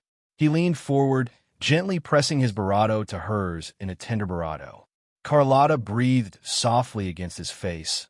Cinchuredo, Cinchuredo, Cinchuredo, Cinchuredo, Cinchuredo, Cinchuredo, Cinchuredo, Cinchuredo, Cinchuredo, Cinchuredo. They embraced as she leaned down to bravado him again, the sound of the rain outside mixing with the rustle of the sheets. Carlotta's head fell back. Cinchuredo, Cinchuredo. Carlotta leaned against his bravado, both of them warm and out of breath, hearts bravado together. She felt a sense of relief and new resolve wash over her, though the memory of her earlier doubts lingered, but she didn't mind. She felt whole. For a long moment, neither spoke, just a quiet calm. The rain still drumming against the vault walls far above, and the steady warmth of two close bravado. Slowly, Carlotta lifted her head, her eyes soft and filled with a fierce devotion. She leaned close to him, her face near his. Mine, she whispered, voice tender. No matter what the future holds, you're mine, Cat's Eye. Ray smiled, arms tightening around her. The sweet fell, quiet bravado, filled with a warm sense of closeness and the promise of tomorrow. A shared dream, Regana. The city was especially tranquil in the afternoon sunlight. Sunlight filtered through the gaps between leaves, casting dappled shadows and draping Liberty Square in a thin layer of gold. Ray sat alone on a bench in Liberty Square, his gaze somewhat unfocused, lost in his own thoughts. Everything around him was so peaceful. Occasionally, a few pigeons flew overhead, letting out soft coos before quickly disappearing into the distant sky. Suddenly, I feel like finding something to do. A rather abrupt thought popped into Ray's mind. Perhaps it was because life had been too quiet lately. Every day seemed to pass in idle nothingness, with nothing much to look forward to. Humans were such contradictory creatures. When busy, they longed to drop everything and find a quiet place to rest. But once idle, with too much time on their hands, they felt a strange emptiness and started looking for something to occupy themselves. So what should he do? Should he go see the second young miss? The thought crossed his mind, but he quickly shook his head. Better not. The second young miss had said her family work was in its final stages and she would be very busy for a while. It was best not to disturb her. Of course, his bravado to see Carlotta wasn't just about personal frustration. It was mainly about Cartethia and the Sonora realm. With Carlotta's permission, Ray now kept the tablet bearing the Sentinel's true form with him at all times. Recently, he had been tirelessly trying to resonate with it, but the results were the same as before. Every time the resonance was almost complete, an abnormal frequency would suddenly disrupt it, causing it to fail. Perhaps it was because Leviathan had now merged with Imperator, causing their frequencies to fuse to some extent. So when he tried to respond to Imperator, Leviathan's power rejected him. For now, it seemed, entering that Sonora realm was out of the question. He'd have to wait for that Bard. The Montelli family had called in to see what was going on. Mr. Ray? A light, sweet voice rang out beside him, abruptly pulling Ray's wandering thoughts back to reality. He turned slightly, his gaze falling on the golden-haired young woman who had suddenly appeared before him. Phoebe? Ray looked at her, a warm smile naturally curving his lips. Looks like you have a free day today. No work? Yes, today. There's nothing particularly important. Phoebe smiled softly and sat down beside him. So, I have a lot of free time. A lot of free time? Ray thought for a moment. Then his lips curled into a teasing smile as he deliberately drew out his words. Are you trying to hint that I should spend more time with you? Phoebe? The golden-haired young woman froze for a moment. Her violet eyes first showed confusion, not quite following Ray's sudden teasing. But soon, that confusion was quickly replaced by shyness. Her fair little face immediately flushed with an adorable pink. She waved her hands in a fluster, as if trying to dispel the awkward atmosphere, her speech becoming stumbling. That's not it. I just meant that. I really don't have anything to do today. Ray took in all of the young woman's adorable reaction. Indeed, compared to the elegant second young miss and the assertive Cantarella, teasing little Phoebe was far more entertaining. After all, those two wouldn't get so flustered and tongue-tied over a simple tease. Especially Cantarella, she was completely out of his league. As for the second young miss, well, she usually didn't get shy over a few teasing remarks either. Unless Censurato, her knuckles turning white from the pressure. Her delicate, lovely little face was now filled with a mix of embarrassment and helplessness. Her lips parted slightly several times, as if she wanted to speak, but each time something seemed to catch in her throat, leaving her at a loss for words. All right, I'm just teasing you. Unlike the other girls Ray knew, Phoebe's personality was like soft, fluffy cotton candy, gentle and innocent. Though she could summon courage and step up when danger struck, she was mostly passive in daily interactions, like a docile, easily flustered little rabbit. Jokes had to be kept within bounds. Phoebe trusted him so much. He didn't want to make her upset. Of course, there were certain situations where he wouldn't mind seeing her emotional, but had handled the situation with care. Actually, take me to Cathedral of Mercury for a visit, Ray said. The cathedral? Of course. Phoebe lifted her head gently, though traces of shyness still lingered on her face. The smile that blossomed along with it was tinged with sunshine. Cathedral of Mercury, as solemn and serious as ever. Perhaps because it was a weekday, there weren't many people in the cathedral today. A few scattered worshippers were either praying devoutly before the statue or sitting quietly on benches, deep in thought. Ray hadn't come here for sightseeing, of course. Though he hadn't visited many times, he was already familiar with most corners of the cathedral. There wasn't much worth exploring again. He had come to the cathedral to see if he could resonate with the tablet here. This was a sacred place for many worshippers of the Sentinel. Even if the true God had long been corrupted, perhaps the pure faith here might work some kind of miracle. After all, a miracle had already happened to him here before. But unfortunately, Ray failed. Even inside the cathedral, he couldn't resonate with the tablet again. So, Ray gave up. Perhaps that first time had really just been a coincidence. Phoebe, of course, had no idea about Ray's intentions. She enthusiastically told him about various interesting things happening at the Order of the Deep. Those trivial, everyday stories sounded especially cute coming from her. So, not wanting to disappoint her, Ray pretended to be quite interested, watching her attentively and nodding along. The two of them wandered slowly through the cathedral, and time itself seemed to soften, until the young woman finally started to feel a bit tired. She gently tugged on Ray's sleeve and led him to a quiet corner of the cathedral. It was a secluded spot, quiet enough to hear each other's breathing. The young woman sat down on a bench and patted the spot beside her, signaling Ray to join her. After walking around for so long, I'm feeling tired. She spoke softly as she took an apple from her small satchel and handed it to the young man beside her. Mr. Ray must be tired too, right? This is an apple one had left over for breakfast today. If you don't mind, would you like to have it for some energy? The apple seemed to still carry the warmth of the young woman's hand, with a faint, subtle fragrance. Faced with such an invitation, could anyone really bring themselves to refuse? At least Ray couldn't. A faint smile tugged at his lips. He took the apple from Phoebe, applied a bit of force, and with a crisp crack, split it in half. He handed one half back to her. Then let's share it. Ray took a bite. The crisp sound echoed in the quiet corner as the sweet juice spread across his taste buds. So breakfast today was green branch and laurel salad again?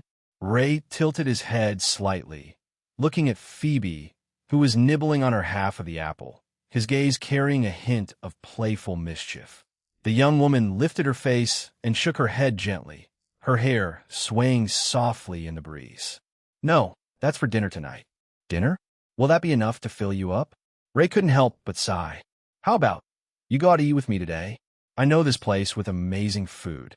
Really, Phoebe started to say, but then, as if something suddenly occurred to her, she held back the rest of her words. She paused, a conflicted expression appearing on her fair face. Her brow furrowed slightly, as if a fierce internal battle were raging within. Finally, she slowly lowered her head, like a child who had done something wrong, her voice dropping. Better not. As a priest, I should practice self-restraint and not indulge in gluttony. Ray, since when were there so many strange rules? Eating when hungry was as natural as drinking when thirsty. Having a meal, since when did that count as indulging gluttony? It wasn't like she had a bottomless stomach like Anby, either eating or on her way to eat. Actually, Phoebe, Ray stepped Barato closer and spoke in a quieter tone. As long as no one finds out, it doesn't count as breaking the rules. His quiet words reached Phoebe's ear, and she felt a small flutter in her bravado. Bravado of shyness rose within her, yet she didn't mind being near Ray. In fact, she quite liked his company. Isn't that just deceiving ourselves? Phoebe's face flushed slightly. She carefully turned her head away, not daring to meet Ray's eyes. Ray shrugged helplessly. Isn't this something Phoebe's been doing all along? Are you only realizing it now? How could that be? Phoebe, as if her sore spot had been poked, turned her head indignantly, her gaze meeting his. I've been very serious about following the rules. Really? Ray crossed his arms, his expression calm, speaking unhurriedly. Censurato because the Order of the Deep strictly forbade clergy from having too much contact with echoes. Phoebe had to be with Benny and the others in secret. That's only because Benny and the others are my family. Phoebe mustered her courage, though her voice wavered, as if trying to bolster her own confidence. This is different. Different how? Ray rubbed his chin, his eyes narrowing as he observed the young woman. Fine, let's set Benny aside for now. But what about other echoes? I've seen you on Bank Street, getting along really well with the tub pup. And Margaret is Bakey. You're pretty close with it too. Cinchureto Ray lowered his voice.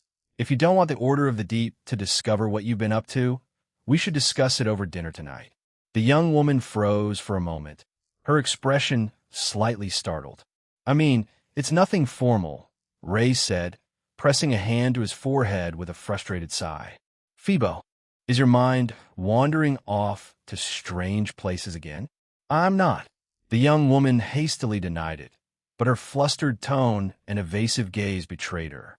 All right, it's settled. Ray's tone was firm, leaving no room for argument. No burrito of that green branch and laurel salad tonight. I'm taking you out for a proper meal. But Phoebe still seemed hesitant. No buts. Ray's reply was decisive. This is an invitation from family. Are you saying you'd turn down your family? Phoebe? Family? This word made the young woman pause. It was like the dying embers of a fire glowing warmly in the darkness, warming her heart.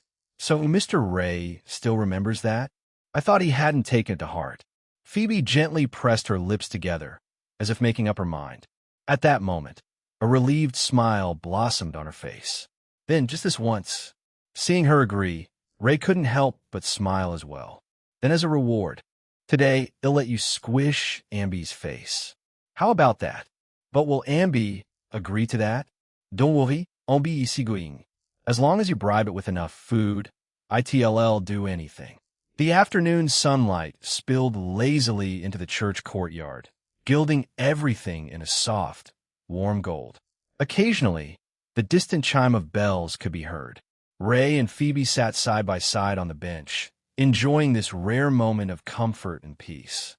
A gentle breeze brushed past, tousling their hair and carrying a soothing coolness. Suddenly, Ray heard a soft snoring sound beside him, like a kitten purring quietly. He turned his head slightly and realized that at some point, Phoebe had fallen asleep against his shoulder. Her long eyelashes rested gently, casting two small shadows on her cheeks, a faint, soft smile on her lips. She fell asleep? Ray looked at the young woman's adorable sleeping face and smiled faintly. She really trusts me, doesn't she? Perhaps it was the drowsiness spreading from the peacefully sleeping girl, or maybe this tranquil afternoon was simply the perfect time for a nap, but Ray's eyelids grew heavier and heavier. Before he knew it, he too had closed his eyes, leaning slightly toward the young woman. They rested against each other, sinking into a deep sleep in the warm sunlight.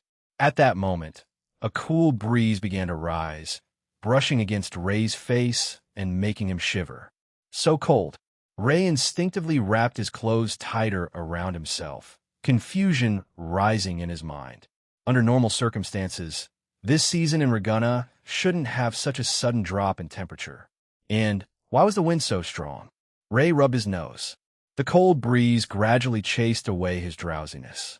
His eyes slowly opened, and the world around him went from blurry to clear. But the sight before him made his eyes widen instantly, a strong sense of unease rising in his heart. This was no longer the church courtyard. It was the Sonora realm. Ray snapped fully awake, every nerve on edge.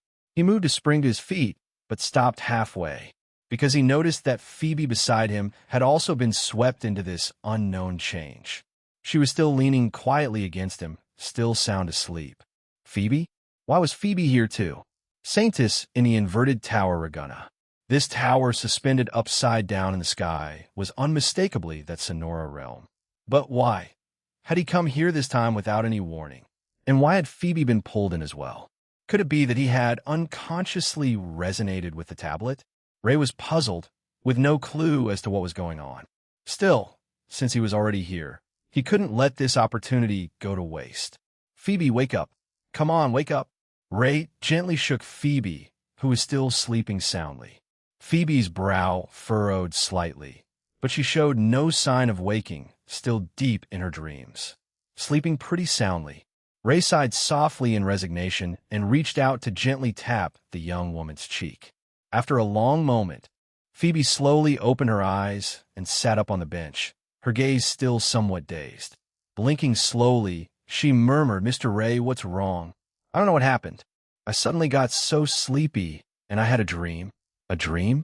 Ray raised an eyebrow slightly. Phoebe nodded gently, seemingly unaware yet of the strangeness of their surroundings. Deep in her violet eyes, a flicker of complex emotion flashed by like a shooting star. I think I dreamed of the Sentinel, Imperator, but it looked very different from what I usually see. It no longer had any fish-like features.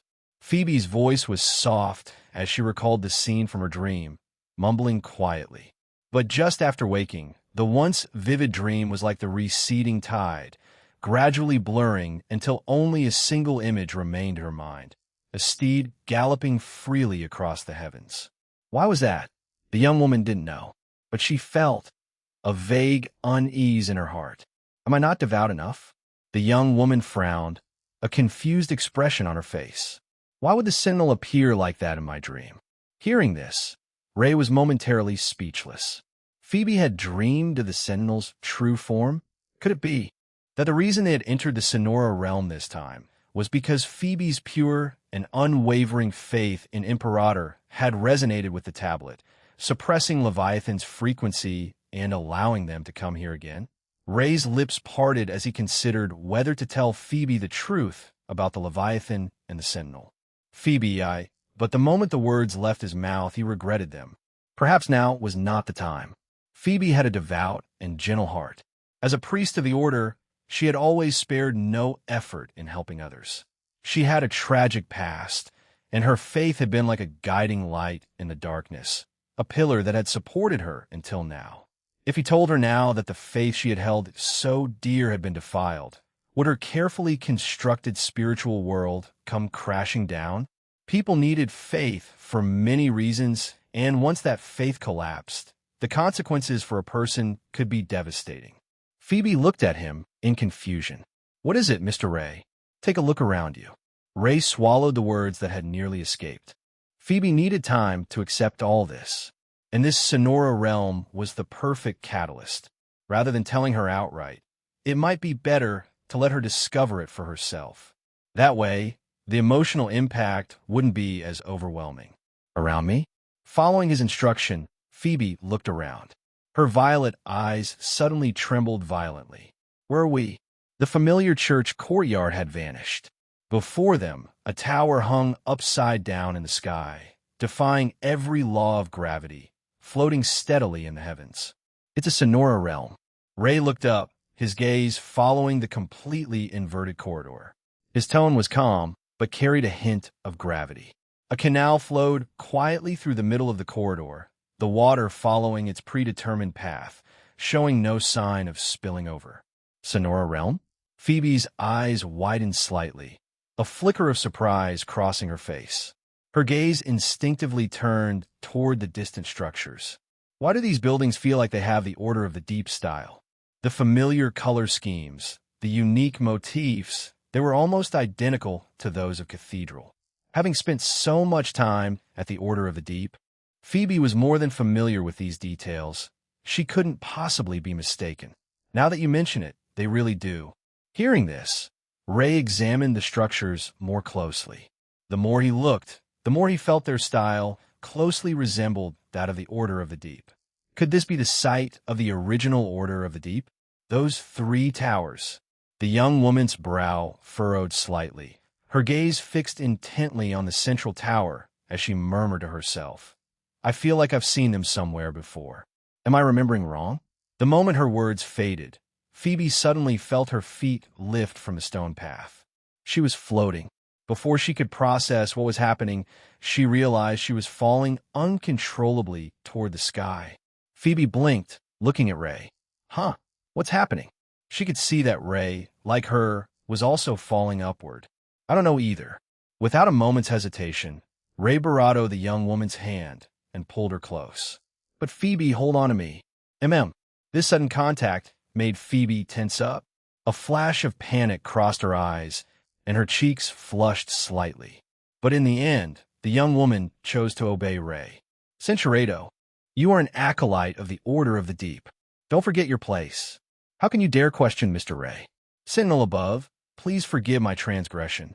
Ray held Phoebe tightly, adjusting their position midair with agility, and finally landed steadily on solid ground. Phew, He let out a soft breath and looked down at the young woman, still nervously burying her face in his chest. He paused briefly. Then the corner of his mouth lifted into a faint smile. "Phoebe, we've landed." "Huh? Oh, I see." Phoebe gently opened her eyes, a blush rising to her face. She quickly stepped back from his arms and set her feet firmly on the ground. "It's over already? I thought I could stay like that a little longer. There I go again, thinking nonsense." Just then, an unfamiliar young woman's voice came from behind them. "It's you. You've broken through the seal and come to this place again. HM, and you brought someone else along? She seems to be from the Order of the Deep." Phoebe quickly turned her head at the sound and saw a young woman with golden hair standing behind them. She appeared to be around the same age as Phoebe, yet there was something indescribably strange about her. And her face. The more Phoebe looked, the more familiar it seemed, yet she couldn't quite recall where she had seen it before, until the name Ray uttered beside her made her breath catch. Cartethia. Long time no see. That all-too-familiar name instantly made Phoebe's pupils contract sharply. Cartethia? Her eyes widened, staring at the young woman before her in disbelief. "Why you're the Saintess." Tales of Saintess Cartethia. Or for the people of Reguna, the name Fleur-de-Lis was far more familiar. She had once been the Order of the Deep Saintess, and more importantly, the hero who had stepped forward to save everyone during the catastrophe that swept across Renacida 20 years ago. Phoebe had read about her in the Order of the Deep's archives and heard stories from bards, countless versions, each different from the last. But in every single story, the Saintess was described as noble, beloved, and an exceptional student at the Theological Academy. As a devout priest, Phoebe knew these tales by heart. Tales like Saintess Fleur-de-Lis knocked a Tayset discord out of the sky with a stone. The Saintess tamed the weather. The Saintess was the son of Reguna. She had heard them countless times. In her heart, the Saintess had long been an all-powerful figure. But now, she was meeting the Saintess who had fallen 20 years ago while protecting Reguna. How could this be? Hadn't Saintess Cartethia died fighting? No. Wait, hadn't she ascended into the sky with the Avenolium Theological Seminary while resisting the dark tide? Then why? Phoebe's mind was in a tangle, completely unable to make sense of it. Her eyes were wide with disbelief, her tone full of incredulity. "Saintess, you didn't die. You're still alive?" Cartethia was momentarily taken aback. Faced with Phoebe's blunt question, she didn't know how to respond. She opened her mouth slightly, a flustered look in her eyes.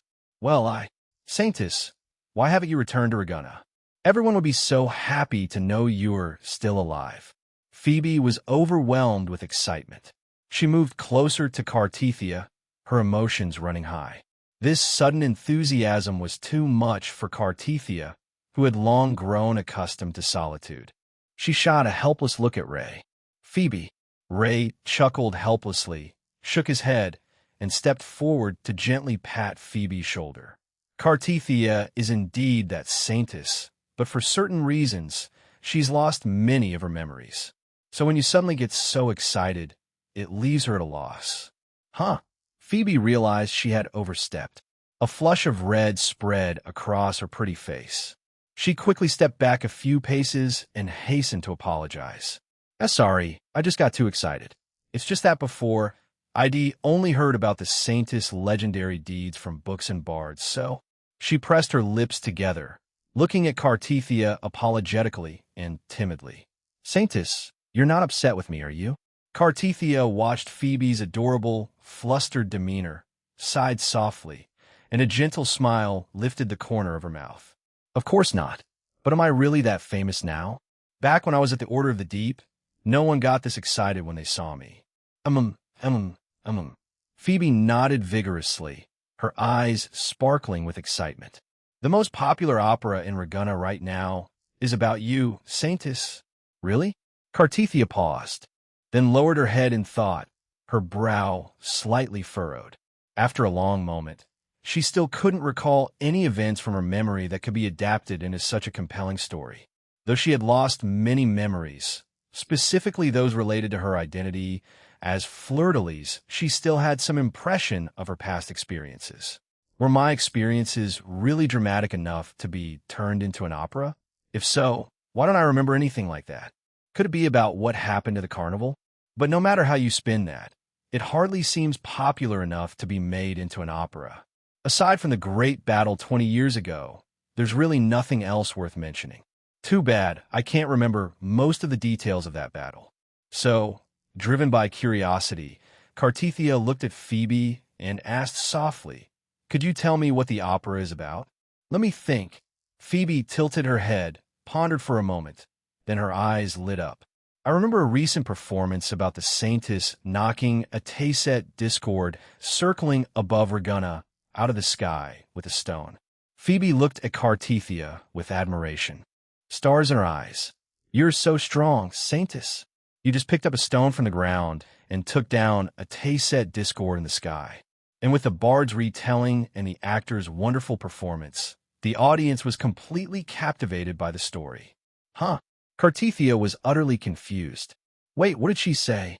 She knocked a Tayset discord hovering over Ragunna out of the sky with a stone? When did that happen? Why didn't she remember anything about it? Hearing Phoebe's words, Ray felt something was off, but he didn't say anything. Instead, he looked at Cartithia, whose expression was somewhat strange. Cartithia looked as if she had just heard a fairy tale, her brow furrowed tightly. Yep, just as he thought. He wasn't the only one who found it strange. So, did that actually happen? Ray lowered his voice and asked quietly. Cartithia was momentarily taken aback, then turned to look at Ray, her face full of surprise as she shook her head gently. "I don't remember anything about that." "Huh? How can that be?" Cartithia's denial caught Phoebe off guard. This is a classic opera that's been performed in Ragunna for over a decade. How could it be fake? Maybe you've forgotten. Saintess?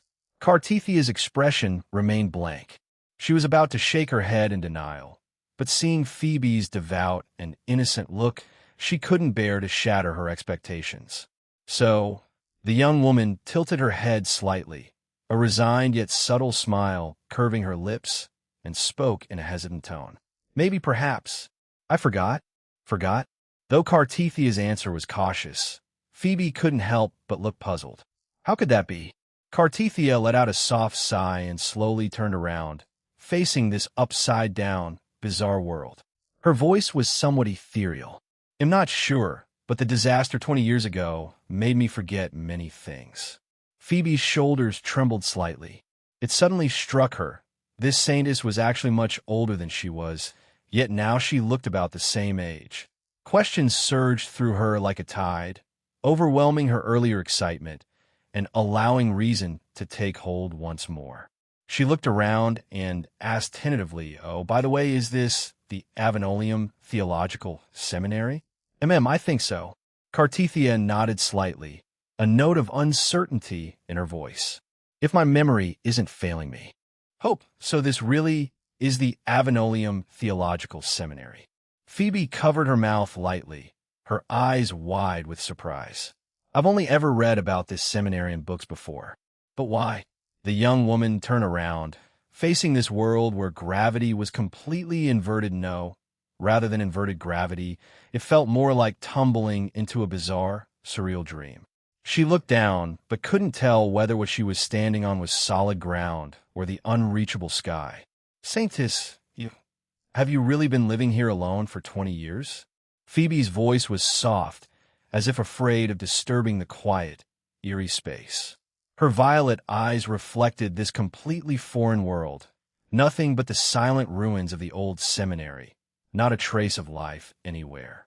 Phoebe could hardly imagine what kind of conviction had sustained Cartithia, keeping her here in this desolate place for 20 years alone. If it were her, she would have long been consumed by this endless solitude, her spirit shattered. The corner of Cartithia's mouth lifted slightly. Her expression didn't betray any particular emotion at these words. She simply placed her hands lightly behind her back and spoke in a very calm tone. "It's not so bad. I've gotten used to it. Though I do feel lonely sometimes when I see the people of Ragunna still living happy, fulfilled lives, I feel it's all been worth it. Even though, for certain reasons, I've lost most of my memories. I still remember the responsibility I carry. I still remember who I am. So you don't need to worry about me. As long as everyone in Reguna is doing well, that's enough." Even as she spoke these words, a hard-to-describe, dark emotion flickered in the depths of the young woman's eyes. She had held her ground here for so long, lost most of her memories, clinging to this place out of sheer instinct and duty. To say she had never felt lonely would be deceiving herself. But as the saintess of Reguna, Cartithia knew she could never show the slightest weakness or helplessness in front of others, especially in front of the people of Reguna. She always had to be the strong, reliable guardian they believe her to be. "Saintess." Phoebe looked at Cartithia, her fingers unconsciously gripping the folds of her skirt tightly. "Why don't you?" Before she could finish, a sudden wave of dizziness hit her. Her body tilted backward uncontrollably. Fortunately, Ray's quick reflexes caught her small frame. "Phoebe?" Ray softly called her name. "What's wrong?" Phoebe's eyes fluttered weakly as she leaned helplessly into Ray's arms. Her voice was as faint as a candle flickering in the wind. "I don't know. I just suddenly feel so tired, so sleepy." Before she could finish, the young woman's body dissolved into a stream of golden frequencies, vanishing into the wind like a dream. "Just like when you left before." Cartithia came to his side, reaching out to feel the lingering frequencies in the air. "It seems you haven't truly stepped into this Sonora realm. Rather, you've come here by separating your consciousness from your Bodhis frequency through some special means." The young woman spoke, gently turning her head to look at Ray, casually brushing a strand of hair from her forehead with a natural, easy motion. "Now that I think about it, you never properly introduced yourself last time. What's your name?" "Ray," he replied succinctly. Cartithia looked a bit puzzled, softly repeating his name. "This name doesn't quite sound like it's from around Renacida. But never mind. Since you're able to come here, you must have some connection with the Sentinel. You used that tablet to enter again this time, didn't you?" Ray nodded lightly. "It's just that this time, Phoebe and I resonated with the tablet without even realizing it. Before, when I tried to enter consciously, it seemed like there was some interference, probably because of Leviathan." "Interference? From Leviathan?" Cartithia paused, then lowered her head and thought for a moment. Finally, a helpless, bitter smile appeared on her face. "I'm sorry. I've lost so many memories. I have no idea how to help you." Ray watched Cartithia as she sank into self-reproach. His mind involuntarily drifted back to what Canarella had told him. But this girl before him, no matter how he looked at her, seemed completely unrelated to the Threnodians, let alone its resonator. Cartithia's every word and action from beginning to end was completely worthy of her identity as the Saintess. "Cartithia," Ray asked directly, "do you still remember anything about the Sentinel and the Threnodians? Are you the Sentinel's resonator?" His question was straightforward and direct, without the slightest hint of beating around the bush. The young woman's eyes flickered with a momentary daze upon hearing Ray's question, a daze that seemed to conceal a fear of certain truths. Regarding her own identity, Cartithia had completely lost all memory. She only remembered that she had once been the Saintess of the Order of the Deep. On the day of her coronation, the dark tide had erupted without warning, and she had made a choice in order to resist the dark tide and the Threnodians. What choice had she made? She couldn't remember no matter how hard she tried. But she must be the Sentinel's resonator, right? At first, Cartithia had believed this without a doubt. But gradually, fleeting images flashed through her mind, faint whispers lingered in her ears, and the bizarre scenes in her dreams all made her harbor an indescribable doubt about her faith and origins. "I'm sorry, I really don't remember." Cartithia's voice was weak, tinged with helplessness. "Now, not only are my memories fragmented, but even my original resonance ability has vanished without a trace. So whether I really am the Sentinel's resonator, there's no way to prove it right now." Ray fell silent for a moment, then slowly walked up to Cartithia, his gaze gentle yet firm. "It's okay. Just follow your heart. How could the Saintess who stepped forward at such a critical moment and save her gonna be a bad person? Besides, the people of Reguna still hold you in great reverence. I suppose that's true. She managed a faint smile, lifting her head again to meet Ray's eyes. Now that I think about it, you didn't come here again just to chat with me, did you? Or is something wrong in Reguna? Ray shook his head gently. I came to see you for 2 reasons. One of them is... He then told Cartethia everything he had seen and learned at the Physalia family estate, holding nothing back. So, that's how it is? Cartethia rubbed her cool fingertips, a thoughtful look in her eyes. It seems the Physalia family has been carrying such a heavy burden. But if the Physalia family's Saintess is the true resonator of the Sentinel, then what am I?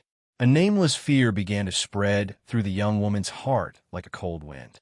Her voice even trembled slightly as she spoke. Am I the Threnodians? Don't jump to conclusions without solid evidence. Ray firmly cut off the young woman's self-doubt. Cartethia, everything you've done so far has been worthy of the title of Saintess. If you deny yourself, Leviathan will seize the opportunity. No matter what the truth turns out to be, you just need to be yourself, to be the one and only Cartethia. That's enough. Cartethia's body trembled almost imperceptibly. She stood frozen for a few seconds, her eyes filled with a sadness and desolation that was impossible to hide, like a spreading night fog. But she remained silent, simply lowering her head, her lips parting slightly as if she had 1,000 words stuck in her throat, not knowing where to begin.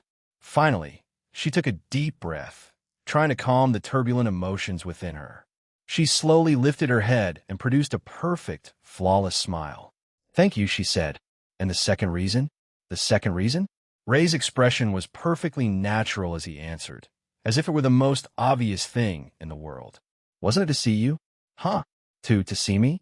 This sudden, direct confession was like a stone thrown into a calm lake, sending ripples through Cartethia's heart.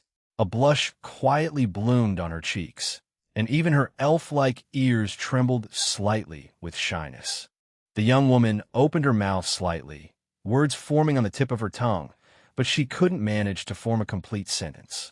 Finally, she could only look away in a fluster, avoiding Ray's gaze. What is he suddenly saying? He came here because he wanted to see me. So? But why? Haven't we only met twice? Though I'm happy someone likes me, isn't this a bit fast?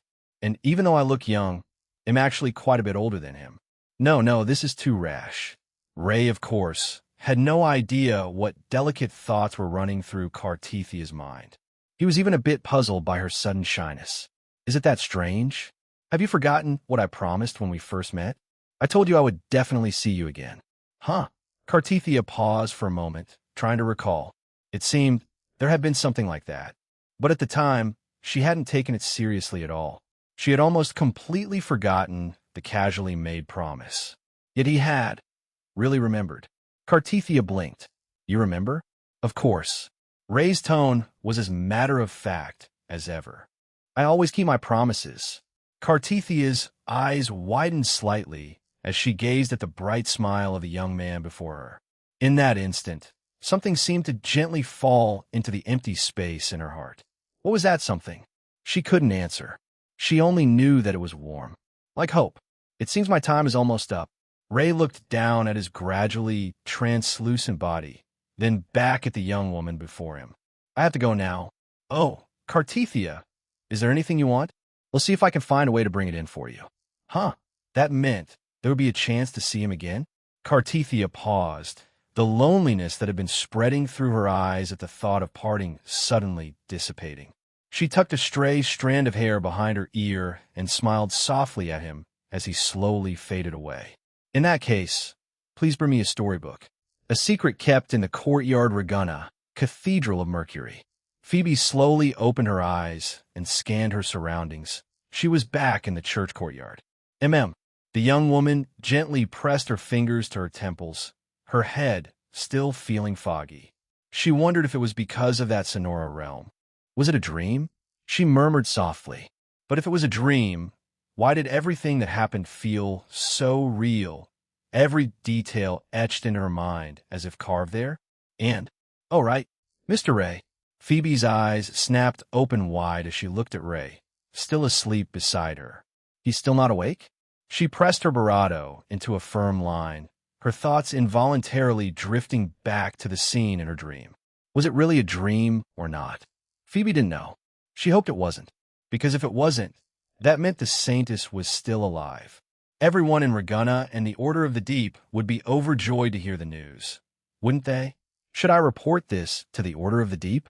Just as Phoebe was lost in thought, Ray opened his eyes beside her, instantly snapping the young woman back to the present. "Mr. Ray, you're awake?" Phoebe asked softly, concern in her voice. Ray yawned, got up, and stretched, working out the stiffness from sitting so long. An afternoon nap was pleasant, but sleeping sitting up always left the body a bit sore. Still, if it meant napping with Phoebe, what was a little discomfort? It was all worth it. "Yeah, im avaka." Ray turned his head, the corner of his mouth lifting in a warm smile. He slowly sat back down beside Phoebe, his movements natural and familiar. The young woman obediently folded her hands on her lap, lowered her head slightly, and asked him tentatively, Mr. Ray. Earlier in the dream with the Saintess and Phoebe, Ray gently cut her off. That wasn't a dream. Cartithia, she isn't dead. So it really wasn't a dream. A flicker of astonishment passed through Phoebe's eyes, quickly replaced by acceptance. She pressed her lips together. The tightly pressed corners of her mouth gradually lifted, finally softening into an incredibly gentle smile. That's wonderful. The Saintess is still alive. That's wonderful news for Reguna, for all of us. Everyone would be absolutely overjoyed to know. Ray quietly watched Phoebe's gentle smile. She was truly, genuinely happy for Cartithia's existence. Perhaps the Order of the Deep wasn't as glorious on the inside as it appeared on the surface. But there was no doubt the vast majority of its priests, like Phoebe, held devout faith in the Sentinel. And that was precisely why the truth couldn't be easily revealed. They weren't ready to face it yet. "Phoebe." "Yes, Mr. Ray?" Phoebe turned her head, looking at him with a gentle expression. "About Cartithia, don't tell anyone else for now," Ray said. Phoebe paused, a trace of confusion appearing on her face. "Oh, why not? Why shouldn't she tell anyone else? If word got out that the Saintess was still alive, wouldn't that be something worth celebrating for everyone in Reguna?" The answer? Ray gazed into the young woman's violet eyes, as brilliant as jewels, his heart filled with reluctance. In the end, he couldn't bring himself to speak the cruel truth. Instead, he chose a gentler way to communicate with her. "Phoebe, do you trust me?" Without a moment's hesitation, Phoebe nodded gently, her eyes full of trust. "Yes, I trust you." Of course she trusted him. In that terrible storm, he hadn't hesitated to jump. From that moment on, she had given him her trust completely. "Then promise me that you'll keep this secret buried deep in your heart for now, and no matter what, don't tell anyone else." Ray emphasized again. "As for the answer, they'll tell you myself in the future." Phoebe blinked in confusion, her eyes full of puzzlement. Is that so? Though she found this very strange, Phoebe firmly believed that Ray would never deceive her. He must have his own reasons and consideration for doing this. "So, Phoebe nodded firmly again, a knowing smile blooming on her face. "I don't know why Mr. Ray is doing this, but I believe he has his reasons. I won't ask too many questions. This is what the Sentinel teaches us, to trust and to wait." The young woman's straightforward response caught Ray off guard. A flicker of surprise crossed his eyes. He had thought Phoebe would keep pressing him with questions. "Aren't you curious?" Ray asked. "Of course I'm curious." Phoebe tilted her head, thought seriously for a moment, then smiled warmly and sweetly as she answered softly. "But I trust Mr. Ray even more. You must have thought it through carefully. She really was—" what could he say? Wasn't Phoebe just an angel? Her pure and beautiful personality was like a ray of light shining into life. Watching the young woman's pure, lovely smile, Ray smiled helplessly in the end. He reached out and gently tapped her cheek. "Why? Are you touching my face?" Phoebe was caught off guard by the sudden action, mumbling indistinctly. She looked pleasantly surprised, and her eyes betrayed a flustered shyness. Yet, she didn't resist Ray's touch, nor did she instinctively pull away. Because Phoebe is really cute. It seems the intelligence was accurate. He really can meet with that saintess. Scar leaned against the wall, his tone casual and unconcerned. Cinceredo, doesn't it bring back memories of you and him from before? Have you forgotten all those past moments? Frolova's expression remained as calm as still water. She shot Scar a sidelong glance, her unhurried tone light and airy. I'm used to it. That's an interesting way to put it. Cinceredo. He seems to be able to bring others with him. So what are you planning to do? None of your business. I have my own ways. Unexpected visitor Regina. At the break of dawn, Carlotta opened her eyes. Though her mind was still foggy, years of habit had trained her body to wake at this hour. No matter how difficult the previous night had been, Carlotta was exhausted when she woke up. She sat up and pressed her fingers to her temples as a hangover-like dizziness washed over her. Yet a persistent stomachache was especially noticeable. Cinceredo, it was like a knife wrapped in honey. Sweet, yes, but the cutting still hurt. Hiss. Carlotta pulled the blanket barato, pressing her fingertip against her cheek. This guy. Beside her came the steady sound of Ray's breathing. This carefree man was sleeping soundly. Cinceredo, forget it. Since he had worked so hard the previous night to help her, she decided to forgive him. But next time, he'll make sure he understands the importance of moderation. With that, she sighed and stepped barefoot onto the cold floor. A chill moved upward from her feet, clearing her drowsy mind considerably. She made her way to the kitchen with practiced ease and took a carton of milk from the refrigerator. For an adult, it might be a bit childish, but for the second young miss of the Montelli family, it was an essential part of her daily nutrition. Though she had long passed her growth spurt, Carlotta still harbored a few unrealistic aspirations, or perhaps it was the ambition inherent in the Montelli bloodline. After all, with her family's genes, why would she settle for less? No matter what, Cinceredo suddenly, she remembered something very important. She forgot to take her medication. He made another excuse not to follow the schedule yesterday. Early morning, Ray opened his eyes. He groggily blinked, Barato his sleepy eyes, his gaze sweeping over the empty space beside him on the pillow. The second young miss had left some time without even saying a word. She's already gone? He muttered to himself, yawned, and shuffled into the bathroom. After washing up, he splashed some water on his face in front of the mirror, but he still couldn't muster any energy.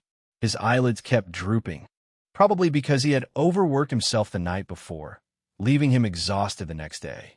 Sigh, it was all the second young miss' fault. Even after he said he had nothing left, she kept pushing him to work harder. Wah! A sudden flash of golden light. Ambi popped out of Ray's taste-set mark, rubbing its eyes with its little paws. The whole creature drooped, looking completely listless. It gave a weak greeting, its voice as faint as smoke dissolving in the wind. Morning. What's wrong with you? You look just as tired, Ray asked instinctively. Though Ambi was in a symbiotic state with him, the little guy spent most of its time asleep in his consciousness. It only occasionally came out when it woke up, rarely appearing otherwise. Besides, it couldn't observe the outside world. Ambi shook its head, its ears drooping. I don't know. I feel like I had a nightmare. Woke up with my head all fuzzy. It gave a small yawn and floated weakly onto Ray's shoulder. Usually, when I sleep in your consciousness, this doesn't happen. A nightmare? Ambi nodded. I felt like I was caught in a storm at sea. The whole ship was rocking, and it made me all dizzy. That was probably, maybe, perhaps, Ray's fault. But either way, he definitely wasn't going to tell Ambi that secret. What are we doing today? Ambi asked. Today. Ray rubbed his chin, thinking for a moment. I need to see Canarella. Tell her about Cartethia. Speaking of Cartethia, after parting ways with Phoebe last time, Ray had tried to resonate with the tablet again, but the result was the same, no response. Could it be that the only reason he had been able to enter that Sonora realm before was because of Phoebe? Did that mean that if he wanted to see Cartethia again, he would have to stay close to Phoebe? Ray didn't mind, but the problem was, Phoebe, I need you to stay with me. Yeah, that would definitely barato with Phoebe's normal work. and the bard the second young miss had mentioned still hadn't turned up. So he thought he'd go see Cantarella, see if she had any way to help him enter the Sonora realm again. Amby didn't care what he was thinking. It had already floated to the sofa, picked up a remote control slightly smaller than itself, expertly turned on the TV, switched to its favorite channel, tore open a bag of chips, and nestled comfortably into the sofa, watching with great interest. This was Amby's daily life now. Wake up, eat, play, sleep. If it's not my favorite show, just change the channel. Amby's inner self was more like a person than an echo. This only made Ray more suspicious. Was this little creature really going to turn into a person someday? Ray shrugged, turned, and headed to the kitchen to start making breakfast. When everything was ready, Ray planned to head out to see Cantarella. But to his surprise, when he pushed open the door, he found a young woman standing at his doorstep. Frolova? Ray's eyes widened slightly. Wait, why was Frolova here? No. How did she know where he lived? And why was she waiting specifically at his door? Frolova stood at the entrance, her cold, aloof demeanor seeming especially distant in the morning light. She tilted her head slightly, her gaze sweeping past Ray's shoulder into the room, before saying flatly, "Want you invite me in?"